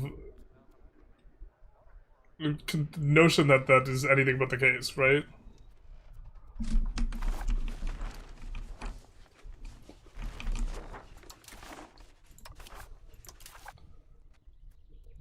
They also made the World Trade Organization, if I recall correctly, which I think I do. So,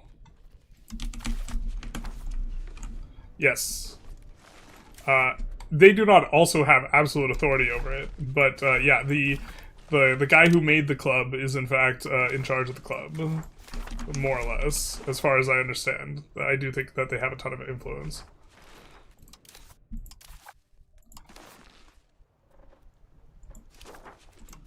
But, like, what's the expectation here? That Russia joins the WTO automatically, and then they get to decide what the rules of the WTO are in, like, an even Stevens way with the US? Type of way? Like, they split the world between them? Something like this?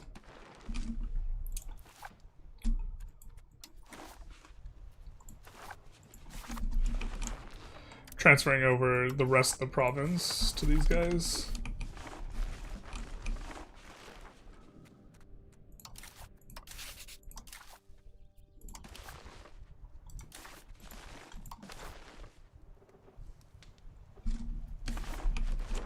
We want to make Minsk its own thing.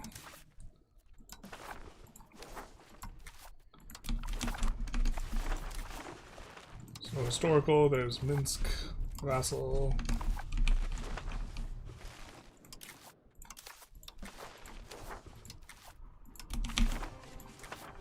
And the rest of this should be pretty straightforward. Bunch of OPMs because they will use their own cabinet actions, they will integrate faster, they will culture flip stuff faster if we culture flip them. I'm not sure how much we want to culture flip them, but they will do everything a little bit better, and the cost is effectively more expensive on the Diplo. Because the more OPMs you have, the more diplomats it requires to organize and do all this type of stuff. But generally, that's not a very precious resource, so we're gonna go with that. Let's see if we can annex anybody. Can annex these guys. Currently annexing these guys.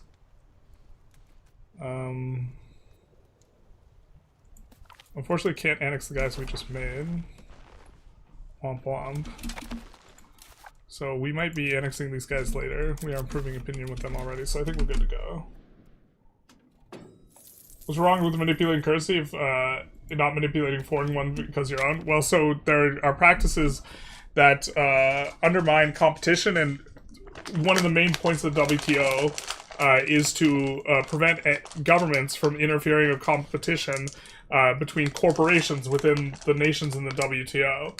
Because anyone could just ruin all the businesses, or businesses in particular sectors of the other countries in the WTO. And so this is the predicate upon which the WTO is kind of like founded, basically, is preventing this type of thing. Like, preventing government subsidies that drive other like industries out of business. Although I do not know in lurid detail how the WTO works.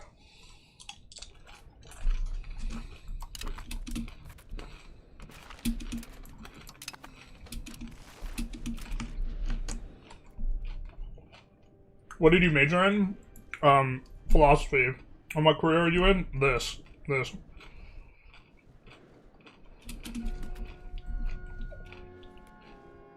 What would be the difference between bad manipulation and regular task of a central bank? Well, a central bank...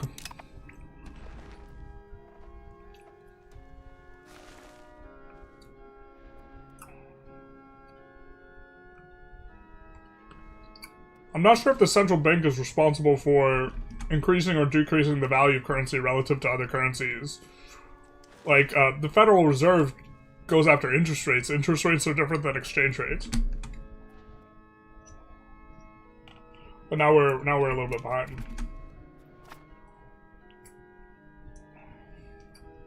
On the chat. The Russian Revolution doesn't fit in that class. The French Revolution. Okay, you guys are talking about revs. I don't understand why anything about US has anything to do with Russia invading and killing Ukrainians. Well, I mean, I think it's often a deflection, but... Okay, we can embrace an actually useful institution, so let's go with banking. Do we want banking over Renaissance, though? We could wait and try and see if we can get Renaissance. Let's maybe do that. Alright, we're not holding any territory we're not meant to. How are we doing on this? We're over capacity, so we have to calm down a little. So fighting inflation is bad. That's, inflation, like, inflation is different than exchange rate.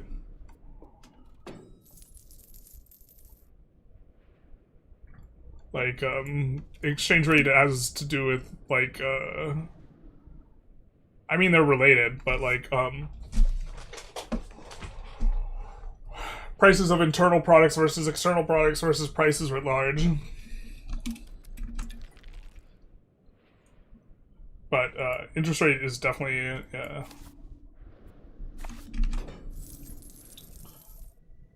It's not about if they can or can't influence the country. It's the fact that they agreed to fair trade and influencing their currency is not that. Yeah, this is the idea. The idea is that the governments do not interfere with all of the corporations within those governments competing, because this would incentivize various governments to just use their leverage to crush the corporations of other countries, and then it would be a race to the bottom. In the sense that other governments would be incentivized to push back this type of thing and prop up all their companies so that they can beat the other ones rather than actually having a true, fair, and open competition. Heard the story about how Russia is striving to join NATO, and Bill Clinton even promised Yeltsin in, like, 98 that this would happen, but afterwards went back on the promise?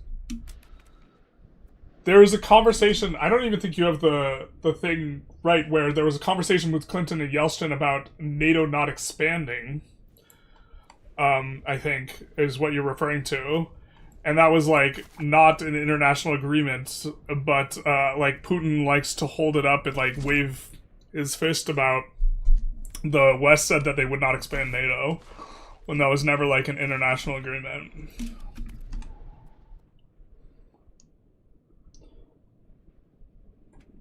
But also, like, I think, if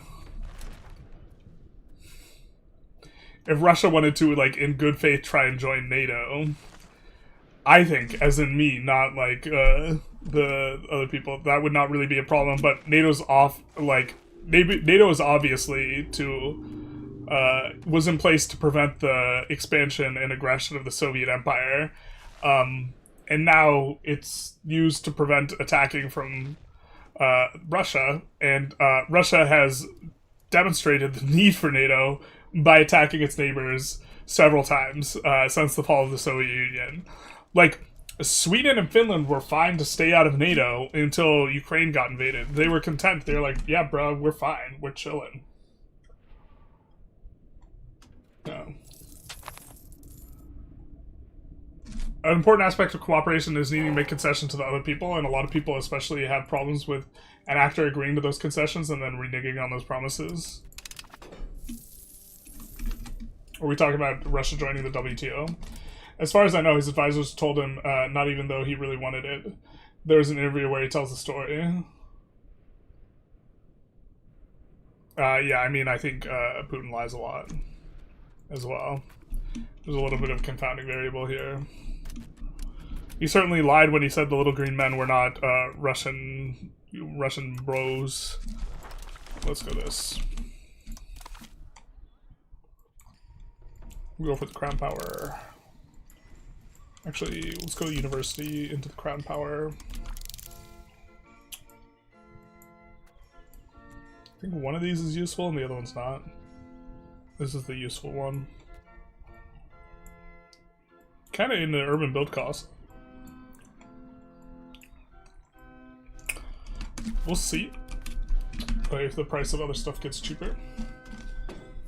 They wanted an equal say in NATO as the United States. They wanted great power status. Yeah, they wanted to concede and then be on par and equal with the United States, and framing anything else as a humiliation. Like, I suppose you could take that perspective. I think that their country fell apart. And they do not get to, like, join the club with a bunch of people with whom they were, like, geopolitical enemies for an extended period of time and just get promoted to the very top of that club. Especially because, like, at that point, if my recollection serves me correct, there's a lot of people that make a lot more sense to be at the top of the club, like people with bigger economies. Like Japan. Japan in the 90s? Whew, 80s and 90s? Let's go. Everyone was... The people in the United States were concerned about Japan overtaking the United States. They were, like, nervous, bro. It's like, do I make you look nervous? And, like, you talk about, like, top of the list should be Russia after the fall? Like, why would anyone in Russia... why would anyone in Russia in NATO? More crybaby shit. None of the European nations wanted Russia in, hence it didn't happen. Yeah, this requires unanimous approval. Unanimous approval. But that's different than, like, was the US okay with it, right? Why wouldn't all those European countries want Russia in their org? Could it be the 50 years of repression? Yeah, I mean, I think you're barking up the wrong tree here. They didn't want to hold fair elections, withdrawing from the ballistic missile treaty. Yeah, they're not a fan of free elections. It was more, we did everything you wanted us, and we're not commies anymore, so why can't we be in the same block as you? They didn't do everything the West wanted to, and then the West was, like, soft with them. Yeah. Like, the West was not a fan of what was going on in Chechnya. I am a real American from the Texas Oblast. I support the most peaceful leader in the world, Vladimir Putin. Big true. The Texas Oblast, my favorite.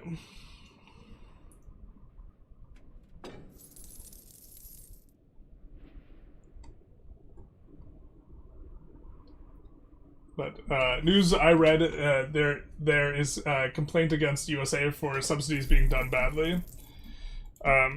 Yeah, I mean, like, I'm not sure what the United States is doing to throttle access of chips to China. I'm not sure if that's, like,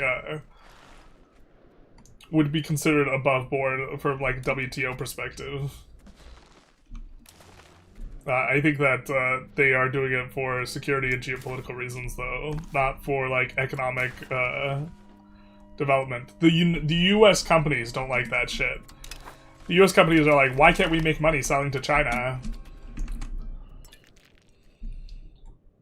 Have you studied Hegel? Unfortunately. Vladimir Putin told BBC in March 2000, why not? I do not rule out such a possibility, provided that Russia's option will be taken into account of that as an equal partner. Yeah, so they wanted to run NATO.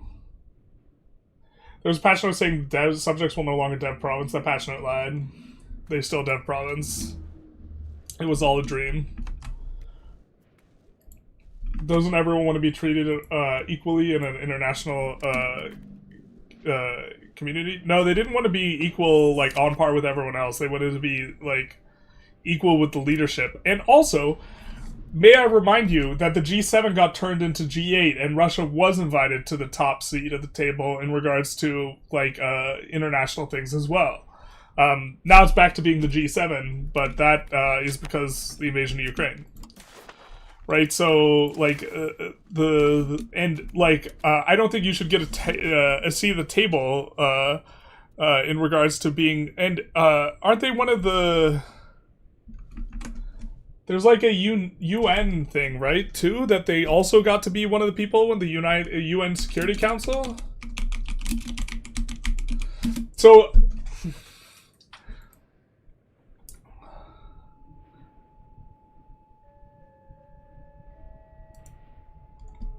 There was another org that they also got a veto seat in. United Nations Security Council, I do believe they have a veto in, which is why the US needed their approval to take action in Libya in order to get UN approval, which is why Putin was pissed, because the US said it was going to do something and then it zigged when it said it was going to zag in regards to Libya. But they were on the UN Security Council. They were in the G8. Like, is this disrespectful humiliation and dragging through the mud? Well, at the same time, they were holding elections that were not free and fair. They brutalized Chechnya. They invaded Georgia in 2008. Like,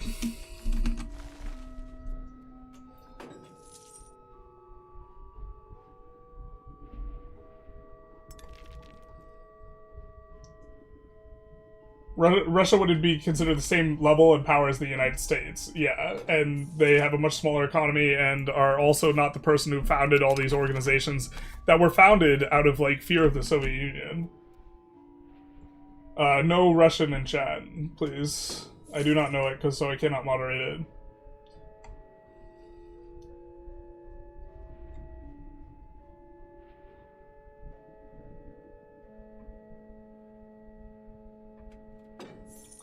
We know, otherwise you wouldn't be glazing Putler. Yeah. Yeah, I don't think being invited to the G7 and be on the UN Security Council are humiliations. Sweden and Finland are not as strategically relevant. I understand. Although, Putin likes to talk about the length of the border with Ukraine. Finland has a much longer border, but they're not as close to Moscow. I understand. What I said was still true. They still joined up because Ukraine got attacked. Like, the nations feel a need for joining a defensive alliance as a consequence of Russia's belligerence. Yeah. USSR won the war? What? Talking about the Cold War? They most certainly did not. You talking about World War II? That was a combined effort. USSR was a big partner, though, but I'm pretty sure Great Britain and the USSR and the United States, if you pull out any one of those guys, the Allies don't win the war.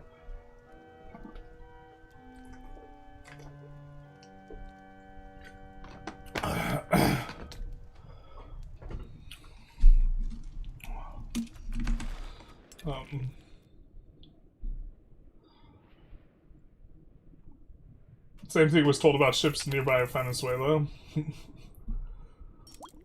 Japan rose up on the bodies of the consumers. Don't you mean lagooners? Consumers.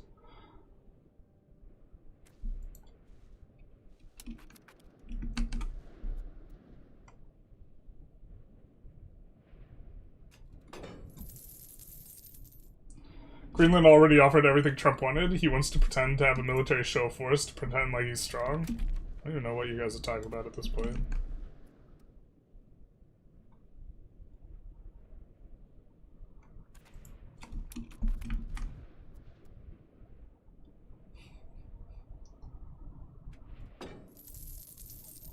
Yeah, they get the Soviet veto.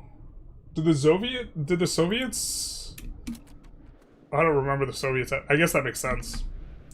But yeah, it's a different nation. They shouldn't necessarily have the linearity there. But that's fair enough. I suppose the argument there that they're not gifted it. I'm pretty sure the Soviet wasn't in the G7 though. Because I remember it being the G7 and then it was the G8.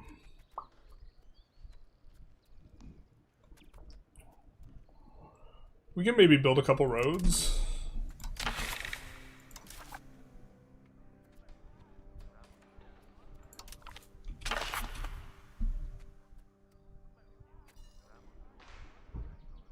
We don't want to lose research progress. I kind of want to get the tax, though.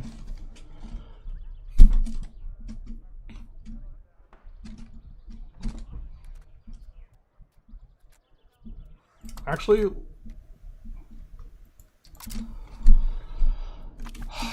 yeah. Alright.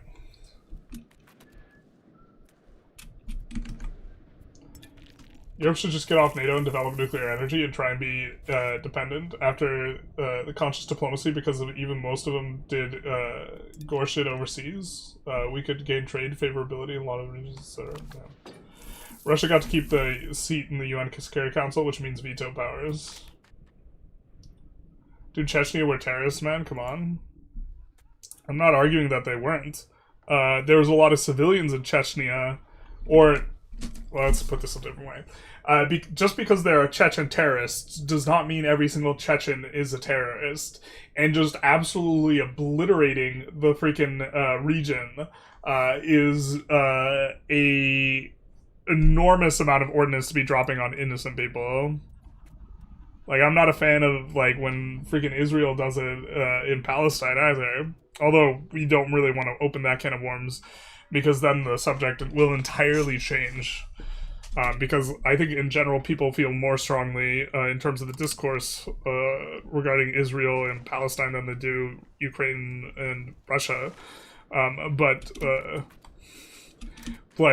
Civilians aren't responsible for the acts of, like, the terrorists and just bombing them into, like, oblivion. Bombing them in their shit houses, as Putin would say it, is an indication that you do not care about humanity, like, writ large. Yeah.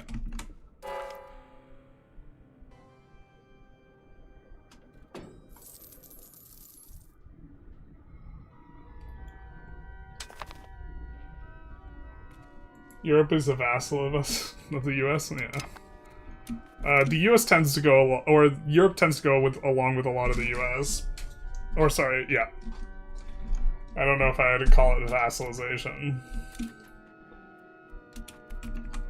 I think you're gonna change someone's mind like this. No. I don't think that's not the purpose of discussion. The purpose is for the people who aren't chatting.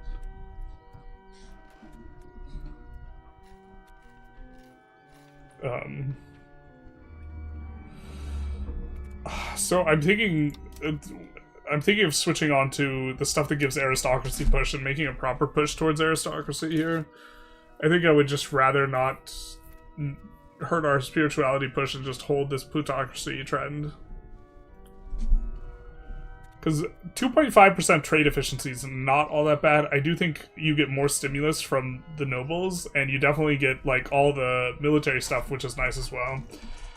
Maybe aristocracy's... Maybe it's not just clearly way better than plutocracy. I do think it's really good, though. The fact that I don't immediately want to flip aristocracy is maybe an indication that that's not the case. I mean... But most of our internal consumption would be from that. And you could only trade so much export. I think the smaller you are, probably the better plutocracy is.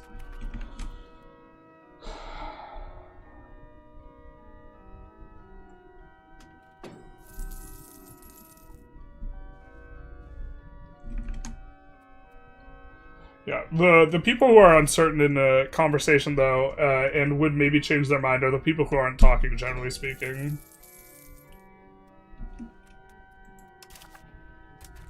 We almost forgot to expand gravel roads.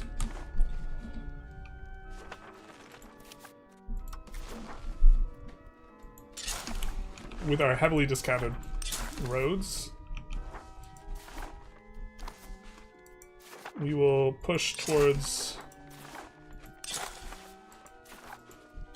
some of these cities.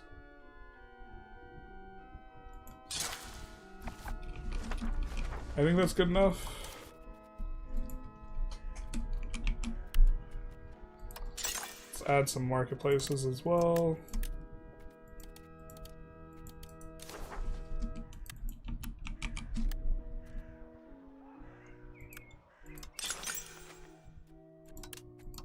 Let's also put all these on auto expand. I think we're into just pushing these really hard.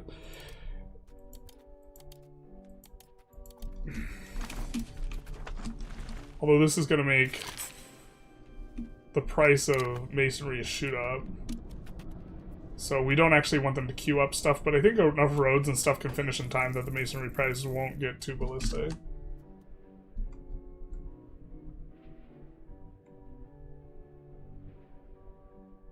Here in Poland, we have a lot of cyber attacks from Russia with consequences of burned and zapped factory devices, like whole lines of production. That's not good. I am shocked that Poland has been the victim of, I know, a lot of infrastructure attacks, cybersecurity attacks, this type of stuff. And to some extent, I'm actually surprised that Poland has not invoked Article 5, because an attack on energy infrastructure is sufficient. I think I think there's pressure on them to not invoke Article 5. Same with, like, recently between Sweden and Finland, I think. Energy infrastructure was destroyed and was pretty clearly Russia. They didn't invoke Article 5 there, which I think is not insane. But I think over that type of stuff, I think that the U.S., anyone who would even think of that, the U.S. is going to pressure them not to invoke Article 5.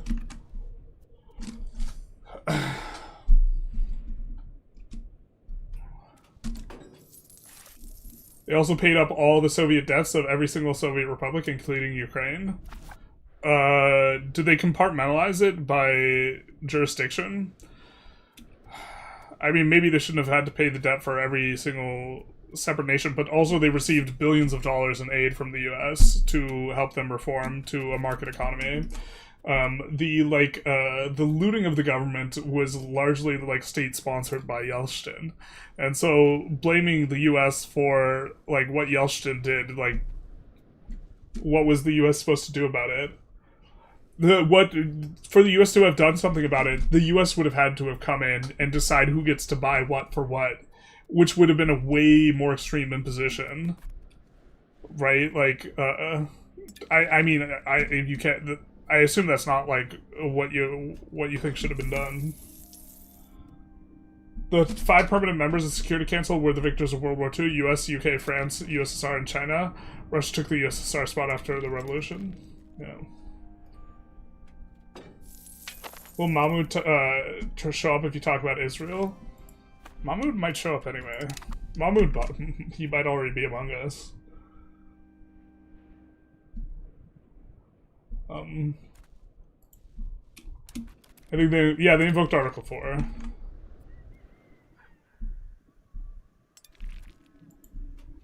Except I don't, the pattern of typing is not like Mahmoud, so I don't think he's here.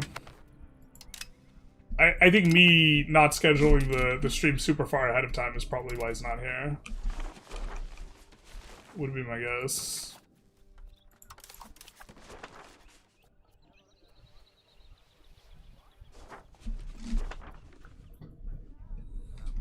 I wish there was a way for us to just specifically not assimilate Cossack. Like, we want to assimilate other tribesmen, but not Cossack. Is that what this does?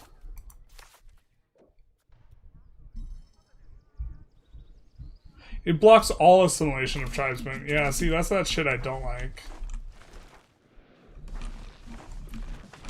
But we're planning on just accepting these cultures, so we don't need to... We can actually just annex them. Instead, I shit the bed rather than annexing this guy properly. I was distracted. Speaking of distracted, we are past the hour mark, so it is time to talk about things. We already talked about the Beslan school siege. Does anyone remember... okay. We are raising money for the Ukrainian Freedom Fund. So far, we've raised a little over $1,000. They help support military in Ukraine, both in terms of what we're reading about is a lot of aid that is informational in nature, bringing people from the West to teach about Western military. They have a fundraiser for drones. They also teach about mine safety, this type of thing, and we are going to read one of their articles on mineral wealth. Today, we share information about Ukraine's mineral resources, a crucial factor in the country's economic future and many of the reasons why defending Ukraine territory matters just beyond borders. Here you can see a little bit of the resources that are here. A lot of the mineral ones are in this sphere. Precious metals gets a couple stars. I don't really know much about this, but okay, let's continue. Or actually, it says there's multiple images. Are there not multiple images? Okay, here's the occupation by Russia. Ukraine claims to have nearly 15 trillion in minerals, which includes Europe's largest reserves of lithium, uranium, and titanium. A large amount of Ukraine's minerals are located in Russian-occupied territories. Share of global production, and we have reserves. Okay, fair enough. Classified the reserves. Womp womp. Alright, fair. Here we see more kind of information. Some of these are approximate. Might be shown in the areas of the map. Values of the critical minerals in terms of billions of dollars. Ukraine deposits worth more than 12 trillion, and you can see a majority of them are here on the borders.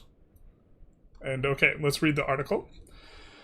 Europe's mineral giant. According to the Ukrainian Geologic Survey, nearly 15 trillion wealth. This is representing 5% of the world's total mineral wealth. This makes Ukraine one of Europe's most resource-rich nations, with the continent's largest reserve of lithium, titanium, and uranium. Notably, having lithium, titanium, and uranium is not justification for being invaded. Ukraine holds 23 of the 50 materials deemed critical by the U.S. government, including titanium, graphite, lithium, beryllium, and the rarest earth elements, including unobtainium, lanthanum, cerium, neodymium, erbium, and yttrium. As reported by Forbes Ukraine, these resources are valuable in positioning Ukraine as a potential global leader in mineral production. The minerals in the occupation. The most concerning aspect of Ukraine's mineral solution involves location. According to the latest Frontline Data Institute of War, approximately 53% of the total mineral wealth, worth over 7.5 trillion, lies in regions currently under partial Russian occupation. This include deposits in Luhansk, Donetsk, and Zaporizhia regions, 205 billion worth of materials in Crimea, additional 3.5 trillion in the Dnipro-Petrovsk region. Sorry, pronunciations. Even more critical is the proximity of certain valuable resources to frontline zones. For instance, one lithium ore deposit near Shevchenko in Donetsk sits less than 10 miles from recently captured territory. Why this matters? These mineral resources represent Ukraine's future economic development potential. According to foreign policy, Ukraine holds commercially deposit relevance of 117 of the 120 most used industrial minerals across 8,700 surveyed deposits. EU5 remains committed towards supporting Ukraine regardless of geopolitical or economic interests.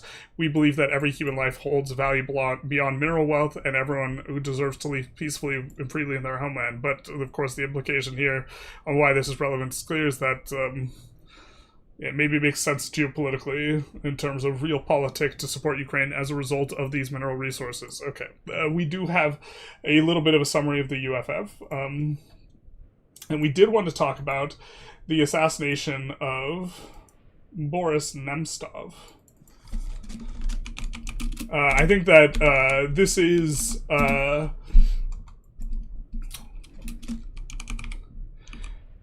in my opinion, this is one of the most brutal assassinations of Putin, but it's certainly not the only one. Recently came out from, I think... UK intelligence that they discovered that Navalny was assassinated as well, which is no surprise, but with a particularly nasty nerve agent that would have made death very uncomfortable, which often it being obvious and is part of the point. He wants people to know that they fell out windows because the point is inducing fear. But we have the assassination of Boris Nemtsov. Sorry for pronunciations again. I know I'm not very good at pronouncing his name. Nemtsov, who was the opposition leader. On February 27th, 2015, Boris Nemtsov, a Russian politician opposed to the government, he served in Yeltsin's cabinet, by the way, of Vladimir Putin, was assassinated as he crossed the Bolshoi Morkovetsky bridge in central Moscow at 23:31, basically in front of the Kremlin. An unknown assailant fired 7 or 8 shots from a pistol. 4 of them hit Nemtsov in the heart, liver, and stomach, killing him almost instantly. He died hours after appealing to the public to support a march against Russia's war in Ukraine. Nemtsov's Ukrainian partner, Anna Duritskaya, survived the attack as its sole eyewitness. I believe she was later assassinated. So we can kind of talk about that too. The assassination was met with worldwide condemnation and concern for the Russian occupation. Russian authorities also condemned the murder and vowed to conduct a thorough investigation. They did they? On March 8th, Russian authorities charged, well, this is a little bit different than Kasparov's recounting of this, charged Ansor Gubashev and Zaro Dadeyev, both originating from the northern Caucasus, with involvement in the crime. According to Russian authorities, he confessed the murder. He later retracted his statement on the grounds that it was extracted under torture. Womp womp. 3 more suspects were arrested around the same time, according to Russian media. Another suspect blew himself up in Grozny when Russian police forces surrounded his apartment block. Yeah. The Kasparov recounts him announcing that it was a provocation from people who opposed Putin, or Putin saying that it was a provocation from people opposing him, meant to make him look bad. In particular, he also mentions how Putin sent flowers to his wife. We see some things on suspects, but we have criticism of the official investigation here. At the end of 2017, journalist David Satter published an article in the National Review about an unofficial public investigation of the assassination. The investigation was led by Igor Murzin, St. Petersburg lawyer who specializes in auto accidents and the interpretation of the videotape. His investigation makes claims that the official trial as being a cover-up, with real murders never being under investigation. This assembly called on Russian authorities to reopen and continue the investigation, listing a number of what was called serious concerns over independence and effectiveness, and approved a report on the matter by this gentleman. Pace criticized the official version of the murder as being based on a severely flawed investigation and trial, and inconsistent with the available evidence and numerous fundamental points. According to this unanimously approved resolution, alternate versions that the Russian authorities have... Here, we're a little bit behind on the chat. According to this unanimously approved resolution, alternative versions that the Russian authorities refuse to explore are far more consistent with the available evidence. The Assembly states that the invited states that have adopted the Magnitsky laws to consider sanctions against those responsible called for it an investigation failure.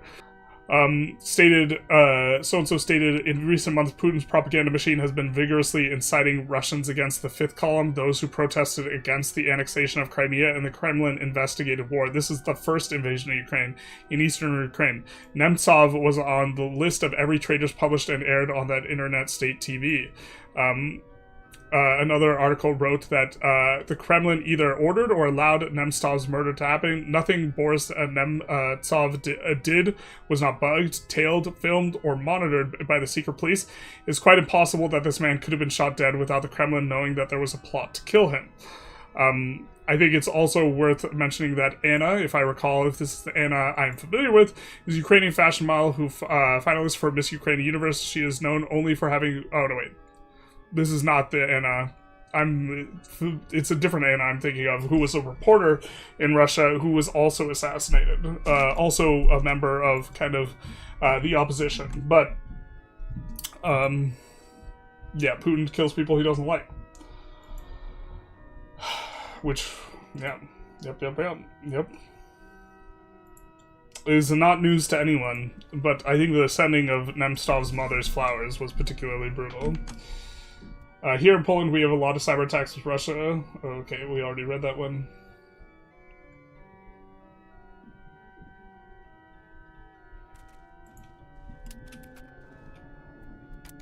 All the shit in the US has done doesn't excuse Putin making more dubious casus belli so he could stay in power until death. Yeah.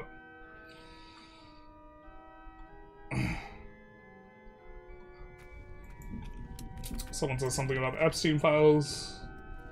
I mean, Epstein seemed to have ties to Russia. Or at least Russian banks, at the minimum. We have a YouTube called so-and-so, one of the biggest in Poland. He was recently in the US and tried the sausage. So I need to tell you bad sausage, you need to come to Poland for the sausage. Interesting. This may be true. We'll call it a waste of coin. Oh, we maybe should have seen if we could accept any cultures we can't. Prestige is, of course, the cost to accept cultures. We have some auto expansion going on that's probably pretty productive.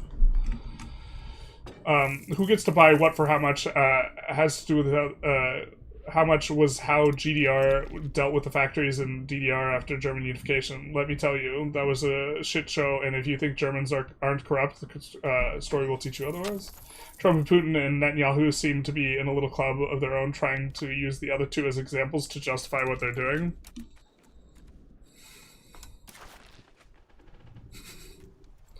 It's like a nice little circular club.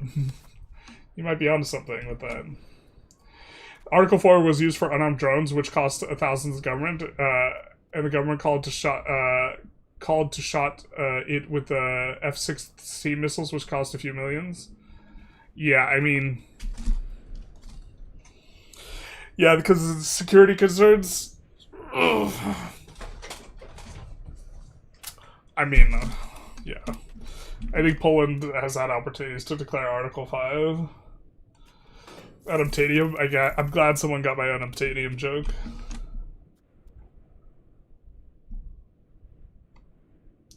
Just why do you think Turkey is so slow in doing anything that is happening with their proximity? I would guess there's a good exchange to enter both wars and win. Wait, what?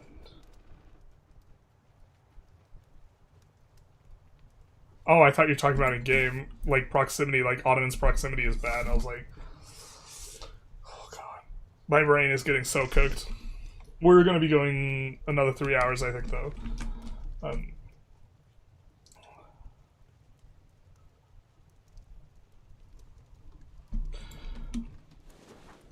All right. Continuing on. Or maybe if we drop under 100, we might be ending it sooner. I think we're going to try and raise more money, though. Generals, why do you think... okay. Either Israel or Gaza in the Council of Peace? Is that the Board of Peace?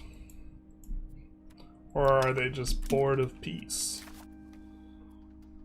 God, leaving oneself open to such puns is crazy work. We have Vichy Republic. Oh, what have we done? We didn't do even the main point here. Vichy Republic's very nice. This isn't a major reform, is it? This looks nice.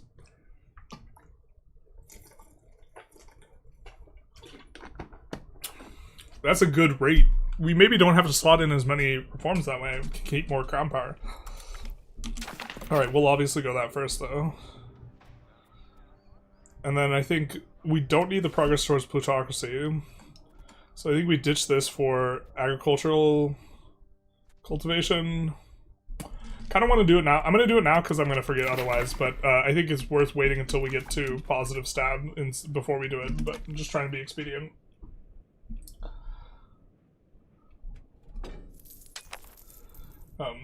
Yeah. Just get rid of the first, but let's not get into that. Today's about Ukraine. Yes.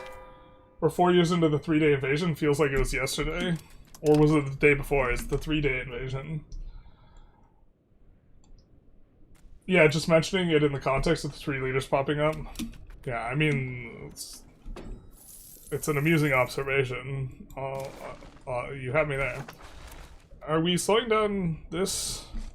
No, we do have... the important thing is to have the much smaller.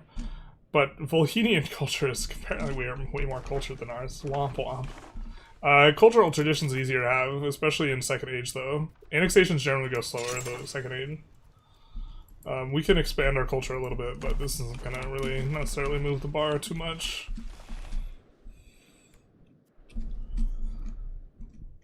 Auto-build library would be a vibe. I don't really do question it, but is coinage of copper or silver better than gold and silver in Sweden? Lowers your minting threshold, but you produce more.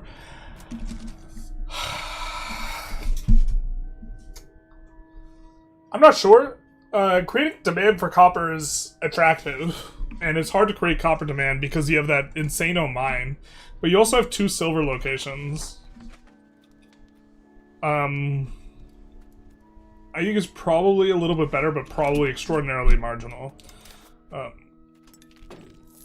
Yeah, this is just an insane one, though. Trade maintenance minus 25%, trade capacity plus 50%, trade income plus 25%, multiplicatively effective with trade efficiency. So we're going to get a lot more trading done here. We have 33 trade cap and it's 25 profit, but this stuff is about to change because we're about to get more trade income, so it's going to become a lot more valuable. I think that a lot of these modifiers being like multiplicatively effective with each other is maybe like an issue. Why do we have military... Okay. Why can we slot this in? I thought you need a coastal location for this.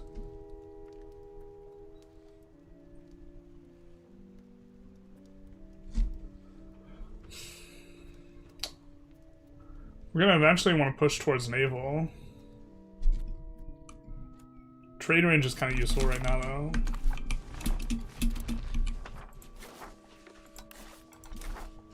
Like, here's who we can trade with.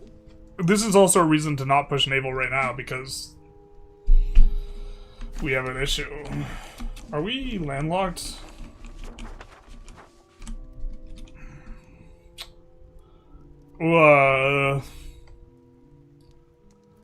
If you're in a region that doesn't border the coast, this means you basically can't colonize. So I guess long term we probably have to move the capital out of Kiev. You move it over here if we want to just try and be as close to Kiev as possible.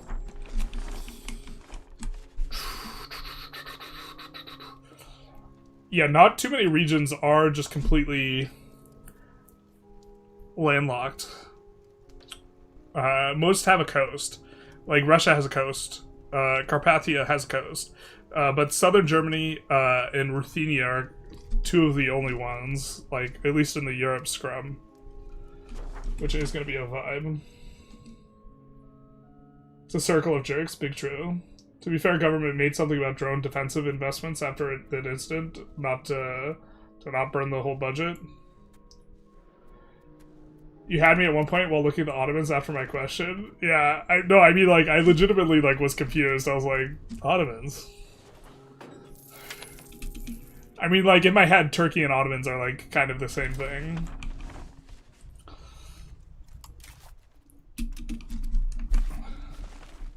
Or my brain will perform that transformation at times. I guess it's not, like, a universal, like, those are basically the same thing type of attitude, but...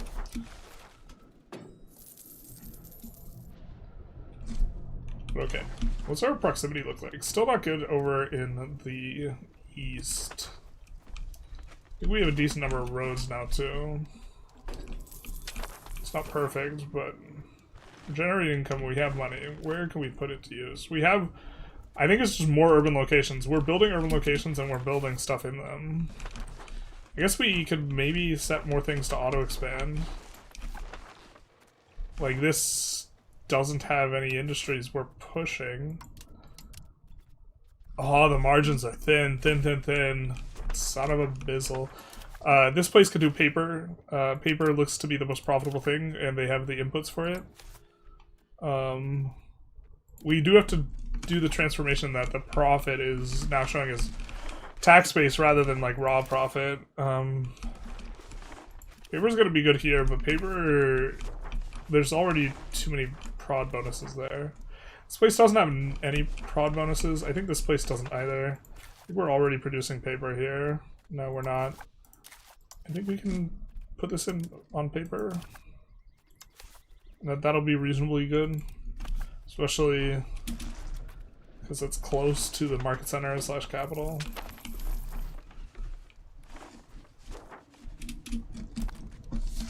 How do we like Kiev as the location here? As a market center. So we can also think about moving Kiev. We might keep it as Kiev just for theminess. But you want to kind of be in the middle of... You want to bridge gaps if possible. It's not really how it works here. Moving it onto the wetlands actually maybe makes sense. You also generally want it upriver. Kiev is upriver though, but this is just adjacent to more locations and it's probably a little bit better.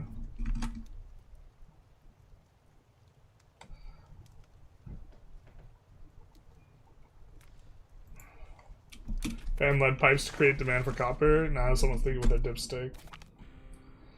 What do you think about devs do something like Lucky Nations? I don't think that's necessary.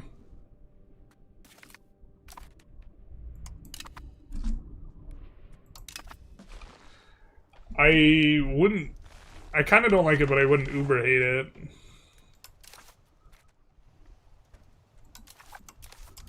We have a Wargle on Muscovy.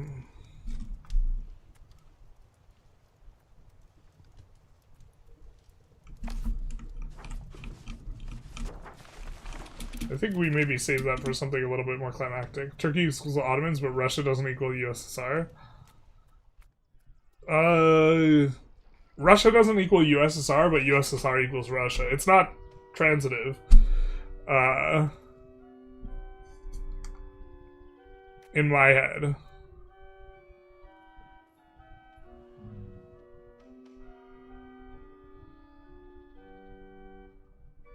Oh wait, I can't remember which one I thought, so I actually just don't think them as linked.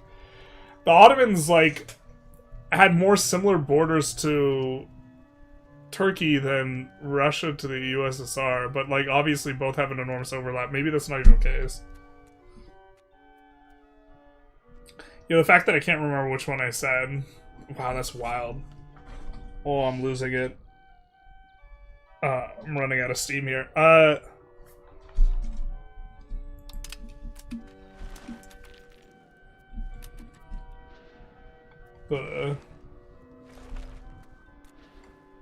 Turkey equals Ottomans. Yeah, I think Ottomans to me equals Turkey, but not Turkey equals Ottomans. Like, the one of them in my head is more similar to the other. This is an interesting thing, that if you asked people in the US to rate how similar is Mexico to the US, versus how similar, if you ask people in the US how similar is US to Mexico, they will actually report a higher score in terms of how similar is Mexico to the US because of a prototype effect, which is to say that people in the US and people in every country view their own country as the prototypical country, and they generally evaluate other countries in terms of how they deviate or are different from their own country, and so they think their country is an example of a typical country, which obviously this isn't the case. I mean, it's going to be the case for some countries, but not all countries, but this is a bias that everyone has. And so I think that there's maybe a, like, prototype bias as well in my head, where the prototype is Turkey, and Ottomans are a deviation from the prototype, and the prototype is Russia, and the Soviet Union is a deviation from that prototype. In terms of conceptually, like, the grouping there. It's probably a rabbit hole that people maybe aren't so interested in, but a very interesting study of a very interesting kind of bias. Or prototype effect, where people don't think of things in terms of necessary and sufficient conditions, really. What they have is a prototypical understanding of what something is, and to the extent that something is a member of any particular category, it's the degree to which they resemble the prototype. So if I say dog, you probably think of a specific dog,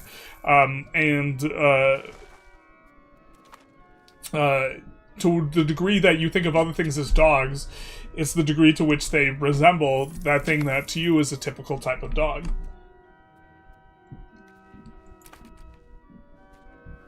Russia was one of the member states of the USSR, the founding member. Russia didn't have a nationality. Most of the time, Lenin ruled out strict any national religion culture. Stalin, USSR is a different story. That's also a different type of take. Is this meritocracy for us? No, it's banking. It is bank. If we didn't have so much negative stab, we would embrace it. For the research speed.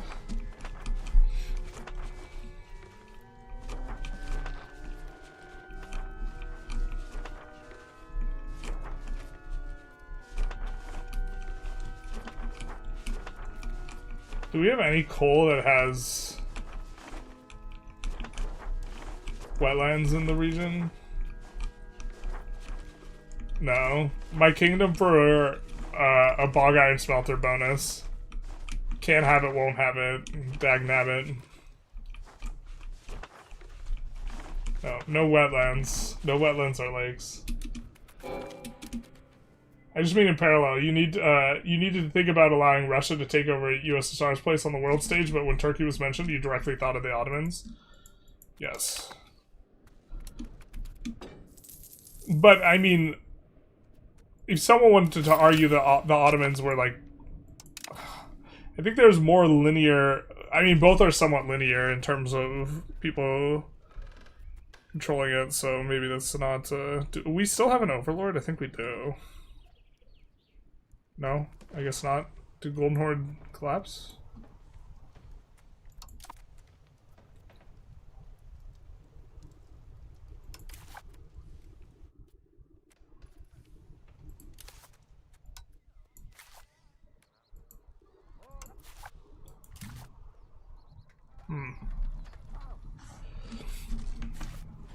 I guess next parliament we maybe want to grab a parliament to just grab the stuff that's adjacent to us.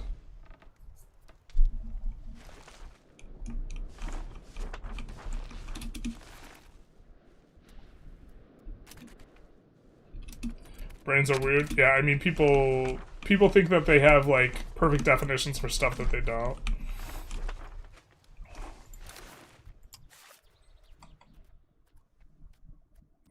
Let's really lose money? God, that sucks. I mean, maybe we're wait, what? This was not in any patch notes. When did Copper get a PM for jewelry? I don't remember this whatsoever. What's your predictions on the first DLC? Well, I mean, it's going to be about Biz. They already said that it was. They have a Twitch, or not Twitch. There's new requirements on Steam that you have to say what you're going to be about before you be about it. Before you try and sell a pack, and selling a pack of things is important. Oh, we forgot to build. No, I'm stupid. Damn it.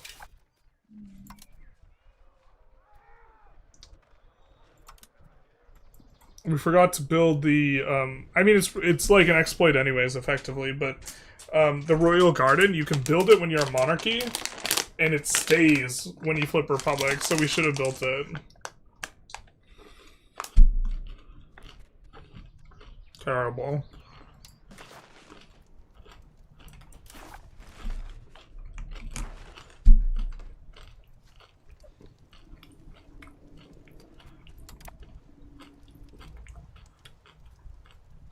Looks like our pops are growing pretty well.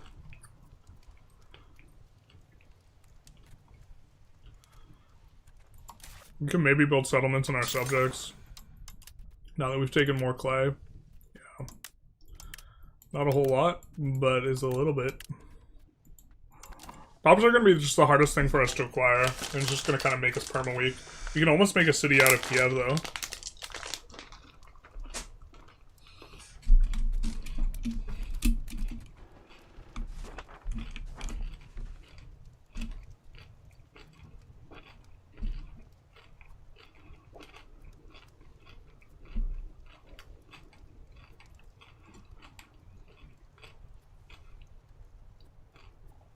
The growth rate's really good. We're not talking about there, but like kind of everywhere because we have a lot of food. But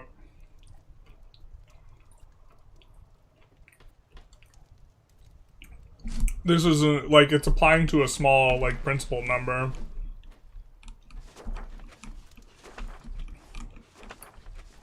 It's a little bit of a bummer. I think we urbanize this. We're kind of like trying to urbanize to spin things up a little bit. I think this is one of our few things on a river in this area that is cattle. And we maybe have a little bit of a choice to pound lock canal it or no. We're looking for places where we are going to have a combination of irrigation and livestock. Like the wheat, we maybe don't urbanize.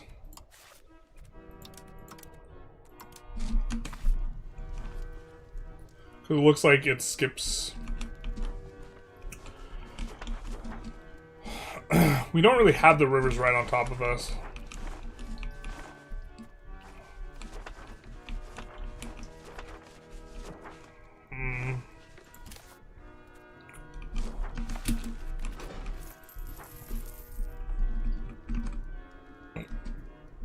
Copper was an input to joy in Celtic culture? Yeah, but it's new to the game. I think it's for the Mesoamericans. Russians wasn't the main actors, elites from Germany, Poland, Jews. Russians were just the most strangled nation. Wait, what? What are you talking about?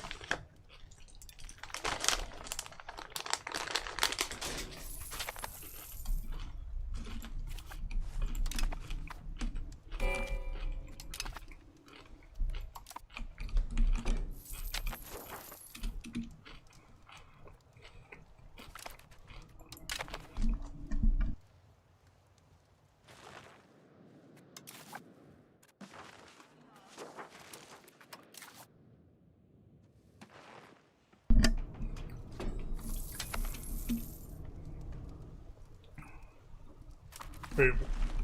Okay.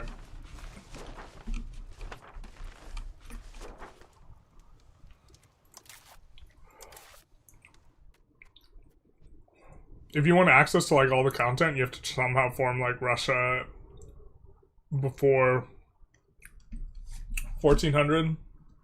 That's such a tough ask. As Kiev.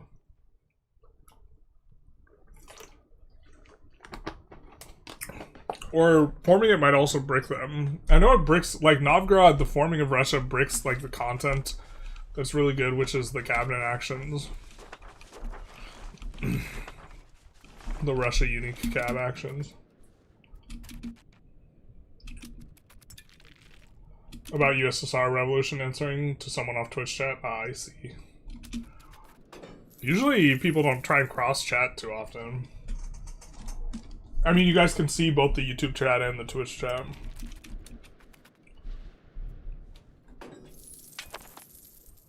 Usually we don't see as much of that. Get another cabinet seat.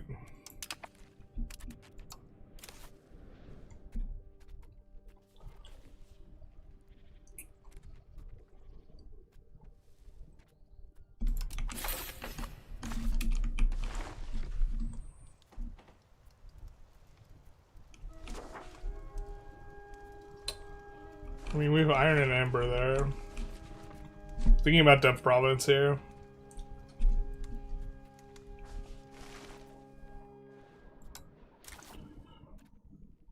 We could also do diplomatic endeavors. That's not too insane.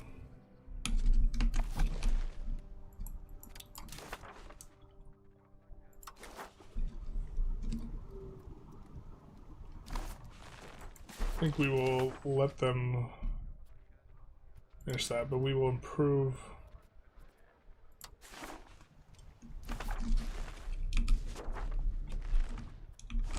Opinion with some of these guys.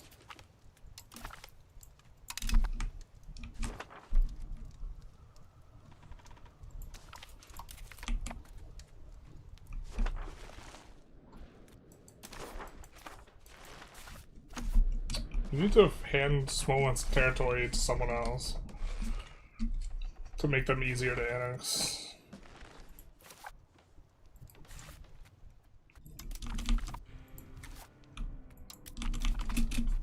Alright.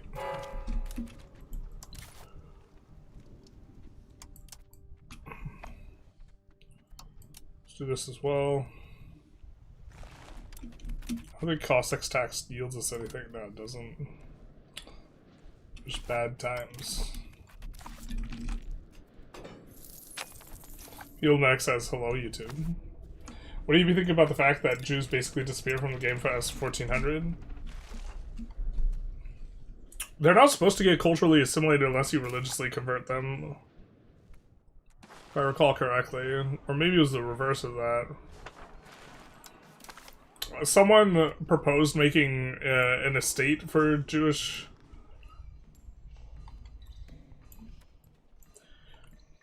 I don't know. I've seen people suggest it. I think that Diplo Rep is pretty nice. I think that given what's going on geopolitically, the devs maybe don't want to change the content around that too much. I think in general, I don't know how I feel about the extra free estate as a mechanic mechanism, because right now it honestly feels pretty weird to me that this is effectively giving us this 3% food production, and some of these estates just have turbo giga powerful modifiers and this type of thing, but I've seen it proposed that they should be an estate, and they should have an estate, and maybe there's something in the state that prevents the conversion, this type of thing. Are you sure to drop your naval maintenance too? Yeah, this guy's got jokes. If Cossacks are an estate, why not Jewish culture? Yeah, this is the proposition I've heard. Right now, I think I honestly don't like... So the estate that's really unbalanced is Dhimmi. Dhimmi is just so powerful. And I don't know how I feel about estates that are unique to your culture giving you a bunch of additional value. I definitely didn't like it with the tribesmen, but they toned the tribesmen down.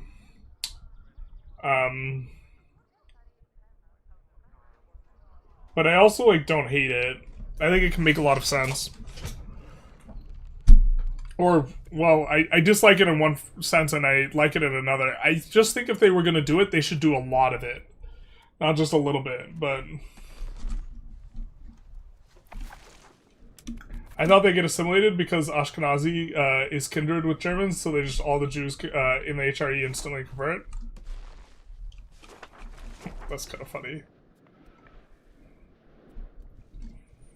Yeah, I mean, if they were in a state and there's an estate privilege that's automatically slot in where it's like that prevents them from converting, maybe that would make sense.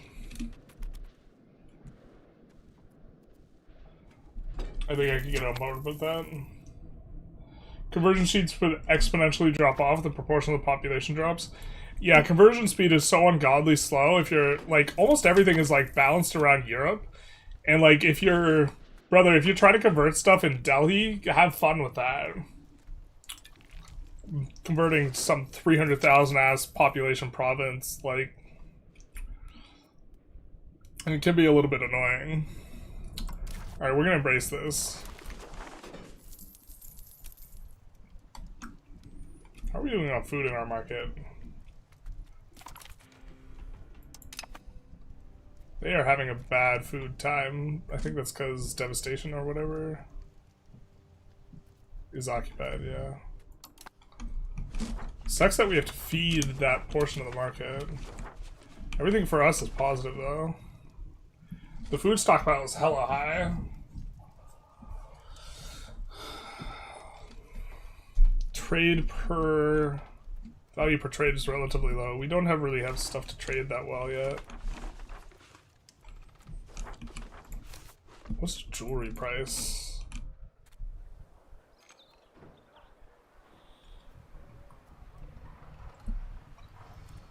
What are we trading? Trading all kinds of not finished goods. We're importing paper, so yeah, we could produce more paper. We're exporting jewelry though.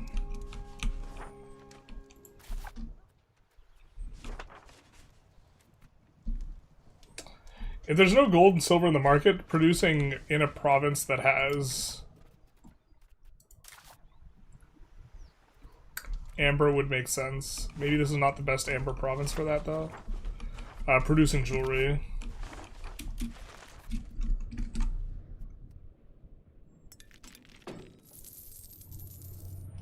I want for Paradox to develop Jewish content. Would be funny to form European countries as main Jewish culture. I think you can convert everyone Jewish if you want. Or, I remember a content creator did it with Iberia, but it was, like, kind of buggy. Jewish state makes sense in a Christian nation since they were treated differently as people. I mean, I maybe don't know all the details of it, but I feel like if the Dhimmi estate is an estate, the Jewish estate would make sense as an estate. But also, I maybe don't like the Dhimmi. I just don't like how powerful it is, I think, more than anything else. It seems a little bit arbitrary that, like, or I don't like the scaling. Like, I remember playing as Mali, and we imported some slaves from, like, from up here, and we were like, hot diggity damn. We have 20 Europeans now that are Christians in our nation, so now we get access to Dhimmi, so suddenly all these other faiths that are non-Sunni here, we're just going to get 2% more heathen tolerance with. I guess that is my example of why I think some of it's silly. So the Dhimmi giving us, by virtue of us having those two Christians, we get tolerance on everything, felt really silly. Because you get Dhimmi, like, in order to get Dhimmi, they need to either be Christian or Indian, I believe. That's actually, I don't think, the case. I think someone did a Dimi China run. So I don't know exactly what the requirements are, actually. Is getting Dimi as a European nation still a bug? I wasn't able to reproduce it, but someone told me that you could. So I don't know what to believe.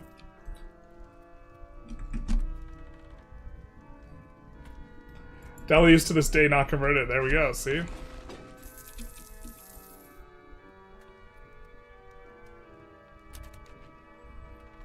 It's not a super big percent over. We'll also get better as we annex more. Can we... yeah, let's put these guys as accepted. Oh, as a republic, we don't have to worry about our prestige getting perma-annihilated. I just realized. We've been playing a theocracy where we do have to worry about that. But we're gonna have to core this up. Now, Halician, maybe we don't convert people to, so let's enforce culture on them. These guys we do just want to kind of annex in a more timely fashion, I think. And these three, I think we'll incorporate all of these, but these guys we could maybe flip culture on.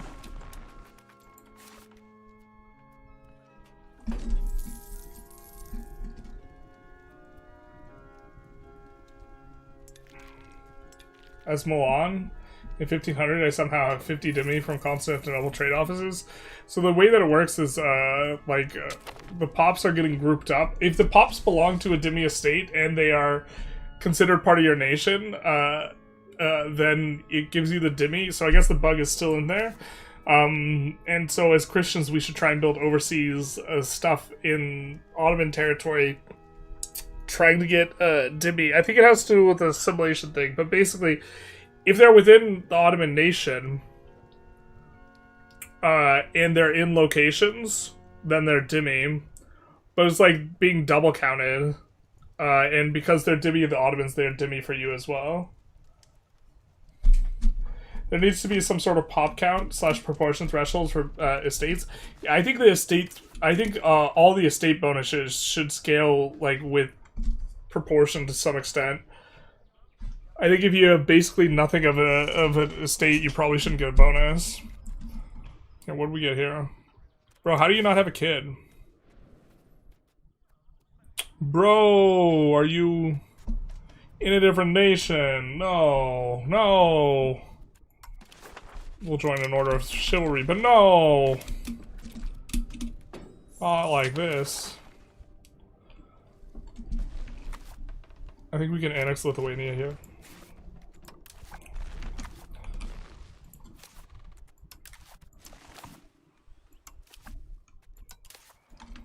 We will have to wait a little bit, I guess. You're still going? Plan is to go close to 12 hours. YouTube will cut me off after 12 hours. Yep. Although I am getting tired.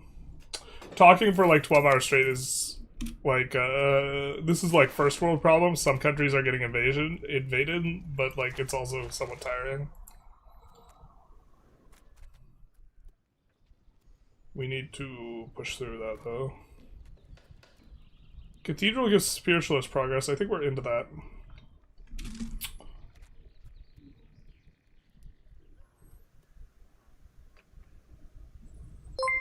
That's a good one. I think we'd rather max out spiritualist. I think we're pretty close at this point. And we were holding this for when an heir comes of age or something like this, but I think they're in foreign countries, so maybe we shouldn't be doing that. Mustache of Curry. Thank you so very... oh, wait, no, wait. That's not an up-to-date. Boop, boop. Pardukes, thank you for the follow. Much appreciated.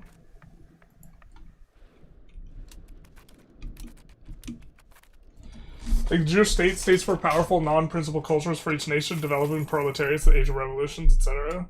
That'd be sweet. I wish there was, Here, let's start with building the Uni in Kiev.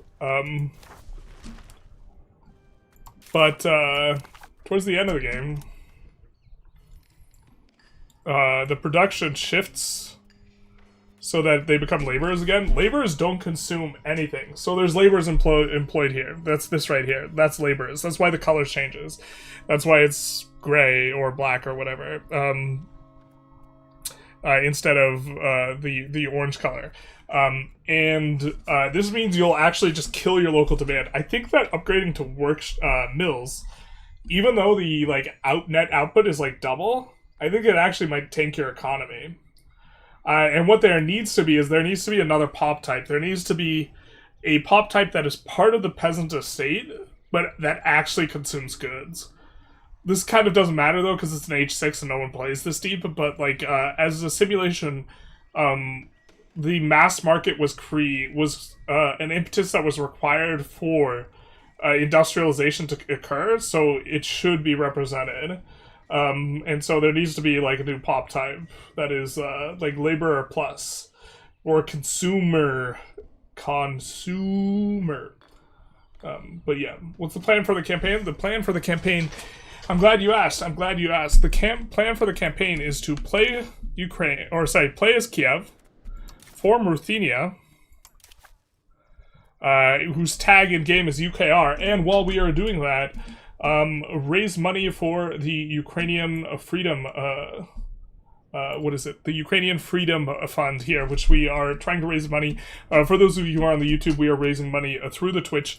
The donate to charity button is in the bottom right corner. We did this because our infrastructure on Twitch we have set up. We don't have infrastructure on YouTube, and I couldn't figure out how to set it up on both simultaneously. And we have fundraised through here in the past, and so we're close to the hour count, but this is the main goal of the campaign. We do have the program here, trying to talk about this every hour on the hour. If you want to pause and take a look at the mission statement type of thing, you can. We are every hour reading through one of their articles, and so today we'll talk about Ukraine's missing children, because I want to kind of become emotional on stream again, except I don't, but we're going to do it. Yana Belash, dear UFF friends and supporters, today we address one of the most devastating aspects, the forced displacement of Ukrainian children. While the exact numbers remain difficult to verify, the scale of this crisis demands attention. According to Ukraine's National Information Bureau, 19,546 children have been forcibly removed to Russia, Belarus, and South Ossetia. These are children that have families. These are parents that have been denied their children, or parents who are already killed in the war. However, some research, including American human rights activist Nathaniel Raymond, estimate the number could reach 30,000, with 10 to 12,000 children sent to re-education camps. Here are their faces of some of the, I'm guessing, recovered missing children, or still missing children. Thank God we do not have multiple pages of pictures. That is good, because otherwise we would be getting really upset. And yeah, okay. Statistics tell a grim story. 600 children have lost their lives. 1,700 have sustained injuries. 2,000 are still missing. 37,000 have been found. Only 388 deported children have been returned. Russia claims over 730,000 children have crossed its border since February of 2022. That seems insane. Though most have traveled with their relatives, however, international law requires detailed documentation for unaccompanied children, information Russia has failed to provide to the International Committee of the Red Cross. The UFF continues supporting affected families through evacuations and humanitarian aid, helping to bring even more children facing forced displacement. With your effort, we work to help keep Ukrainian families together and safe. Thank you for standing with Ukraine.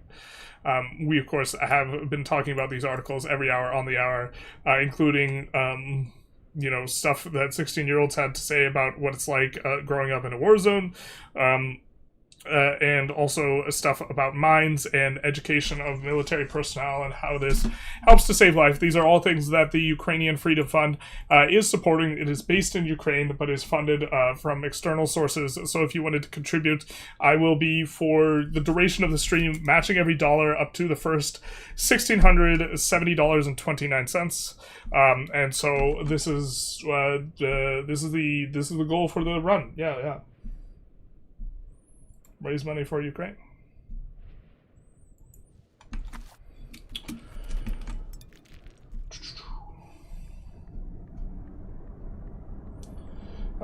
That's what I mean. There's not even a labor estate. Yeah, but you could lump it up with the peasant estate. You know, I think that also, estate privileges you should get more as the age goes on, as time goes on. They shouldn't just all be available at game start. I think that that's like not. You should get more and more. And right now, I disagree with the design vision. The design vision right now in regards to values is to make all of them equal. I don't think that this is good design.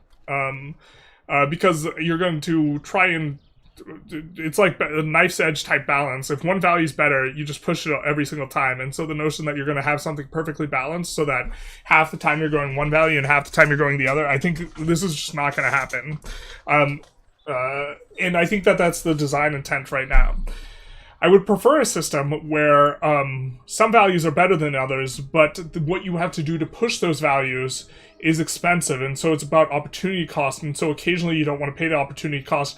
But layered on top of that, you could have, for example, early on, a ton of serfdom things that are appealing that you want to be taking in terms of your privileges and other things that you're giving out, such that you don't end up pushing free subjects, but maybe there's really good privileges later that force you into free subjects, even if you think serfdom's better, and that there's a phasic nature to the game, and kind of decisions regarding this play out over the course of time. To some degree, you get that with laws, because you get laws that push values and new laws unlock and this type of thing. But a lot of what you do, you just set it up at the very beginning in regards to privileges, and then you're just Gucci for the rest of the time. I also really like that new values crop up and this type of thing.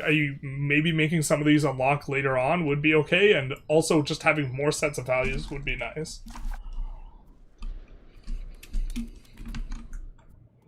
But labor should be part of the commoner's estate, but a different pop type, yeah. That's hellish to code, I guess. The best solution would be just create another state that has the ability to consume due to their economic output being more valuable each age. IMO? No, I think that the way it stands, there are multiple different pop categories within the peasant estate. Laborers, soldiers, and peasants are all in the peasant estate. They could just add another group.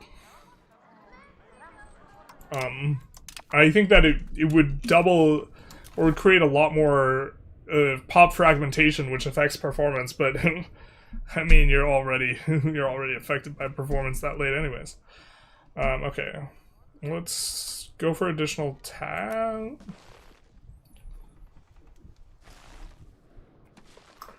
I really wish the Ural Horde was not occupying the Golden Horde right now, because we want to grab something like this, but if they annex it, we can't. Our war goal will get bricked. And we won't necessarily want to go for it. I think we'll just wait. We'll just go for additional taxes. And click some buttons.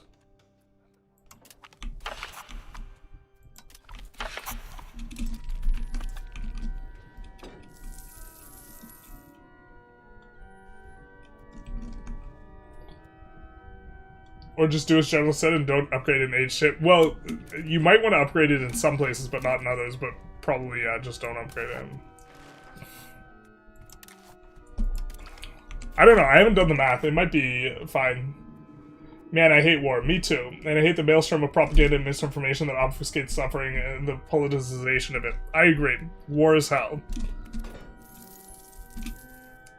War is super fucked up.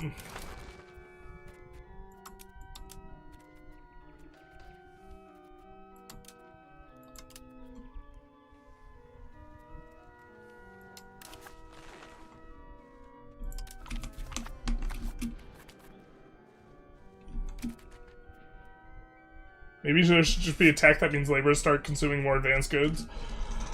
This would be one way to handle it. I think that it's slowly trickling in. The mass consumer base is a bit more interesting and a bit better as a simulation than just putting it behind a tech, but you can handle it like this as well. What is a point to pay past 1600s? I almost never pay past 1600. The game goes really slow. It's not very good for making content.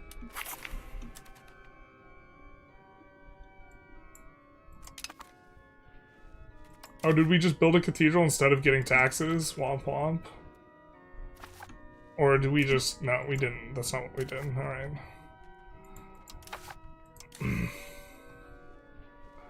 We do want to push naval eventually. Us having a push towards land is actually useful for us right now, so we won't do that just yet.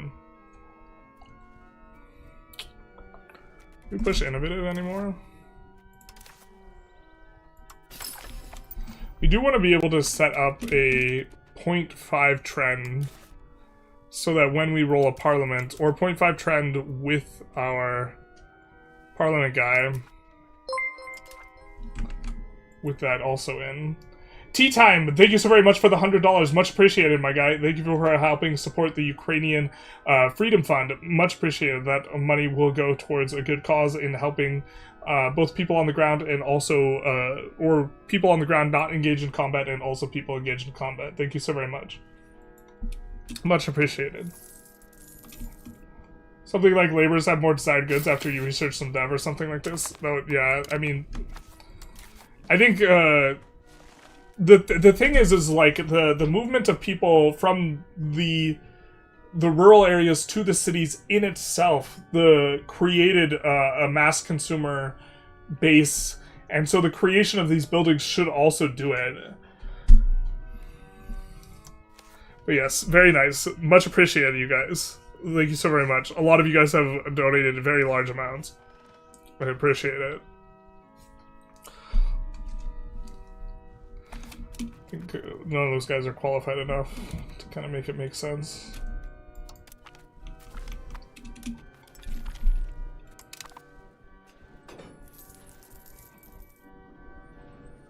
I think this guy is next for us to annex. We almost have enough prestige to accept the cultures so that we can get cores as well.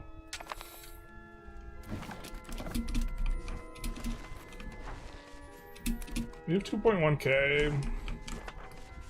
Where are our pops?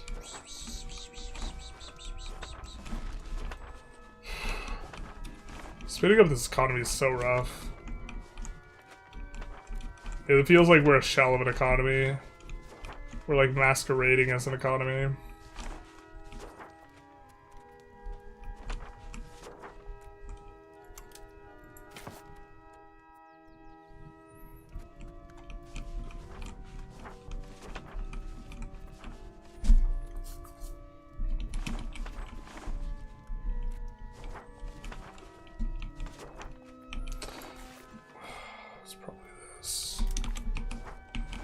We're looking for grasslands because they'll get urbanized a little bit better, just in general.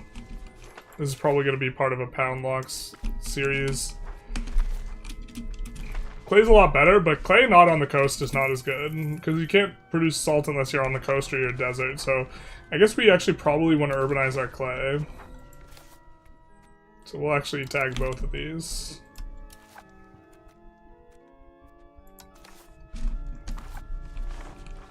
And then I think we're gonna go through Chernobyl here, like in terms of procs for a lot of our stuff, so maybe we dev that up.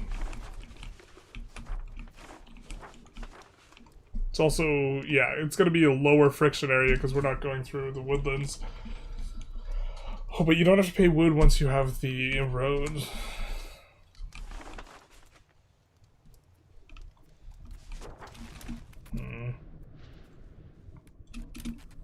It's not entirely satisfying. Maybe switch it to deving up the Iron Province. But if we're gonna do that, we do want to make sure we're maximizing bonuses here. So we will put a market village in, or an urban location in all of these, and we will make sure that we have roads to all of this. That way we get the dev bonus, or the full shaboodle. Maybe dev 30, 40, 50, trigger different labor pop demands. It shouldn't be dev driven though, it should be only in the final age. Because the peasants consuming a bunch of stuff was not materially, like, what happened. I was never into grand strategy games, but EU5 has awesome potential, I agree. But it's so good to say we have a game that I want this guy from nowhere to buy more coffee. Maybe I'm just weird like that. I love it. I might have missed my last donation update. What's the tally now? Oh no. Did I miss someone who donated? Oh, you want how much money? I think we're up to close to the amount I said I was going to match. Would love to hit that.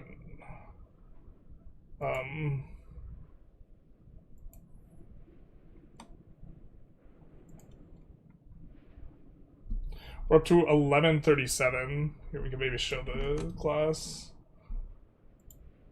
There are no identifying information on this. Don't want to accidentally dox myself.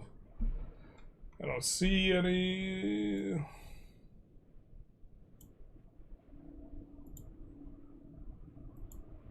So here we have the Ukrainian Freedom Fund. We have raised 1137 so far. So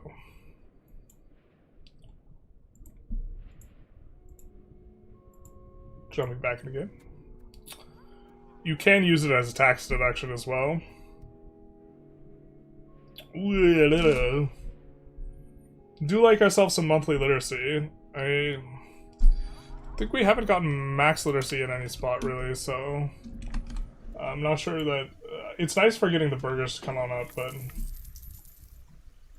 yeah.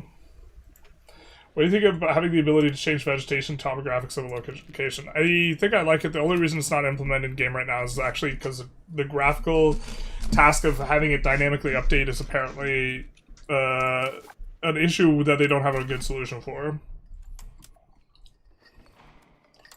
Is my understanding.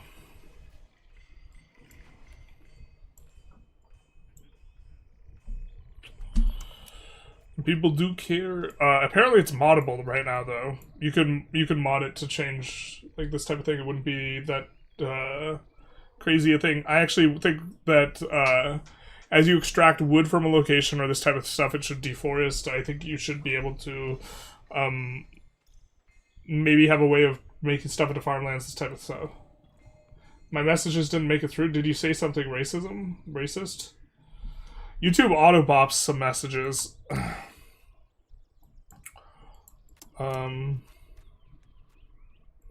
But I just realized we probably want to go for this.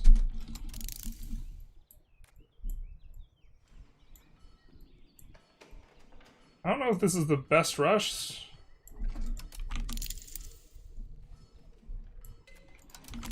Let's get bureaucracy first, and then get the additional trade range. And then get thirst for knowledge. We are a republic now, merchant republic, so we should do pretty well with trades.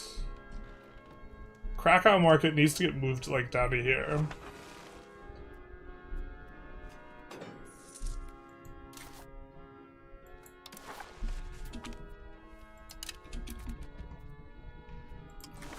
Us expanding isn't necessarily too powerful right now because we are still over the diplo limit, so we would just be like holding onto the territory or whatever.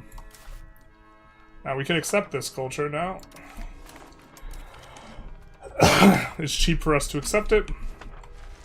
Maybe we shouldn't even flip this guy Athenian. Maybe that doesn't even make sense. But okay, we've done that.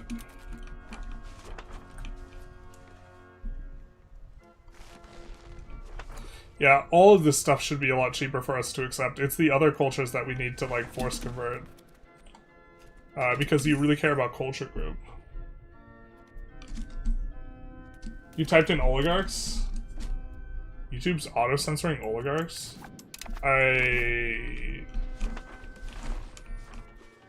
That's crazy work, man.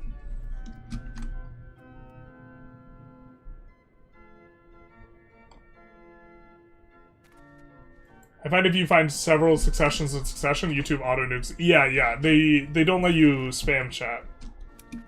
Playing Small Nation, Gold and Silver, how do you get slaughtered by inflation? You kind of just get slaughtered by inflation and eventually build out of it, I think.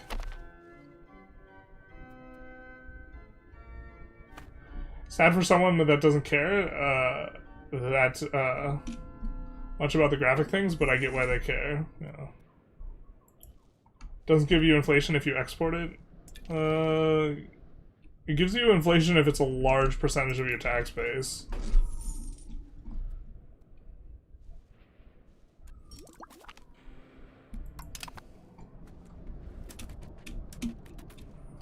I feel like every game now, France and Bohemia always blob, so massive coalitions form, but somehow manage to lose. Also, Austria always gets nuked.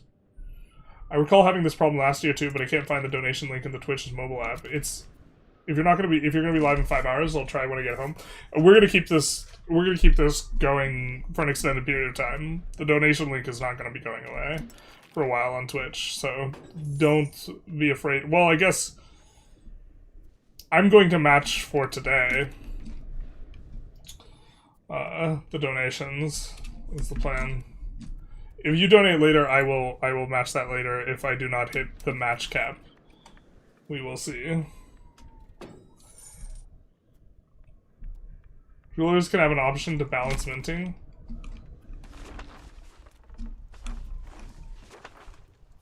No, I mean you get inflation. If a big portion, he's asking about if he's an OPM. If a big portion of your economy is gold, like in terms of it adding to the tax base, you could be minting 0 and you still get inflation. This isn't you do different things with the gold thing. It's that if it's a big portion of your tax base, you just get nuked with inflation.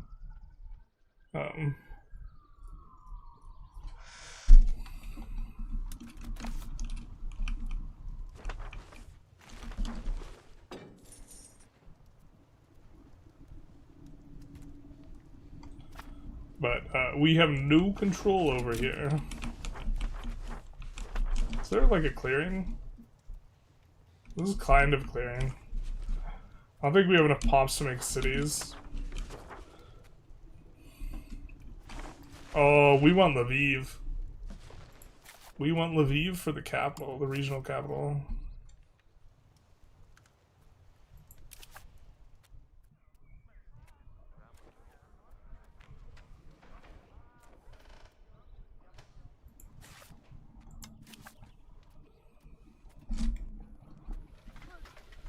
Are they in a coalition against us? They are.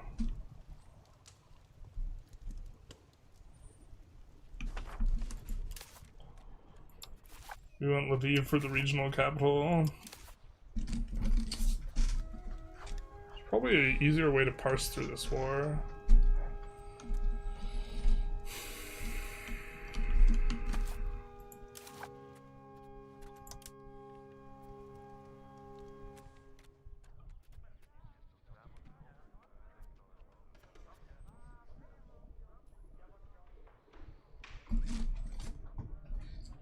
If we allied them, we could maybe get them to break alliance with Muscovy and then just declare war on Muscovy. We could also just save up cash and merc up and then slap them around. Maybe that's the solution.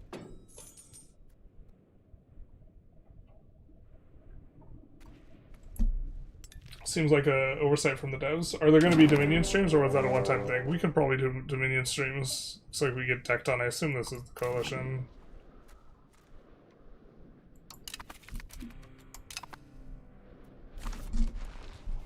Wait, what?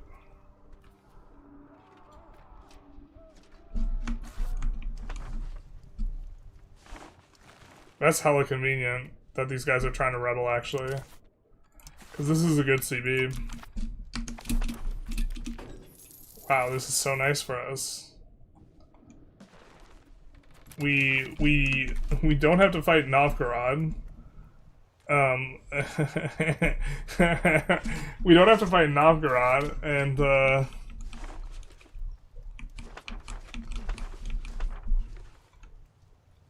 oh, we don't have all the guys we want in here. Just kidding. Well, I guess we get to annex Lithuania here.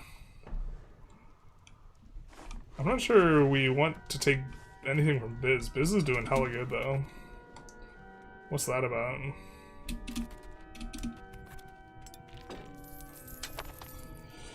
Are there going to be more Dominion streams? I might have already asked, I might have already answered this. But, the plan is, I mean, there might, I was planning on it,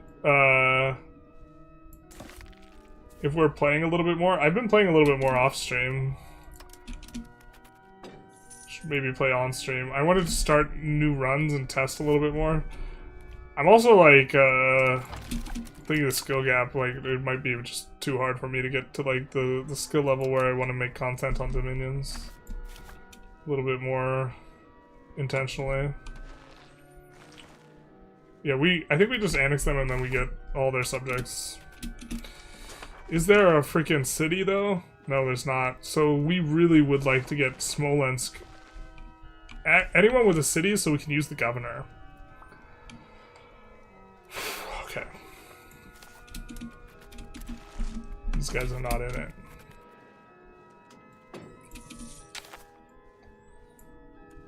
Oh, you've shown attrition in your own territory. This is silly. Ah.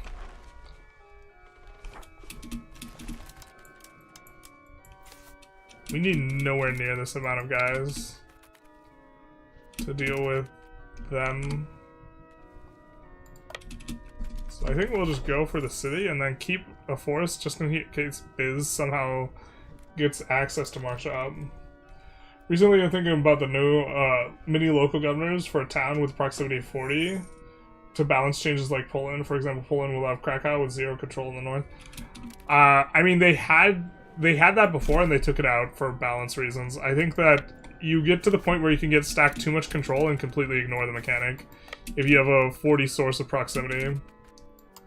And it's spammable. To some degree, I think local governors also invalidate some of this stuff, but there's like a limit at least for regular governors. I hear you declare your war a special military operation and denounce the target as a notorious faction of fascists that no one will join in direct kinetic action against you. Yes, this is in fact how it works. Yes, a special military operation to take Lithuania. I hate you take winter attrition in your own lands. Yeah, I'm for it in foreign areas, but your own land is silly. Would you do Aragon into every coastal province in the Mediterranean? Like, would that be good as Aragon, or do I plan on doing it? I don't think I plan on doing it right now. It would be good on Aragon, though, yes.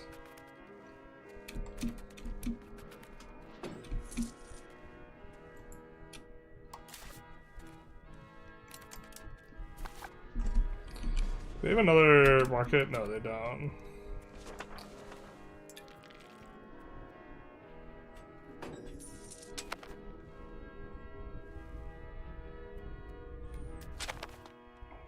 Let's see.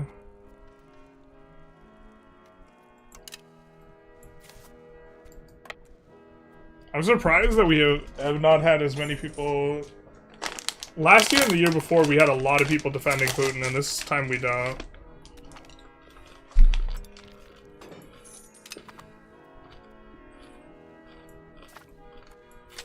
So I'm a little bit surprised.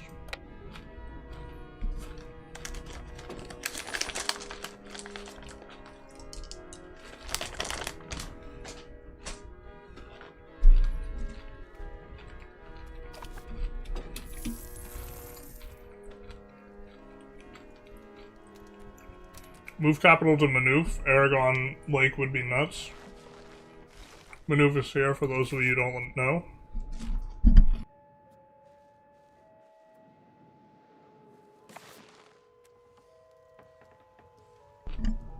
Probably just the best capital in the Med. Just because the Egyptian land is so valuable.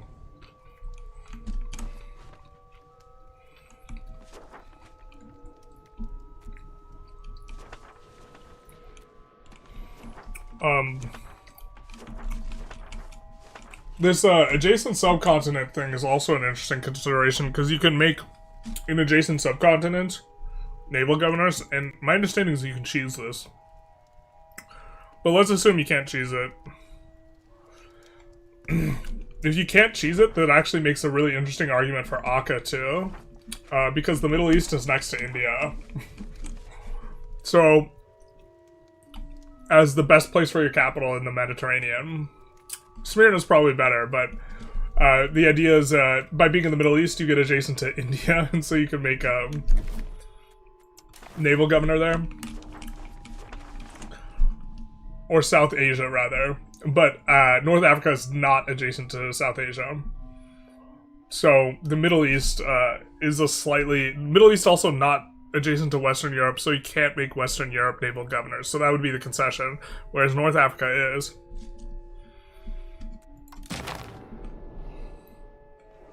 Do you think Mamluk is too strong? Historically, they suck ass. Historically, they do not suck ass in 1337. Put some respect on that name. Historically, they are very strong at the start date. It's only like 100 years later that they aren't. So I don't necessarily think it's like... I think they should be stronger than they are now. And that they should have a really nasty disaster. Is how I think it should be simulated. Shoot. We won't be able to annex them. Dagnabbit. What? I was asking for you, but I'll get on it tomorrow. I just love to LARP. Everything went right for the interests. Yeah, so if I'm playing in Iberia... in the near future, I think I'm either playing Portugal or I'm doing Morocco into Spain, because I now think Morocco is the strongest country in Iberia to form Spain with. Nobody likes this, but yeah. The politics is too stable? Yeah, absolutely. The Mamluks should be fucking terrifying, though, and they've gotten neutered. The Mamluks' content has been nerfed so much. And I'm not a fan of it. There were other content creators who were, like, pulling for it, and I was one of the dissenting voices. I was like, dude, bro, the Mamluks should be just, like, high on life right now. The Mamluks, in 1337, the Mamluks should be the raid boss of, like, Europe plus the Med. Not France or Bohemia. Journalist, I tried the China naval governor thing. It's super easy to cheese. I moved my capital to Navarra, then I made a naval governor in Naples and Geneva in Iberian buildings, so they are 100 prox capitals. Yep.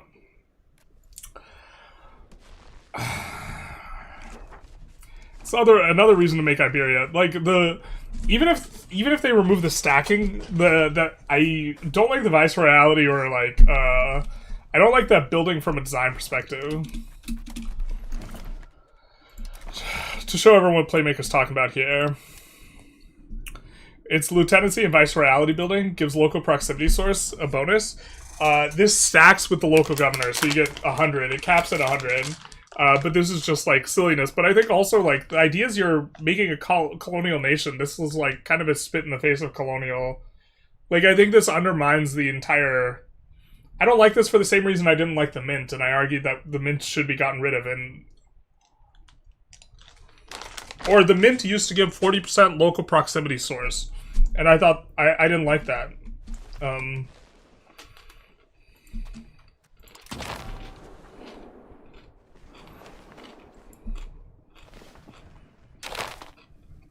But welcome to Stream Playmaker.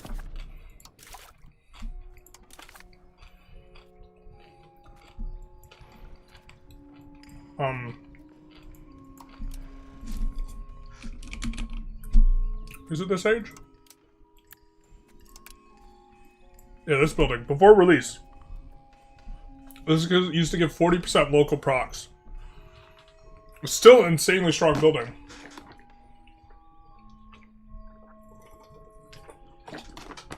But it's not giving the local procs anymore. Sure, there are demographics that have racist ultranationalist views in any country, especially rural communities. I think it's a flimsy-ass excuse to do something definitively outrageous, though. I would agree. Yeah, it's such a strong building.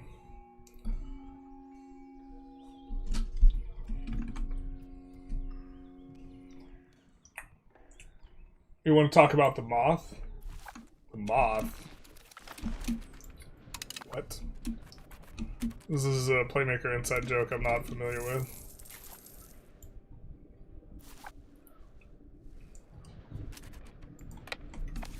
What does that put Morocco in your overall ranking? Bro, I don't want to think about that. Morocco's probably pretty high. But it's high for a silly reason. Like the lieutenancy shouldn't be what it is. like right now everyone in Iberia is like probably like a half a point higher than they are in the rating that is like on the live spreadsheet. Morocco also has reasonably good content, but the thing is starting, you want to start in Africa. Like the best Ottoman country is really the Mamluks. And I think analysis from this angle starts to get a little bit insipid. Right? Just saying, oh, well, the Mamluks and the Ottomans is just, like, clearly better, so you like, that's better than Ottomans. Like, there's a point at which, like, we're assuming that you stay on your own continent and form reasonable formables, and I just think, like, Spain's kind of an absurd formable for Morocco, right? So if you exclude that, you don't put Morocco very high, but if you just act like Morocco is, like, Spain plus, then, like, I mean, they're Spain plus, right? In particular, wool output's kind of nice. Wool output combined with the wool output that Spain gets is also extra nice. Not as good as when wool was double the price, but okay. Their big stuff is late game. Trade range used overseas is very strong, because you want to stack that, as much of that as possible. Gold output's pretty solid.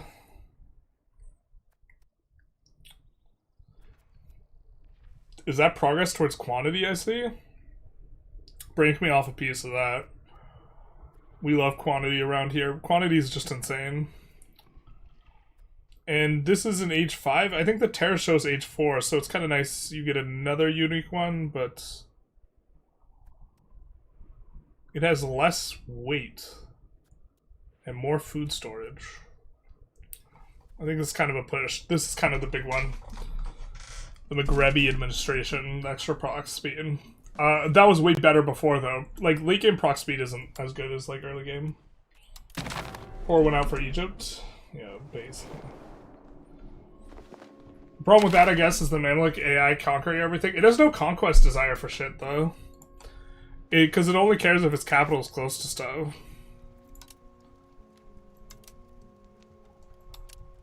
I mean, they're kind of showing you a little bit what's under the hood. Mamluks do not care whatsoever. Ottomans, they kind of want to conquer some stuff. Biz wants to take some of his stuff back.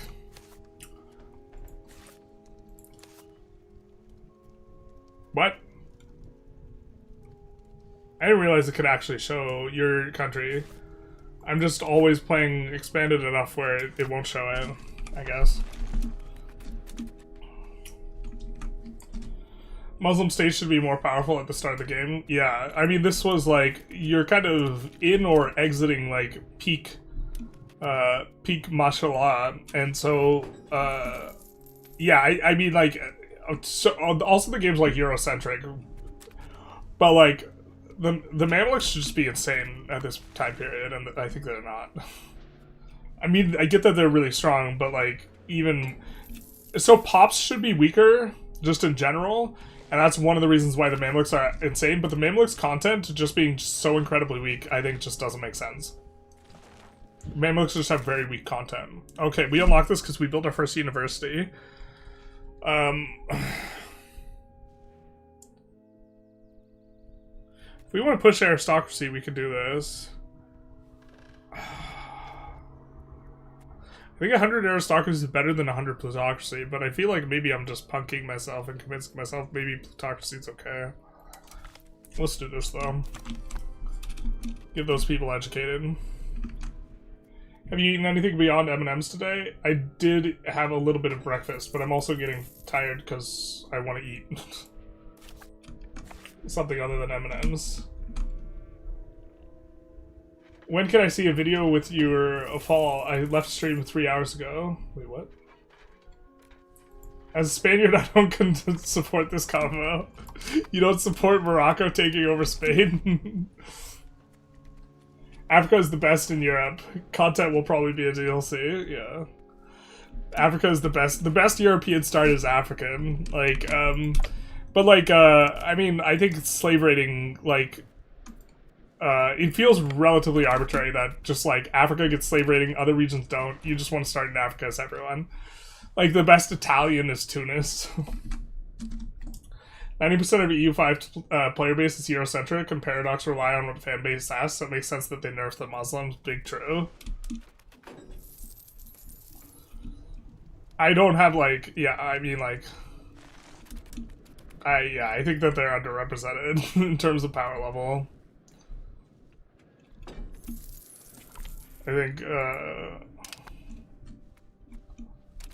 I'm generally less Eurocentric. I mean, I was like the only content creator that played outside of Europe. Not to name names, but there are some content creators that just never leave the HRE. They're like, outside the HRE, that doesn't even exist to me. The plantations in the Delta, though? So you can just move the capital such that you can build the plantations there and then move them back, which is kind of an insane thing. AI don't move their capital to Manuf. To be fair, I think that the unique buildings in Cairo are maybe justification for keeping it in Cairo. I've seen so many videos of you changing religion to Muslim, and I was just crying in a corner. For the Spaniard? Yeah. Well, I mean, bro, Christian sucks. We got it. No one expects the Muslim Spanish Inquisition. It's literally called Europa Universalis. Yeah. Could be me. I conquered the world as the Timurids. What country did you form, Playmaker? Was it an Eastern country or a European country? This is a trick question. When you did your world conquest, what country did you form as the Timurids? It was Timurids into what? Could be me, says Playmaker. I have one counterexample.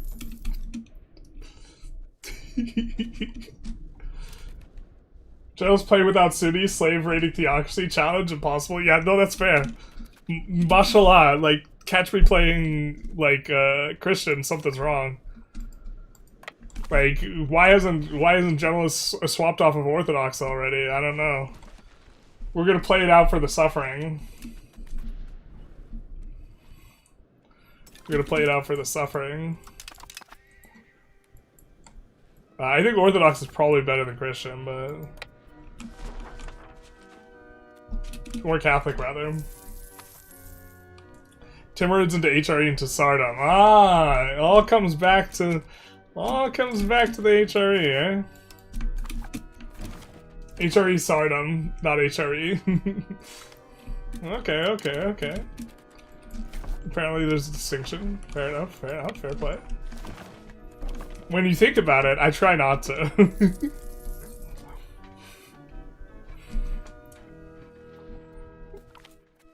Maybe something in my inquisitionary brain that doesn't allow me to play a Muslim state. I've tried Morocco, even gifting the land in Iberia back to Spain, but I couldn't do it. I mean, the religion's just way better. I don't have an attachment to any religion, really. I'll just play whichever one's best. Oh, maybe I have an anti-Catholic bias at this point now. Like, just too many hours, over 2,000 hours of Catholic just being an awful religion. It just, like, poisoned the well. I don't know why we're full, like, occupying it to do this type of thing. I think this is gratuitous. What are we doing here?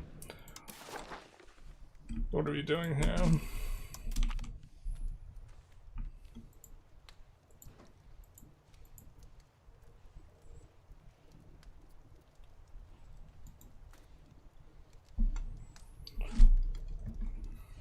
We want to set up an annexation on them.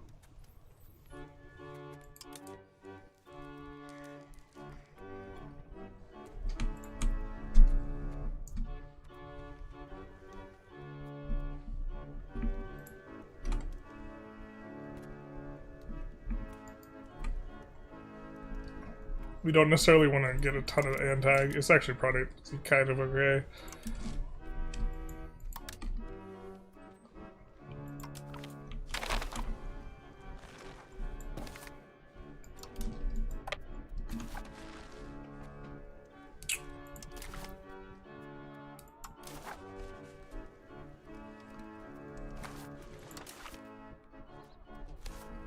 So if we don't take anything... Here, we're gonna save. My understanding is if I don't take anything from them, they stay a subject, but this is kind of inconsistent. My capital was in China, so we count those? That's fair, maybe no. The HRE got the mandate of heaven, truly the holiest of Roman empires. That's fair enough.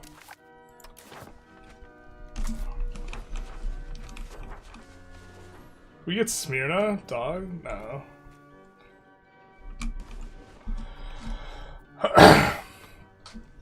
But we can get this for starting a thing.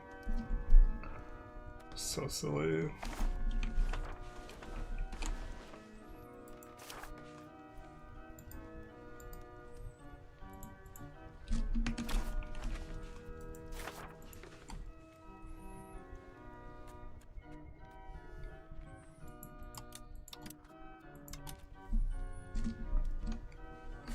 Transfer Epirus as well. Right now we're thinking of being able to release, oh. Can't even release who we wanted to.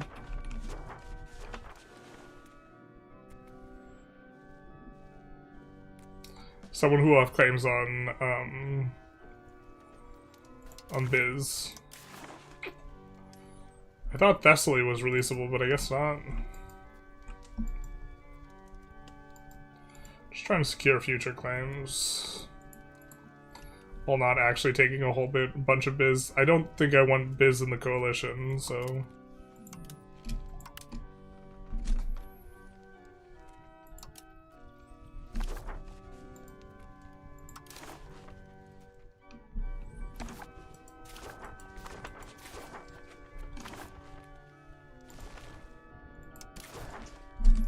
And also just want to kind of end the war. And we can't make too many subjects anyways. We're like out of Diplo.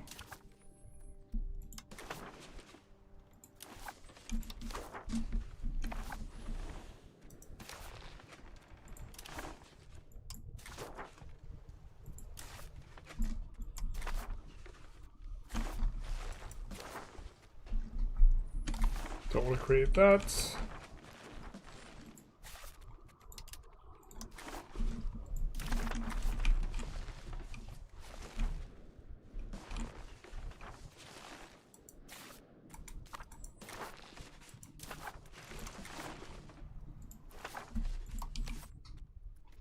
We will make some other subjects as well here.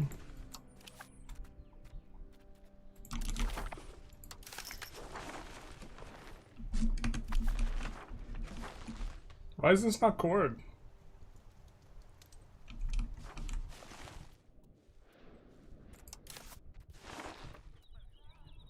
What?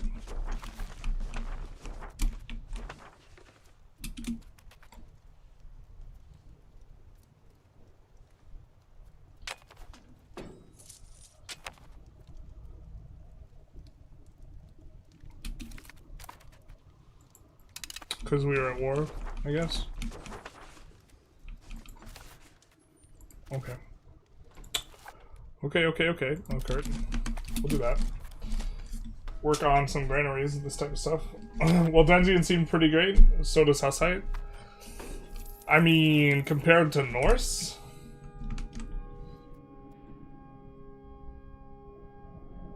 What do you like about Orthodoxy? I'm not convinced Orthodoxy doesn't kind of just suck equally. We said we were going to take a closer look at some of the texts earlier. I don't know if this is unique content for us.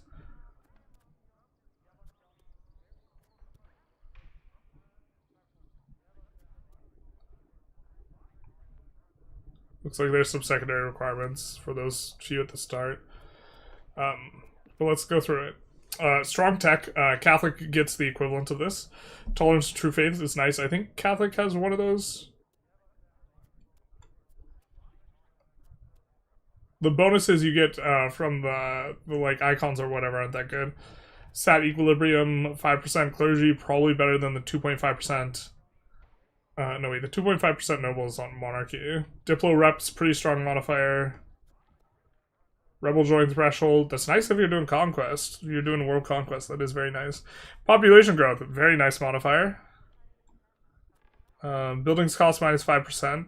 I mean, overall, the texts seem a little bit better. Papal State's, like, actual content I think it's a little bit better than Orthodox, though. More tolerance to true faith is pretty nice. Would be a little bit better for theocracy, I suppose. A second source of legitimacy. Now that's starting to look really good. That's starting to look like you could stay monarchy if you wanted. Which this is going to be a lot better. Because the idea is you stack this as much as possible. Sunni also gets 2 sources of it, I think. Causes belly speed, tolerance of heathens, tolerance of heretics, okay. Legislative efficiency, what does that do? We don't care. Catholic might be better. I think the Orthodox tech is better, but the Catholic Church stuff itself is probably better than Orthodox stuff. What is it?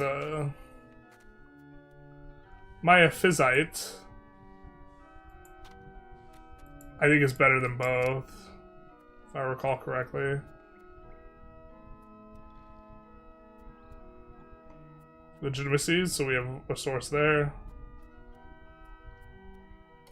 Although prox modifiers aren't as good as they used to be. You go like feral for it. Late game prox is not as good. That was like one of the main draws, is they have like age 4 or 5 prox. Efficiency of cabinet, quite nice. Proc speed 10%, age 5. Trade range is also kind of nice. Antagonism received. Probably, by age 6 you're probably coalitioned, so you don't care. There's the pop growth. And some tolerance around. I think they get some other stuff too. I think that's maybe not worth it, maybe it is. Is this unique for them? I don't know.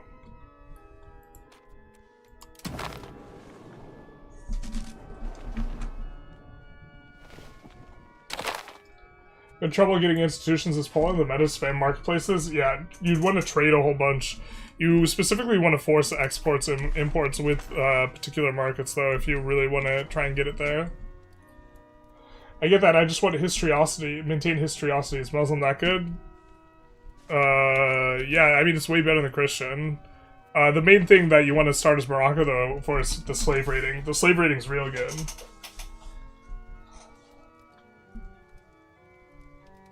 Yeah. Never forget they were sacking southern France. They were balling back then. And that back then is almost now. And, like, the Mamluks are just, like... The Mamluks have, like... Some of the... AI Mamluks just eats dick every game. Like, they have some of the worst privileges in the game, like, slot in at game start. And the AI doesn't understand how to deal with it. And this was, like, the solution. And it's, like...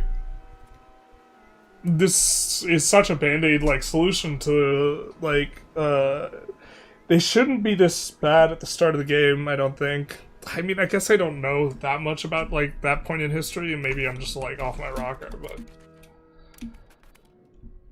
I think it's, like, 100 years later, they should just have a really nasty disaster.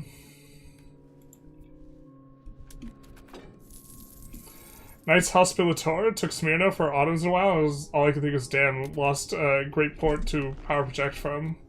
Womp womp. The Knights, I think, do have access to slavery. Slave rating. They're the only Christian nation that gets it.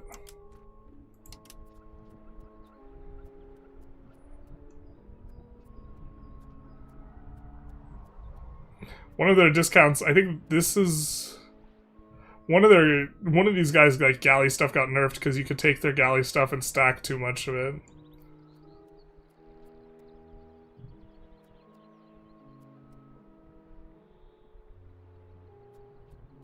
Oh, is it only privateers? I think this is it, what I'm thinking about, though. Yeah, galley build cost minus 50%. That's wild.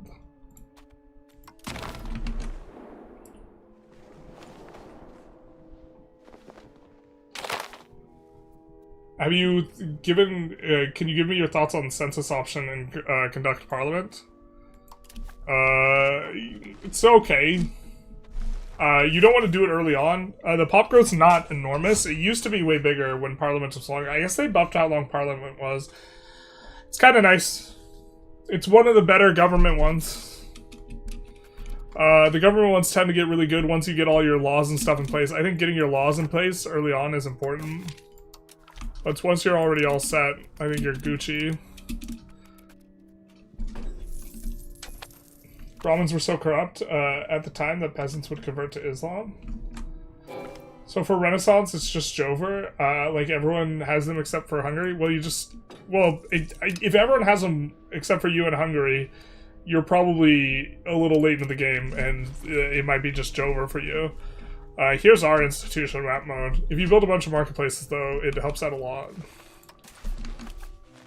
We kind of want to go after Golden Horde. But I think Halich is more of a priority here.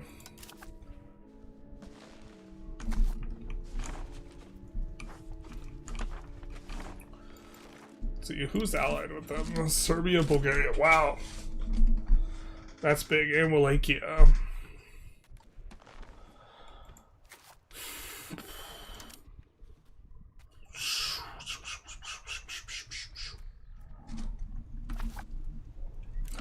It's not that I think we can't win it, it's just that it's a lot of clicking.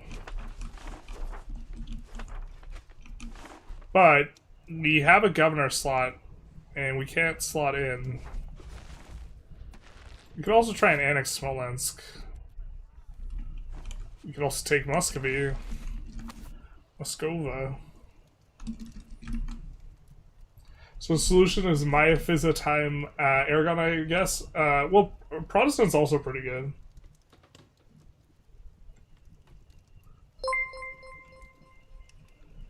Comparing Catholic peasants in Catholic countries to Muslim peasants in Muslim countries. What about it?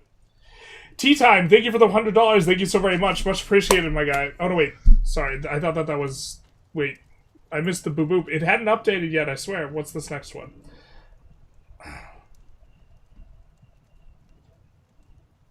Was the boop boop just super late? Did we miss thinking tea time? What happened? Oh, what's going on? Did it just send that notification now?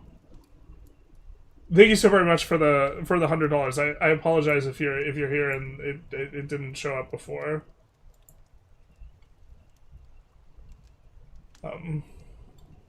Charles, do you know fine-tuning method for the AI? Is it something that feeding a good direct answer to is a question? So if Paradox collects games, they could learn AI to copy playstyles objectives? Do I know of a fine-tuning method for AI? I mean, I talked quite a bit with the guy who worked on AI when I was, like, doing work for Paradox, like the contract work.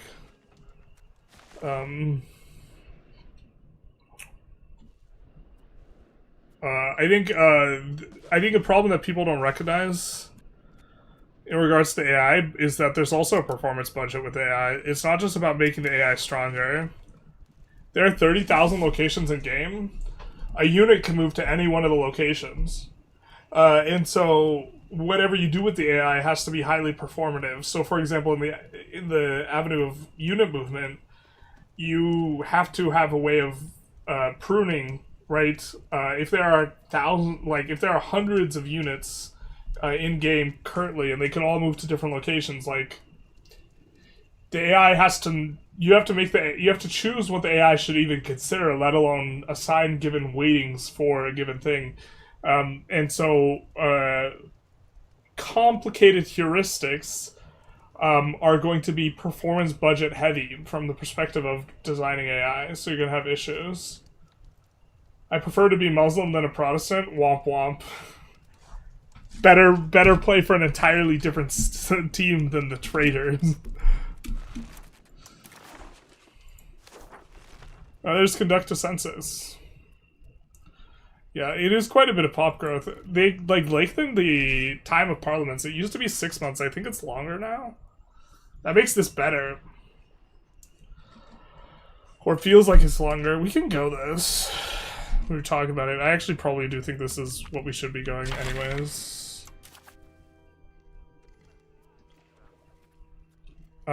We can do this for 7 stab. That's probably okay.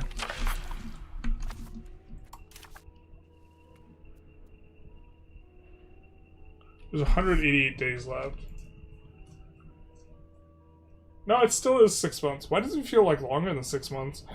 I guess you're probably supposed to make it do the tick at the end of the month so you get more ticks on it, but so you get one more tick of pop growth.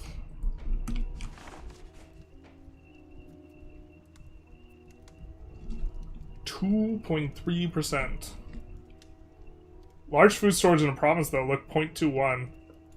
Really kind of showing up for us here in the early game, and you can see consensus is 0.5. Abundant free land 1.36. Nice. Nice on all counts.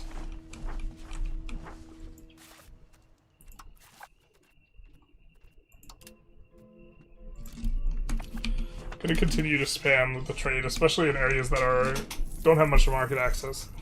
This actually doesn't look too bad. Jesus. 47% is not the worst. Rock and Roll Jew, thank you for the resub. Much appreciated, my guy. Was that really Tea Time's thing coming in like 50 minutes late? Why was it late? Thank you so very much, Rock and Roll Jew.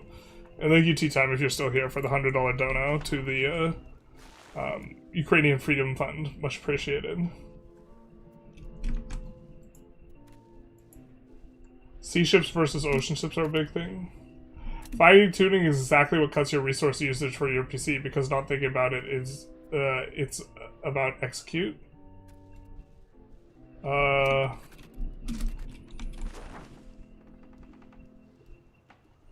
guess I'm not sure what your initial question was then. I think I misunderstood it. We could make Kiev the city and then move the capital and then put a thing in Kiev. I think from a matter of theminess perspective, we're not going to. We're more than happy to study it too. That's why I like something Jen said somewhere. There should be 2 types of lumber. So we can see Muslim naval superiority in the early game. Well, they should be pretty bad at procuring the lumber. That's unfortunate.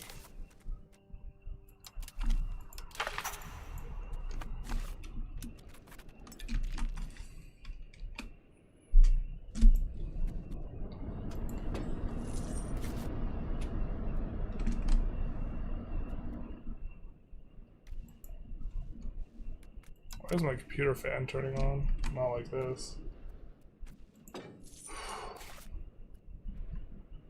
I think we will... Oh, this is the second to last check-in.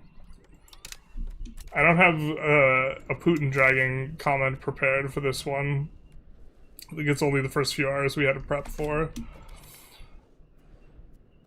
But now's maybe a good time to swap on over and talk about the charity. We are raising money for Ukrainian Freedom Fund.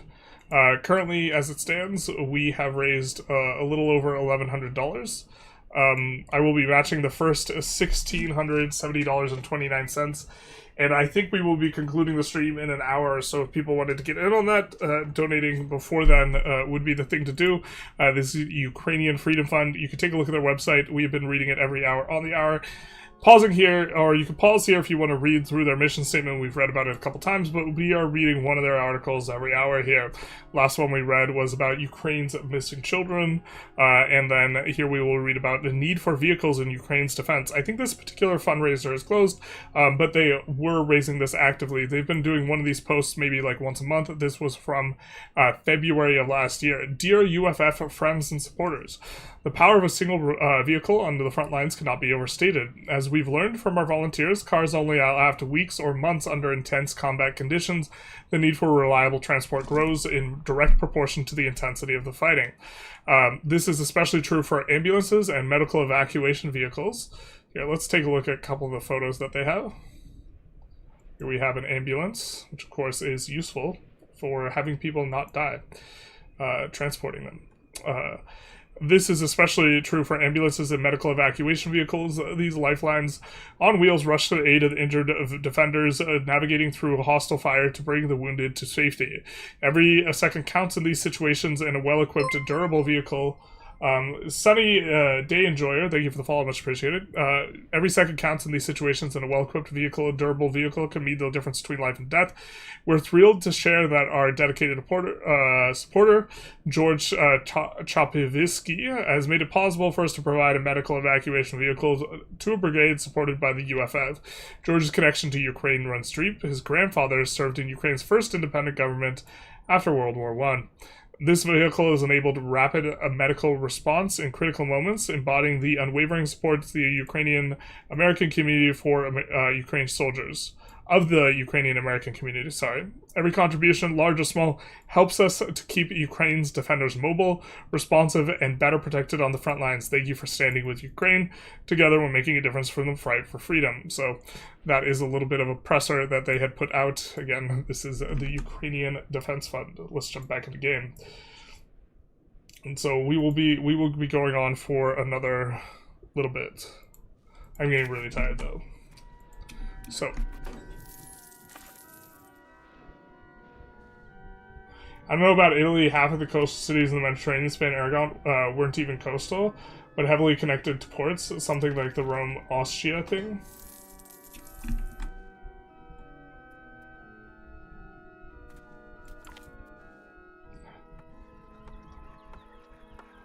Fine-tuning AI, you said it's bad for performance budget because of the number of locations, but it's the exact opposite. No, I disagree. The more complicated an algorithm you want for the AI, whatever algorithm it runs, you have to run it through all the potential locations. And so what you want is an algorithm where they prune, even considering going to some areas. And when you do that, the AI gets weaker. Like, the more things that have to get pruned, it weakens the AI. Because sometimes you should just be like, you know what? I'm picking up shop and I'm going somewhere else.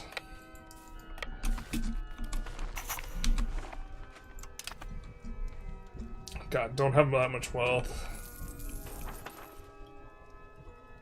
I feel like we're just planting the seeds for a country and we're not actually having a country right now. We'll pay the glass premium.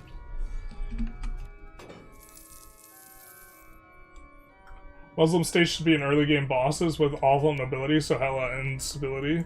Well, I think the Mamluks specifically should have like a disaster. I don't know how strong Morocco and Tunis should be. I don't know as much about them. Can you use the Dnieper River to sail the Black Sea? There is not navigable rivers in this game. So alas, Yorick. Poor Yorick, I do him well, Horatio.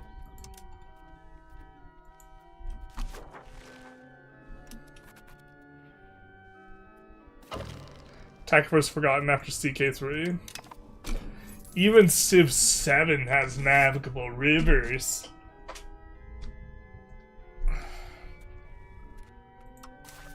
Although there are maybe some balance problems in that regard. Maybe we conclude with the decking on Muscovy here. That's probably thematic. Alright.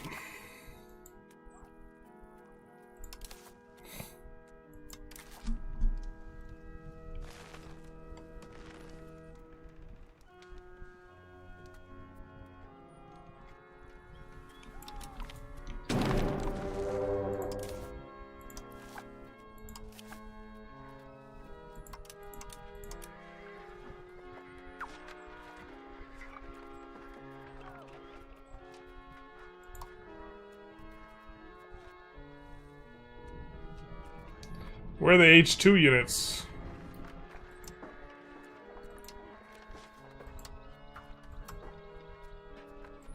Where are the H2 units? Brandenburg? Try and get something from Levant? No, Italy?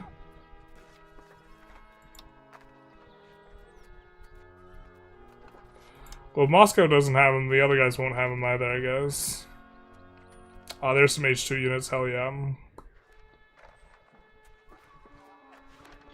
This maybe is overkill, though.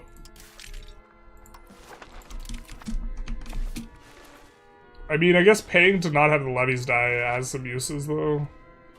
It's not like we could raid for slaves.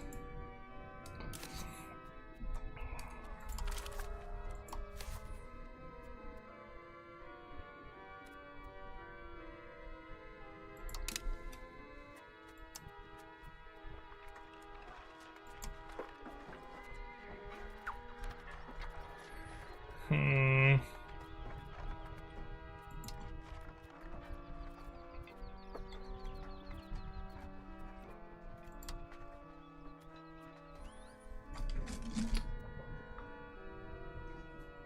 I mean, we don't need an absolutely massive force either.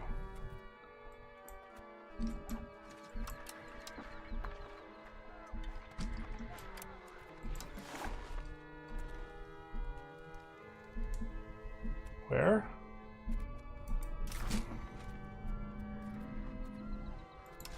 We don't want to recruit out of there, that's so far away.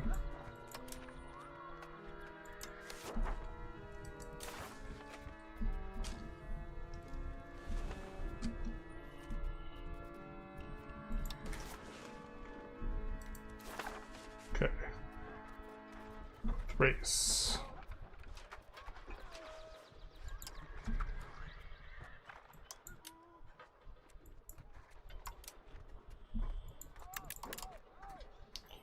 Trying to get combined arms bonuses a little bit. 666 ducats, fine enough. Just for making our raid boss battle a little bit easier here. It is time. Are mercs good in this game? They are strong. They are very good.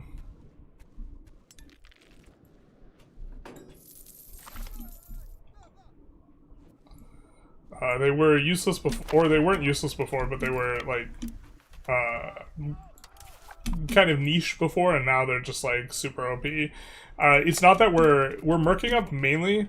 We're gonna have these high initiative guys. They're gonna get on the fronts faster, and we're merking up mainly so that we preserve some of our pop count, not because we need this to win the battles, because I don't think we do. But just preserve our pop count a little bit, because we're spending money on granaries for pops, right? Can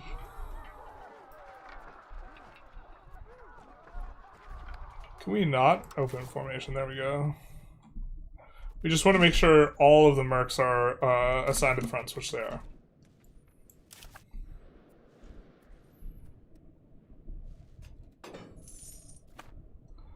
The fact that they spoke the same court language all the way to Morocco to India means that they could conduct trade and diplomacy easily without having the help of cleric. That is big nice. Are mercs in EU4 being stupid strong? Yeah, I mean, they're strong because they're so cheap. I don't know why they were strong in EU4. I'm not as much of an EU4 enjoyer. In Europe, they could use Latin, but a priest had to take time to translate. Yeah, that sounds a little bit more hectic. So we will get our biggest showdown with Muscovy here. Priests could mess around and take advantage of the participants in the exchange. This man says you have to donate to the church.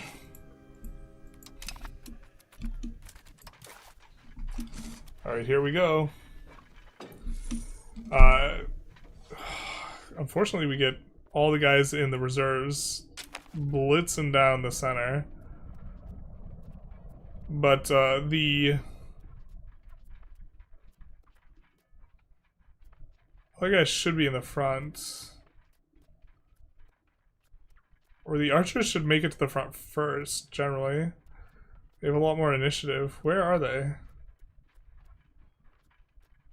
Bro, what the hell? Where are our archers? We hired archers, no? Bro, where is your regiment?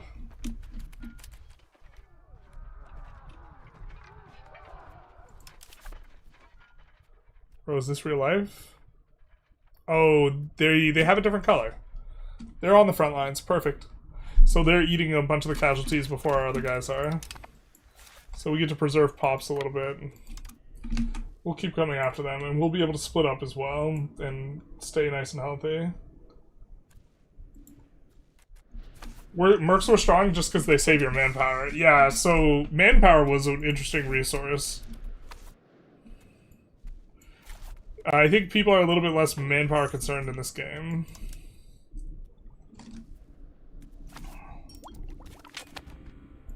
Bureaucracy law is unlocked.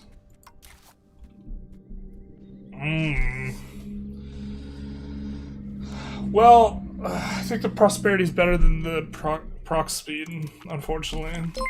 Especially with, like, the new system. Joe for Life, thank you for the $15 for donation. Much appreciated, my guy. Thank you for helping to support Ukraine. Thank you, thank you. This is going to be the last hour that we are streaming. As long as it's on stream, I will match the first $1,670.29.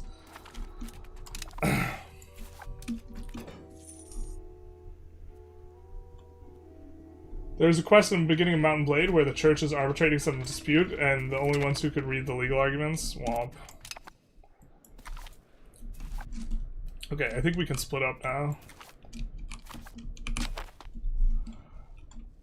We'll send the bigger squad up north.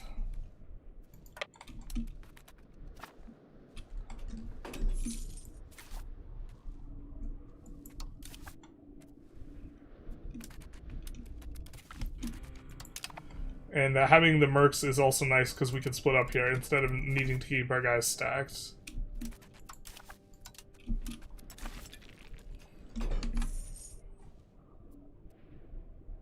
Church having a monopoly on literature manners gave them massive leverage. Cardinal Richelieu is one of the most damaging guys for the prestige of the church. France in general, to be honest. I know he's a villain in movies I've seen.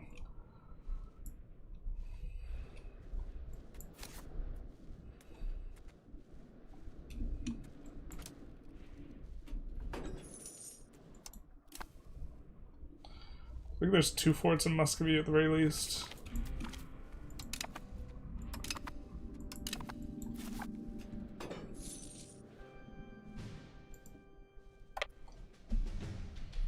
Alright, gonna start sieging a little bit of some places, but mainly just looking to repick the army over and over.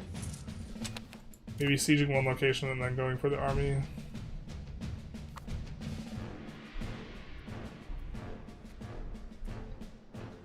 Because eventually you gotta make progress on both.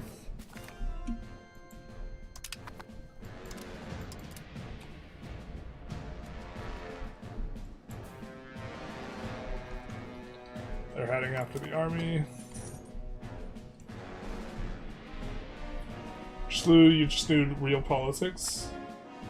I'm a silly biased Spaniard, what can I say? The church shouldn't be in real politics. No one expects the Spanish Inquisition. Just curious, do you think it's better to explode the Golden Horde early in an independence war or break free and let someone else explode the Golden Horde? Someone was mentioning that you can get an enormous amount of pops by releasing slaves. That's probably the best. So yeah, exploding them early or fighting them early makes a lot of sense. Spectacular Person, thank you so very much for the $15 donated to the Ukrainian Freedom Fund. Much appreciated, my guy. Thank you, thank you.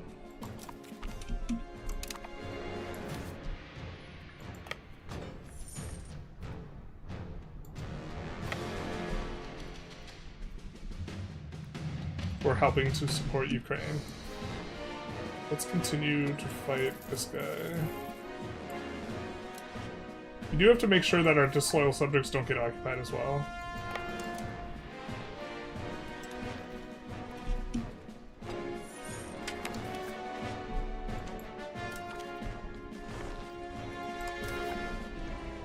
We are not continuing to pay the mercs.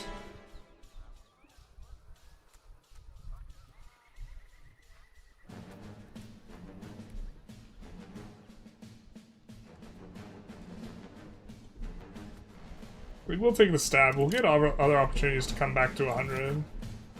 We're almost at it, so just look to cash in a little bit.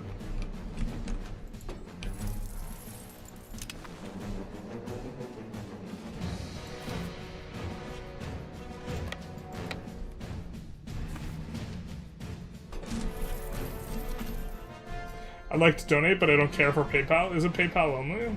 You can also donate independent of the drive if you're interested in supporting the charity. I'm sure they accept something other than PayPal. It might just be the raising through Twitch does it only through PayPal. Thanks for doing the stream. Fuck Russia and fuck Putin. I agree. Well, more with the second than the first. And fuck what Russia's doing. I don't have beef with the Russian people. I have beef with Putin.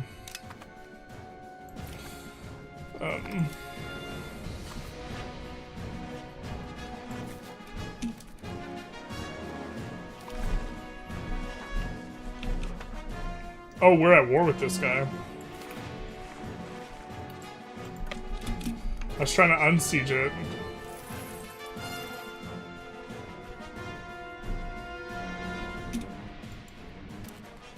I think we want to feed bits of Smolensk to other countries.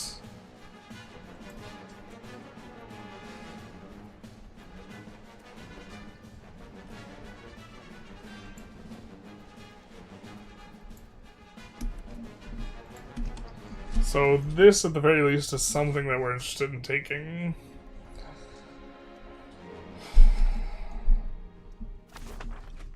Sorry, I shouldn't put all Russians in the evil invader basket. Yeah. Well, you didn't say fuck Russians, you said fuck Russia, but I think making the distinction is something that I care to do often whenever it becomes meaningful. If I can remember, which I'm not always able to be vigilant for that sort of thing, but I think that it is an important distinction to make. I think Russian people would agree to a white peace if their leader said so. No one wants wars, only those who fight, who don't fight / suffer it. Yeah, I think in the aggregate that's very possible. I think more the hardline supporters that like Putin would not be happy with that. But we're not talking about them as much in that kind of analysis. Trying to make use of our diplomats here.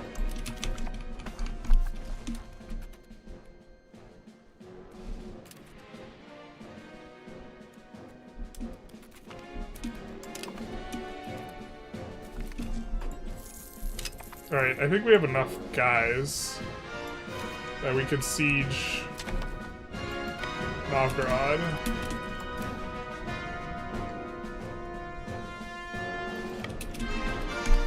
And split up. We can maybe split up here as well. I don't know if they have a stack big enough to fight this. How are we doing on dev? You have your own patriarchate? No, not right now. I'm not sure. I honestly haven't been paying as close attention to that. We don't have that much religious influence.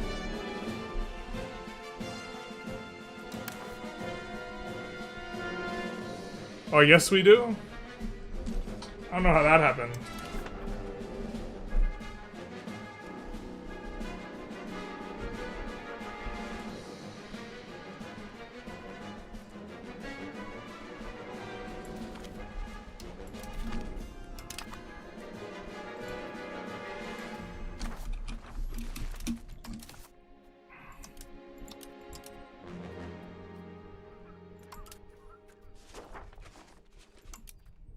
I thought we didn't have one. I haven't been paying that close attention to it.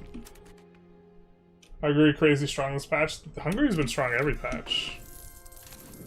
Although they benefited a lot from the governors, so yeah. I would agree.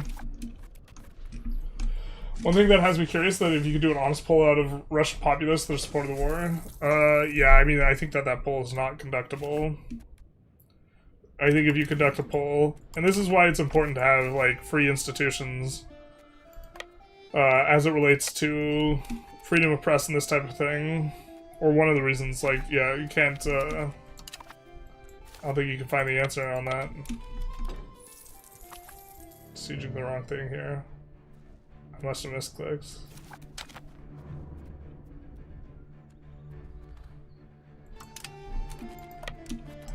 Republican trad doesn't do anything unless we want to slot in a gov reform, but we do have to keep that in mind. We're not floating any tradition, because we're just killing the sliders, so it is going to be relevant.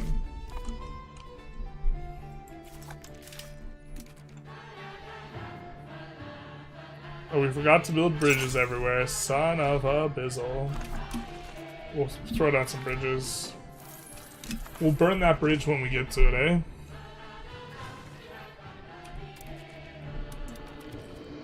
I would think they would start with the Patriarchate. You might be correct. I don't remember acquiring one. I thought we didn't start with one, so I haven't even checked it. Early game Hungary should be strong. I wouldn't mind for countries historically blob receiving some crisis after that.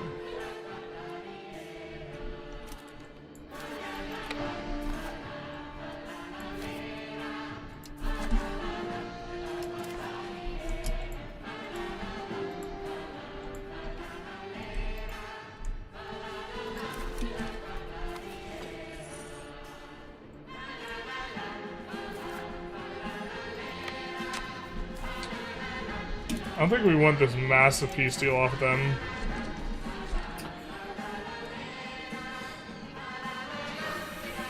I think we want to, like, annex Muscovy, though.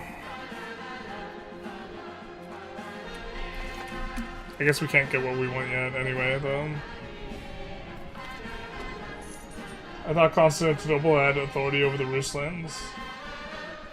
What year do we unlock unmanned drone strikes? That's 7th age. That's in the Defense of the West DLC.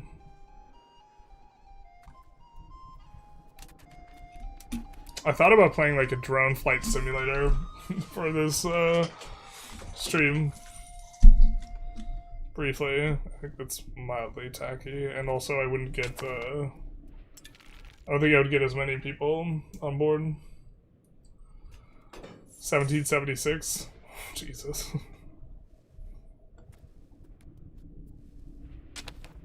Stellaris DLC, let's go.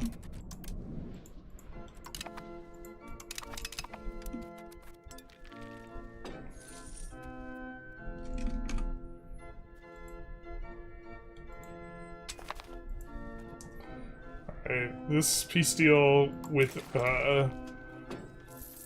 Novgorod, I think that we want a bunch of maps, and I think they have a bunch of maps. They don't. We can make them abandon their colonies, but I don't think we really care. I think we go for this stuff to feed locations away from Smolensk to make Smolensk a cheaper annex. Smolensk is particularly attractive as an annex as well. So let's start improving relations with them. They're attractive as an annex because I think maybe we're getting relations improved pretty quick. I was gonna say we could stop doing the relations one of these, but we are already not doing it.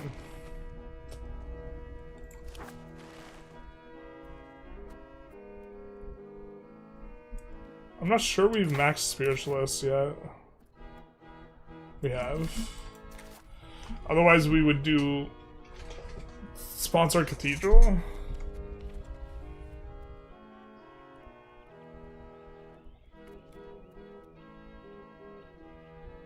Kind of weak parliament overall.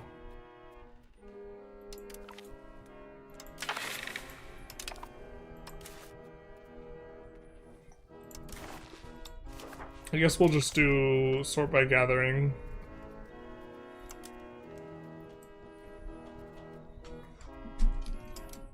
And just mass expand, shift click.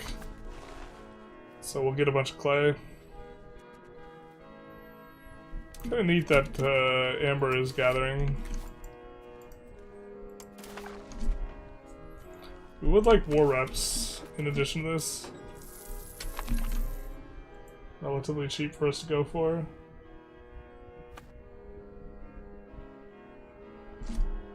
I don't think so, just because of the sheer amount of casualties Russia's had. They haven't had a war this bloody since World War II.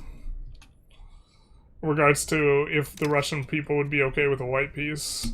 Well, be okay with a white peace and be okay with Putin after a white peace are maybe two different kind of questions.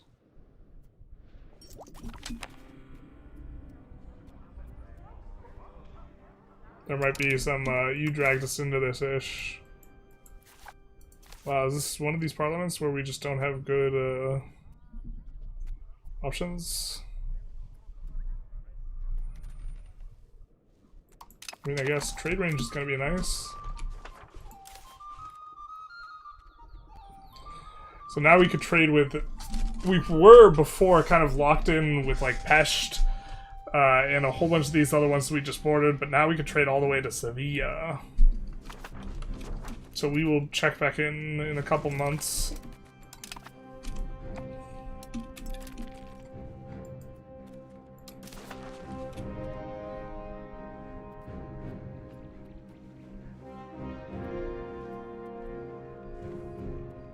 Where's war reparations?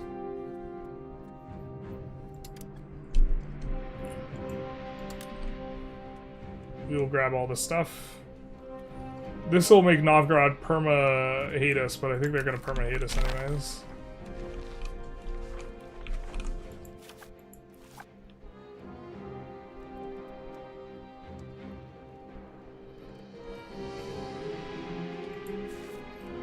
Are you a subject of Muscovy or no? Can we full annex Muscovy to conclude the stream?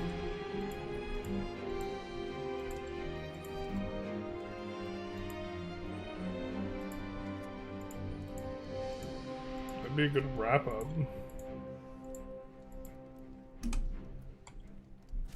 Alright.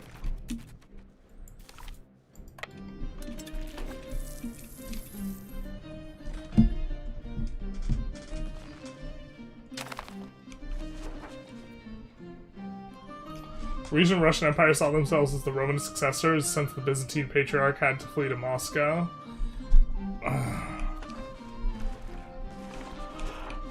I mean, everyone thinks that they're the spiritual successor to Rome because it's just so incredibly in vogue. Right? It's so hot right now, Hansel.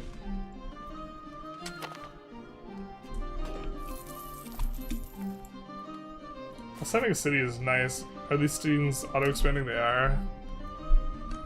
What's the pop growth look like with all these granaries? Yeah, look at that. Large food storage in province, 0.17. Big chunk of that. But we have been trying to max that as much as possible. Let's continue. That's not granary.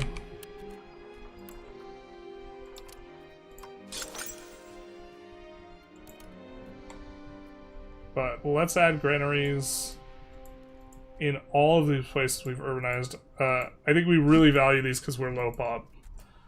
And we get it, like, we don't have enough consumption to drive demand, and we don't have enough consumption because we need more pops to get promoted pops to consume the stuff. Like, the burghers, nobles, this type of stuff consume a lot of stuff. To be fair, we're also not aristocracy yet. Yeah. It would kill Putin if he did that. Yeah, that's kind of what I think.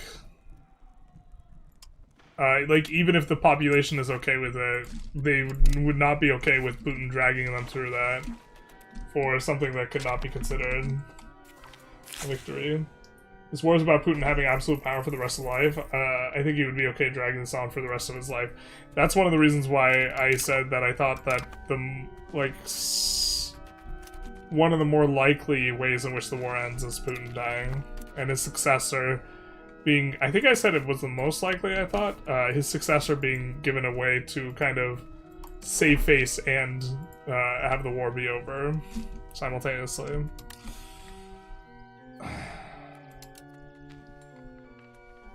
But we're just gonna annex them. Goodbye, Muscovy.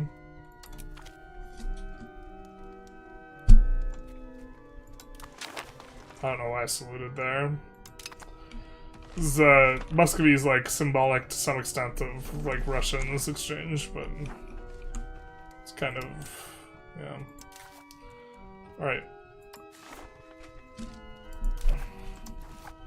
We have reasonable historical subjects. We have one over there, vassal. We don't want to make Moscova.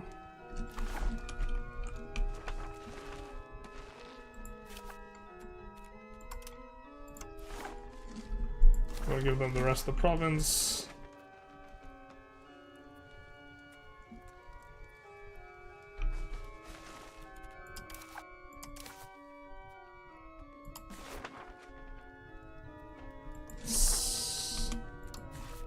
Oh, I wish we could just like click confirm through all this.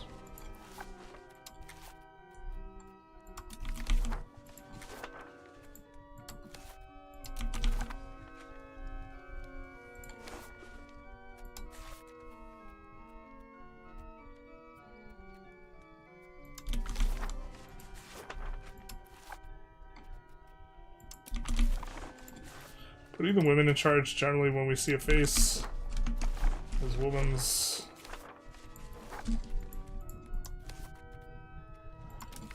because they are going to have decent traits, and we can't really do much from them with them because we can't make, like, put them in cabinet, this type of thing.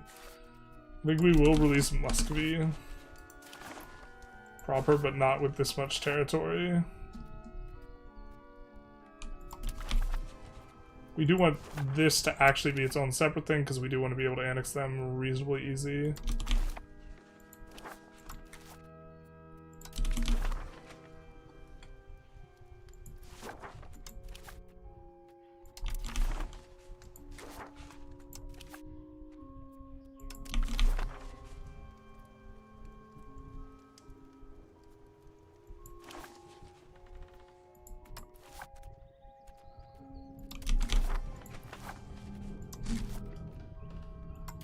Let's make the historic Muscovy as well.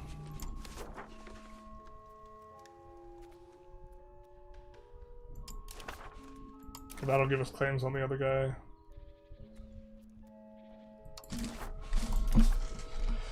That'll be Muscovy for us. Because he already has claims. Very nice.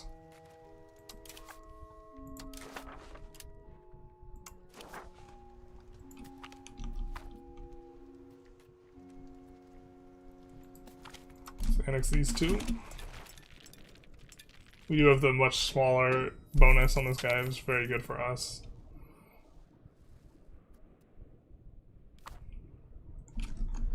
I wonder if Putin falls, maybe some psycho is willing to use nuclear bombs to fill his place. This is possible. I don't think that this is... I've seen this as an argument for why we shouldn't get rid of Putin, or why Putin should not be removed, and I'm not sure if I like the nature of that argument.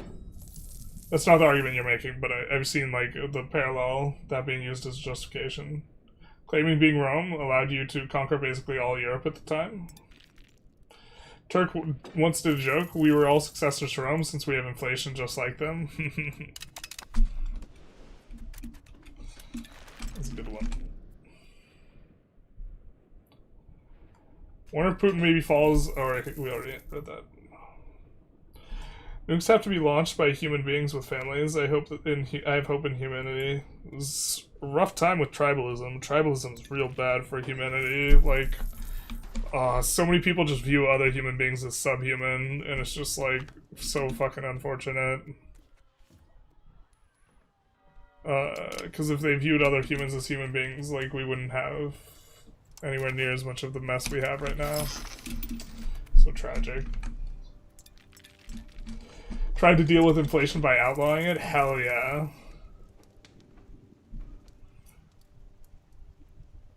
I think there's more concern about that issue in other former Russian republics.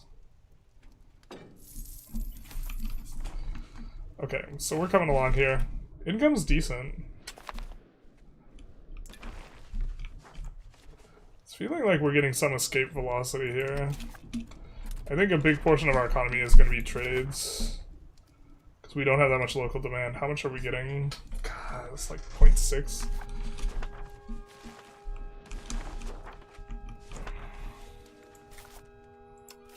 Alright, this is going to be a good place for textiles. It's not going to develop as much tax base. We're going to Spinners Guild out of here. Doesn't have much market access either. But we want to add burgers. We really value adding burgers where there's high dev though. So let's try adding some industries here. It's also close to the capital. Paper's probably fine. You kind of always need paper. You kind of always need tools though. Let's add tools.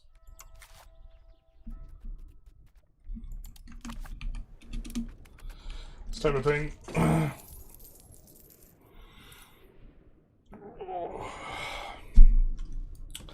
Okay. Losing my voice here a little bit. Apologies to the chat.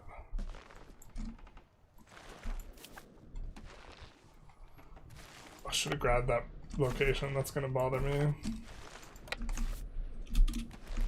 What's the antag look like?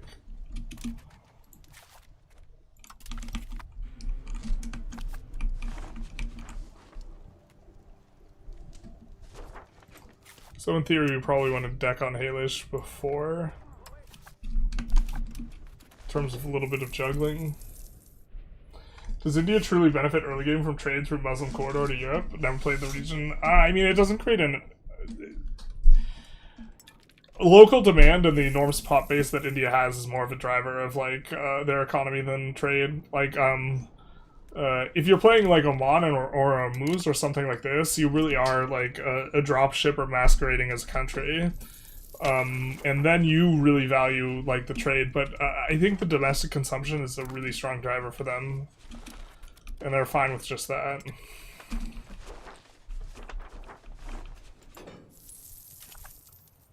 Do we want to de-urbanize this? I think we do. We're annexing the guys, so this will make the urbanization cheaper as well. It does cost us 100 gold though. That's kind of steep at this phase of the game. Maybe we're just supposed to leave it for an extended period of time.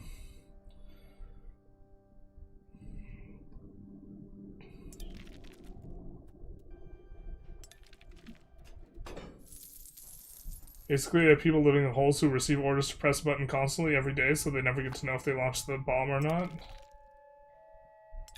Really? That's morbid. Guess that makes sense.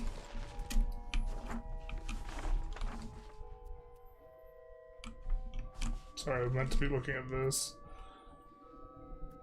I wish there was a pop growth map mode. That'd be kind of useful. Notice the pop growth is slowing down. I believe a big part of that is that as the pop gets higher, because granaries effectively give flat growth, they're going to be giving a large or smaller proportion. 0.22 is still a good amount for a large food storage in the province, though.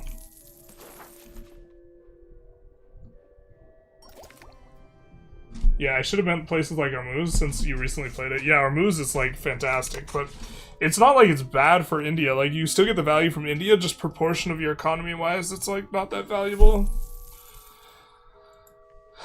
Because India, you're just like super pop off.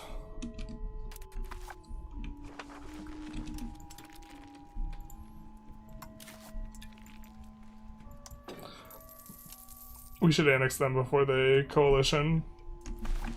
I think they... Oh, looks like they're not in the mood for that.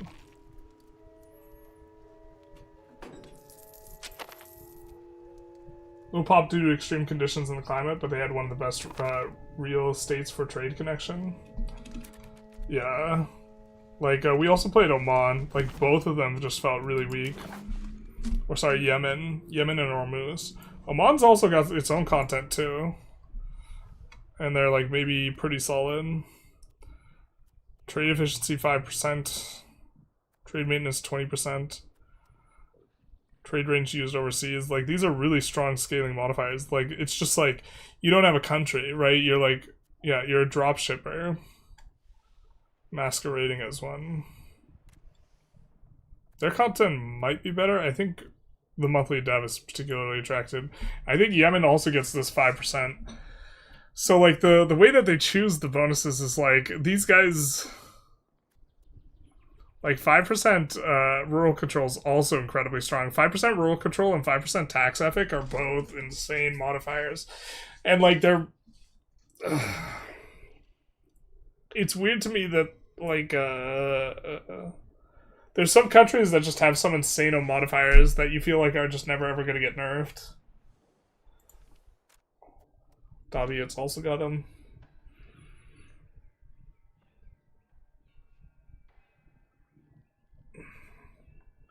The Allies used to do this during World War II to identify the German military factories were, randomly bomb. If there was an encrypted message, you know that the place you bombed is military. Oh, interesting. No need to decrypt the message to know where your target is. Yeah, but you have Alan Turing on your side. Why not decrypt it when you could decrypt it? The mountain prox cost and reduction additive on Austria and Ethiopia? I think it is. You can't stack over 100%. I think we tested this. So Austria gets 50% on everything. Austria's is probably the best. Maybe Mercs being only transportation is still a thing, or I just am I bad? I haven't seen any Mercs other than the transport ones, so you might not be bad. But the two aren't mutually exclusive. Might still be bad.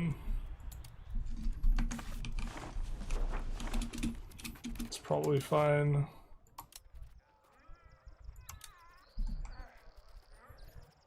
I know the AI likes to build sawmills, so kind of don't want to, but maybe kind of should.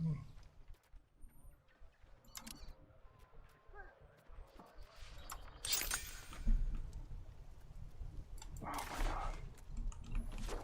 Forgot sawmills aren't unique. They can build them anywhere now. This is such a band-aid type of solution.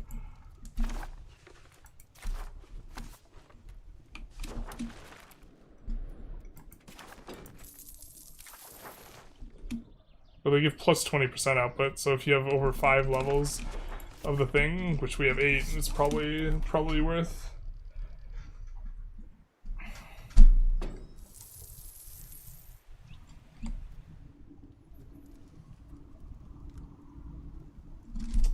I think this was before Turing cracked the code. Yeah, I think so too. I just wanted to talk about Alan Turing a little bit.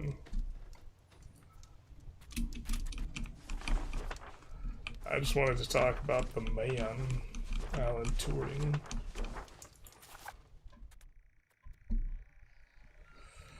Ooh, masonry getting expensive here. I think we'll add a little bit of mason promotions in here, where we have the clay. Wanted to urbanize the clay, but they're using clay for bricks, so that's fine. I think if you're coastal or you have desert, you kind of want to be sensitive to the fact that you can produce salt with clay, but it's not one of those situations. Saves Turing's time. And I can't think of Turing without getting sad. Yeah, it makes me sad too. Alan Turing got fucked over. Like, war hero, and then he gets hounded because he's, you know, likes to pitch for the other team. I mean that he was homosexual, not that he was playing for the Germans.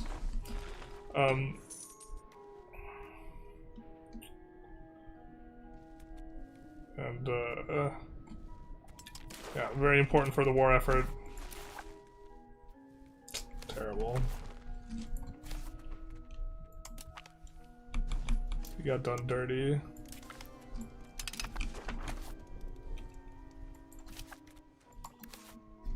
Okay, they are max relation.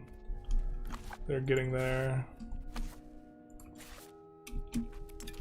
Kind of want to improve with them. I guess we're running out of diplomats. God, we would have so many more diplomats too if we had built the royal garden in the capital before flipping off of monarchy. Such a bad leak. But at the same time, we get to be republic, and this is just obviously an exploit, so. We get the fat merchant republic bonuses. I wonder if we should swap off of this.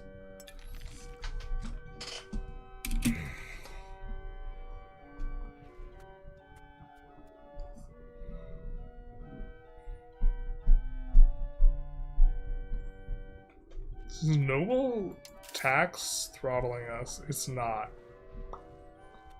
Max tax on nobles is not throttling us.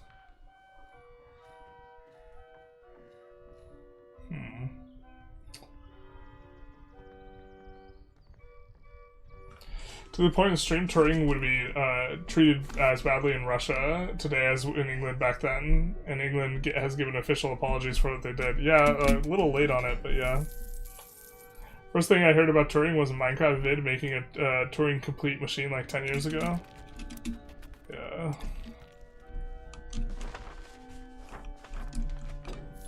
Feels bad, man. We have about 15 minutes to go. Man, I do have to use the restroom, though.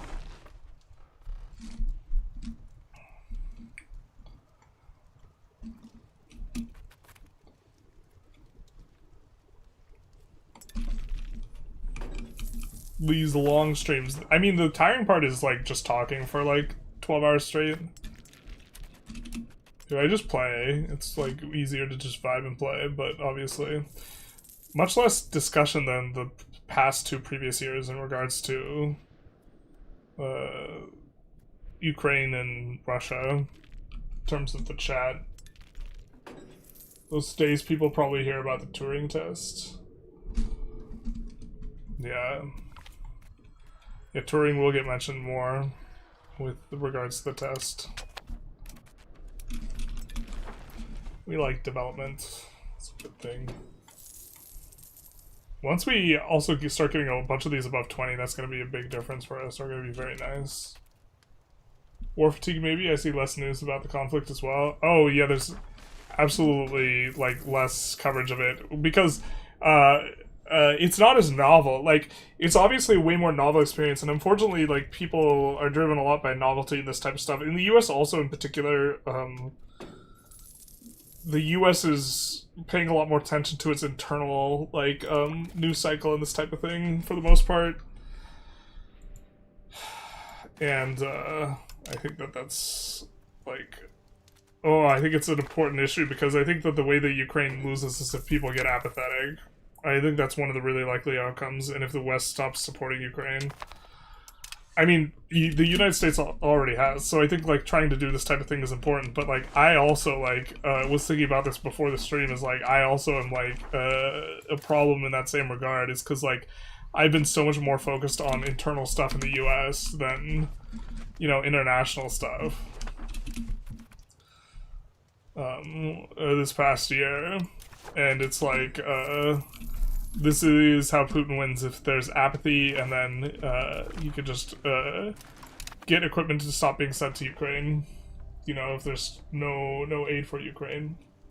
Maybe people are attracted to the Russian reasoning, but I think destruction is just making people either not caring or being supportive of Ukraine. I think it's a lot of more apathy, yeah. I think that we had some, like, Russian trolls the last couple years, and I think this also is not the case today, because I argued with people for hours the last 2 times.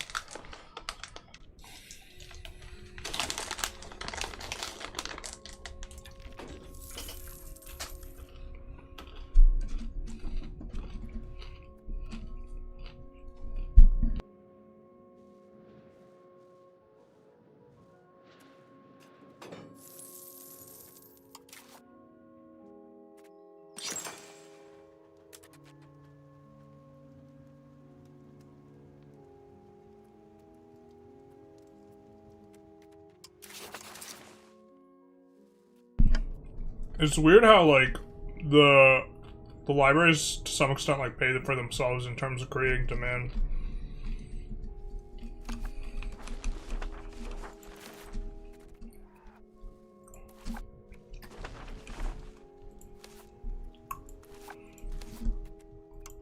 Alright, this is not, like, the best province.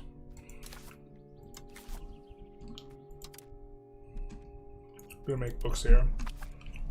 If I recall correctly, there's, like, no inputs here except for coal. Oh, coal goes into weapons. What are we doing? What am I doing? Get off your knees, journalist. You're blowing the game. Alright. It only goes into weapons this age, I think. Or does that stay?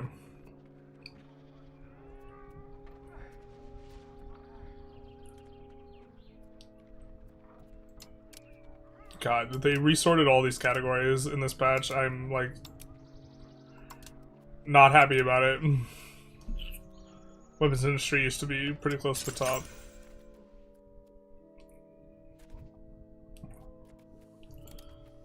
Let's also take a look at weaponsmith. So, do subsequent levels use coal? They do. Okay, okay. We can maybe produce and export weapons then.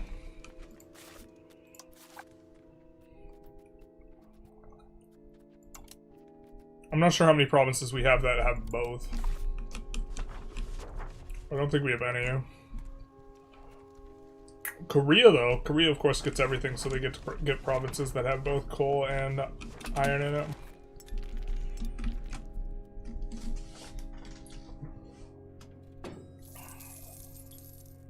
Didn't Elon cut off Russian drone access to Starlink? I heard that this was a cause of additional progress. I didn't look into too great a detail, but I know that, like, last week or the week before, Ukraine made some progress on that. That was the reasoning for it. But I would want to look into that because, like, there's so many things that are just, like, headline level news. And, like, I try and be I try and keep track of like what I've seen in a headline versus what I've actually taken a look at.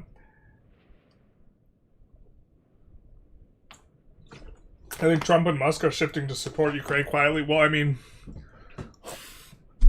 I think that that's possible because if the Epstein stuff is coming out anyways, and that was the he had compromat on them as a consequence of selling Epstein selling it to him, then the jig's up, right?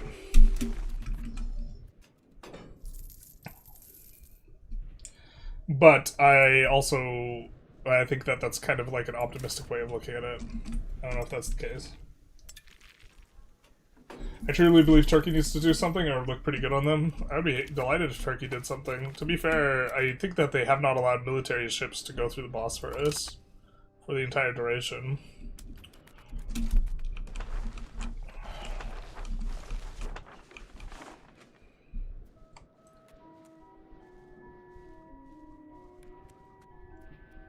Do we have multiple annexations? We don't anymore. Oh, we lost the is bigger than modifier, though. Huh.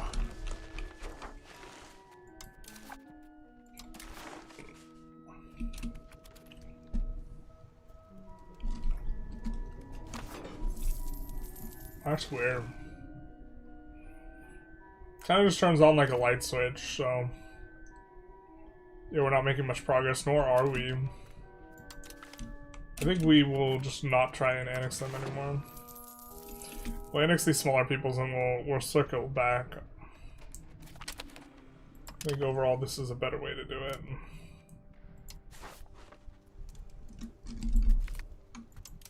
Are these guys Christian? No, they're Orthodox.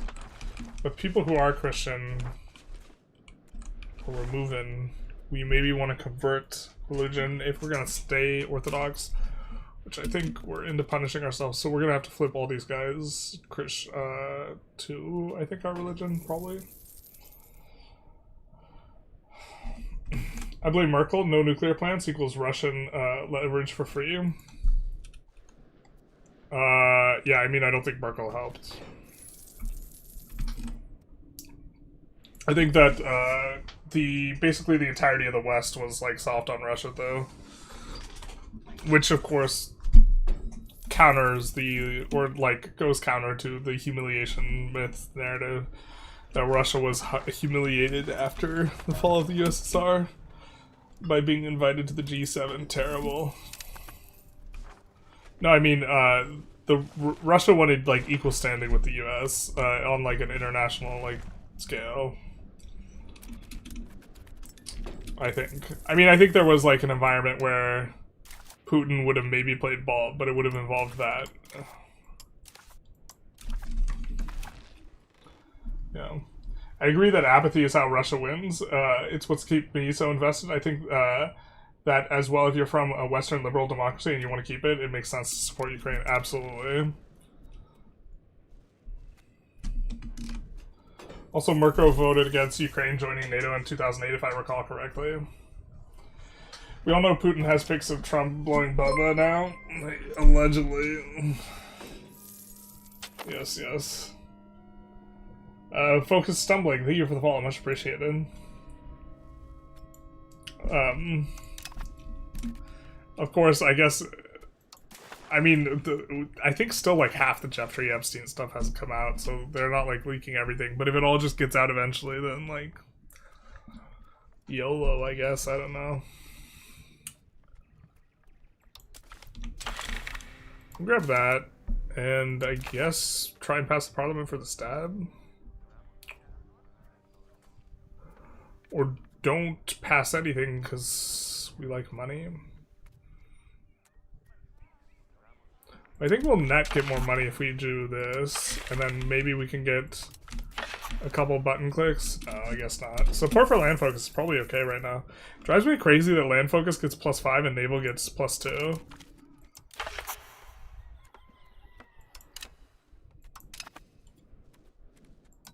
Yeah, okay, cool. We get to pass it and have get the extra tax and the stab.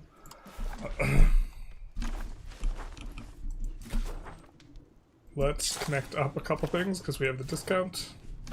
In particular, if it's urbanized, we're going to connect it.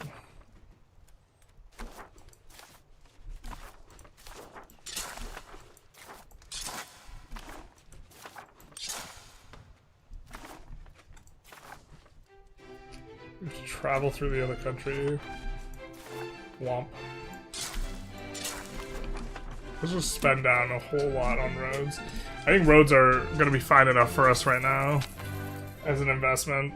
We don't have that much internal demand in our market because we don't have dev.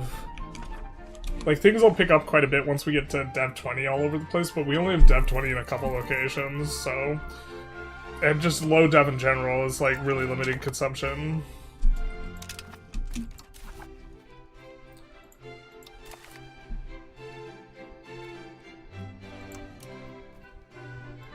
I think we have some good stuff in banking still.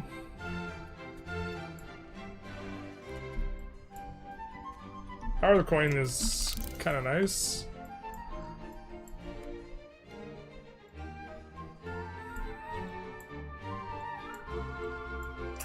We're still like in conscript mode.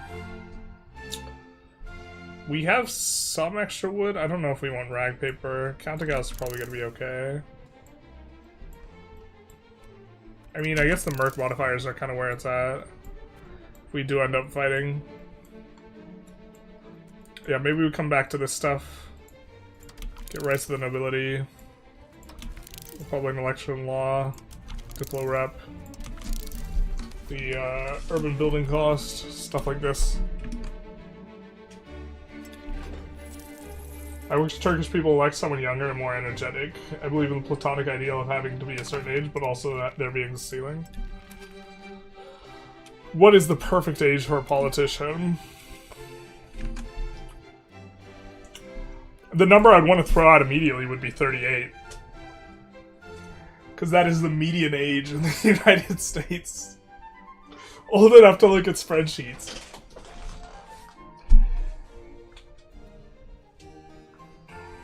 He has also done some shady things in opposition too. He's one of the most opportunistic but political savvy presidents out there. He always plays for both sides. For Erdogan?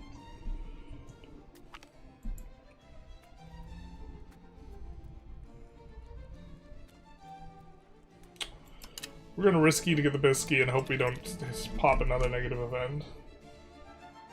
Isn't, Schroeder, more than anything though, dude lobbied for Russian energy and has worked Russian energy companies ever since he left office. Oh, I'm less familiar.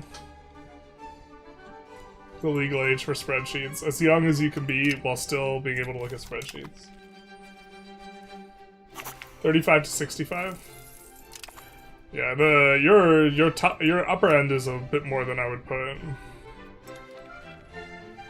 I think 35 on the upper end is probably fine, but I think being close to median is kind of something I value.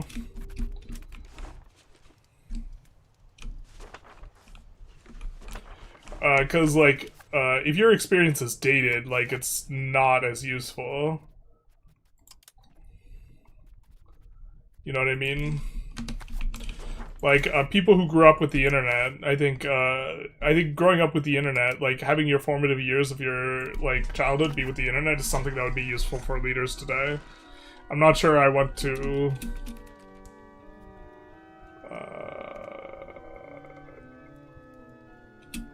yeah, I mean... And, like, having a life experience that is informed by, like, modern things, I think is useful.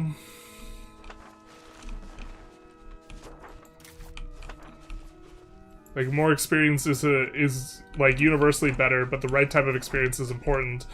And people who are particularly old have a lot of experience that's just outdated or not particularly useful anymore.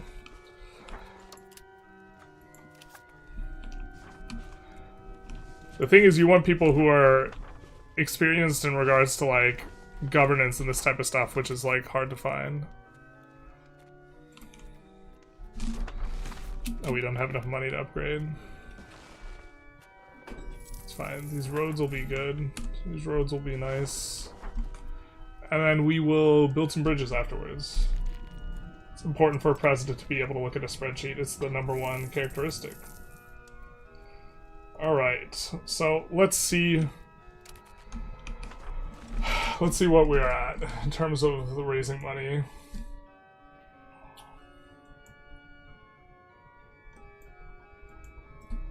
How much we have raised so far. 1167.58.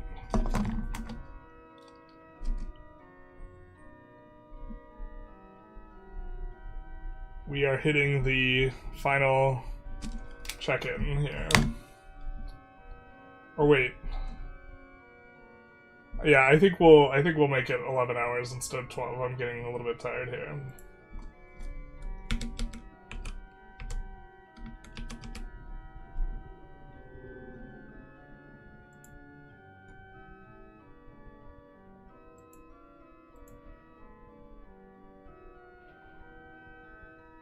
Let's double check that I'm not doxing myself on stream here. I think we'll still play a little bit longer, but you want to lock this in.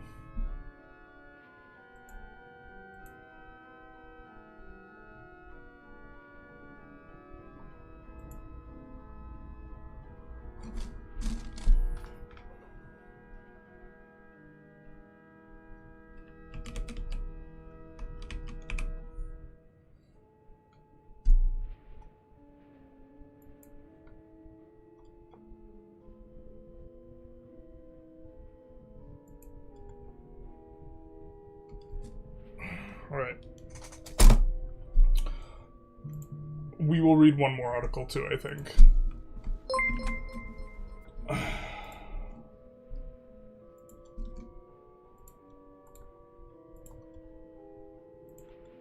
Okay.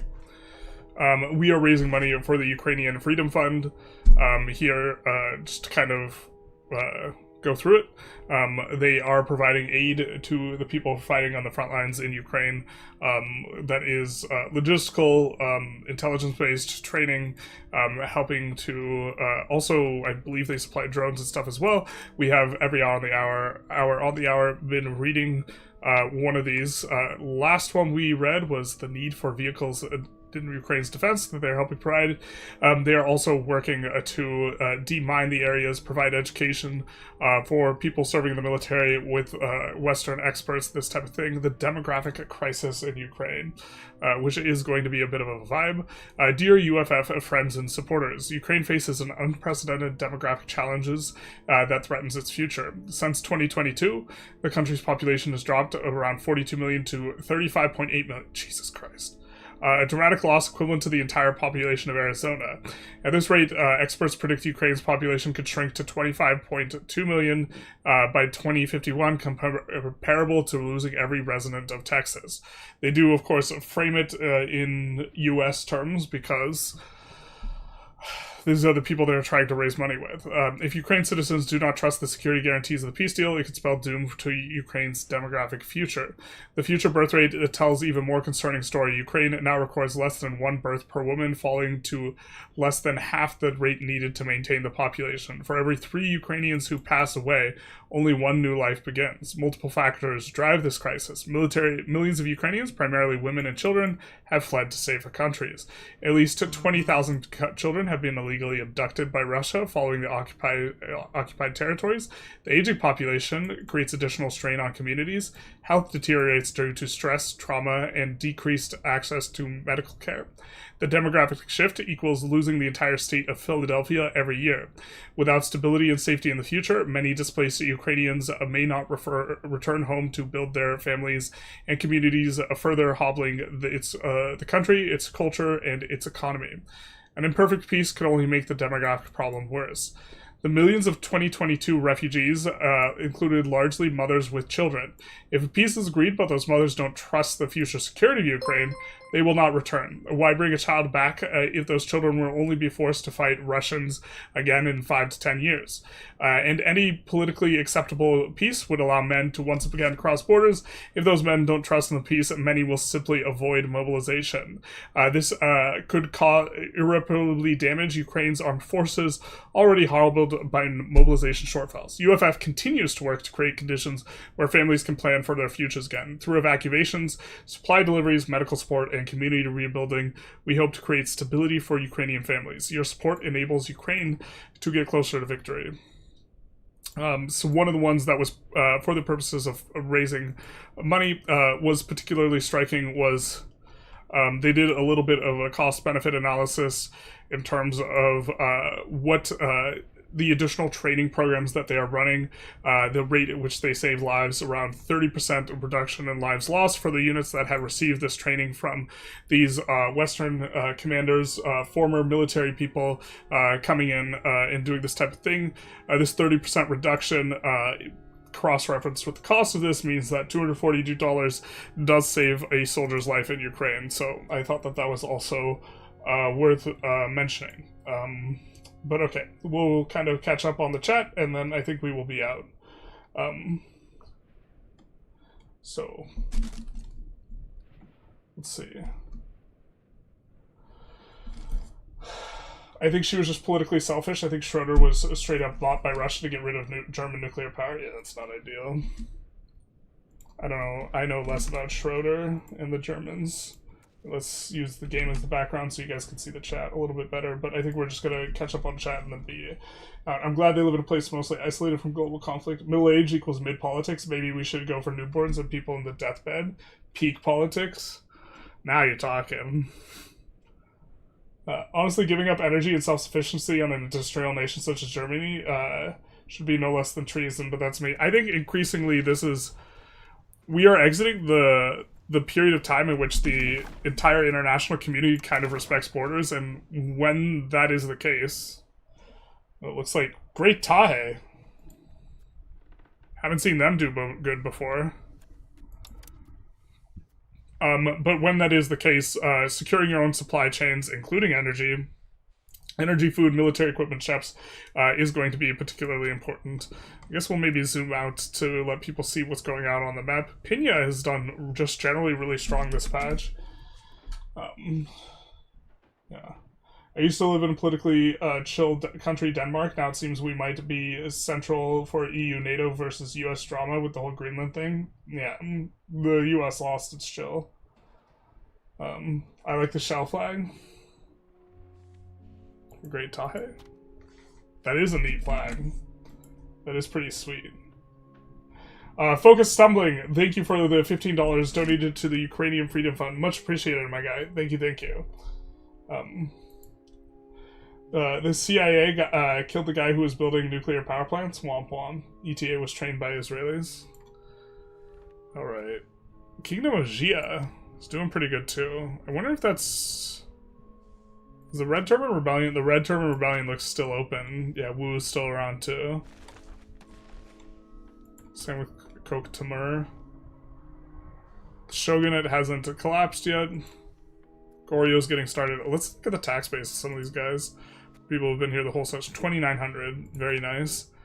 570 for Ashikaga. 680 for there. Pinya, 327. Kumai, 485. Looks like these guys, Upper Marathwada, doing pretty good. 850 for Vijayanagar, a normal stay-winning country.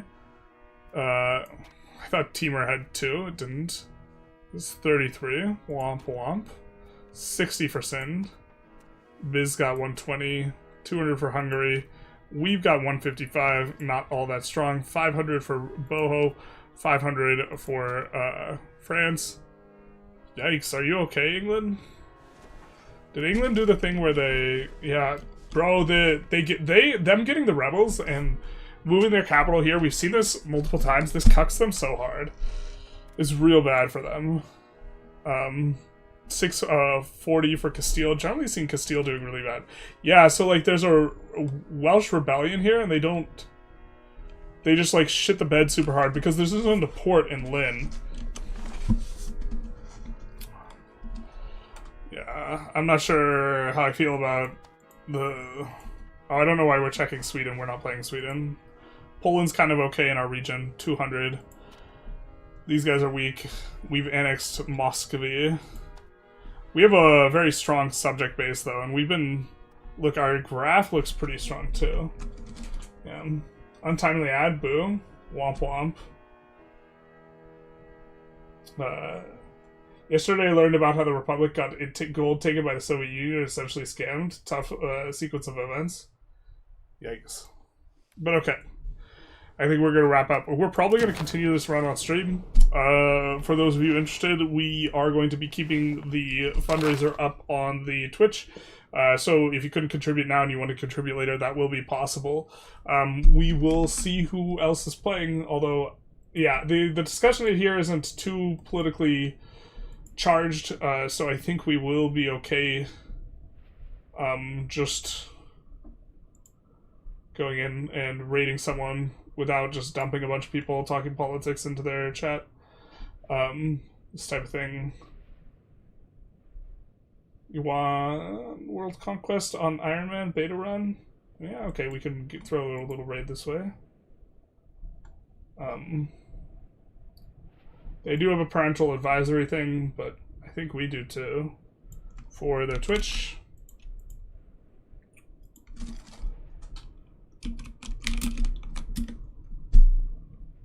And then we will link it to other people. Thank you for coming out. Thank you to everyone who has supported Ukraine. I really do appreciate it. We will be back. And yeah. Bye-bye to the... Oh, we're almost at 12 hours. We did do 12 hours. I'm going crazy. Okay. Bye-bye to the YouTubers. YouTube cuts us off after 12 hours anyways. Take care. And then goodbye to the Twitch people. Much appreciated.